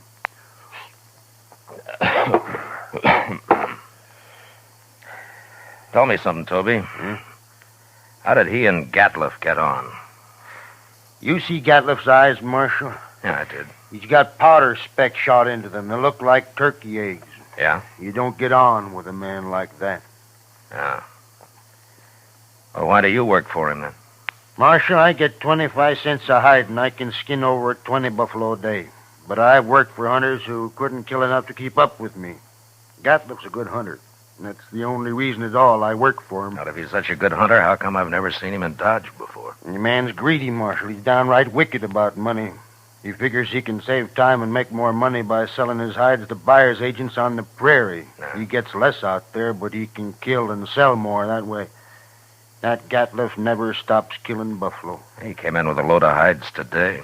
Just 'cause we made him come in with Billy. And another thing, we've been out 4 months, Marshal. He must owe Billy $800. Oh? Yeah, most hunters would have split that with the crew, but not Gatliff. He like to took my head off when I mentioned You it. want another drink?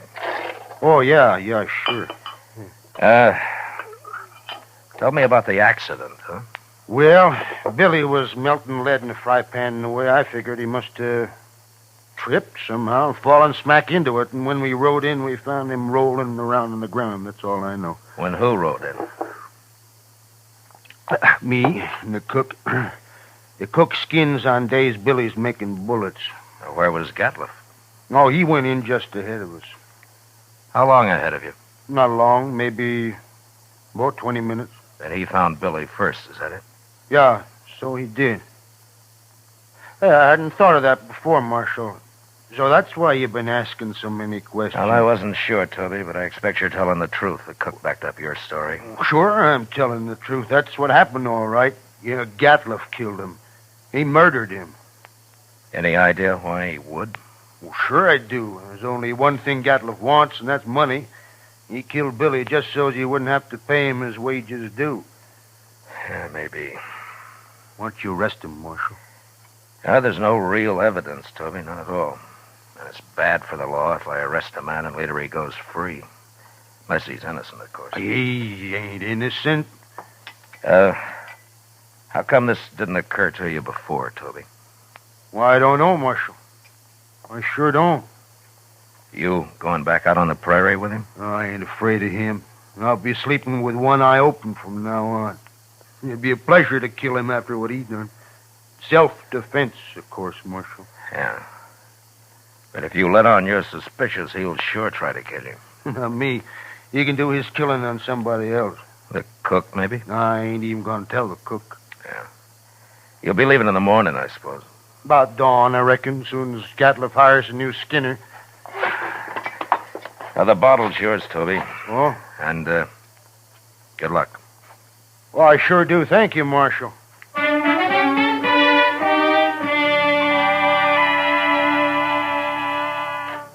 Later in the day, Chester and a couple of other men buried Billy out on the hill. As Toby said, he died a bad death, and it was made worse by the men who'd done it to him, going scot-free. But I figured anybody as greedy as Gatliffe would someday overplay his hand, and I hoped I'd be there when he did. The next morning, Chester told me he'd heard that they'd left Dodge. And that afternoon, we went off fishing. When we got back, Kitty cooked up our catch for supper, and she did a real good job of it. That was fine, Miss Kitty, just fine. Anytime, Chester. You catch 'em and I'll cook 'em. Say, do you know how to make antelope stew?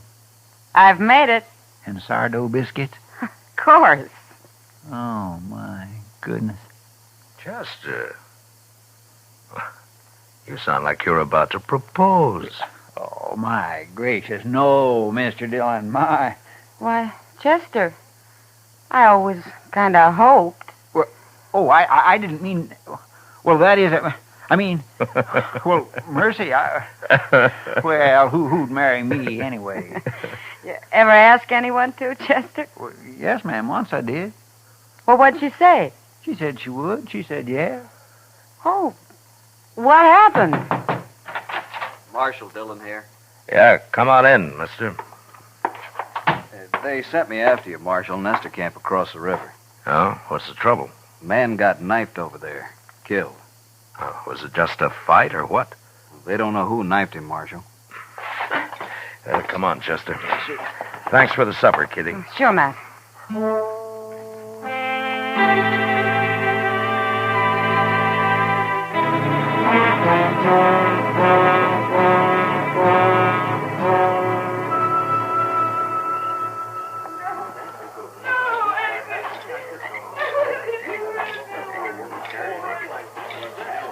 He was knifed in the back, Mr. Dillon. Yeah, but nobody saw it happen. No, sir. Looks like somebody got clean away with murder. Well, hello there. Marshal Dillon? That's right. What can I do for you, son? That man that's dead. Huh? What about it? Well, go ahead. You can tell me. I saw him get stabbed, Marshal. You did? Well, where were you? I was looking for berries over there. I heard them arguing, and I sneaked up just after he'd done it. They were all alone. Who was the man, son? Did you know him? No, sir, but he was big and kind of dirty looking. He had a buckskin shirt. Anything else you remember? He had funny eyes, Marshal. They had spots in them. That's Gatliffe, Chester. I declare it sounds like him, sure enough. Son, how come you didn't tell anybody about what you saw? I was afraid to, till you came, Marshal. Why, it's all right. But in case I want to find you later sometime, what's your name? Yorky Kelly. All right, I won't forget that, Yorky. And thanks for telling me about this. Oh, sure, Marshal, anytime. Well, I hope there won't be a next time, Yorky. Goodbye. So long, Marshal. Goodbye.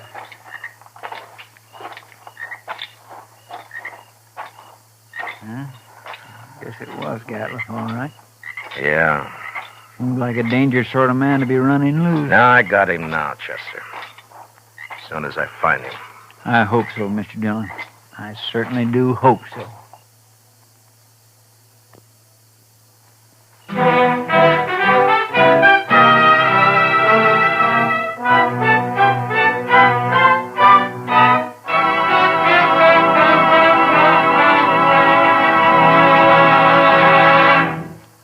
We will return with the second act of Gunsmoke in just a moment. But first, tomorrow night, Frank Lovejoy stars in the remarkable talent of Egbert Haw on CBS Radio's Theater of Stars.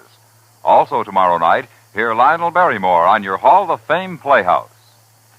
Now the second act of Gunsmoke.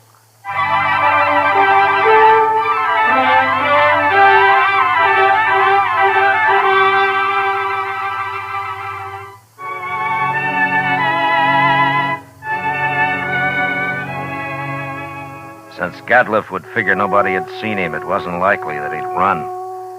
And anyway, there wasn't much sense in trying to track him down in the dark. So Chester and I didn't start out until the next morning. Ordinarily, a man would ride into the prairie and disappear. But with Gatliff, it was a little different. At least we knew he'd be somewhere around Buffalo. It was late afternoon before we reached good hunting grounds, and almost dark when we spotted the first hunter's camp. We just gonna ride right up to him, Mr. Dillon? Now, this isn't Gatliff. He had mules. This man's got horses. Yeah, that's right. Keep your eyes open just the same, Chester. Oh, yes, sir.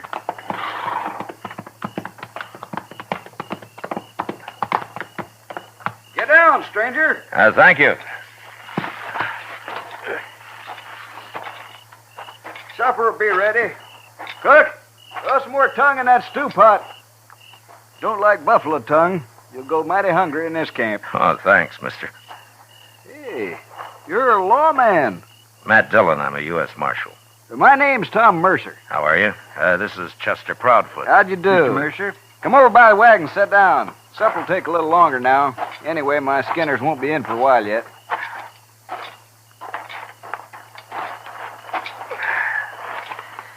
Well, how you doing, Mr. Mercer? Oh, fair, Marshal, fair. Had a stand of about 100 today. Killed every one of them but a couple of old bulls. Oh? That's why the boys are out so late. Have you been here long? About a month. Move on in a couple of weeks. I don't know, Marshal. I think this whole southern herd's going to be clean wiped out for long. Next year I'm going to Dakota. Too many hunters, maybe, huh? That's just it. That's it, exactly. Have you seen any in the last day or two, Mr. Mercer? Just who you looking for, Marshal? Man named Gatliff. Big man. Speckled eyes. What's he done? You know him? No, I don't. Nobody's come near us in over a week. You're not much help. Except for that stew the cook's making. Oh, you like that. We're having dried apples, too. Oh? I mighty near could eat a buffalo raw, the entire beast. You must be part Indian. Well, no, sir. I've seen one of them eat a whole liver raw. Got propped up against a tree and ate every bit of it and then went sound asleep right there in the sun. He was sure some sight. Where'd you ever get that close to an Indian? Oh, Indians ain't always bad. Take last fall, about 20 of them rode right down into our camp. We thought we was done for, sure, but you know what happened. They were looking for meat, that's all. We let them take what they wanted, they rode away. Just as peaceful like as a man could ask. They're going to get real hungry when the herd's gone. That's so, Marshal. That is surely so. That's what makes them mad. Don't you think that's reason enough? Fella told me a couple of weeks ago he run into a bunch west of here. He was looking for scalps, all right, but good buffalo man with his old Sharps 50 can pick off Indians at 1,500 yards. They're no match for him at all. Not unless they stalk him. Oh, they've done that, sure. Hey, here come my skinners. Let's go get outside some of that stew. Good. All of it. Don't you ever feed this man, Marshal? Only when he works, Mr. Mercer. Oh, now, Mr. Dillon.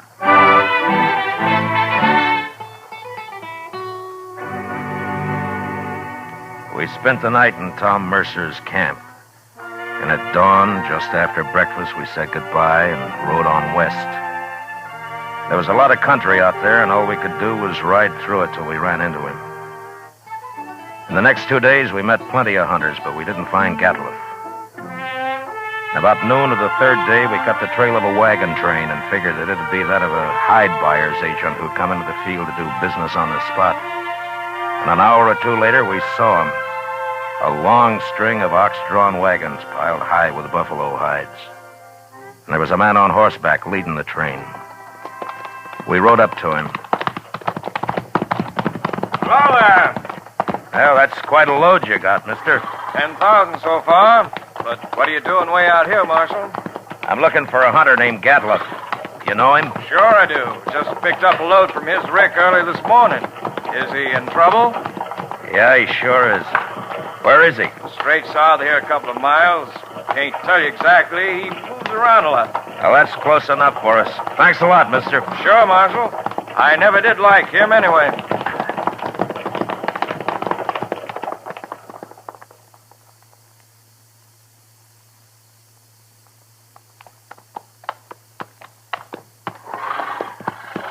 There's an empty rick over yonder. That must be it. Yeah, but he's moved his camp. Not far if it was just this morning. Chester, what's that out there? Where? Hey, that looks like a man. Come on. There.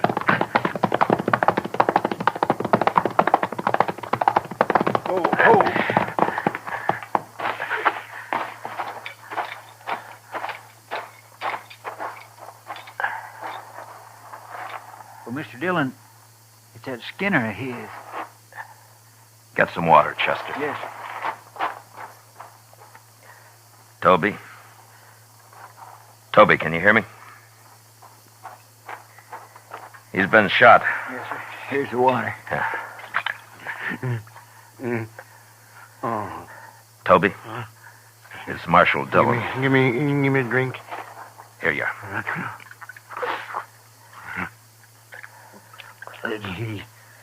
He shot me, Marshal. Oh, what happened?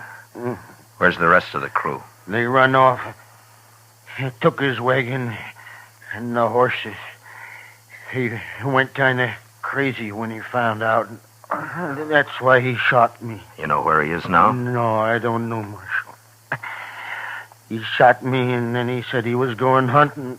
He's going loco. Loco. Now, take it easy, Toby. Take it easy. You'll be all right.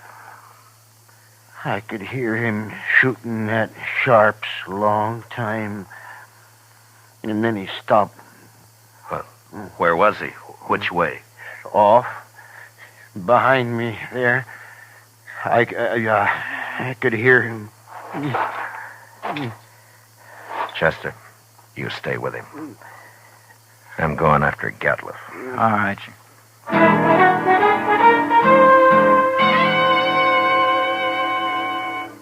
Off in the direction Toby had indicated, there lay a large, isolated hollow surrounded by low ridges. When I reached it, I dismounted, and I crawled up to where I could look down into it.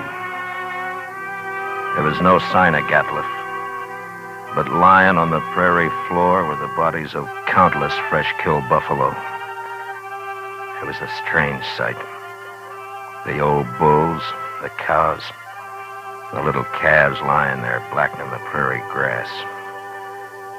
I got up and stood, looking at it for a long time. And then suddenly, out in the middle, I thought I saw a slight movement. And a second later, there came the familiar boom of a Sharp's 50. And I dropped behind a ridge and waited. And then Chester rode up.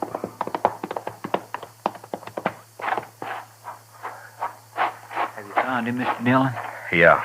I thought I'd better come along. You see... Toby's dead, is that it? Yes, sir. All right. Gatliff's down there in the middle of the hollow. But we can't get anywhere near him as long as he's got that Sharp's rifle. He's killed a small herd of buffalo in there, and now he's lying out in the center of them.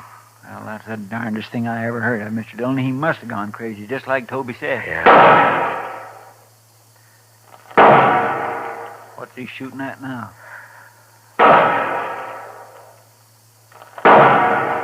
Mr. Dillon, the way he's spacing them shots. Yeah, that's the signal for help, Chester. Come on.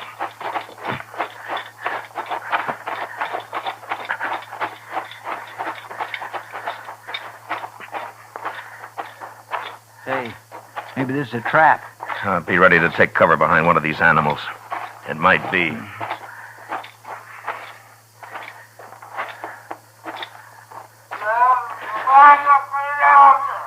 Sounds like he's been hurt. Yeah.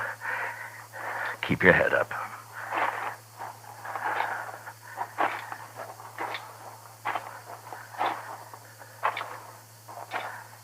There he is.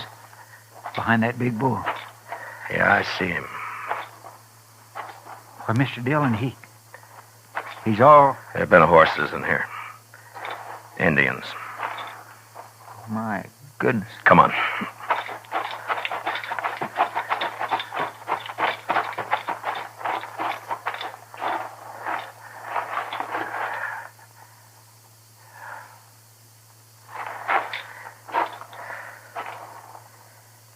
Well, that was his last effort, Chester. He's dead now. Mr. Dillon, that's awful. Yeah. Come on, let's get out of here.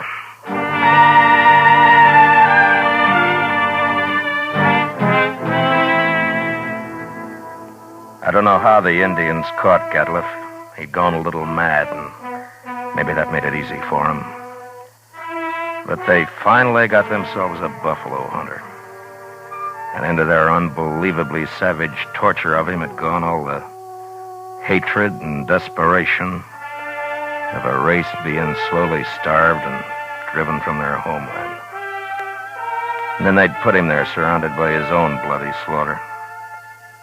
And they'd gone off with a gesture of contempt, leaving his rifle and his ammunition by his side.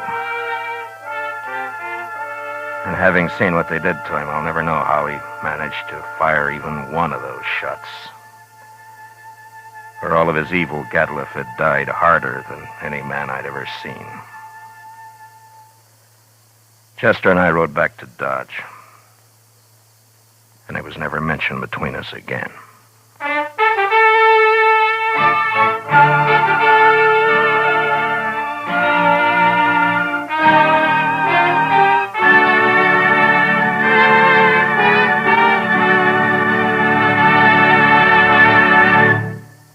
Gunsmoke, under the direction of Norman Macdonnell, stars William Conrad as Matt Dillon, U.S. Marshal. Tonight's story was especially written for Gunsmoke by John Meston, with music composed and conducted by Rex Corey. Featured in the cast were Lawrence Dobkin, John Daner, Harry Bartell, Richard Beals, and William Euler. Parley Bear is Chester, and Georgia Ellis is Kitty. Gunsmoke is heard by our troops overseas through the facilities of the Armed Forces Radio Service. Join us again next week as Matt Dillon, U.S. Marshal, fights to bring law and order out of the wild violence of the West in Gunsmoke.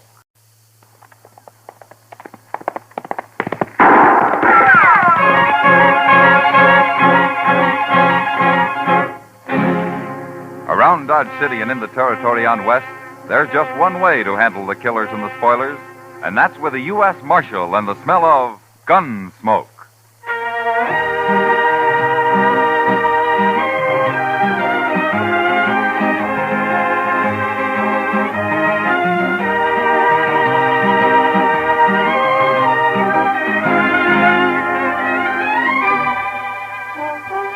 Gunsmoke, starring William Conrad.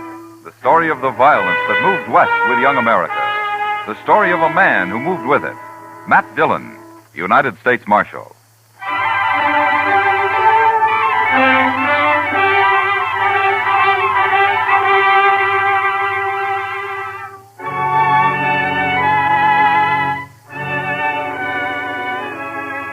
Trouble could start any time in Dodge, but usually it was at night that the men made their play along Front Street, and so ordinarily I was up a good part of the night and did my sleeping in the morning. It was a rare thing for me to be out in the early day, and for some reason it worried Chester. I just don't understand why you couldn't sleep, Mr. Dillon. Unless you had the colic or something. I feel fine, Chester. Just got a few things to take care of at the bank, that's all. Yes, I know, but the bank's open all day. You know what they always say, Chester. It's the early bird that catches the worm. Yeah. My ma used to tell us that one about being healthy, wealthy, and wise. Used to root us out of bed every morning at daylight on account of it. It's a good saying. Yeah. I don't know whatever become of my brothers, but I'm sure not living in a very big house. Maybe you ought to come in here more often. I got no business with the bank, Mr. Dillon. Well, morning, Mr. Fogg. Morning, Chester. Morning, Mr. Dillon. Morning, Fogg. I'll be over there in a minute as soon as I straighten this stuff out.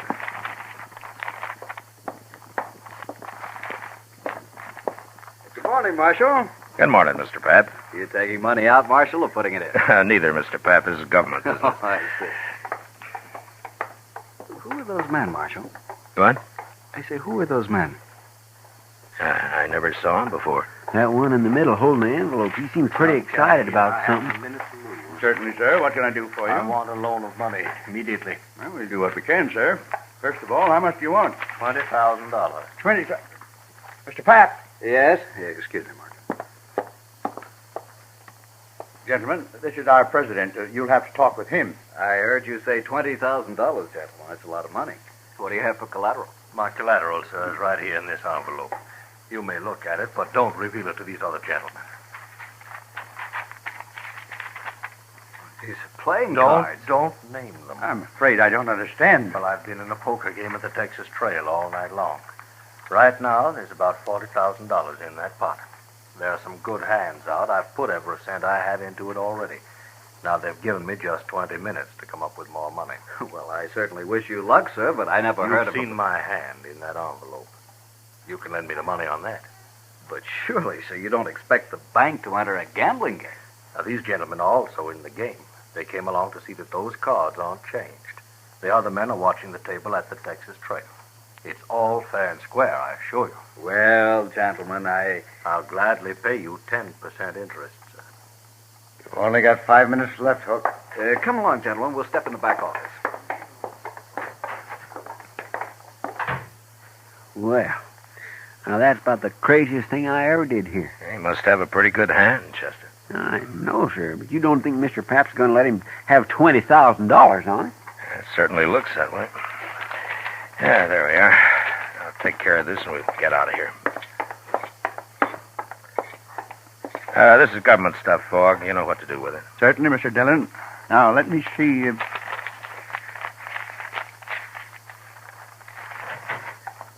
Marshal, I want you to come with me. What?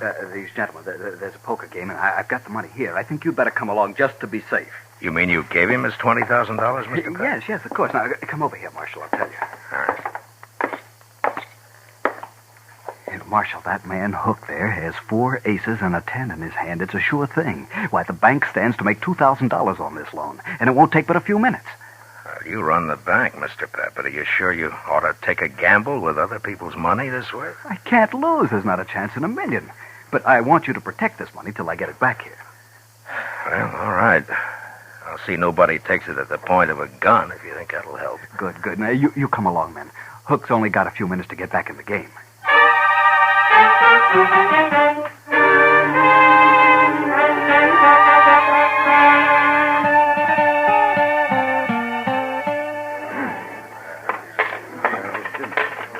All right, there's my money, Mr. Shaneways. I'm calling you, sir. You must have a pretty good hand, Hook. All the trouble you've been to. You will see it. What have you got? 5 little hearts, all blue. I win, sir. 4 aces. But look at my hearts.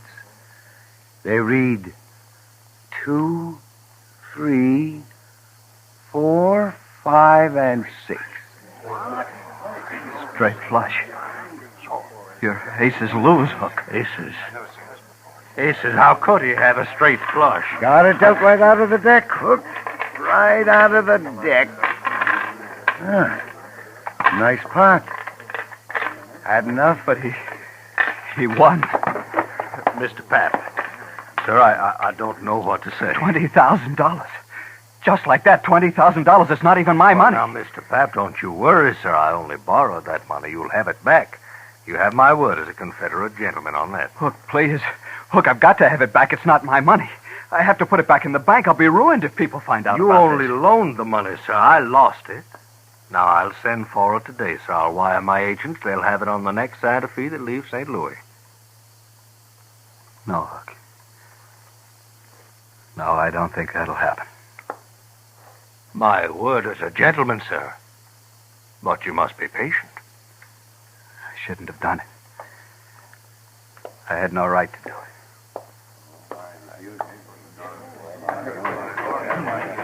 Chester. Yes, sir. Go tell Doc I want to see him. Yes, Mr. Dillon. All right. Everybody. Now listen to me.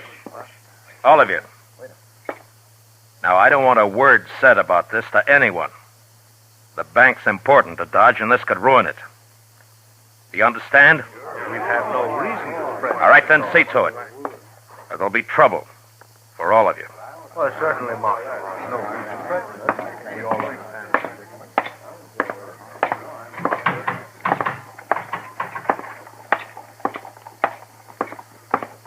Mr. Pap, hold up a minute, will you? Mr. Pap?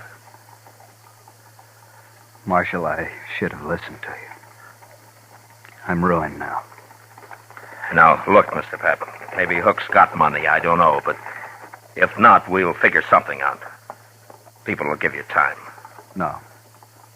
No, they won't. As soon as they hear about this, there won't be any bank. They won't trust it anymore. But they have to. It's the only bank there is. What'll Joanne think? My kids. I can't face it, Marshal. I just can't face it.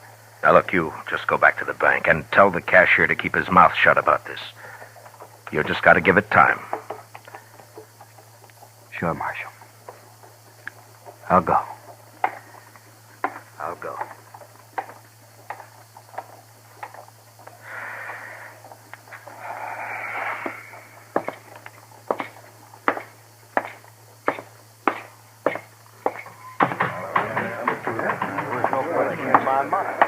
Oh, Marshal, sir. I am sorry for that man, but he has no reason to worry. I'll send for the money at once. Yeah, you do that, Mr. Hook. Send for the money. Gentlemen, what are your names? My name's Shaneways, Marshal. Now, I'm sorry for that banker, but it's nothing to do with me. I won this money fair, and I'm keeping it. Sure, Mr. Shaneways, of course you are. Who are you, mister? Varden. And I agree with Shaneways. Gambling money's fair money. Nobody's arguing that, Mr. Varden. But remember, gentlemen, what I said. Don't talk about this. Oh, well, hey, Matt. Chester said you wanted me. What's happened? Didn't hear any shooting. Everything's all right, Doc. Oh, well, that's... Oh, you look familiar. Don't you? I haven't had the pleasure, sir. Oh, well, maybe not. No, I guess not. My mistake. Never mind, Doc. Come on. Yeah. Chester said he'd wait at the office, Matt. Look, Doc, I want you to go over to the bank. Mr. Pap is pretty upset. See what you can do for him, huh? Give him a bromide or something. Sure, Matt. What's wrong with him, anyway? He just lost $20,000 in a poker game. He lost 20... And he wasn't playing. He lent the money on the strength of what looked like a good hand. That man Hook came into the bank for it with the other two. Oh. He brought his cards along and raised the loan that way, huh? What? How did you know? Oh, I heard of it once, Matt. It was down in New Orleans. Oh, that was years ago. Well, what happened? Well, the same thing. Fella got the money and he lost it. That's all. You mean it was fixed between him and the others? Oh, sure, it was fixed all right. Well, how did they find out? Well, the fellow that borrowed the money got drunk and he talked and they put him in jail, but the others got away clean. Look, Doc, that gray-haired man you thought you recognized, his name's Hook. Are you sure you never saw him before? Oh, a lot of people look familiar at first glance, man. You know how did you... Look, in New Orleans, you didn't know the men who pulled the trick on the bank, did you? Well, people said that they'd come down on the riverboat. I was doctor on the Tennessee Belle then, but I never met them, not to my knowledge anyway. You recall hearing their names? Well, that was a long time ago, Matt. Look, Doc, those three back there may have just pulled the same thing now. Hook looked familiar to you. Maybe he remembers you, too. Well, he just said he'd never met Doc, me, Matt. he could be lying. Oh, sure, but I can't place him. I probably never saw him before. Well, go see what you can do for Pap. He's in pretty bad shape. Oh, sure, Matt. Gamblers were always drifting in and out of Dodge. Some of them were crooked, and some, it had been said, were honest. Ordinarily, it didn't matter much one way or the other. Most men could take care of themselves. But now the bank was involved, and the citizens of Dodge had their faith in that bank, as well as their money. I gave it a lot of thought the next hour or so, and finally I had an idea that seemed like a start anyway. I explained it to Chester, and together we went back to the Texas Trail. Shaneways and Varden were idly cutting cards, and Hook was at the bar talking to Kitty. Hello, Matt. Kitty? Chester? Hi, Miss Kitty. Do you know Mr. Hook? This is Marshal Dillon. We met earlier. Why, yes, indeed. This morning?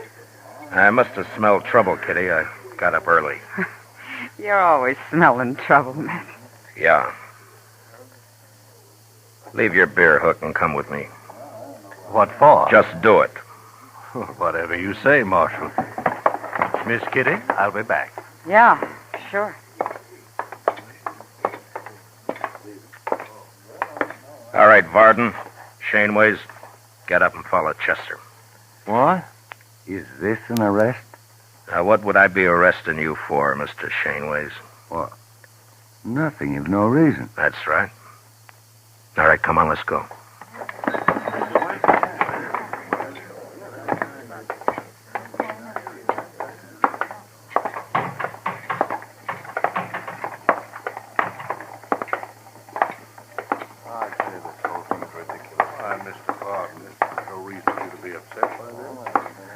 Just follow her along, please.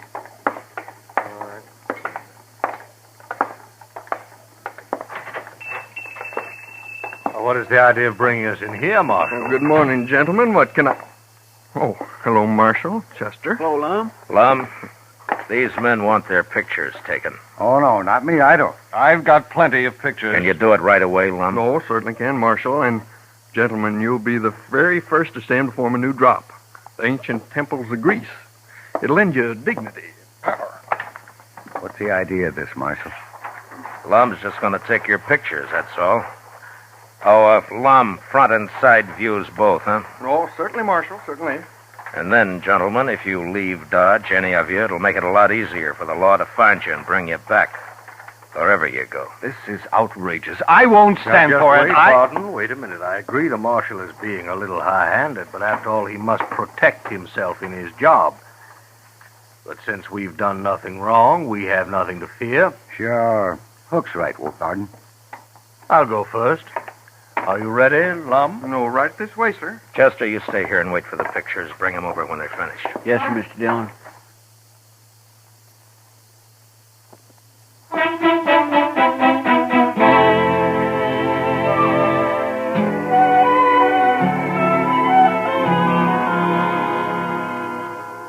Well, I'm a pretty good photographer, Mr. Dillon. Yeah, these aren't bad.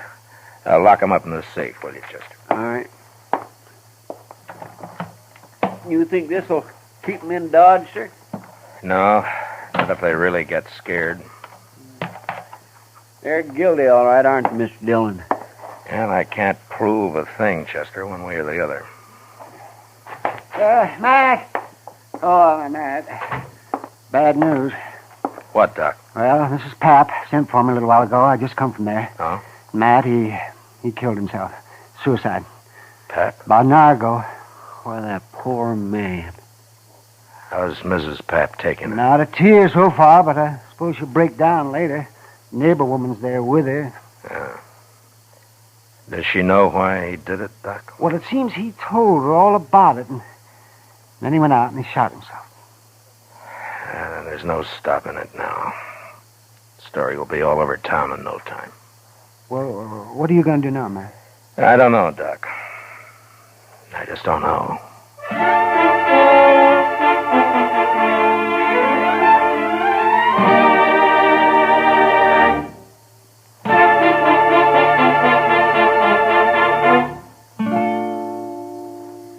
We will return with the second act of Gunsmoke in just a moment. But first, today's opportunity knocks twice for qualified women. For the younger woman, the career of nursing offers opportunity unlimited. Ask how you can enroll as a student nurse at any hospital at the nurse's registry desk. And for the older woman, there are many thousands of openings in practical nursing. Graduate nurses or practical nurses will find expanding career opportunities for years to come. Act immediately. Serve humanity and provide for your own secure future. Now the second act of Gunsmoke.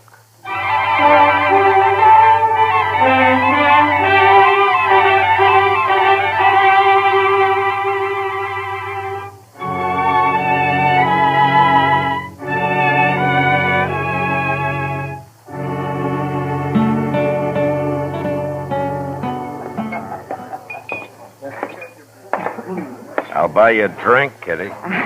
Gosh, I'd like it, Matt, but I just said I'd join Hook over at his table. Well, I'd like to talk to him, too. I'll just sit with you for a few minutes. That's fine with me. I don't know about him, though. I don't think he'll object. I just have time for a smoke, Mr. Hook. I didn't think you'd mind. Why, no, of course not. You're quite welcome, Marshal. May I buy you a drink? No, thank you. Marshal, I want you to know I sent for that money today, just as I promised. Oh? You're a little late. Late? Mr. Pap shot himself. He did? You mean Mr. Pap, the banker? Yeah. But why, Matt? He would always seem so quiet like. Maybe Mr. Hook will explain it, Kitty. Well, now, Marshal, you can't hold me responsible in any way at all. I didn't say I could, Hook. But you seem kind of nervous about it. Well, naturally, I'm upset. After all, that man did me a great favor. Yeah, sure. But I don't think the people in Dodge are going to like it much when they find out. Tell me something, Mr. Hook. When were you in New Orleans last? New Orleans? Mm-hmm. Well, why do you ask that, Marshal? Just curious. Well, sir, I've never been in New Orleans. Does that answer your question? Yeah, it's good enough. For now. Goodbye, Kitty. I'll drop by later. Sure, Matt. And, Mr. Hook, it still goes about not leaving town. I like it here, Marshal. Yeah. Yeah, you should.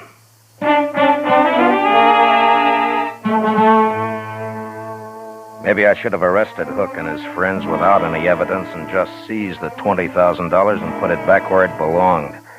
That might have saved people's faith in the bank, but I figured my job was to give them faith in the law, and I couldn't do it that way. I'd made it plain to Hook what I suspected, and I hoped it'd scare him into making a mistake. And it did. But I didn't learn about it until next morning when I was having breakfast at the Dodge house. Mr. Dillon? What? I've been looking everywhere for you, at your room, Delmonico's, the Texas Trail, everywhere. This is the last place I hit. Well, what is it, Chester? Here, look at here, just you read that. Marshal, we're taking Doc along. If you follow us, we'll kill him. Where'd you get this, Chester? It was under the door when I opened up this morning. I ran up to Doc's right away, and sure enough, Mr. Dillon, he's gone. Come on. Go check the depot and the stage line, Chester. I'll cover the livery stables. All right, sir. That'll take me longer, so you get our horses ready. I'll meet you at the office, huh? Yes, sir.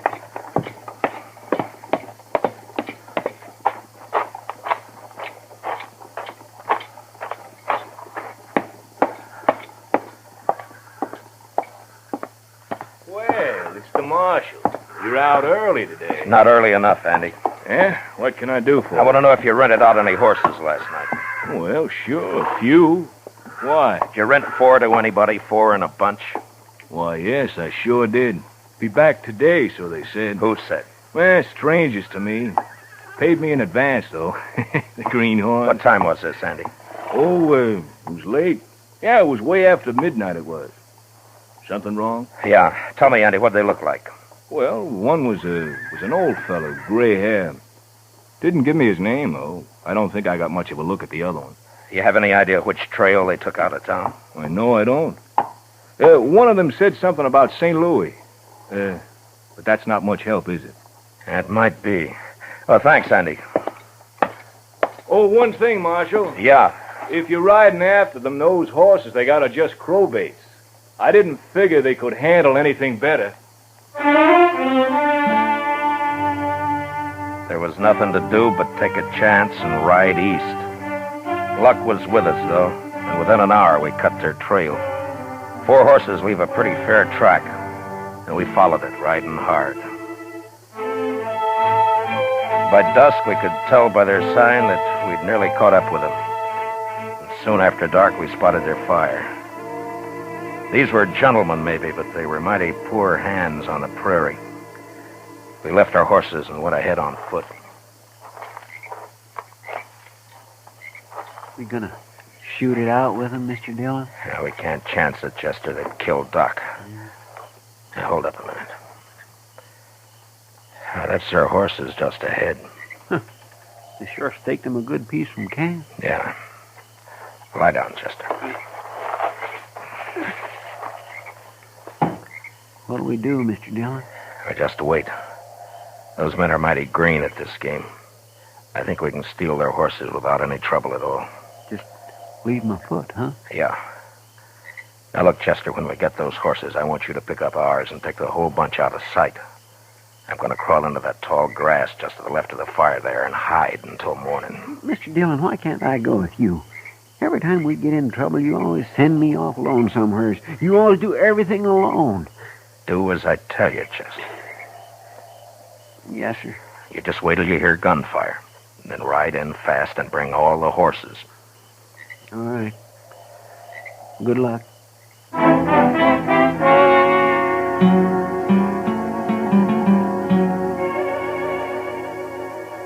dawn next morning, I was half burrowed into the ground and covered by blue stem grass, not more than 30 feet from their camp. I could hear their talk all right, but I couldn't see them unless they were on their feet. Shaneways had already gone out after the horses. Pretty soon he was back. With their ropes, that's what every last one of them. What do we do now? You and Shaneways go after them. I'll stay here and guard Doc. Now, hurry up. We've got to get moving. Come on, partner. We'll never find them. I ain't coming. I don't know why you don't. You can have this country, Doc. I don't know why you ever left that soft berth you had on the Tennessee Belle. Well, I didn't have to leave it. That's more than you can say about New Orleans. More talk like that, you'll get your throat slashed like a fat shoat, Doc. Oh, spoken like a true gentleman, Hook. Or whatever your name is. Now, if you hadn't talked so much in the first place, you wouldn't be where you are now. Oh, you're a fool, Hook. I might have seen you somewhere, but I sure couldn't connect you with that New Orleans business. Anyway, you're giving yourself away now. Just how? Don't you know there wasn't a thing the law could do until you ran? Oh, you'll be caught now for sure, yeah. Oh, I doubt it. Why don't you untie my hands? I can't eat this way. You'll manage. I let Hook and Doc wrangle on till I figured the other two men had walked about a half a mile from camp. Then I waited till Hook had his back to me, and I stood up slowly and moved quietly forward. Doc saw me and almost spoiled the game, but he caught himself in time and then started another argument with Hook. I was about 15 feet away when Doc suddenly kicked the coffee pot off the fire and all over Hook's legs. And then I moved.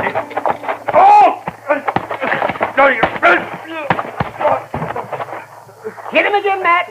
He can stand it. No, that's enough. All right, get up, Hook. Marshal, easy now. Don't shoot. Get Doc untied and be quick about it. Yes, get me untied and be quick about it. There. Yeah. Oh, that feels better. Oh, Hook, if I weren't a professional man, I'd punch you right in the eye. Never mind, Doc. Here, put his gun in your belt. I'm just mad enough. I'd like to have an excuse to use this. Matt, what are you doing? You'll see. Matt!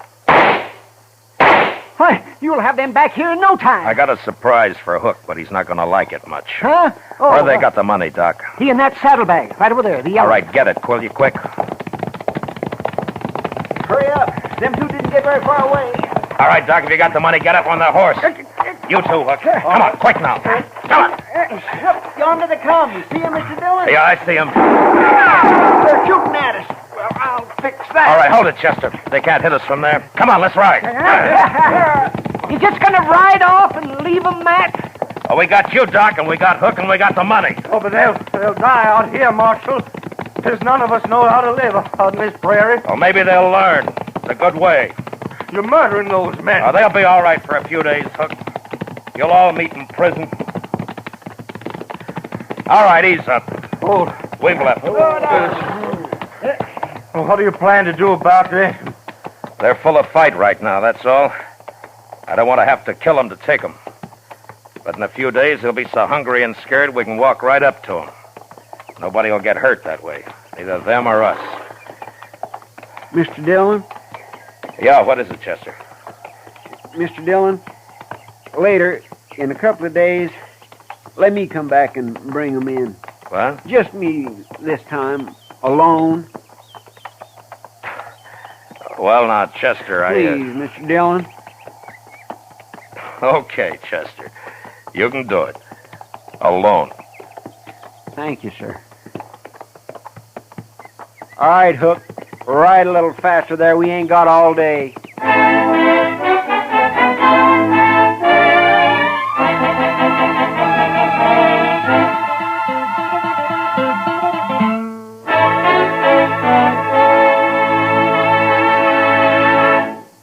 Gunsmoke, under the direction of Norman MacDonald, stars William Conrad as Matt Dillon, U.S. Marshal. Tonight's story was especially written for Gunsmoke by John Meston, with music composed and conducted by Rex Corey. Featured in the cast were Lawrence Dobkin, Harry Bartell, Ralph Moody, James Nusser, Joe Cranston, Paul Dubov, and Peter Leeds. Parley Bear as Chester, Howard McNear as Doc, and Georgia Ellis as Kitty. Gunsmoke is heard by our troops overseas through the facilities of the Armed Forces Radio Service. Join us again next week as Matt Dillon, U.S. Marshal, fights to bring law and order out of the wild violence of the West in Gunsmoke.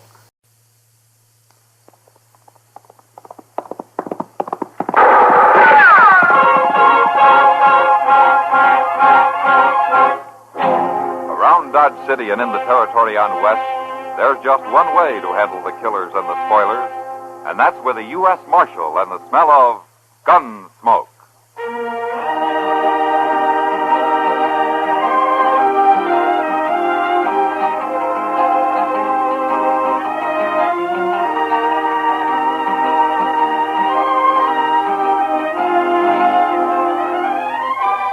Gunsmoke, starring William Conrad.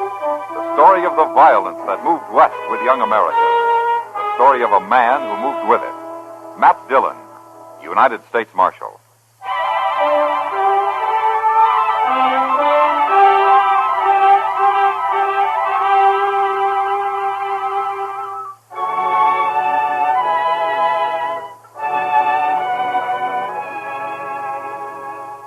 The people of Dodge City will argue their heads off on most any subject you bring up.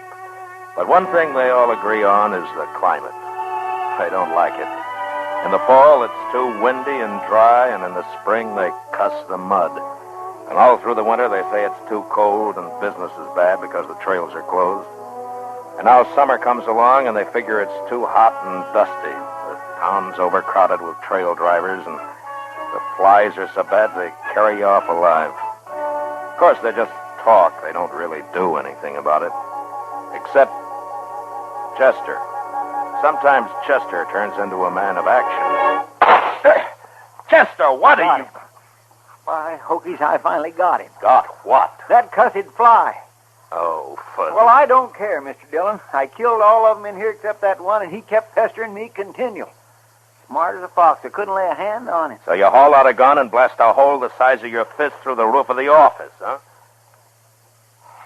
It did sort of make an opening up there, didn't it? Oh, well, it'll be handy when the rain starts. We won't have to go outside for our drinking water. Well, I'll get up there and fix it, Mr. Dillon.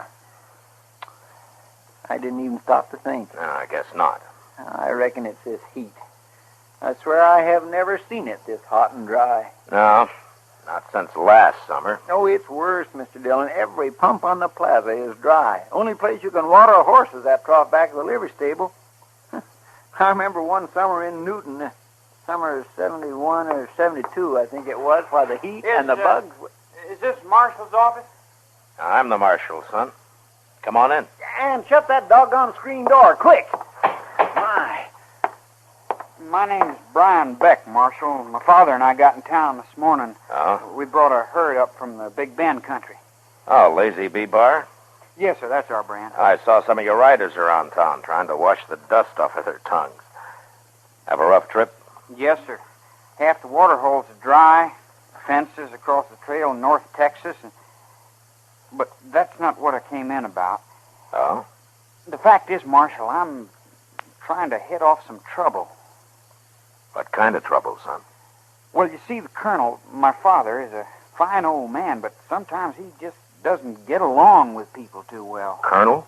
U.S. Cavalry, 25 years, retired. Oh. You see, that's the trouble, sir. He tries to treat the cowboys like an army command. They don't like that. This morning, when he paid them off, one of them warned him to go armed while he was here. Told him he was going to shoot him on sight. Oh, which one? Bud Stark, the range boss. Short, stout fellow with a... Oh, yeah, I saw him in the Texas Trail a while ago. Marshal, my father was probably fast with a gun once. He thinks he still is, but he's not. He wouldn't have a chance. Well, what you want me to do, then, is try to keep them apart, is that it? I reckon so. Well, 10 to 1, it won't work. If Stark's got his temper up, he'll find a way to make his call. Oh, maybe in that case you better tell me where I can buy a gun. You, know how to handle one? No, sir. I grew up back east with my mother. I guess I can learn, no? Yeah, sure you can. But a gunfight's not exactly the place to start practicing. He's my father, sir. I gotta do something. Tell me something, Brian. How old are you? 18.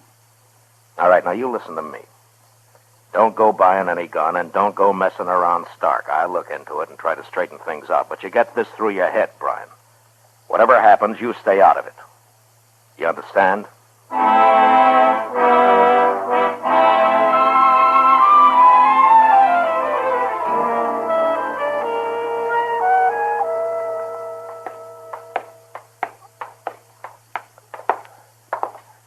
First room at the head of the stairs, the clerk said.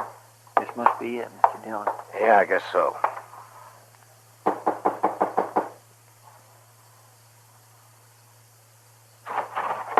Reach.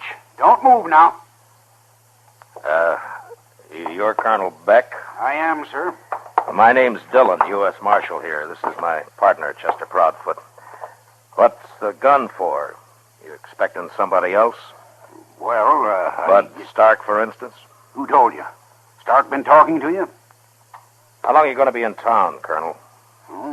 3 or 4 days, maybe a week. Long enough to sell my herd and long enough to call that mouthy little foreman's bluff. Well, why don't you just limit it to selling the herd? I think you've been misinformed, Marshal. This man threatened me. I'm only aiming to protect myself. Well, suppose you leave the protection to me. By thunder, it was Brian. That's who told you. Just like that sniveling whelp to go whining to the law. I didn't notice any sniveling. He seemed like a pretty decent kid to me. A milksop, Mr. Dillon, raised by a woman. Never had a boot in the stirrup before a year ago. Well, he's never had a gun in his hand. Well, he's trying to get one in it now. He asked me where he could buy one. Stark. He's planning to go up against Stark. He was. He kind of figured he was protecting you. Why, the lily-fingered young cub. Why, I'll... You'll what? Have him court-martialed, shot at sunrise? He's your son, Colonel. He's not some soldier in a cavalry troop. Neither is Stark nor the rest of your men. I'm not obliged to listen to this kind of talk, Marshal. And if you go out gunning for Stark, and if you're lucky enough to live through it, I'll jail you and you'll stand trial. Now, you just sell your cattle and stay clear of Stark. Come on, Chester, let's go.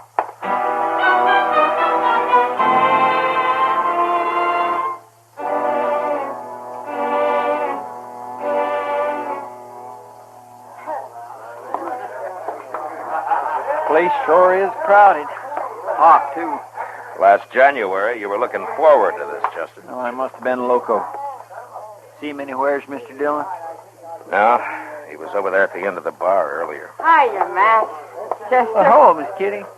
Kitty, how do you do it? Chester's starting to melt and run down in his boots, and here you are looking as fresh and cool as the 12th of April. It's a trick, Matt. I just stopped worrying and cut out all serious thinking from the end of May until the snow starts to fly. You ought to try it, Chester. Well, I'm sure ready to try something, Miss Kitty. How about a pitcher of beer? No thanks, Kitty. I'm looking for the range boss of this Lazy Bee bar outfit. Fellow named Stark. Oh, yeah. He's been here most of the day. Getting set to howl, I think. Well, that's what I want to see him about. Well, he's over there in the alcove at one of the draw tables.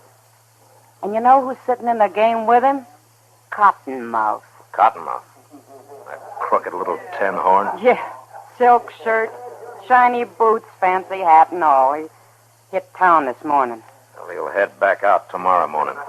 Come on, Chester. Yes, sir. I got $401 in double eagle right here in this boat check. And I figure on upping it to about $4,000 before this night's over. Anybody ain't figuring on seeing the game through might as well pull out right now. Words like that, Mr. Stark, do nothing but arouse my natural enthusiasm. I regard them as a clarion call to a battle of wits. Cut the cards. Yeah, you better cut him, Stark. Dillon. And with Cottonmouth in the game, it wouldn't be a bad idea to count him. Marshal, you are maligning a reformed man. Well, you'll have to reform in some other town, Cottonmouth. You got till tomorrow morning to get out of Dodge. And this time you stay out. No, I just don't get what you're up to, Marshal, breaking up a friendly game of cards this way. Stark with Cottonmouth in it. It won't be friendly and it won't be a game. I'll take my chances, Marshal. All right, suit yourself. You've been warned. But before you start this friendly game, I got something to say to you. All right, say it. We'll take a little walk, if you don't mind. All right, Marshal, sure. I'll be right with you, gent. All right.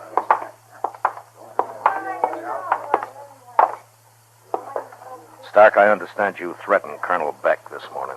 Oh, he come a-crying to you, huh? You know him better than that. Yeah, I reckon so. Well, now, supposing I did, Marshal. Maybe I wasn't the only one making threats. Beck was going to have me strung up and horsewhipped. Like I told the colonel a few minutes ago, Stark, I don't stand for any grudge killings here. There's people might call it self-defense. I wouldn't, and I'm the one who will be calling it. If you pull that gun on Beck, it'll be a long time before you see Texas again. All right, Stark. You can go on back to your game. Yeah. It appears to me that's pretty hard talk for a hot day, Mr. Dillon. Well, Chester, it's the only way I know how to handle it. Just to lay it on the line. Yeah, and more than likely, that's not enough to keep him from mixing. Wait a minute, Chester. Look here. What's that Beck kid? And he's wearing a gun, Mr. Dillon. Yeah, and he's heading straight for Stark. Come on. Mr. Stark, I reckon you can draw any time now. Crazy. So the old man sent his cop out to get me. He don't know nothing about this. All right, hold it now. Huh? Brian, you get out of here. And don't draw, Stark. Draw? What, on this mama's boy? Here, now, give me that gun. Leave me alone. Thank you. There. All right, now, you little smart aleck. Now, let's see if a boot in the head will teach you some sense. Don't kick him. I told you not to kick him. Don't you go...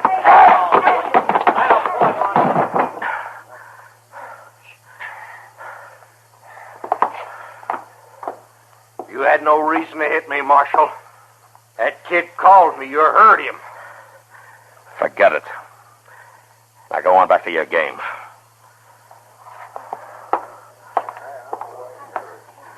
All right, come on, Brian. Get up. He wouldn't even draw. He just made a fool out of me in front of everybody. Come on, Brian. They'd be laughing at me all over town. They're laughing at my father, too. Forget it. I'll kill him, Marshal. So help me, I'm going to kill him.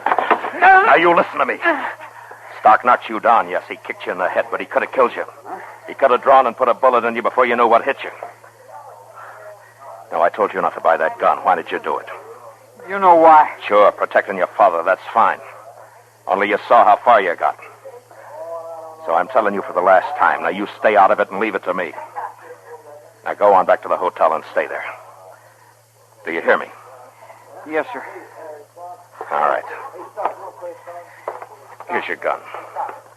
Now stick it in that holster and don't pull it except to practice. You understand? Yes, sir. And just one thing more. Don't worry about anybody laughing. When a half-grown kid who's never had a gun in his hand stands up and calls a fighter like Stark, nobody's going to laugh. You've got a lot of guts, Brian.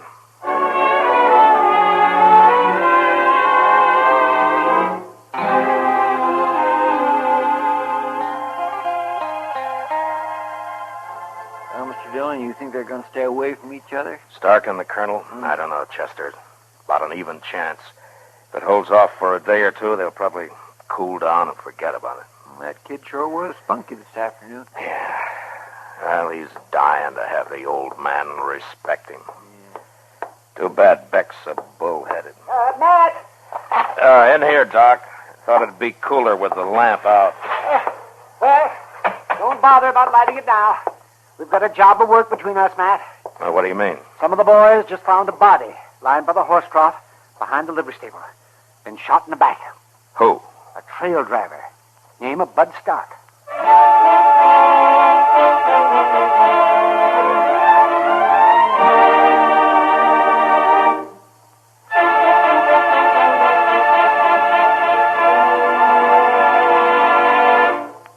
We will return for the second act of Gunsmoke in just a moment. But first, there's no place like home, and there's no place like your home. Don't destroy it with fires caused by careless smoking in bed, careless disposal of lighted cigarettes, or the use of inflammable cleaning fluids. 90% of fires are caused by carelessness that destroys lives and properties. Don't let it be your home, your life.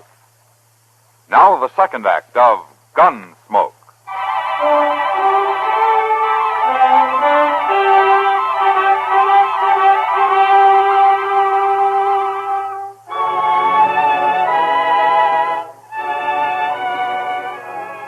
The livery stable is down at the east end of the plaza, across from the Dodge House. And the watering trough is out back at the edge of the corral. Stark was lying face down in the mud, and his horse was standing a few yards away with the reins trailing on the ground. Some of the boys from the railroad yard held lanterns so Doc could see to work. The flares of heat lightning were coming a little closer together. A light breeze had sprung up, but there was no smell of rain in it. The air was hot and dry. Hold that light down just a little bit lower there. Will you, Ed? That's fine. That's fine. It's a bad business, Mr. Dillon. Shooting a man in the back that way. Must have slipped up behind him while he was sitting there on his horse waiting for it to drink. Yeah, it looks that way. Well, as soon as Doc gets through there, Chester, you better go through his pockets, collect all of his effects for the nearest of kin. Yes, sir. Well, he can get at it right now, Matt. There's nothing more I can do here. No, whoever did it had him pretty well centered. All the time in the world. When you're aiming at a man's back. Probably never knew what hit him. Well, I wish it had happened some other way than this. Any other way. Yeah. Got any idea who did it? Yeah, I'm afraid so, Doc. Well, what do you got, Chester? Well, not much, Mr. Dillon. His gun, of course, which hasn't been fired, a jackknife and a gold watch, sack of makings and some papers, box of sulfur matches, and that's it. Well, he was traveling light. Matt, I thought Colonel Beck paid off his boys this morning. Yeah, he did, Doc. Stark got in a draw game with a gambler named Cottonmouth. I warned him he'd get cleaned out. Well, he sure did. Not a cent on him, Mr. Dillon. Well, he doesn't need any money, Chester. No.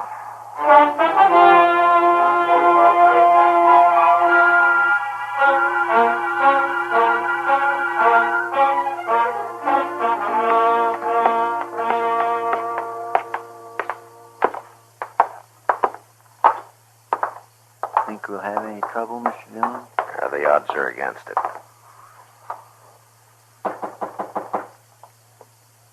Who is it? The Marshal. Open up.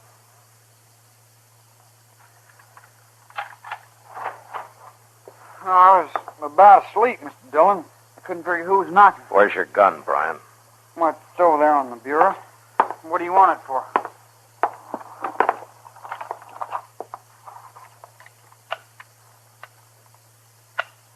Been doing some shooting, son? Yes, sir. I was following your advice. I was over in the river bottom practicing. Drawing, mostly. Too dark to shoot at anything. I fired a couple of times, though. Pretty good shooting, Brian, to be as dark as it was. One of the shots caught him right in the center of the back. What are you talking about? Murder, son. That's what we always call it when it's in the back. Well, I haven't killed anybody. I haven't been out of this hotel since 9 o'clock. Got a witness to that? No, sir. The only one would be my father, and he's been gone somewhere all evening. But I'm telling the truth, Mr. Dillon. Well... Who was it, sir? Who got killed? Yes, who was it, Marshal? I'd like to know myself. If you've been out around the town, you must have heard it by now, Colonel. Well, I figured I'd better stay clear of things. I walked out along the railroad, watched the lightning. Who was killed? Bud Stark. Bud Stark? He was shot in the back about a half hour ago over at the watering trough behind the livery stable. Well, Brian, I guess we better be getting along. Just a minute now. What makes you think Brian had anything to do with it? The facts, Colonel. He bought himself a gun this afternoon, called Stark in the Texas Trail about 4 o'clock and got knocked down and kicked in the head. Brian, is that the truth? Yes, sir. He swore then he'd killed Stark, and about 8 hours later, Stark's found dead. Oh. It adds up, Colonel. I wish it didn't, but it's too late now to wish. That's why I told him to stay out of it. Told you both to stay out of it. Went out and bought a gun. Didn't say a word. Stood up to Bud Stark. Why, Brian? Why did you do it? Well, I figured maybe you'd think different of me, sir. I mean, if I showed you I could, well, pitch in and help when you needed it. Stand up and face things. Marshal, what would you say if I told you you're after the wrong Beck? Are you telling me? Yes. I killed Stark myself. Father, Well, I'd say you're making a nice effort, Colonel. But you should have learned to appreciate the boy sooner. It's a little late now. You're making a mistake, Marshal. Father, you're wasting your breath. The Marshal's right. There's no use trying to lie. I killed him. I'm ready any time, Mr. Dillon. All right, let's go.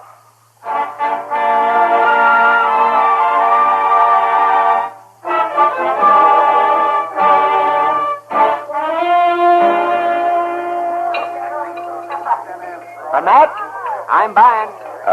No, I guess not. Thanks, Doc. Might say this is on that fellow Stark. It'll come out of my coroner's fee. Yeah. Fine. No, I don't see what you got to be so glum about, Matt. An hour after a killing, and you've got the killer locked up tight and snug in jail. Oh, relax. Your job's over. Yeah, I guess so. I sure wish it had been anybody else but that kid, though. I liked him. Figured he was all right. And then he... In the back, Doc. Well, he's only a young'un. You can't blame him too much. I got him bedded down for the night, Mr. Dillon. Put him in the corner cell. It's a little cooler back there. Oh, thanks, Chester. Doc, did you ever in all your born days see a spell of heat as bad as this? Never did. It's a corker. Oh, I thought earlier we might get a drop through a rain or something. Heat lightning, Doc, just heat lightning. I hear you settled that Stark thing in a hurry, Matt. Yeah, I've got the Beck kid locked up, Kitty. I'm sorry it was him, Matt. I guess he sort of disappointed you, huh? Yeah, a man can be wrong, Kitty. Well, it's been great for business. Everybody in town's been crowding in. They want to hear all about it and take a look at the chair Stark was sitting in before he pulled out of that poker game. And I guess that poker game was half to blame for it. If it had been honest, Stark would have had enough in his poke to carry him through the night, instead of winding up broke before midnight. He wasn't broke, Matt. He left here with $4,000. He what? Sure. That's why he broke up the game and pulled out. When he'd made what he said he'd make, he quit. Cottonmouth almost had a stroke. Most of it was his money. But Stark didn't have a cent on him when we found him. He was... Kitty's Cottonmouth still here? Yeah, he's back over there in the same game. He went out to eat, but he Chester. Yes, sir. Come on. You think he might have, Mr. Dillon? Maybe. Makes the sociability. Gold is still a cheap commodity, and you can't carry it off in your pocket. My bet's in, so let's put up a shutter. That's exactly the way I look at it, Cottonmouth. Dillon, I still got till morning. That's what you said. Did I? How's your luck running? Oh, not too bad. I've had a few good hands. Better than they were when Stark was in the game, huh? Oh, we couldn't touch him. Took $4,000 off the table. He was pretty lucky. Not too lucky. He's dead. Yeah, I know. It's too bad. I figured that kid would get him. There's trouble with a green kid like that. They don't have any sense. Can't tell what they'll do. Yeah, sure. Where were you when Stark was shot? Well, I was over at Delmonico's getting a bite to eat. How do you know you were? What? Nobody seems to know exactly when it happened. How do you know where you were? Well, I was there about when it must have happened. Either there or back here in the game again. You weren't near the livery stable? Marshal, I know you don't like me, but that's no reason to try hanging a thing like this on a man. Were you over at the stable, Cottonmouth? No, I wasn't anywhere except where I told you. Straight up to Delmonico's and straight back here. I see. And where'd you get the mud on your boot heels? What do you mean? Every pump in the plaza's been dry for days. Dust 6 inches thick. There's only one mud puddle in town at that horse trough back of the stable where Stark was killed. You couldn't stand to see that money get away, could you? No. Look, I tell you, Marshal, you're just... Cottonmouth, you're under arrest. Look out, Mr. Dillon!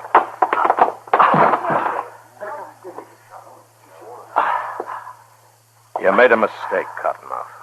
No, Marshal. You did. I robbed him, but I didn't kill him. I was going to. I followed him, but He was dead when I found him. What's the point of lying now? I'm not lying, Marshal. It's the truth.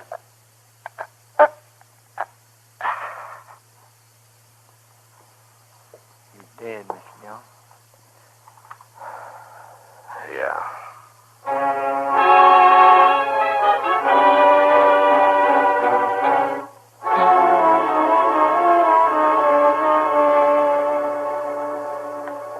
I reckon the boy will be mighty glad to get out of that cell.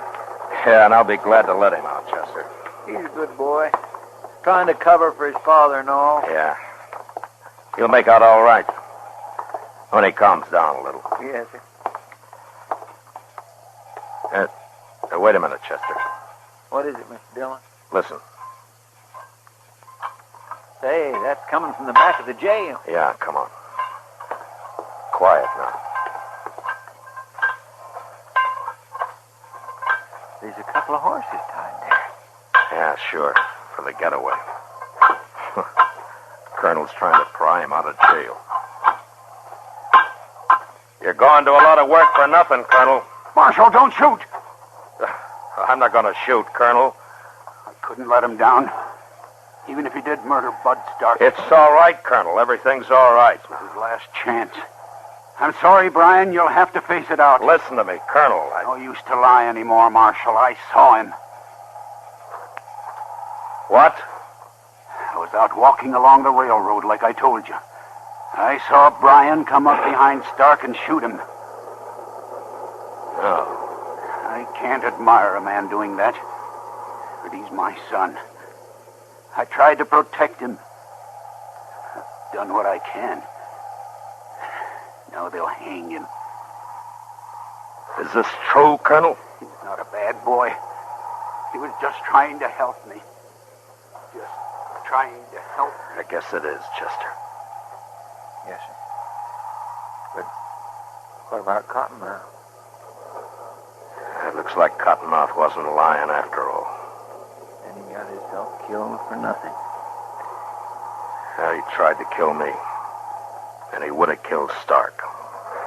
Too bad he didn't beat Brian to it. Yeah.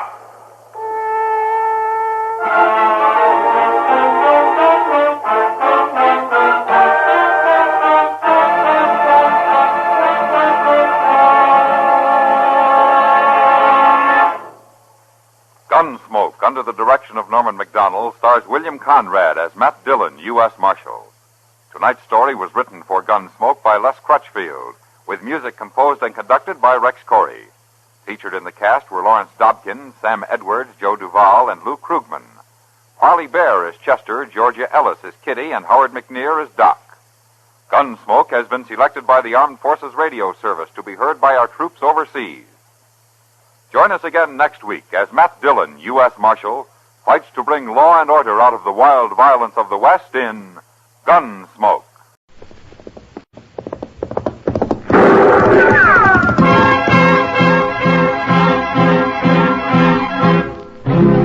Around Dodge City and in the territory on West, there's just one way to handle the killers and the spoilers, and that's with a U.S. Marshal and the smell of Gunsmoke.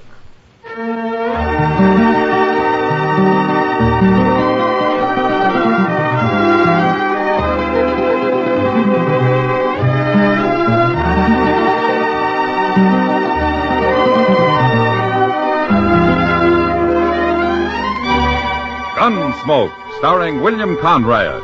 The story of the violence that moved west with young America. The story of a man who moved with it. Matt Dillon, United States Marshal.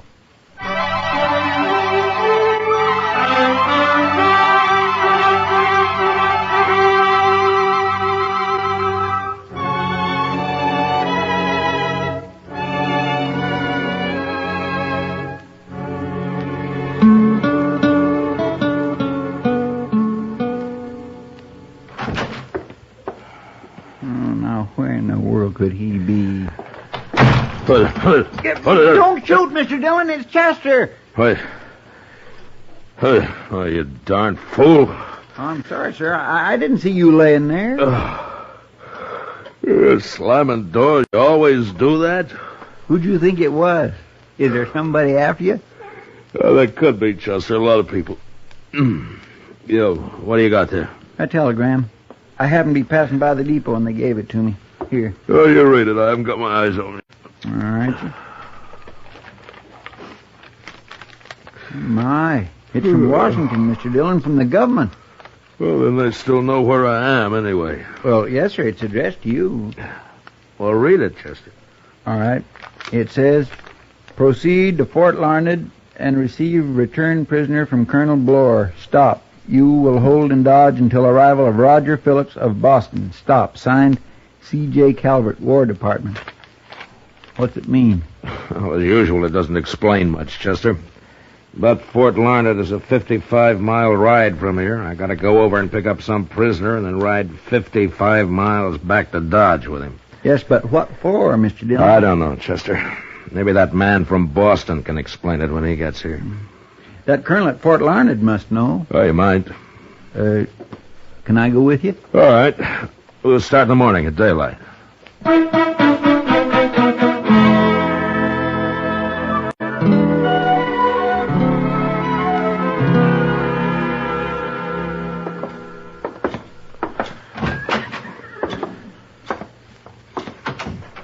Have a chair, Marshal. Oh, thank you. Our quarters aren't luxurious here, but we'll find a place of some sort for you tonight. Oh, there are two of us, Colonel. Oh, fine. And when will you want to start back to Dodge? Tomorrow, if the prisoner's ready. Prisoner? Now, don't tell me they got everything mixed up again. I came here to pick up a returned prisoner, whatever that is. And that's the only description you had? That's all. I'm to hold him in Dodge till somebody from Boston comes after him. I'd better explain, Marshal. The prisoner was a captive of the Cheyennes and returned to us several weeks ago. Oh, I see. Well, can't you keep him here at Fort Larned or just send him home? It's a woman, Marshal. What? Mrs. Phillips. And the man who's coming out from Boston for her is her husband. It'll take him several weeks, so it was thought best that Mrs. Phillips should be in Dodge. I never heard of sending a woman to Dodge for her to be better off. But I'll take her there, and that's what they want. Where'd you find her, anyway? Well, perhaps I should tell you the whole story. Mrs. Phillips was captured while traveling to join her husband in Denver 10 years ago. 10 years? That's a long time for a woman to live with Indians. Yes, it is. Her stage was attacked by the Cheyennes, and everyone but her was killed. Yeah. Well, how'd you get hold of her? She won't talk much, Marshal, but evidently she managed to escape. You see, we were chasing a band of Cheyennes led by Chief Blackhorn a few weeks back, and we ran into Mrs. Phillips and a girl out on the prairie. A girl? A Cheyenne, not a white girl. Now, that's strange. But anyway, what are you going to do with the girl, Colonel? It's all been decided in Washington. She's to go on to a reservation. Oh, well, good. Then I don't have to worry about her. Well, I'm afraid, Marshal, it's going to take a little time. Huh? What do you mean? Mrs. Phillips absolutely refuses to be separated from her. But right now I have to take them both to Dodge, huh? I'm afraid so. I'll send for the girl when Mrs. Phillips goes home. How old's the girl, Colonel? Perhaps somewhere between 8 and 12. Well, I suppose I'll meet him at supper. I don't think so. She insists on eating alone with the girl. Oh, and by the way, they're both still in Indian dress. You'll have to do something about that in Dodge. Colonel, do you have a bottle of good whiskey hidden in that desk? Of course I have, Marshal. But don't worry. I'm sure everything will go smoothly. Sure.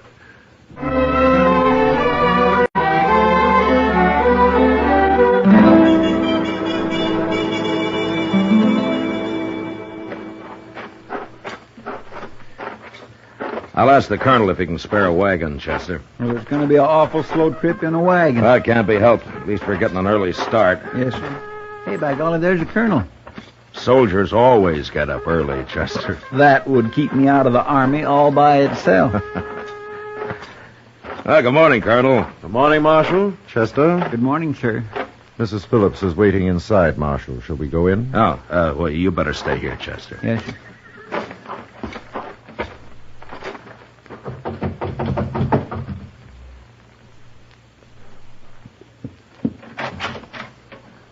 Mrs. Phillips, I've brought Marshal Dillon. How do you do, Marshal? Ma'am? Come in, gentlemen.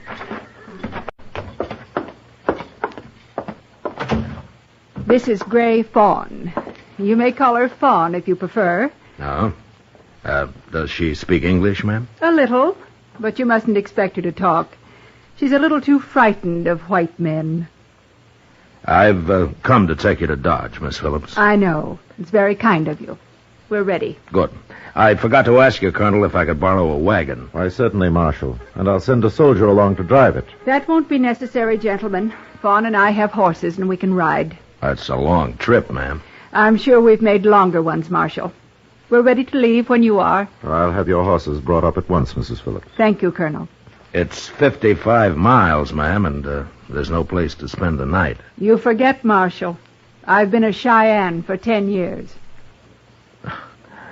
All right. Well, let's get started.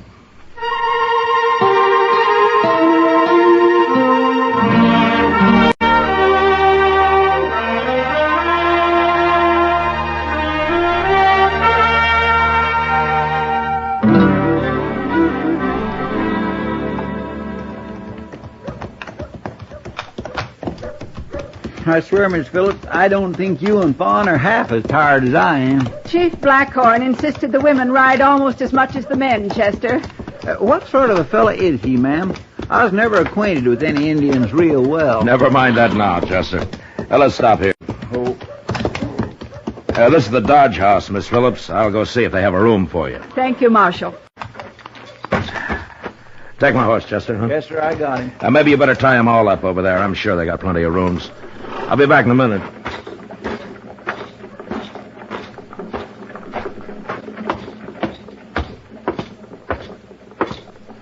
Good evening, Hank. Hello, Marshal. Where you been? I got a couple of women outside, Hank. They'll want a room here for maybe, 2 weeks. And so? Sure, Marshal, sure. I need some guests in this place. 2 weeks. That's fine. Give them your best room. They've come a long way. Certainly, certainly. You just bring them right in. Chester. Yes, sir? It's okay. Come on in. Where are they from, Marshal? Well, it's a long story, Hank. And, don't ask them. Okay. Well, I'll be. Is this them? This is Hank Risling, Miss Phillips. Mrs. Phillips? I'll get you some different clothes tomorrow, ma'am. That's all right, Marshal. You really a white woman? Yeah, of course she is. What about the girl? The girl's Cheyenne, but she's staying with Miss Phillips. No, not here she ain't. Now listen to me, Hank. Miss Phillips has been a captive of the Cheyennes for 10 years. She got away and brought this girl with her, and they're tired, and they want a room. Never mind, Marshal. It doesn't matter. The white lady can stay here, but I ain't taking in no filthy Indians. You should be ashamed. And by tomorrow, you'll have to get out of that costume yourself. Shut up, Hank. I ain't running no hotels for Indians. Or, come to think of it, even for them that looks like Indians. No! Come on, let's get out of here. I apologize for him, Miss Phillips. There'll only be trouble. I knew it. Now, I'll find a place for you. Don't worry. Chester? Go over there and get Kitty, huh? Tell her I want to see her right away. Yes, sir. It isn't going to work, Marshal. Now, ma'am, nobody's going to bother you. I promise you they won't. It's been so long. So much has happened. But you've escaped now. You're out of it. No, Marshal, I didn't escape. What? I couldn't have escaped. I was allowed to leave. And Fawn was allowed to go with me. I never heard of Indians doing that before. It was the chief, Blackhorn. But why? Well, you may not understand it. But after the first few years, after I adapted myself to the tribe and its ways, I was treated kindly. But even so, I knew I could never be happy with the Cheyennes away from my own people. And so Blackhorn just lets you come back? Yes. I know it seems strange, but he's a strong man, Marshal. A very strong man. All right. But what about Fawn here? He must have known she'd end up on a reservation. No, never. Hello, Matt. Oh, Kitty, this is Miss Phillips. I know. Chester told me. I'm glad to meet you, Mrs. Phillips. Thank you, Kitty. I got a room for you and the girl. It's out back of the Texas Trail. Belongs to a friend of mine. She'll move in with me while you need it. Well, that's very kind of you. And her. Well, I was never caught by the Indians, but I know what it's like to be a stranger in town. Come on, I'll show it to you, and then we can get something to eat. I hope I can repay you. Nonsense. Take the horses, will you, Chester? Yes, sir. Shall we go, Mrs. Phillips? Excuse me, Kitty. I want to say something to the marshal first. Sure. Here, Fawn, you take my hand. We'll walk on ahead. What is it, ma'am? A moment ago you asked about Fawn. You said she'd go to a reservation. Well, that's what the colonel said. Fawn will stay with me. Always. Well, I guess you're pretty fond of her. Yes, I am. You see, Marshal, Fawn is my daughter.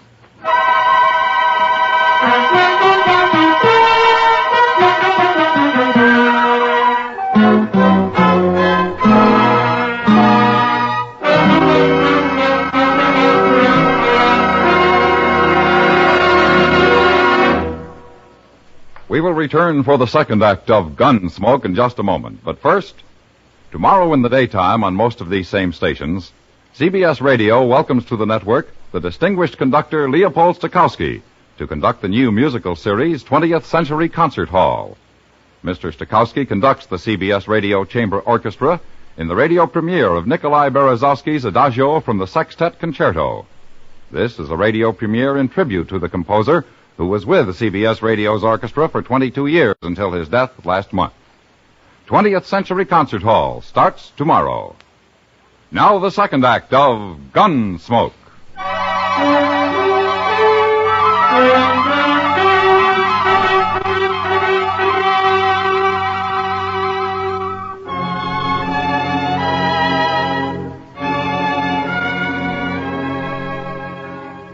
It took a lot of courage for Miss Phillips to come back into the white man's world after 10 years among the Cheyennes, and to bring her daughter with her. I didn't tell anybody about it. I figured she'd talk for herself when the time came. A week passed, and while the people of Dodge regarded Miss Phillips as a curiosity, they didn't take to her treating the child as an equal. And so they avoided them both. Kitty looked after them, though, and I saw them whenever I could. But it was Doc they really impressed. I never saw such a pair, Matt. Why, well, they'll live to be 100, both of them. Well, they look healthy, all right. Ah, there are a couple of chairs, Doc. Let's sit a while, huh? Oh, yes. I swear if I wasn't so old, I'd go live with the Indians myself. Don't think you'd like it, Doc. I wouldn't. Why not? Too much work. Oh, no, not for me. As far as I can tell, there wouldn't be no patients. They're all too healthy. Oh, before you go, Doc, tell me something, huh? Huh? Do you, think the girl is as frightened as she was at first? Oh, she'll come out of it. Just give her time. This is quite a change for her. Yeah, it sure is. There's one thing about Fawn, though. What? She isn't pure Cheyenne. She isn't? You know as well as I do that she isn't. It makes sort of a problem for Miss Phillips, doesn't it, Doc? People just treat her worse if they knew the truth, man. Marshal Dillon. Hello. I'm Jeff Hunter. Well, what can I do for you? I'm on my way to California, Marshal, so I ain't going to cause trouble. Well, that's fine. I want to talk to that woman, Mrs. Phillips, you brought to Dodge. Oh? What for, Hunter? I'll tell her that, Marshal. I just thought maybe it'd be easier if you took me there. You can stay while I'm talking to her if you like. All right, Hunter. She lives back of the Texas Trail here. Come on, I'll show you the way. All right. I'll see you later, Doc. Sure, Matt.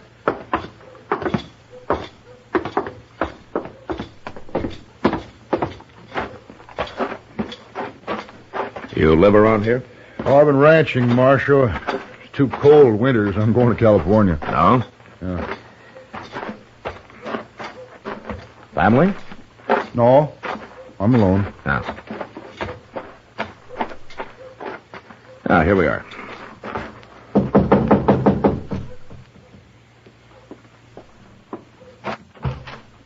Come in, Marshal. Oh, both of you. Well, thank you.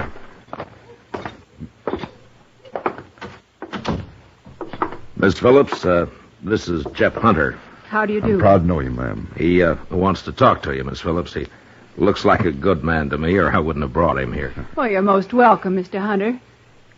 Miss Phillips, I've heard your story, some of it anyway. I thought maybe you might know something about my wife. Your wife? Yes, ma'am. The Arapahoes captured her about 7 years ago. I know there's some Arapahoes and Cheyennes that are friendly, and I was wondering if you ever heard of her. Her name was Ruth. Oh. The Arapahoes had a white woman once. Blonde, captured on the Solomon River. I never met her, though. My wife's a blonde, and that's the place it happened. Oh. Mr. Hunter, when I heard of her, she'd already died. I'm sorry. Ruth never was very strong. Shouldn't have brought her to this country. It wasn't your fault, Mr. Hunter. Things just happen sometimes, that's all. Maybe it's better she died. That could be. I hope it wasn't too hard for you, ma'am. It wasn't easy. Well, that's a right pretty little girl. What's her name? We call her Fawn. Oh, that's a pretty name, too. She takes after you, ma'am. What? Well, of course, she's a little different in color, but she kind of has your mouth. Marshal. You know, I've never said a word, Miss Phillips. Mr. Hunter, how'd you know Fawn's my daughter? Why, I just knew, that's all. How'd you know? Well, I heard there was a little girl. Nobody said so, but I figured she must be yours, and then when I saw her just now, I knew she was. I hope I haven't said anything to trouble you, ma'am. No, you haven't. But people have already made it hard. Sure. People talk, but they don't know. They got no idea what it was like. That's very true. I figured you're lucky you're able to bring her with you. Mr. Hunter, Fawn is a chief's daughter, Blackhorn. It was he who allowed us to leave the tribe. I'll be going now, ma'am. I hope everything will be all right with you. Goodbye, Mr. Hunter. Goodbye. Thanks for talking to me. I'll see you later, Miss Phillips. Yes, Marshal.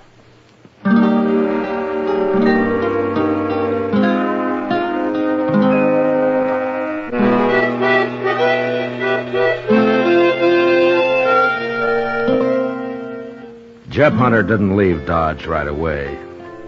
Kitty told me that he ran into Miss Phillips on the street the next day, and they had another conversation. Later, I heard he took her and the girl fishing. I figured he was good company for him, and no harm could come of it. I was busy, and I sort of forgot about him for a few days, when one morning a man walked into the office. Marshal Dillon? I'm Phillips. Roger Phillips. I've come for my wife. Well, when did you get into Dodge? Oh, I came in the Santa Fe last night. Last night? I thought it wisest to wait till morning. Oh. Well, it's your business, Phillips. Chester. Go tell Miss Phillips her husband's here. I'll bring him over in a few minutes. Yes, sir. I'll go tell her, Mr. Dillon.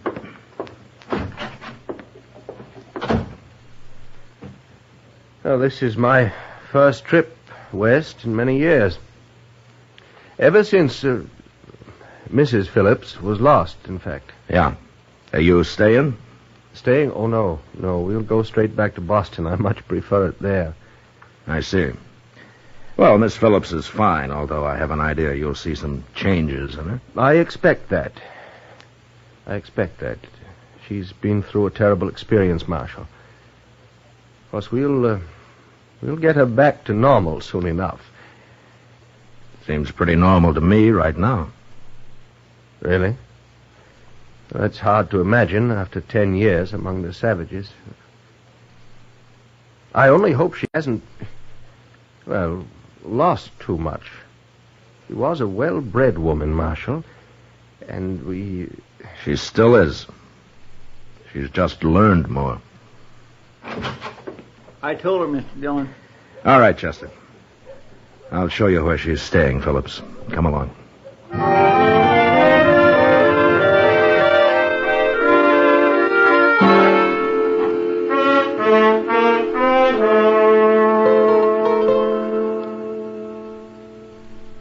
I sure didn't think much of him, did you, Mr. Dillon? Not much, Chester. Awful uppity. Seems a shame. A fine woman like that. Well, maybe she can handle him. If he's worth handling. It's not our problem, Chester. Well, no, sir, I guess not. Marshal, I want to talk to you. Good morning, Miss Phillips. Good morning, Marshal. Now, Marshal, you listen to me. Yeah? What is it? Well, I've just learned the full truth. I understand you've known about it all along. I hope you'll forgive me, Marshal. I told him you knew. There's nothing wrong with that, ma'am. The whole thing is wrong. A girl will go to a reservation where she belongs. This was arranged in Washington. No, Marshal. Roger. Never, never. Now, wait a minute, ma'am. Look, Phillips, the colonel at Fort Larned told me the arrangements, but he didn't know the facts, and neither did the people in Washington. Things are a little different now, don't you think? Well, you can hardly expect me to take that girl back to Boston. It's up to you, I guess. Well, then go over there and get her, Marshal. And hold her here in jail until we leave Dodge, and then you can do what you like with her after that. Roger. You must be a pretty big man in Boston, Of Phillips. course I am. But this is Dodge City. Nobody ever heard of you here. Now, why don't you calm down and decide what you're going to do? I know what I'm going to do. I won't leave her, Roger. I won't have her around, here or anywhere else. Then I'm sorry. What do you mean you're sorry? Go back to Boston. I'll stay here. Do you know what you're saying? Yes, I do. I'll divorce you. You'll never get a penny. I don't want your money. I wouldn't have it. Very well, then. Stay. No longer anything but a squaw anyway.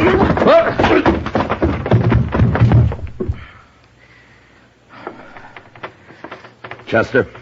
Yes, sir? There's a train east leaving soon.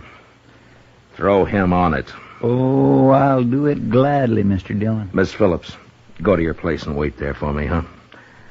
I won't be long. All right, Marshal.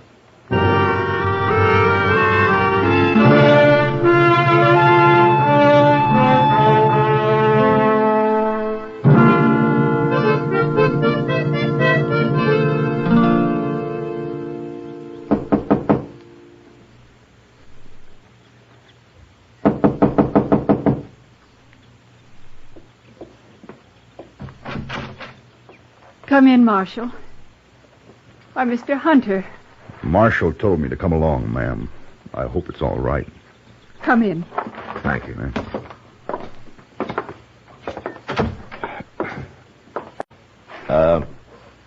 Miss Phillips, I told Hunter here that your husband arrived and that he's left. Yes. But I didn't tell him that he might still try to cause trouble about the girl. Could he? Well, Colonel Bloor's orders were to put her on a reservation. And it'd take a long time to change that through Washington. And Phillips knows it. What can I do, Marshal? Clear out where they can't find you. They'll all forget about it in time. That's a good idea, ma'am. If you don't mind my saying so. But how? I can't just ride back out onto the prairie with her. No. No, she can't. Can she? Hunter. Well, sure wouldn't be right.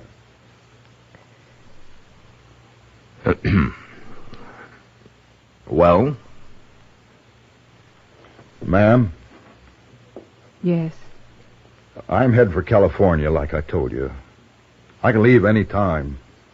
I got plenty of room for 2 more, like you and your pretty little girl. Do you really want us? Well, I'll tell you. I've been waiting around Dodge so's I'd be sure that you were going to be all right. You understand? Yes.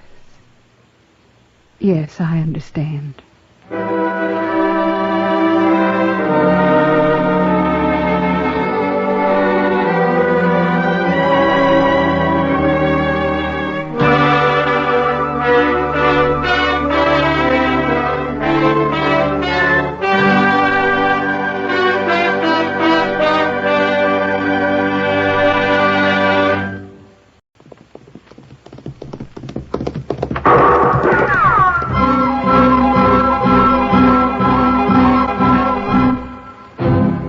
Around Dodge City and in the territory on west, there's just one way to handle the killers and the spoilers, and that's with a U.S. Marshal and the smell of Gunsmoke.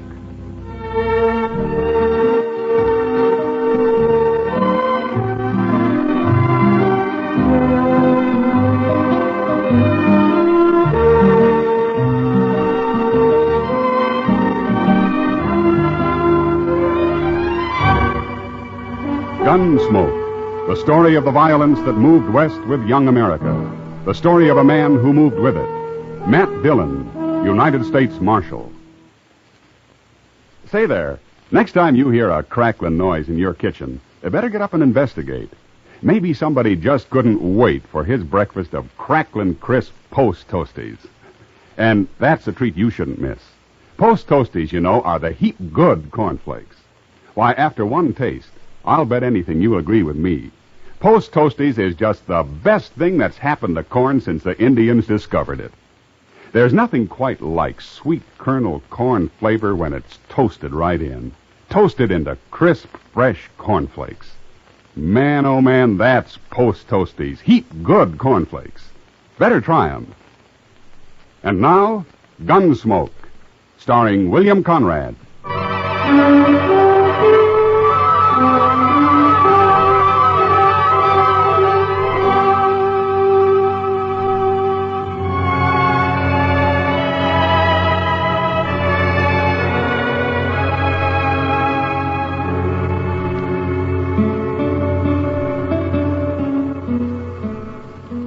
This ain't much of a room, Quarter. Take a look out the window. It ain't much of a town. Would need a whole lot more dust down there. You couldn't see Dodge at all. That'd be an improvement. But things will work out. They always have, haven't they? You got a short memory, Quarter. Didn't work out so good up in Deadwood. Well, at least we didn't get shot. Now, things will go better here. I hope so. What kind of lawman they got here, I wonder? Well, we'll soon find out. Ought to be along any minute now. I sent word we'd like to have a talk right away at the hotel here. By the way, Quarter, who's going to do the talking this time? I'll do it. It must be him. You let me handle this now, Duggan. Okay. Come in.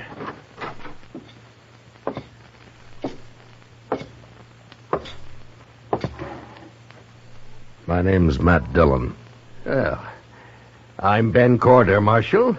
This is my partner, Harry Duggan. Hello. Good night, Marshal. You asked me to come here. You said it was urgent. Oh, it is, Marshal, it is. You see, Duggan and me, we're business partners. And whenever we come to a new town, like Dodge here, we like to get to know whoever's running the place. That way we figure there won't be any misunderstanding later on. Well, what is your business, gentlemen? We're gamblers. Oh? Now, what do you want of me? Dodge is an open town.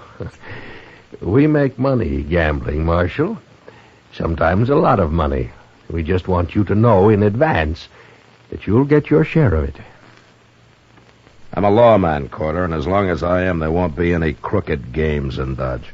Oh, no, Marshal, you know how sometimes a player will lose a little money and start a fuss over it, and then maybe even go to the law about it. And when he does, he's usually been cheated. Before he gets to the law, there's another killing. Now, you can run your game, Quarter, but you keep it straight or out you go. Both of you. That's not friendly, Marshal. You've made one mistake, trying to bribe me. You make another and you're through in Dodge. One of those hard-nosed marshals, huh? You'll find out soon enough, mister. Good day, gentlemen.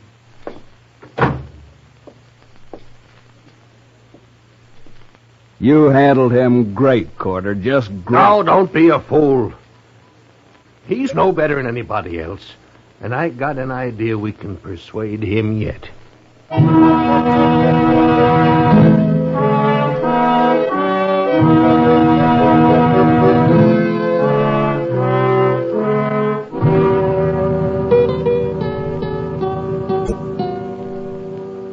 Chester, Yes, sir? how's the prisoner? Oh, he's all right, Mr. Dillon. Just sleeping off his drunk. Well, it's late. I think I'll get out of here and go to bed. Don't forget to put the lamp out before you leave the office, Chester. No, sir, I won't. Get out! You see anybody? You want a rifle? No. Stay where you are. All right, you can crawl over now and put that lamp out, huh? But stay low. Yes, sir.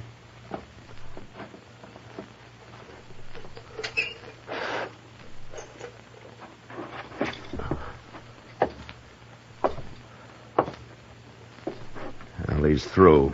Ain't we going after him, Mr. Dillon? Now, he had a rifle, Chester, and he was in the alley just across the street. That's mighty poor shooting if he wanted to hit me. What do you mean? I think he was trying to scare me. To show me how they treat the law where he comes from. Oh, them two gamblers, huh? Yeah, maybe. But I can't be sure. Well, I'm going to take a rifle and go out the back way.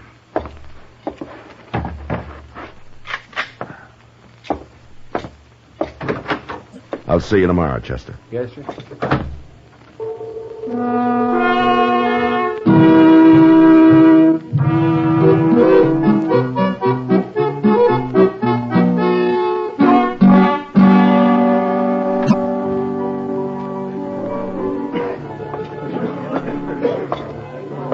Hello, Matt. Good evening, Kitty. Sit down. Thanks.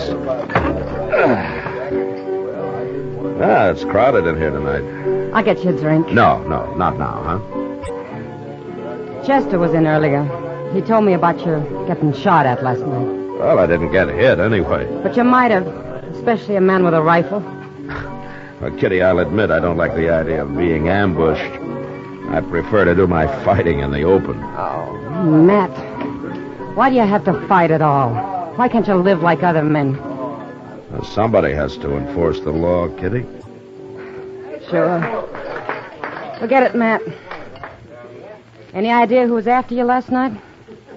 Well, might have been one of those two men watching us from the bar over there. Maybe both of them. Oh? They look like gamblers to me. Yeah, they are. The one who's headed this way calls himself Ben Quarter. If there's going to be trouble... No, there won't be. Just sit still. Evening, Marshal. Hello. Ah, a right pretty girl. Say what you have to say, Quarter. Sure do make it hard to be friends, Marshal. I just wanted to say that I heard you got shot at last night. So? Well, I'm sorry it happened, that's all. I sure don't envy a man who has to be a marshal. It's mighty dangerous. And besides, it usually don't pay very good. Well, what do you think I ought to do about it, Quarter? Quit? Oh, that isn't necessary, Marshal. Why, if you were smart, you could stay right here and make more money and take less chances, too. I didn't know for sure it was you, Quarter. But I know it now. What do you mean? There's a stage out of Dodge in half an hour. You and Duggan are going to be on it. Oh, no, we're opening our new game across the street tonight. I'll take your gun, Quarter. Now, wait a minute, Marshal. You can't do that. Yes, I can do it. Oh, no, you won't.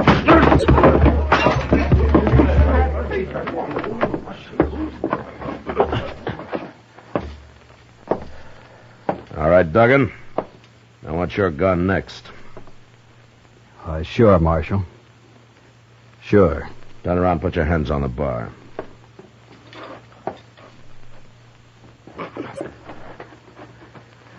All right, now go pick up your partner. You're riding the stage north tonight. Now get going, Duggan, and don't ever come back, either one of you.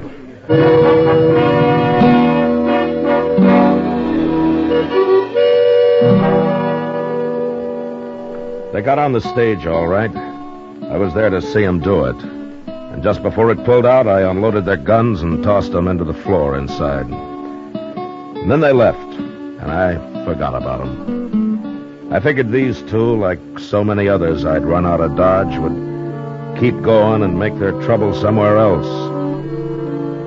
But a couple of weeks later, I found out I'd figured wrong. I was walking up Front Street one evening with Doc. That Humboldt woman was in to see me again today, Matt. Well, you're usually complaining about a shortage of patients, Doc. I know, but this woman's not a patient. She's a suicide. Oh, Doc, that might be said of anybody who comes to you. Eh? What, oh, no, I'm going to remember that, ain't I? Mr. Dillon? Oh, hello, Doc. Oh, hello, Chester. Say, they're right inside the Alfraganza there, Mr. Dillon. I just saw them. No? Who'd you see, Chester? Them gamblers, Carter and Duggan, and they got somebody else with them, some stranger. Oh, no. I'll see you later, Doc. Sure, Matt. Yes.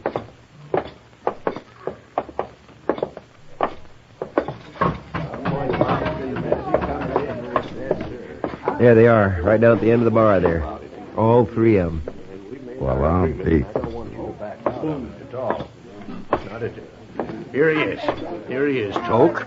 This is him. Wow. We're back, Marshal. And we brought a man with us to sort of look after our interests. You won't buffalo him so easy. Hello, Toke. You really Marshal here? Yeah? Why didn't they tell you? I didn't mention no names. What are you two talking about? What is this? Toke Marlin and I are old friends, Carter. We worked and rode a long time together. We went through quite a lot, didn't we, Toke? Too much. Remember? Yeah, I remember. You've sold your gun to these two. Is that right? That's right. So you're here to kill me? Yeah. I'm here to kill you.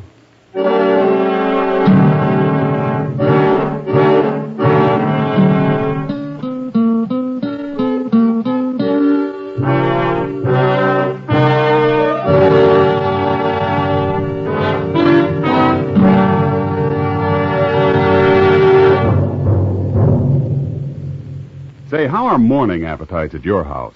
If they're pretty drowsy, here's a real good way to wake 'em up.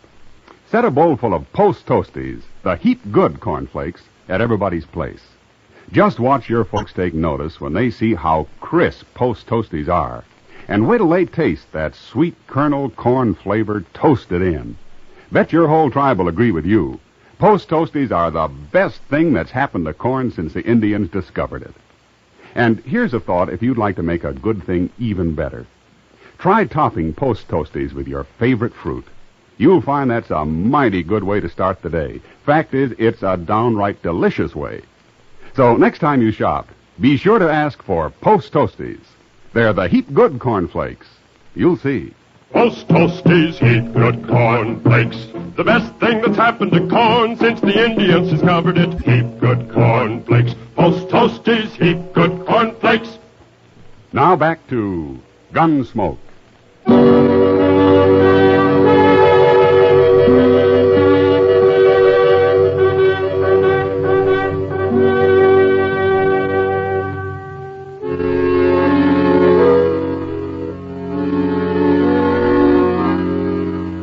It was a bad feeling to meet Toke Moreland again after some 15 years, and to have him standing at the bar of the Alfraganza, hired by a couple of crooked gamblers to kill me. Toke and I had run horses together over in New Mexico, until the night we rode into Silver City and got taken by a drunken mob and beaten half to death. It didn't matter who they were after or why. The next day, when they found out that we weren't the men they wanted, it was too late. Something had gone wrong inside Toke. And as soon as he was able, he rode off without a word. I never saw him again. Until now. How long you been a marshal? Long time, Toke. I never figured lawman for much. I want to talk to you, Toke. Come on over to the table. Oh, no, you don't, Marshal. Shut up, No, you... Porter. Come on, Toke. Sit down. Is this your profession now? Shooting people? Oh, I gamble a little. Why do you do it, Toke? I don't like people much. Not after what happened in Silver City. You recovered from that beating? We both did. We were young. That was a long time ago. Maybe my memory's better than yours. No, that isn't it. We both changed after that, Toke. We sure did. But we changed in different ways. You hate everybody. I just hate mobs. I guess that's one reason I became a lawman. There was a lawman helping them that night in Silver City. He was the sheriff. There are good sheriffs and bad. Like marshals. I suppose. It's kind of too bad you're a marshal, Matt. You're going to go through with this anyway, is that it? I'll never back off from a fight.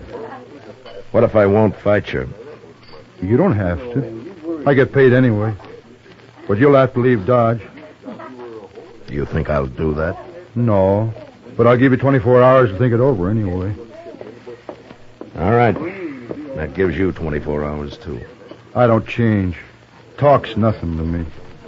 Money is, huh? It adds to the pleasure. You'd, enjoy shooting me? You ain't Matt Dillon. You're a U.S. Marshal. No, Toke, you're stupid. You don't think. Maybe, but I'm a pretty good gunman. Yeah, sure. Matt, you can let Corder and Duggan run their game here, or you can quit. It's a crooked game. There'd be fights. Men would die. No, I got a job, too, Toke. 24 hours, Marshal. Okay. 24 hours.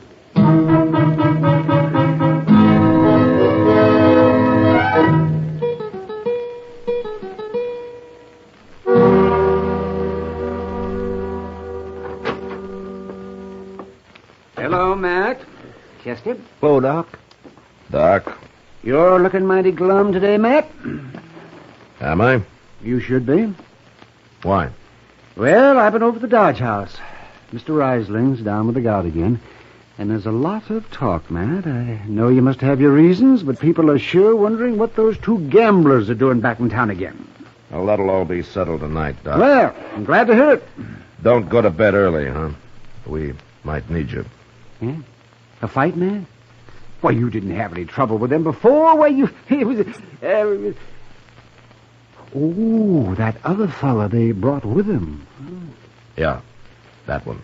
Ain't there no way at all to stop him, Mr. Dillon? I've been trying to think, Chester.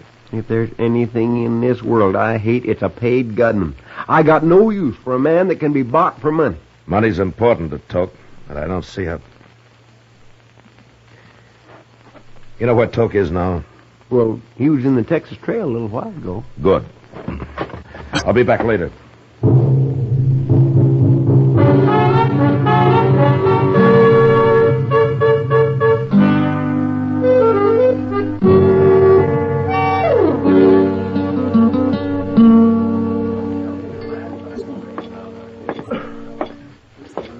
Hello, Toke. Well, it's Marshal Dillon. Sit down, Marshal. You know, Miss Kitty here. Hello, Matt. Kitty? You've been talking about you and me and Kitty. Been talking about me, too. Well, then I'm not interrupting because I'd like to talk about you. Go right ahead, but don't stay too long. She's an awful pretty girl, Matt. Maybe I better leave. No, you stay right where you are. Anything the Marshal's got to say, we can all hear. You leave, I'll leave. It's up to you, Matt. It's all right, Kitty. Stay. Toke, what are they paying you to get rid of me? $700. What if I give you $700? Oh, to shoot them? You don't care who you kill, do you? Don't matter much. No. All right, I'll give you $700 to clear out of here and forget this whole business. You have changed, Matt. You sure never were a coward in the old days.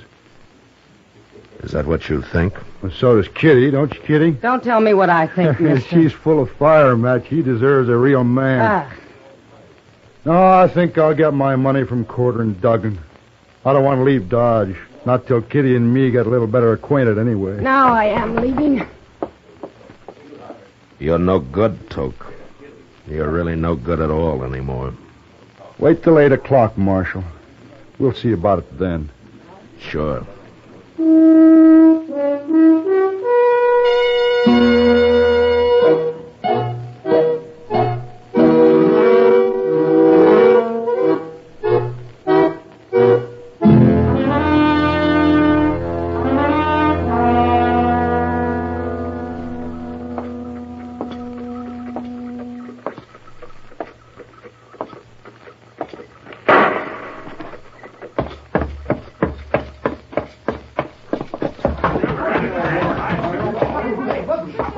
I saw it, Mr. Dillon. I was just coming for you.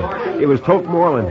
He just shot a man at the Monte table back there. But the other fella drawed first. Okay, Chester. Keep an eye on Corder and Duggan. Yes, sir.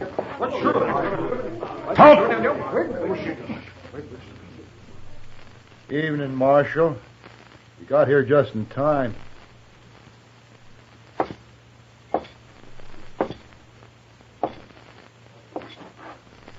Did you kill that man, Toke? I killed him. Why? Well, he objected to the deal, tried to pull a gun. It was self-defense. But that don't matter none. A crooked deal always leads to killing. That's why I'm running your friends out of Dodge. You ain't running us out of Dodge, Marshal. Go on, Toke, show him. I told you once, Corder, I'll run this play. Keep out of it. Well, sure, Toke, sure. I didn't mean nothing. Shut up! Right, but...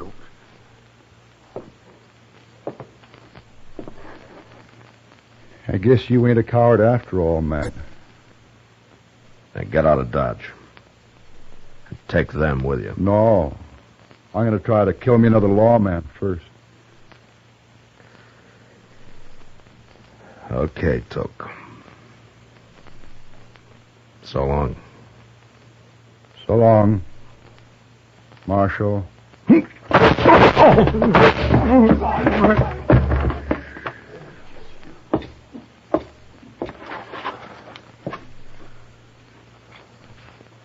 I'm hurt, Matt.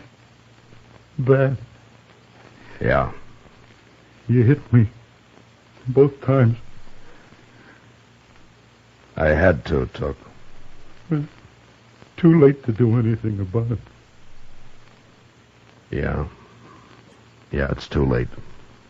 By heaven, I wish I had last week back again, Matt. Here it is.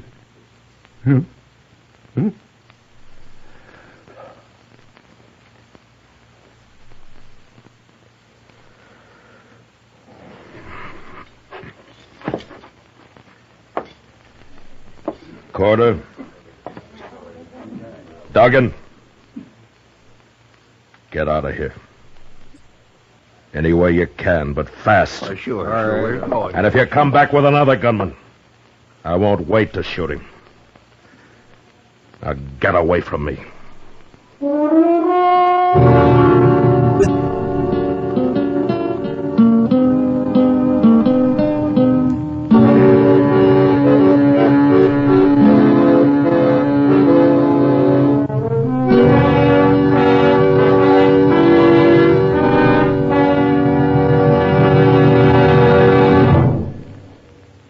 In just a moment, we'll tell you about next week's adventure on Gunsmoke.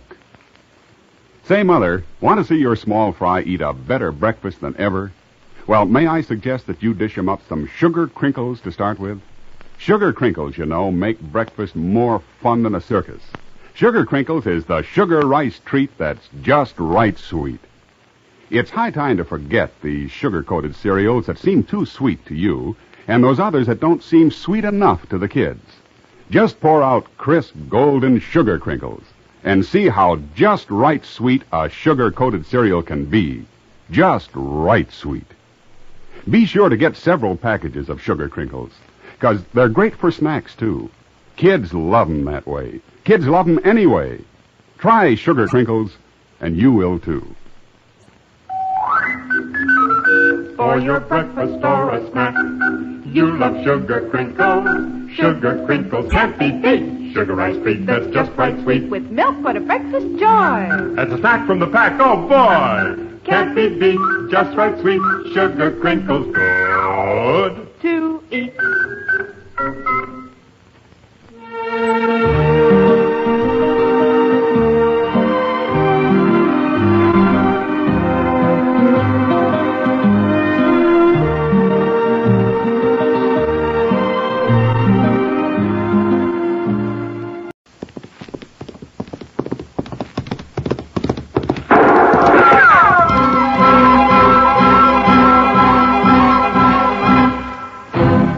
Around Dodge City and in the territory on west, there's just one way to handle the killers and the spoilers, and that's with a U.S. Marshal and the smell of gun smoke.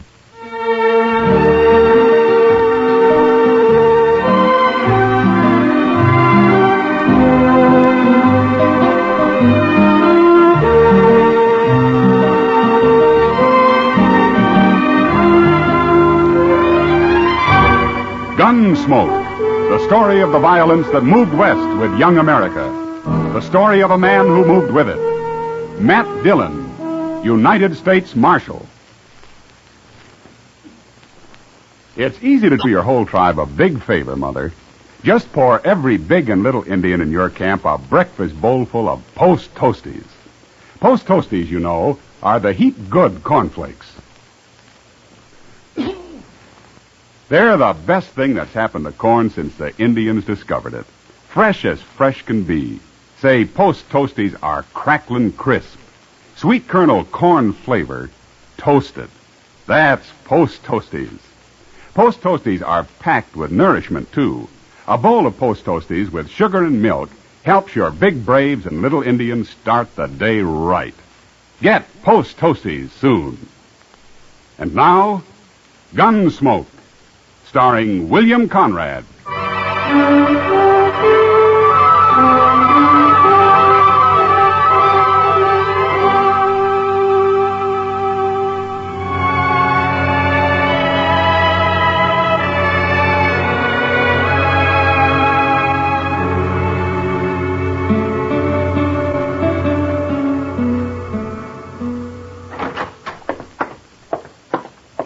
Fella here looking for you, Mr. Dillon. Oh, hello. My name is Brandt, Marshal. I and my son got a ranch up in the South Fork of the Solomon. Oh, what can I do for you, Mr. Brandt? Well, I ain't no ways responsible, you understand. It's been kind of put on me, you might say. Oh? What has? Well, Marshal, the Indians started it. They was riding for horses just a couple of days ago. And they'd have got them and probably me, too, but for this kid they had along. A kid? Yeah, and he tried to come in ahead of the rest of the Indians, and he showed himself too soon as what happened. My son saw him in time to warn me, and we put up a standoff fight, and them Arapahoes didn't get a single horse. Well, what's the trouble, then? We got the kid. He's still there, wilder than a deer. He got shot in the leg a little. We brought him into the house after. I want to know what to do with him, Marshal. Oh. Well, how old's the boy, Mr. Brandt? Hard to say. I bet he's 12 or under. That's pretty young to be on a raiding party. Yeah, it sure is. But he's awful wild. He's tried to kill me twice already. Well, then why don't you turn him over to a reservation somewhere? They'll take care of him. Oh, I can't do that, Marshal. They wouldn't have him. Well, why not? Well, he ain't an Indian. He's a white boy. A white boy? Sure acts like an Indian, though. I think he's been living with them Arapahoes a long time. That's what I think. Well, I don't know what I can do about it, Mr. Brandt. One thing is sure, Marshal, I can't keep him no more. And it don't seem right, for a white boy to go back living among them Arapahoes. No. So you got to come up there with me and do something about him. But Mr. Brandt, I'm a U.S. Marshal. I'm hired to keep the peace, not to play nursemaid to orphans. Yeah. You're the only man I've heard of around here that I thought might help that boy. Well, if you want, you want. I'll just run him off into the prairie, I guess. All right, Mr. Brandt. We'll ride back with you in the morning.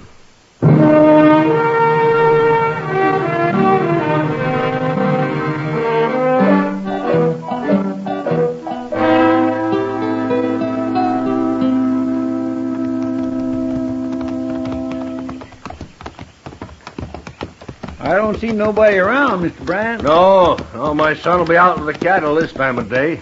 I told him to lock that kid in the potato cellar when he had to leave the house. Is that it over there? That's it. He'll be in there. Oh, there. Just open the door, Marshal. Maybe he'll come out. All right. Chester, grab him if he runs, huh? Yes, sir. And watch out for him. He'll do anything, that kid. Here, kid. Come on out. Let's stand back now.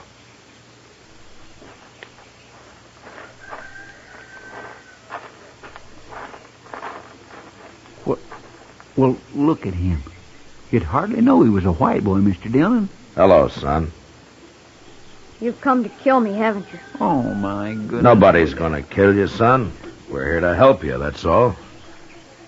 You look pretty weak to me. Is it that hole in your leg, or haven't they been feeding you? He won't eat, Marshal. At least he wouldn't when I left. You been eating, kid? No. See what I mean?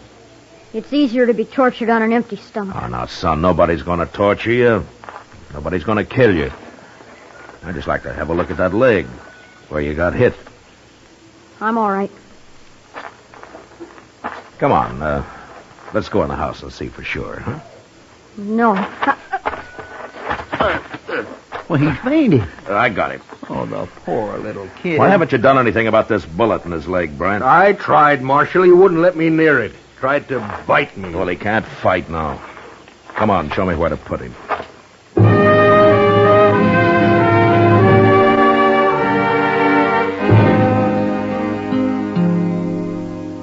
I carried the boy into the house, laid him out on a bed, and went to work. He came to in the middle of it, but he didn't move a muscle or utter a sound. The bullet wasn't buried very deep. I dug it out, cleaned the wound as best I could. When it was over, I got some strong tea down him, and then he went to sleep. A couple of hours later, I noticed he'd waked up, and I went over to the bed. You fixed my leg. Sure, of course I did. Why? Well, you might have died if I hadn't. A wound like that gets infected. Arapahoes don't care if their prisoners die. Well, you're not a prisoner here. Yes, I am. Look, what's your name, anyway? Yorky. Well, is that all? That's all I remember. Is that what the Arapahoes call you? Yes. They won't give me another name till I'm a brave. Yorky's a white man's name. Where are your parents? Killed in a raid, they told me. I've been Arapaho ever since. What was your father's name, do you know? I was too young.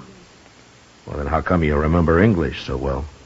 An old man of the tribe makes me talk every day.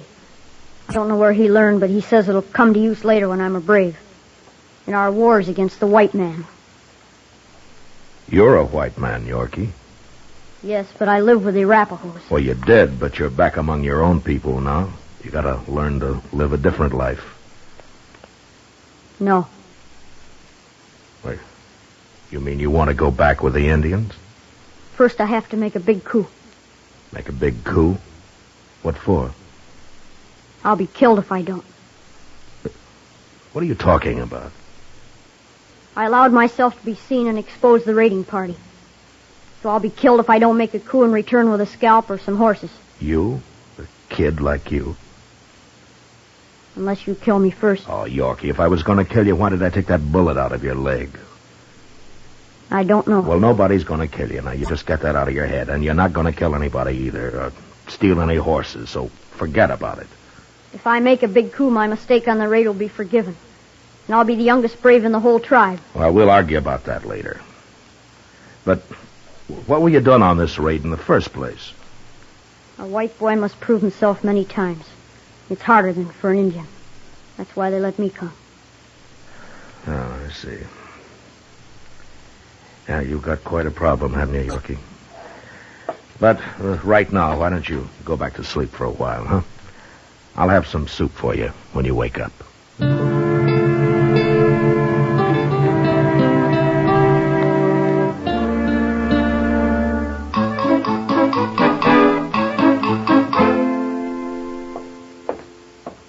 Well, good morning, Mr. Bryant. Good morning, Chester. Marshal. Good morning. Your son left a few minutes ago. He said he wouldn't be back till evening. Yeah, and I ought to be out with him. We're all through, but I'll cook you some eggs. Oh, just coffee for me. All right, sir. Well, what are you going to do about that kid, Marshal? Well, there's not much I can do, Brant. You can't leave him here. Well, I didn't bring him here. Here you are. Marshal, I'm serious. Even if it was an ordinary kid, I got no way to raise him. And this one is bad. I told you, he's been after me twice already. He needs a scalp to take back. It's a matter of life or death with him. He ain't taking mine. You really think he might kill somebody, Mr. Dillon? Well, left alone, yes. But he's so young. Well, I heard Billy the Kid killed a man when he was 12. Age doesn't seem to matter much. Well, can't you talk him out of it? Show him it's wrong? Well, I've tried, but Yorky thinks like an Indian. He doesn't know anything about the white man's world. Yeah. How's he feeling this morning, anyway? Well, I'd hoped his fever would be down, but it isn't. He needs a doctor, that's what. Yeah. By the way, Brant, is this one of your guns? Where'd you get it? Yorky had it when I went in there this morning, but he was too weak to use it. Well, I told you he's a bad one, Marshal. He'll kill someone yet. All Yorky understands right now is kill or be killed, Brant. If you got a wagon, we'll take him into Dodge.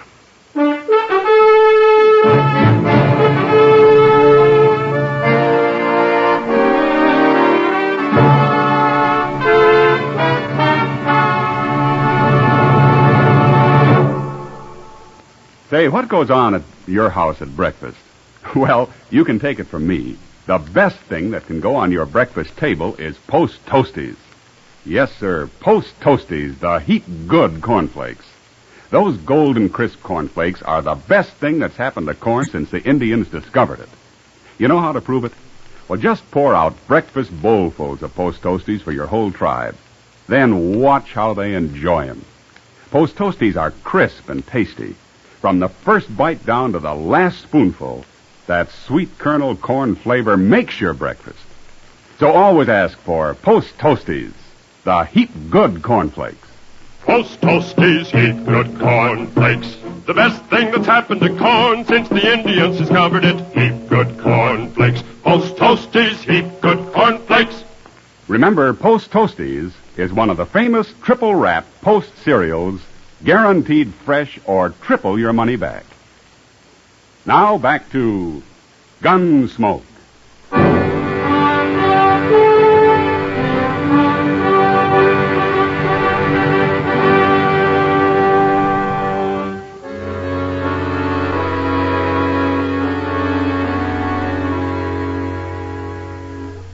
On the drive into Dodge, Yorky never moved or never said a word. I looked back at him from time to time and tried to put myself in his place. Here was a boy whose only experience of life had been with a warlike tribe of Indians, a tribe which he couldn't even go back to without a white man's scalp or some stolen horses. Now, this in itself would be a problem for a grown man. But little Yorky also felt himself a prisoner, sooner or later to be killed. It was no wonder that during the next few days, as he lay on the couch in Doc's office, he watched us with wild, restless eyes. In spite of his obvious courage, I think he was a little frightened. And when Doc was suddenly called out on a case in the country for several days, I had an idea. And I sent Chester to find Kitty. You want me to nurse him? Is that it, Matt? Well, partly, but also I thought maybe you could talk to him a little. Oh, it's hard for him to trust a man. I know. Chester told me about him. Yeah, he'll be well enough pretty soon to get into trouble. Bad trouble. I'll do what I can. Where is he, in the front room? Yeah, on Doc's couch. And, Kitty, try to get him to eat something, huh? I haven't had much luck. All right. But you stay here. Yeah, sure.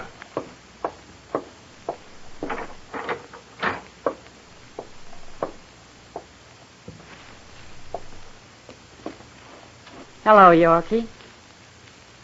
Who are you? My name's Kitty. I'm going to take care of you. Why? Because you're sick. Wouldn't you take care of somebody who's sick? Not an enemy.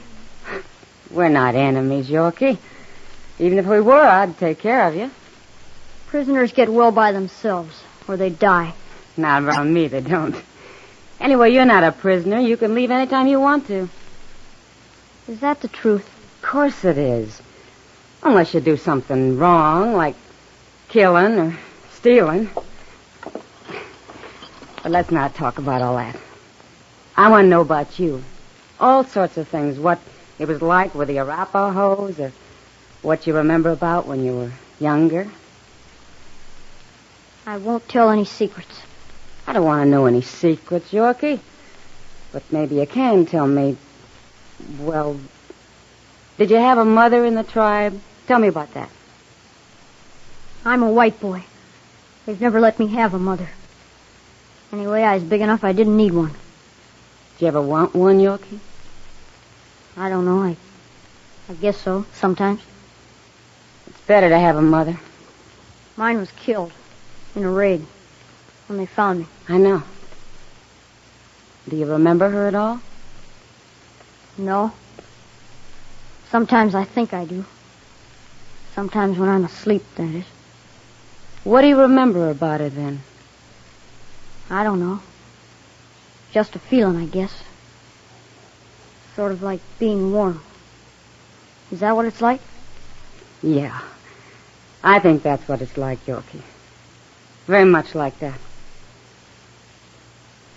I'm hungry, Kitty. Would you let me have something to eat? Of course I will, Yorky. Of course I will.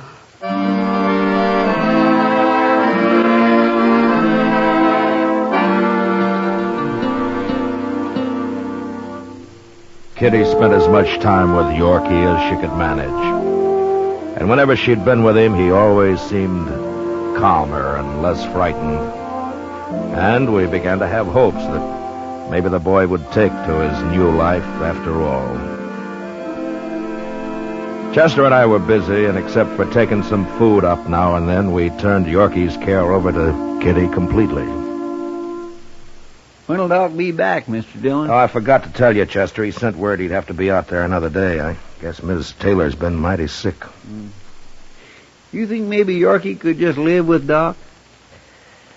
I don't know what to do with him, Chester. Well, we sure got to do something with him. Yeah. Where's Yorky? What? Well, he's upstairs, Kitty. Have you been up there today? Have you seen him? No, I thought you were with him. I couldn't get here till now. Yorky's gone, Matt. What? I'll go take a look. I've already searched the place. He isn't there. Well, let's look in the street, Chester. Maybe somebody's seen him. You better find him. That's all I can say. Yeah, we'll find him, Kitty. Don't worry. Maybe he's got hold of a gun. I hope not. Anyway, if he's as smart as I think he is, he'll locate a horse to get away on first. Maybe a couple of them. Doggone it.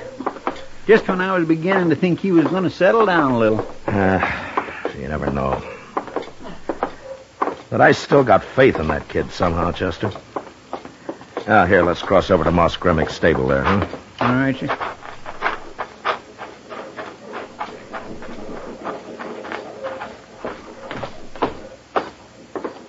There's Moss now, just inside there. Yeah. Moss? Oh, Marshal, Chester. Oh, Moss. Yeah, I was going to come see you, Marshal. Oh? That kid you brought in the other day, I caught him trying to steal one of my horses. You got Yorky? Is that his name? Where is he, Moss? Back here. He put up quite a fight for a sick boy, Marshal. A little wildcat. I had to tie him up finally. I throwed him in the saddle room there. He's sure a mean one.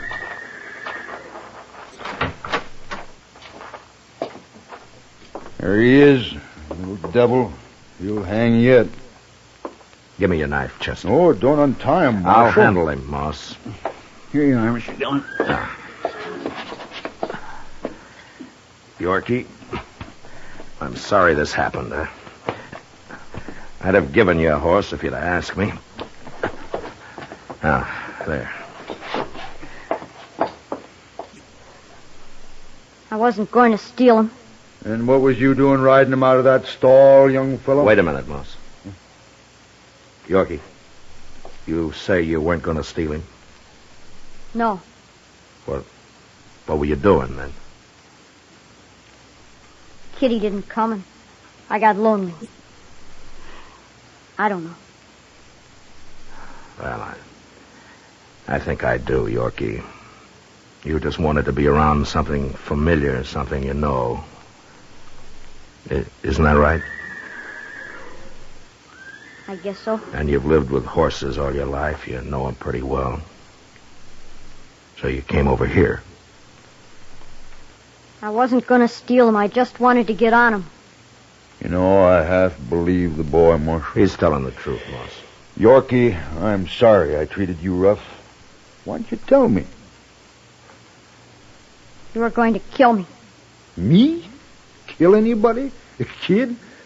Guess you don't know me very well. What are you going to do with me now? Well, Doc will be back tomorrow, Yorky. If he says it's okay for you to stay up, well, you can. And meantime, Kitty will be there. All right. Tell you what, Yorky, you get well, you come over here. I'll give you a horse to ride. You will? Sure, I got lots of horses. You can take your pick. What if I steal him? I've had horses stole before. I don't understand you. He trusts you, Yorky. We all do. You shouldn't. You shouldn't trust anybody. Oh, maybe not, but we do anyway.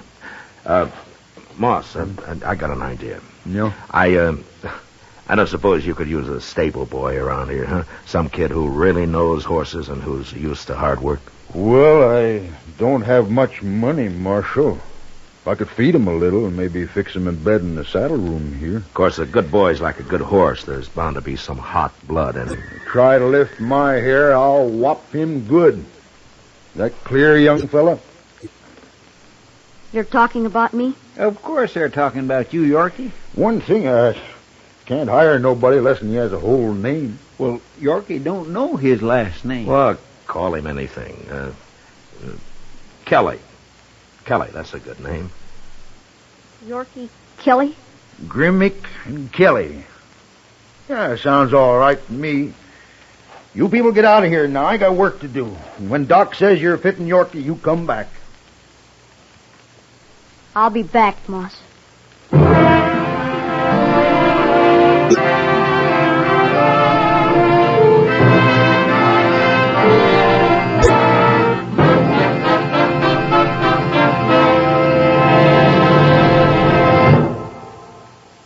In just a moment, we'll tell you about next week's adventure on Gunsmoke.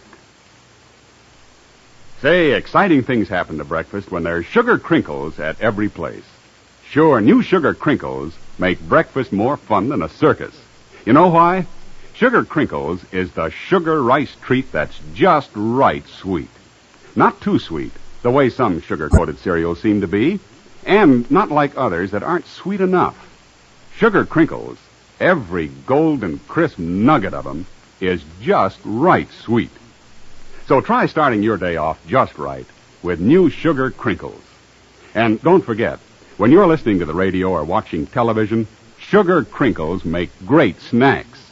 From the bowl or from the pack, for your breakfast or a snack. Sugar crinkles are more fun than a circus.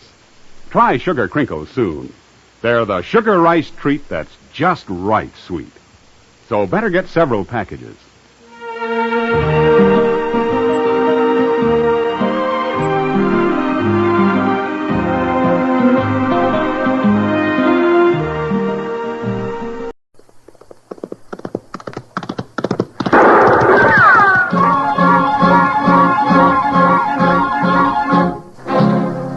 Around Dodge City and in the territory on West, there's just one way to handle the killers and the spoilers, and that's with a U.S. Marshal and the smell of Gunsmoke.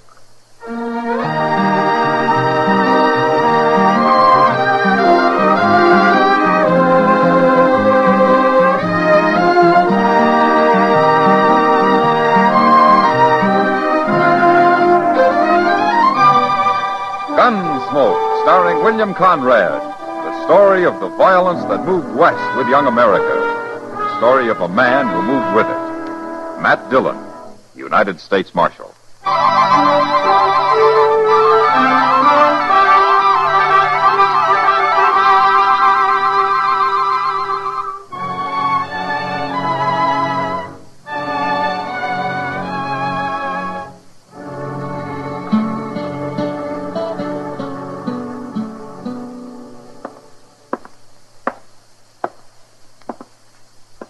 Barkeep.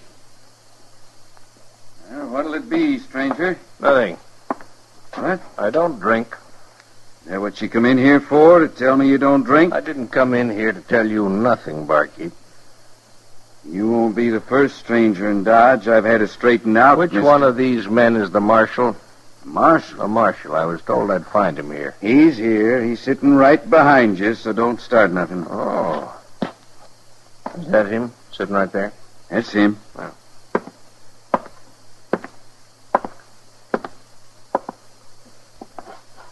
Marshal Dillon. Yeah. I want to talk to you, Marshal. Well, go ahead. Do you mind if I sit down? No. Huh. Now, my name is Ben Corder, Marshal. Ben Corder. This is my first time in Dodge. I know.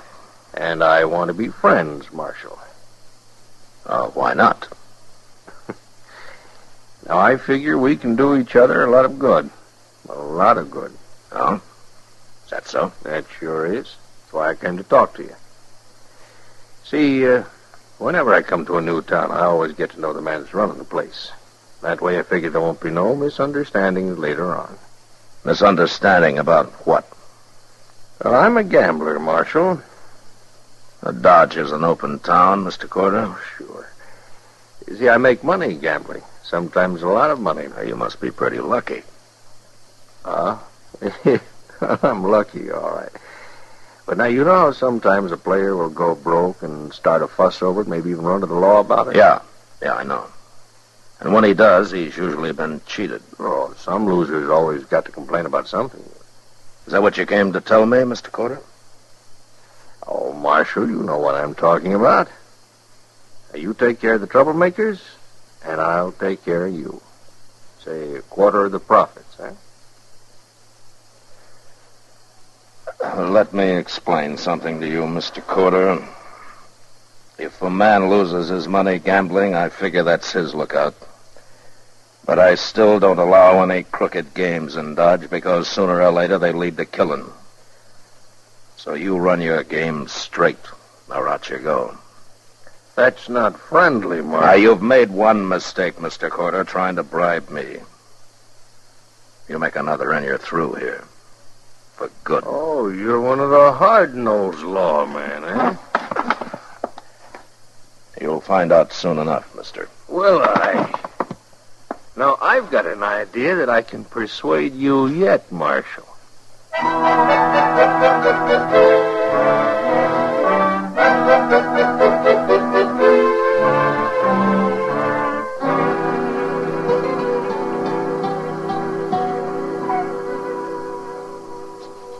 Too far to come by J. Coach. K-O-C-H-E-D-E-N-I.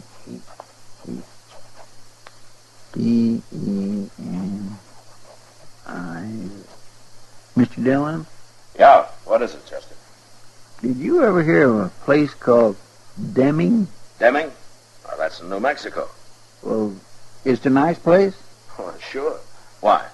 Oh, this girl I know is going to move there. Oh? Is she a nice girl, Chester? She was. What do you mean she was? Well, I haven't seen her since she was about 10, and that was over 20 years ago. Well, what are you writing to the girl for, Chester? Oh, I don't write to her.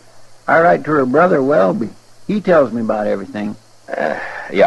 Well, I better get out before you explain it to me. He wants me to marry up with her, Mr. Dillon. Oh, he does, huh? Yes, sir, but once a year, regular, I write and tell him I won't do it. He's getting too danged old. That's what's the matter with her. Well, don't forget to put the lamp out before you leave the office tonight, Chester. No, sir, I won't.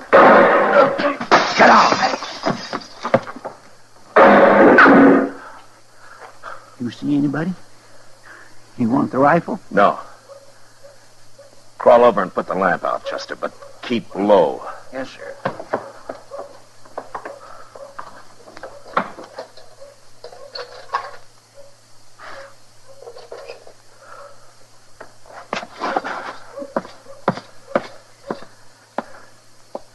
All right, we'll wait here a minute. He'll get away. Well, he had a rifle, Chester, and he was in the alley right across the street. It was mighty poor shooting. That's all he wanted to do was scare me. Oh, then it was that gambler you told me about. Corridor, huh? Yeah, maybe. But I can't prove it. Well, you sure ought to do something about it. I am. Gonna get something to eat. What? Well, you go out and drop the word here and there about me getting shot at. But why? Just do it, Chester. Yes, sir. I'll be around later.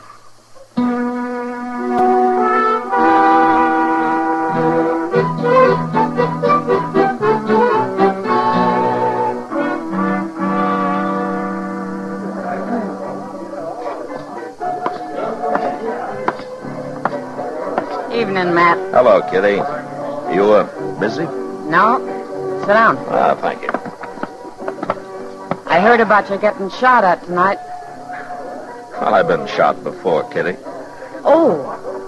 And I suppose I shouldn't worry about it. Now, Kitty, don't start that. It's just luck you weren't killed years ago, Matt. It stopped being luck, Kitty, when I learned how to handle a gun myself. Sure. And anyway, somebody has to enforce the law, don't they? Well, that's the way I look at it. I'm sorry, Matt. Good evening, Marshal. Hello, Corder.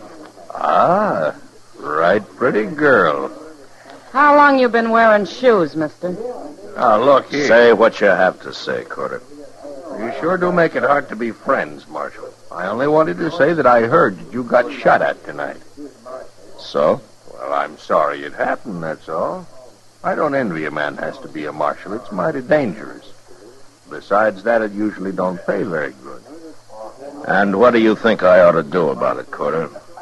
Quit? No, that ain't necessary, Marshal.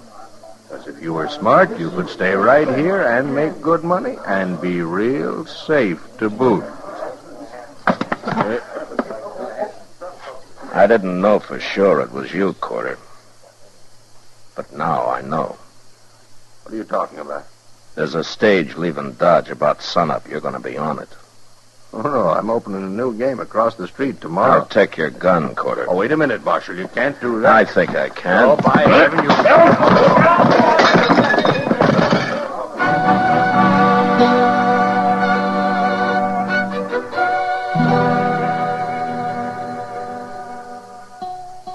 Corder went to bed early that night, in jail. But I got him up next morning in plenty of time to make the stage. He climbed into it, meek as a bird, and then it left. And I soon forgot about him. Like so many others I'd run out of Dodge, I figured he'd keep going and make his trouble somewhere else. But a couple of weeks later, I found out I'd figured wrong. I was walking up Front Street one afternoon with Doc. I tell you, Matt, I'm going to take down my shingle one of these days and let all these people find themselves a good vet. Who's been souring your milk, Doc? Oh, Miss Humboldt.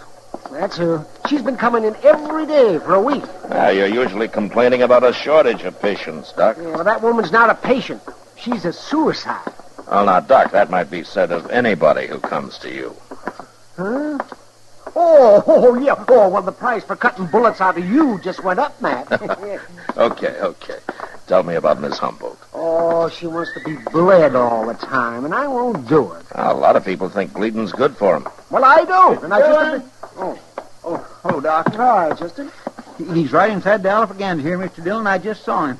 Who did you see, Chester? That gambler, Corder. What? And he's got somebody else with him, some stranger. Well, we'll see you later, Doc. Oh, yeah, well, sure, man. Come on, Chester.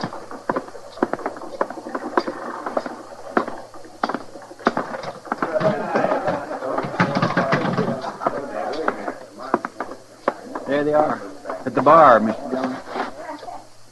Well, I'll be... There he is, Toke. That's him. Him? I'm back, Marshal. Brought a man with me to sort of look after my interests. You won't buffalo him so easy. Hello, Toke. You really the marshal here? Didn't Corder tell you? He didn't mention no name. Here, what are you talking about? Toke Moreland and I are old friends, Corder. We worked and rode a long time together. In fact, we went through quite a lot. Didn't we, Toke? Too much, Matt. Remember? Yeah, I remember.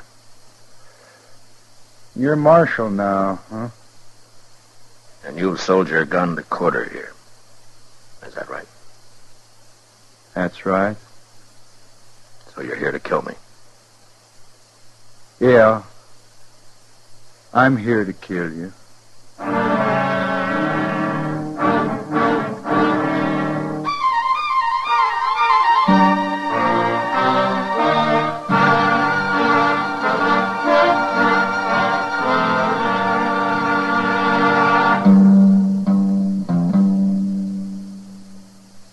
We will return for the second act of Gunsmoke in just a moment. But first, tomorrow night, Herbert Marshall stars as the Honorable Edmund Burke, British statesman and member of Parliament. Hear his story on CBS Radio tomorrow night on the Radio Hall of Fame with Lionel Barrymore as your host.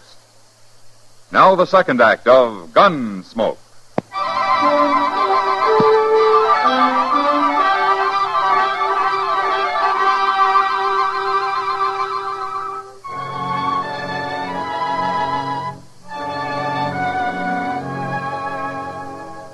It was a bad feeling to meet Toke Moreland again after some 15 years, and to have him standing at the bar of the Alla Fraganza, hired by a crooked gambler to kill me. Toke and I had run horses together over in Colorado, until the night we rode into La Junta and got taken by a drunken mob and beaten half to death.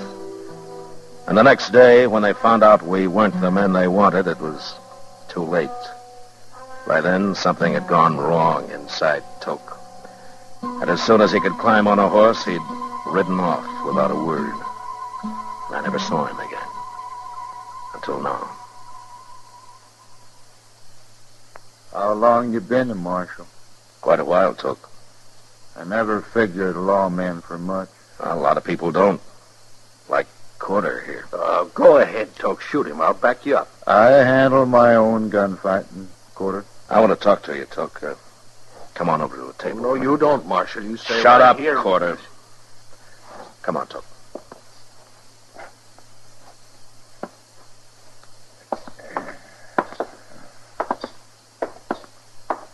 Sit down.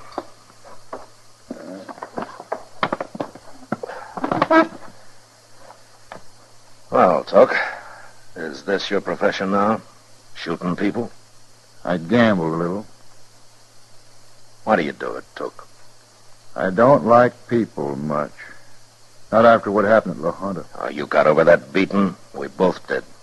Anyway, that was a long time ago. Maybe my memory is better than yours. No, it isn't. We both changed after that, Toke. We sure did. But in different ways. Now you hate everybody, I just hate mobs. I guess that's one reason I became a lawman. There was a lawman helping them that night at La Junta. The sheriff himself. Well, there are good sheriffs and bad. Like marshals? Like anybody, Toke. It's kind of too bad you're a marshal, Matt. You mean you're going through with this anyway? I never back off from a fight. Well, suppose I won't fight. I get paid all the same.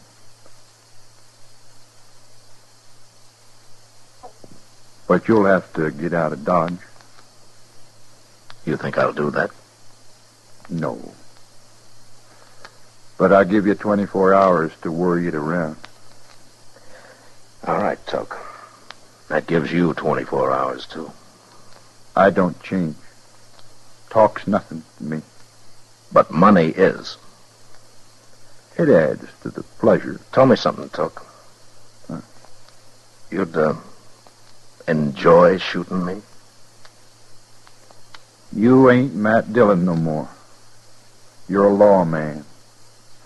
Same as the one who helped him half kill me. And you too. Oh, you're a fool, Tuck. Maybe. But I'm a pretty good gunman. Sure. You can let Corder run his game here, or you can quit. It's a crooked game. There'd be fights. Men would die. 24 hours, Marshal Dillon. Okay. 24 hours.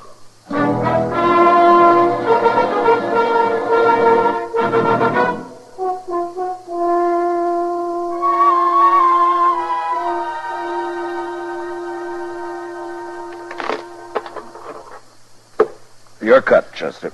You sure you don't want to stop, Mr. Dillon? Just because I've been losing? It could be a bad omen, especially today. That's like I told Kitty, Chester. I don't depend on luck. Oh. Oh, well. You two still playing cards? Oh, Doc. Doc, how many, Chester? One. Mm-hmm. Matt, you've been hiding out in here all day long while everybody's talking about how you let that gambler come back to town yesterday after running him out. And I don't like it. I'm taking 3, Chester. It'll all be settled tonight, Doc. Mm-hmm. Well, they're saying you're afraid of that gunman he's got with him, that toke something. It's your bet, Chester. Doc, don't get drunk too early today, huh? We might need you. Oh, I quit. I can't even think of that, Mr. Dillon. Okay, Chester. If there's anything I hate, it's a paid gunman. A paid gunman? Oh, so that's what he is. Ain't there no way at all to stop him, Mr. Dillon? How are you going to stop a man that kills just for money? Just for money? Hey, wait a minute. Doc, do you know where he is now? Really? Well, he was in the Texas Trail a little while ago, Matt. Good. I'll be back later.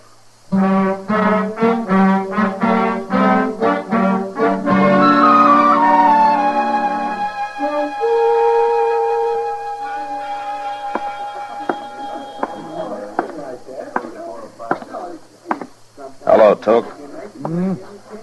Well, Marshal Dillon. Sit down, Marshal. You know Miss Kitty here? Hello, Matt. Kitty? I've been talking about you, me and Kitty. And talking about me, too. Good. That's what I want to talk about, Toke. Me? Well, go right ahead. But don't stay too long. She's a real pretty girl, Matt. Maybe I'd better leave. If you leave, I leave with you. Matt? It's all right, Kitty. Stay. Toke, how much is Corder paying you to get rid of me? $300. Yeah. Well, what if I give you $300? To shoot him. You don't care who you kill, do you? It don't matter much. No. All right. I'll give you $300 to clear out of here and forget this whole business. Why? Well, we were good friends once, Toke, till you got mad and started hating everybody. You've changed too, Matt. You sure never were a coward in the old days. Is that what you think I am? Well, so does Kitty. Don't you, Kitty? Don't tell me what I think, mister. He's full of vinegar, Matt. A girl like that deserves a real man. Yeah, I think I'll get my money from Corder so I can hang around Dodge and get a little better acquainted with her. Now I am leaving. Well, I guess there's nothing more to say, Toke. Nothing I know of. See you in about an hour, Marshal. Unless you go hide.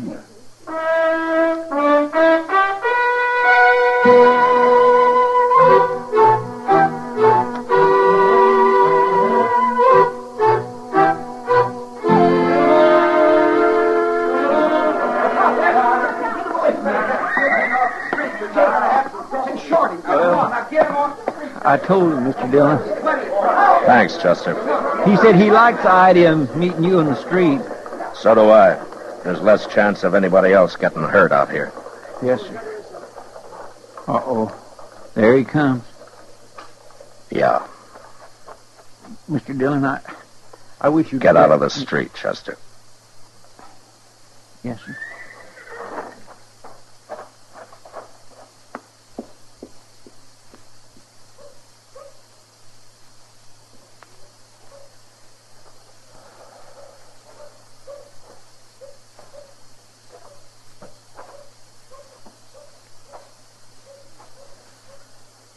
I guess you ain't a coward after all.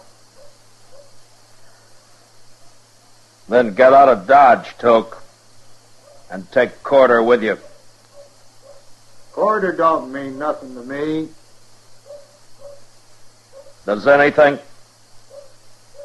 Just killing people. Especially lawmen. Okay, Toke. Go ahead. Watch me.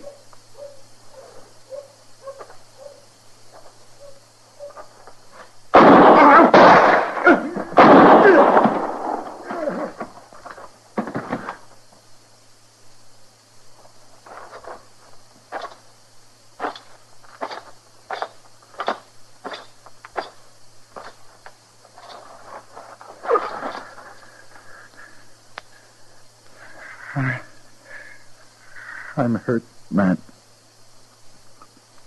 Bad. Yeah. You hit me. Both times. I had to.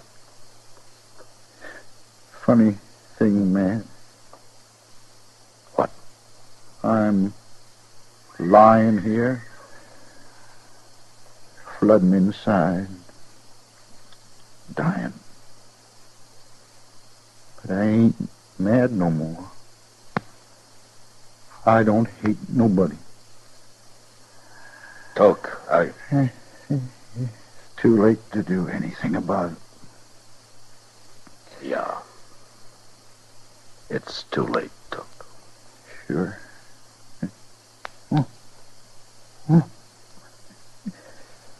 Here it is.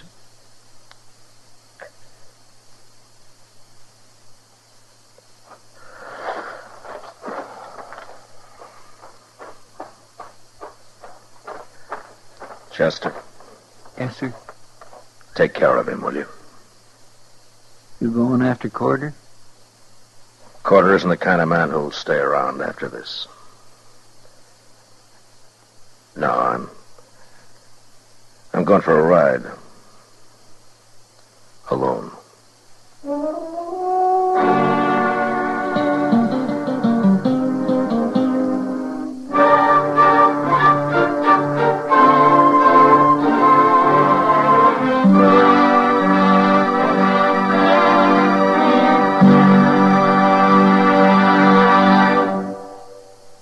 Gunsmoke, under the direction of Norman Macdonnell, stars William Conrad as Matt Dillon, U.S. Marshal. Tonight's story was specially written for Gunsmoke by John Meston, with music composed and conducted by Rex Corey.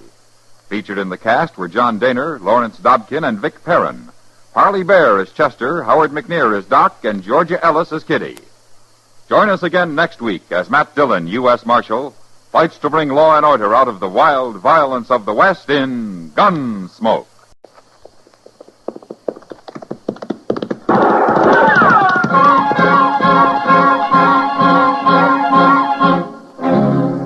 Around Dodge City and in the territory on West, there's just one way to handle the killers and the spoilers, and that's with a U.S. Marshal and a smell of Gunsmoke.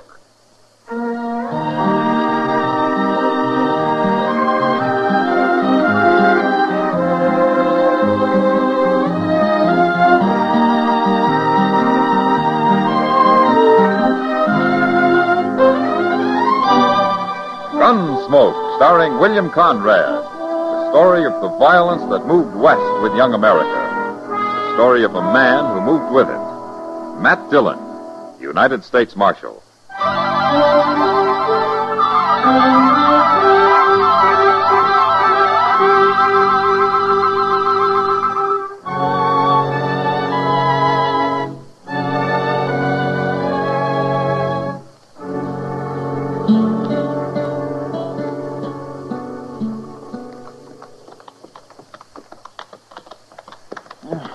I'm that dry I could fair spit cotton, Mr. Dillon. Oh, you can fill up at the Olive Braganza when we get back to Dodge, Chester.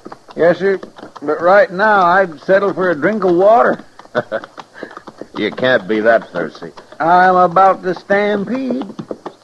You think there might be a spring in that clump of elder up ahead? Yeah, there might.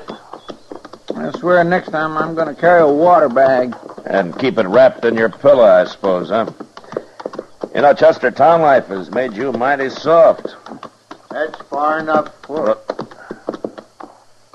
He's got a rifle, Mr. Dillon. Yeah.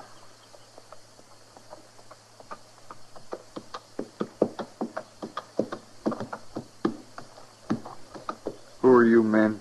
We're looking for water. Is there a spring in there? I said, who are you? What's your name? Matt Dillon. And I'm Chester Proudfoot. You don't worry me. And I never heard of no Dillon. Well, then you shouldn't mind if we got a little water. Okay. But you'll have to drop them gun belts first. One at a time. Sorry. You heard me. You can't shoot both of us, mister. Who is it, Art? One of them's called Dillon. Dillon? From Dodge? You from Dodge? Yeah. That's what he says. Well, bring him in here. He'll help us. He's a U.S. Marshal. A marshal? That's right, Harp. And instead of us standing here about to shoot each other, why don't you tell me why you need help? I'm Joe Harp, Marshal. Okay, Harp. Who's your friend? Harry Speener. I never heard of him either. What's the matter? Has he been shot or something? I busted his leg. Oh. Well, there's a doctor in Dodge. I can't get him there alone. Well, we'll help you. If you'll put that rifle down. Well, okay.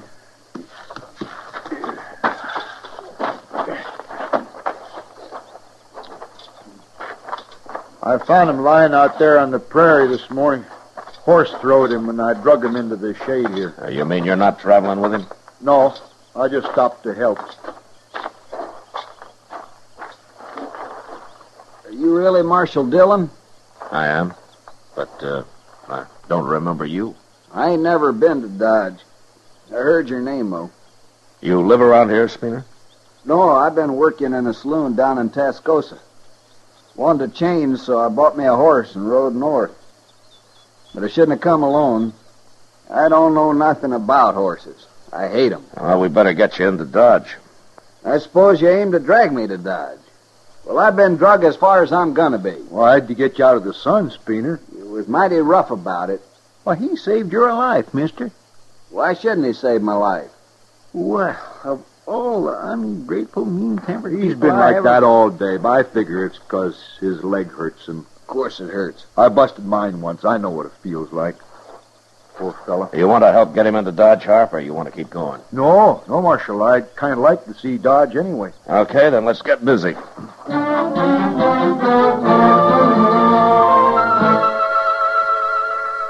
Luckily, Speener had broken only one bone in his leg, and after we rigged up a splint for it, we managed to get him mounted.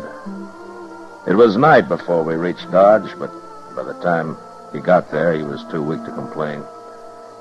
Anyway, I was more interested in Joe Harp, but all I could find out was that he was a cowboy, drifting aimlessly through the country like so many of his kind. He said he had a little money from his last job, and that's why he'd been so wary of strangers. And he seemed honest enough. Now, 6 weeks later, he was still in Dodge, gambling some, and making friends with most everybody in town. Doc and I were talking about him one day in the office. You know what he did, Matt, about 3 or 4 weeks ago? What, Doc? Why, he came and offered to pay Speener's bill. He said the poor fellow wouldn't be able to work for some time. As long as he'd saved him, he felt he ought to help take care of him. Oh, did you take his money? I did not. Speener can pay me himself. And he'd better get to work soon, too, because he's already walking around without a cane. I Take it you don't like Spooner much, Doc. Oh, right. Do you? Well, nobody does that I know of. I don't believe he's even thanked Joe Hart for saving his life, man. Oh, well, Mr. Santa Fe just come in with the mail, Mr. Dillon. Hello, Doc. Hello, Chester. Oh, see, that brown envelope looks official. It is. You want to open it now, Mr. Dillon? Yeah, I bet it might have my paycheck in it. Here you are. Thanks.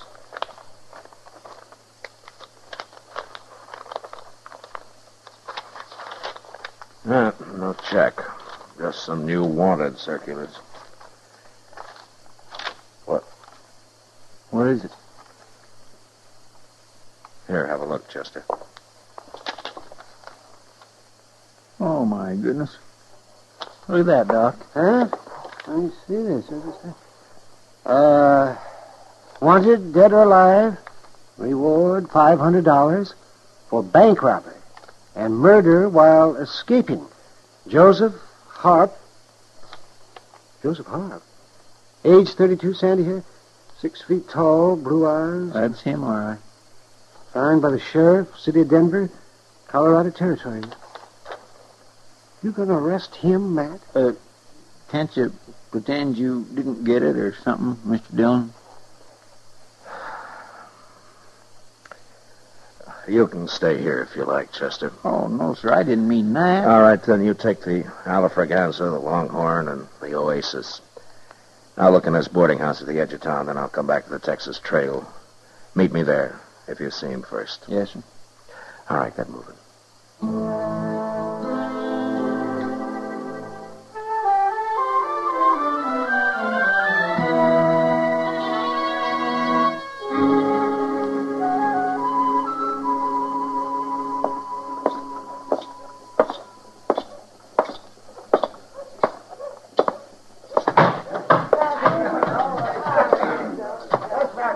Kitty. You look like you've been eating cockleburrs, Matt. I don't see Joe Harp around anywhere, Kitty. He left. Why? Has Chester got here yet? No. Is there trouble of some kind, Matt? I'm after Harp, Kitty. How long ago did he leave? Just a little while ago. He was over there gambling, as usual, and then that Spooner came running in and said something to him, and they both left. Spooner? Somebody ought to take him out and bury him somewhere. Well, I couldn't find him nowheres, Mr. Dillon. Hello, Miss Kitty. Chester, what's this all about anyway? Harp's wanted for murder. For murder? Joe Harp? That's just what Spooner said when I told him. He just couldn't believe it. You told Spooner, Chester? Why, yes, sir. I ran into him, and I... Go get our horses, Chester. I'll pick up the rifles. And hurry. They've had time to get out of town already.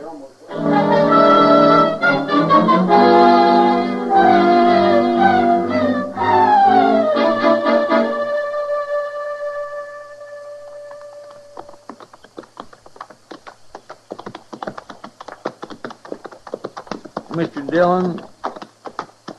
What? I guess I just wasn't thinking when I told Spooner about Joe Harp. I didn't know he was going to run off and warn him.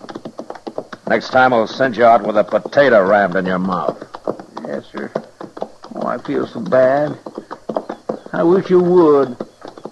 Oh, forget it, Chester. At least it shows Spooner isn't as bad as we all thought. I guess he was just waiting for a chance to do Harp a real good turn. Well, he sure did it. Hold it up a minute. Ho. Look. Hello! Why, it's Spooner, Mr. Dillon. He's got his hands up. Yeah. Come on. Get your rifle out, Chester, and keep your eyes open. Yes, sir.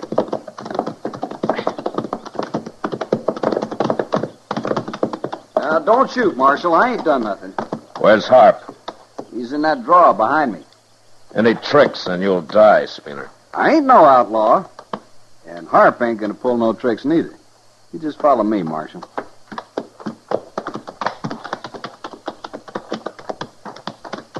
I swear I don't understand this at all, Mr. Dillon. Just follow him, Chester. Yes.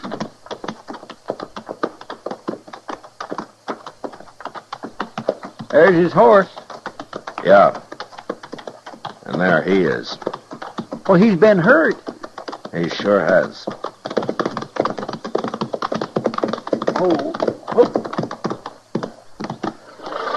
Well, there's your man, Marshal. Did you do this, Spooner? I tried to talk him into giving himself up, but he wouldn't listen. And then he tried to draw on me. Spooner, I can tell from here the way he's lying that you shot him in the back. What difference it make? He's an outlaw, ain't he? Yeah. $500 worth of outlaw, Spooner. If you live to collect it.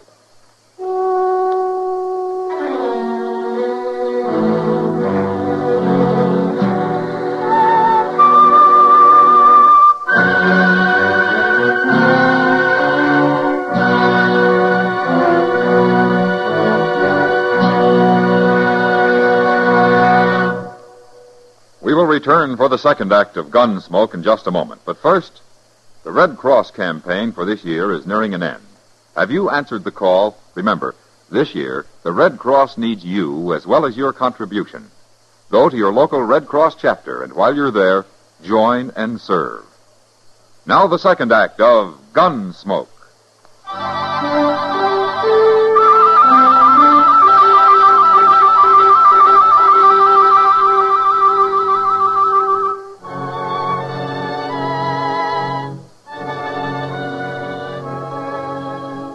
We buried Joe Harp on the prairie where he'd been killed, and then rode back to Dodge. That night I wrote out a wire to the sheriff in Denver, claiming the reward for Harry Spooner. Then I showed it to Spooner and told him to keep it quiet, and also to stay out of my sight. And he did.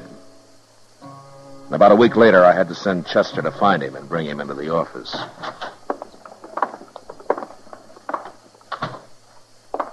Here he is, Mr. Dillon.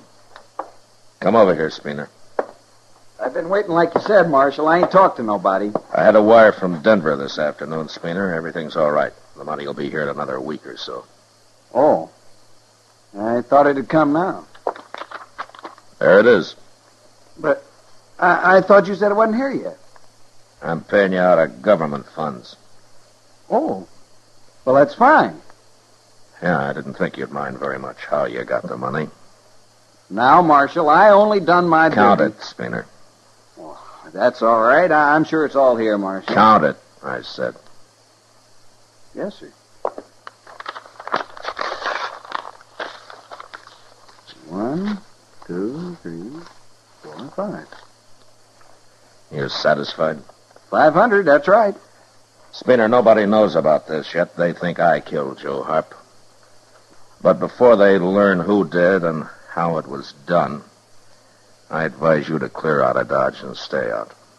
Why? I didn't do nothing Tell wrong. me something, Spooner. Is Harp the first man you've killed? Of course he is. Well, there are men around here who've killed 10 or a dozen and think nothing of it. But I won't guarantee how they're going to take to your having killed one man. They can't do nothing about it. It was plumb legal. Yeah, it was legal. I earned this money, and before I leave Dodge, I'm going to double it gambling. And there ain't nobody going to stop me. Okay, Spooner. I warned you. I'm going to get rich, Marshal. I'll show 'em. Real rich. Get out of here. I'm going.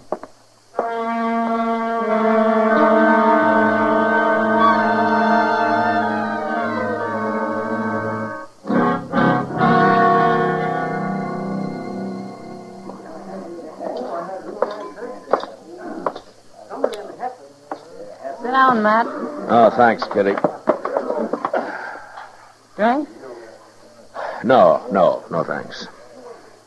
Spooner was in. Oh, is that so? He left, though. They closed the game on him when he started bragging about how he got his money. I kind of figured they might. Why'd you keep it such a secret, Matt? What were you protecting him for, that milk-livered little sneak? Now, the law doesn't separate people that way, Kitty. But now that he's been paid and he's been warned about what might happen, he's on his own. Well, I hope somebody does shoot him. Just think, Matt. It was Joe Harp who saved his life. I'd have caught Harp anyway, Kitty. I know. Somehow that's different. Yeah, that's a lot different. You know, Kitty, that's a pretty dress you're wearing. Close your eyes, Matt. What? Close them. Go on.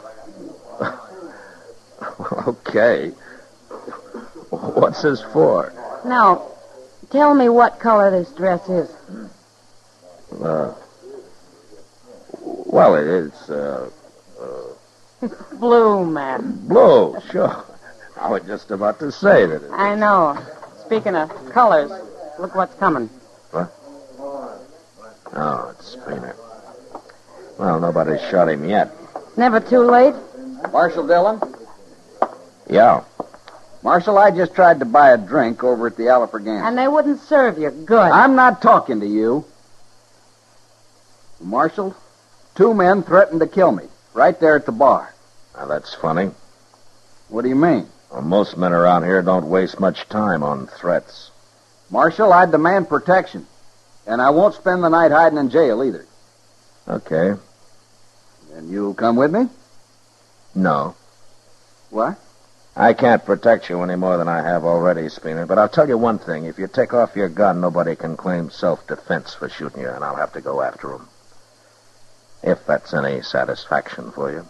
Marshal, I'm a citizen, and I demand... Get out of town, Spooner. Get out now.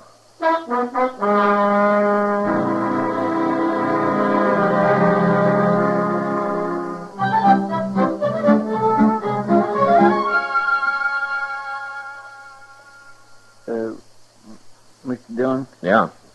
Could you lend me $1? I went broke last night. Gambling, huh? Yes, sir. All right. Here you are, Chester. Thank you. Hey, wait a minute. You told me you swore off gambling a week ago. You even took an oath. I did. I sure did. Well, then how come you went broke gambling last night? No, sir.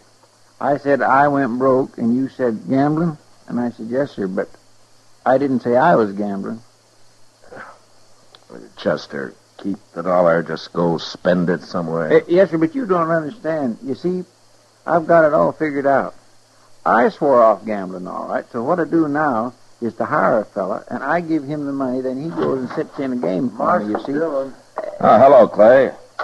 Marshal, my horse come back. What horse? The one Spooner bought off me when he left town. Well, Spooner's been gone 5 days, Clay. I know. But my horse come back, Marshal. Alone. Saddled? Yes, sir. But it ain't my saddle. It's Spooner's. That means somebody must have caught up with him, Mr. Dillon. All right, we'll start looking for him. I can tell you where to look, Marshal. What? That horse has got red mud all over his legs. There's only one place I know where he'd get into red mud around here. Well, that watering hole, Granby Springs, huh? That's right, Marshal. Say, do I get to keep the horse now? I don't know, Clay. I'll tell you when I get back.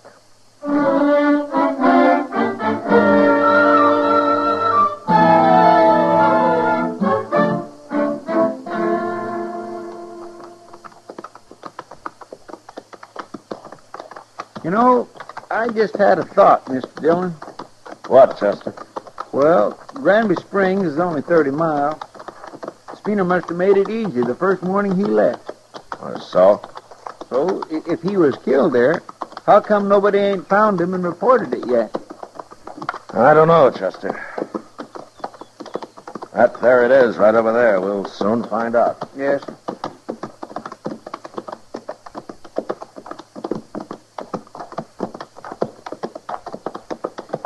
That's him, Mr. Dillon.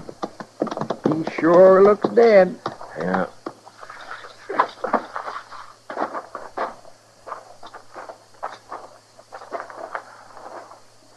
I don't see no bullet hole. No. Hey, he's still breathing, Chester. Go fill up your hat and throw some water on him, huh? Yes, sir. Spooner. Hey, Spooner. Spooner. Can you hear me? Pour a little on his head, Chester. Maybe that'll do it. That enough? Marshal. Yeah. What happened, Spooner? Well, what's the matter? What happened? Horse kicked me in the belly. Busted me up inside. I hate horses. Oh, when did this happen? First day. I got off to get me a drink here. I hung on to the reins till yesterday. But I was too weak. Mr. Dillon?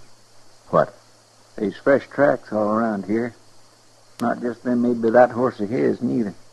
Sure, there's fresh tracks.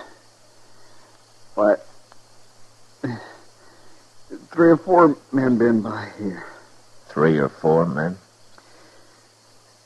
They just sat and looked at me, Marshal. They didn't say nothing. Just sat and looked at me, and they rode off. Every one of them. They seen who it was, Mr. Dillon. That's what. Yeah. It's too late now, Marshal. I'm gonna die. We'll try to get you back, Speeder. No. It's too...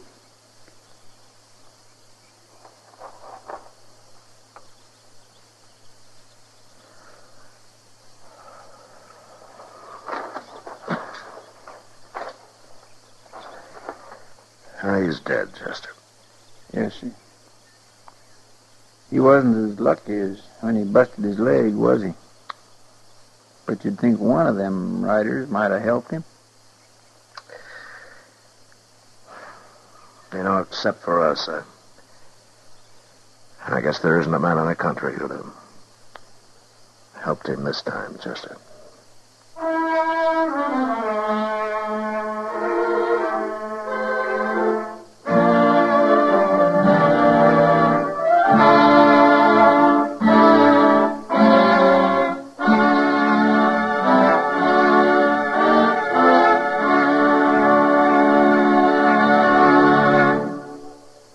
Gunsmoke, under the direction of Norman MacDonald, stars William Conrad as Matt Dillon, U.S. Marshal.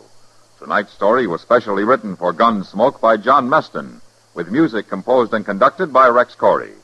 Featured in the cast were Harry Bartell, James Nusser, and John Daner. Parley Bear as Chester, Howard McNear as Doc, and Georgia Ellis as Kitty. Gunsmoke has been selected by the Armed Forces Radio Service to be heard by our troops overseas. Join us again next week as Matt Dillon, U.S. Marshal,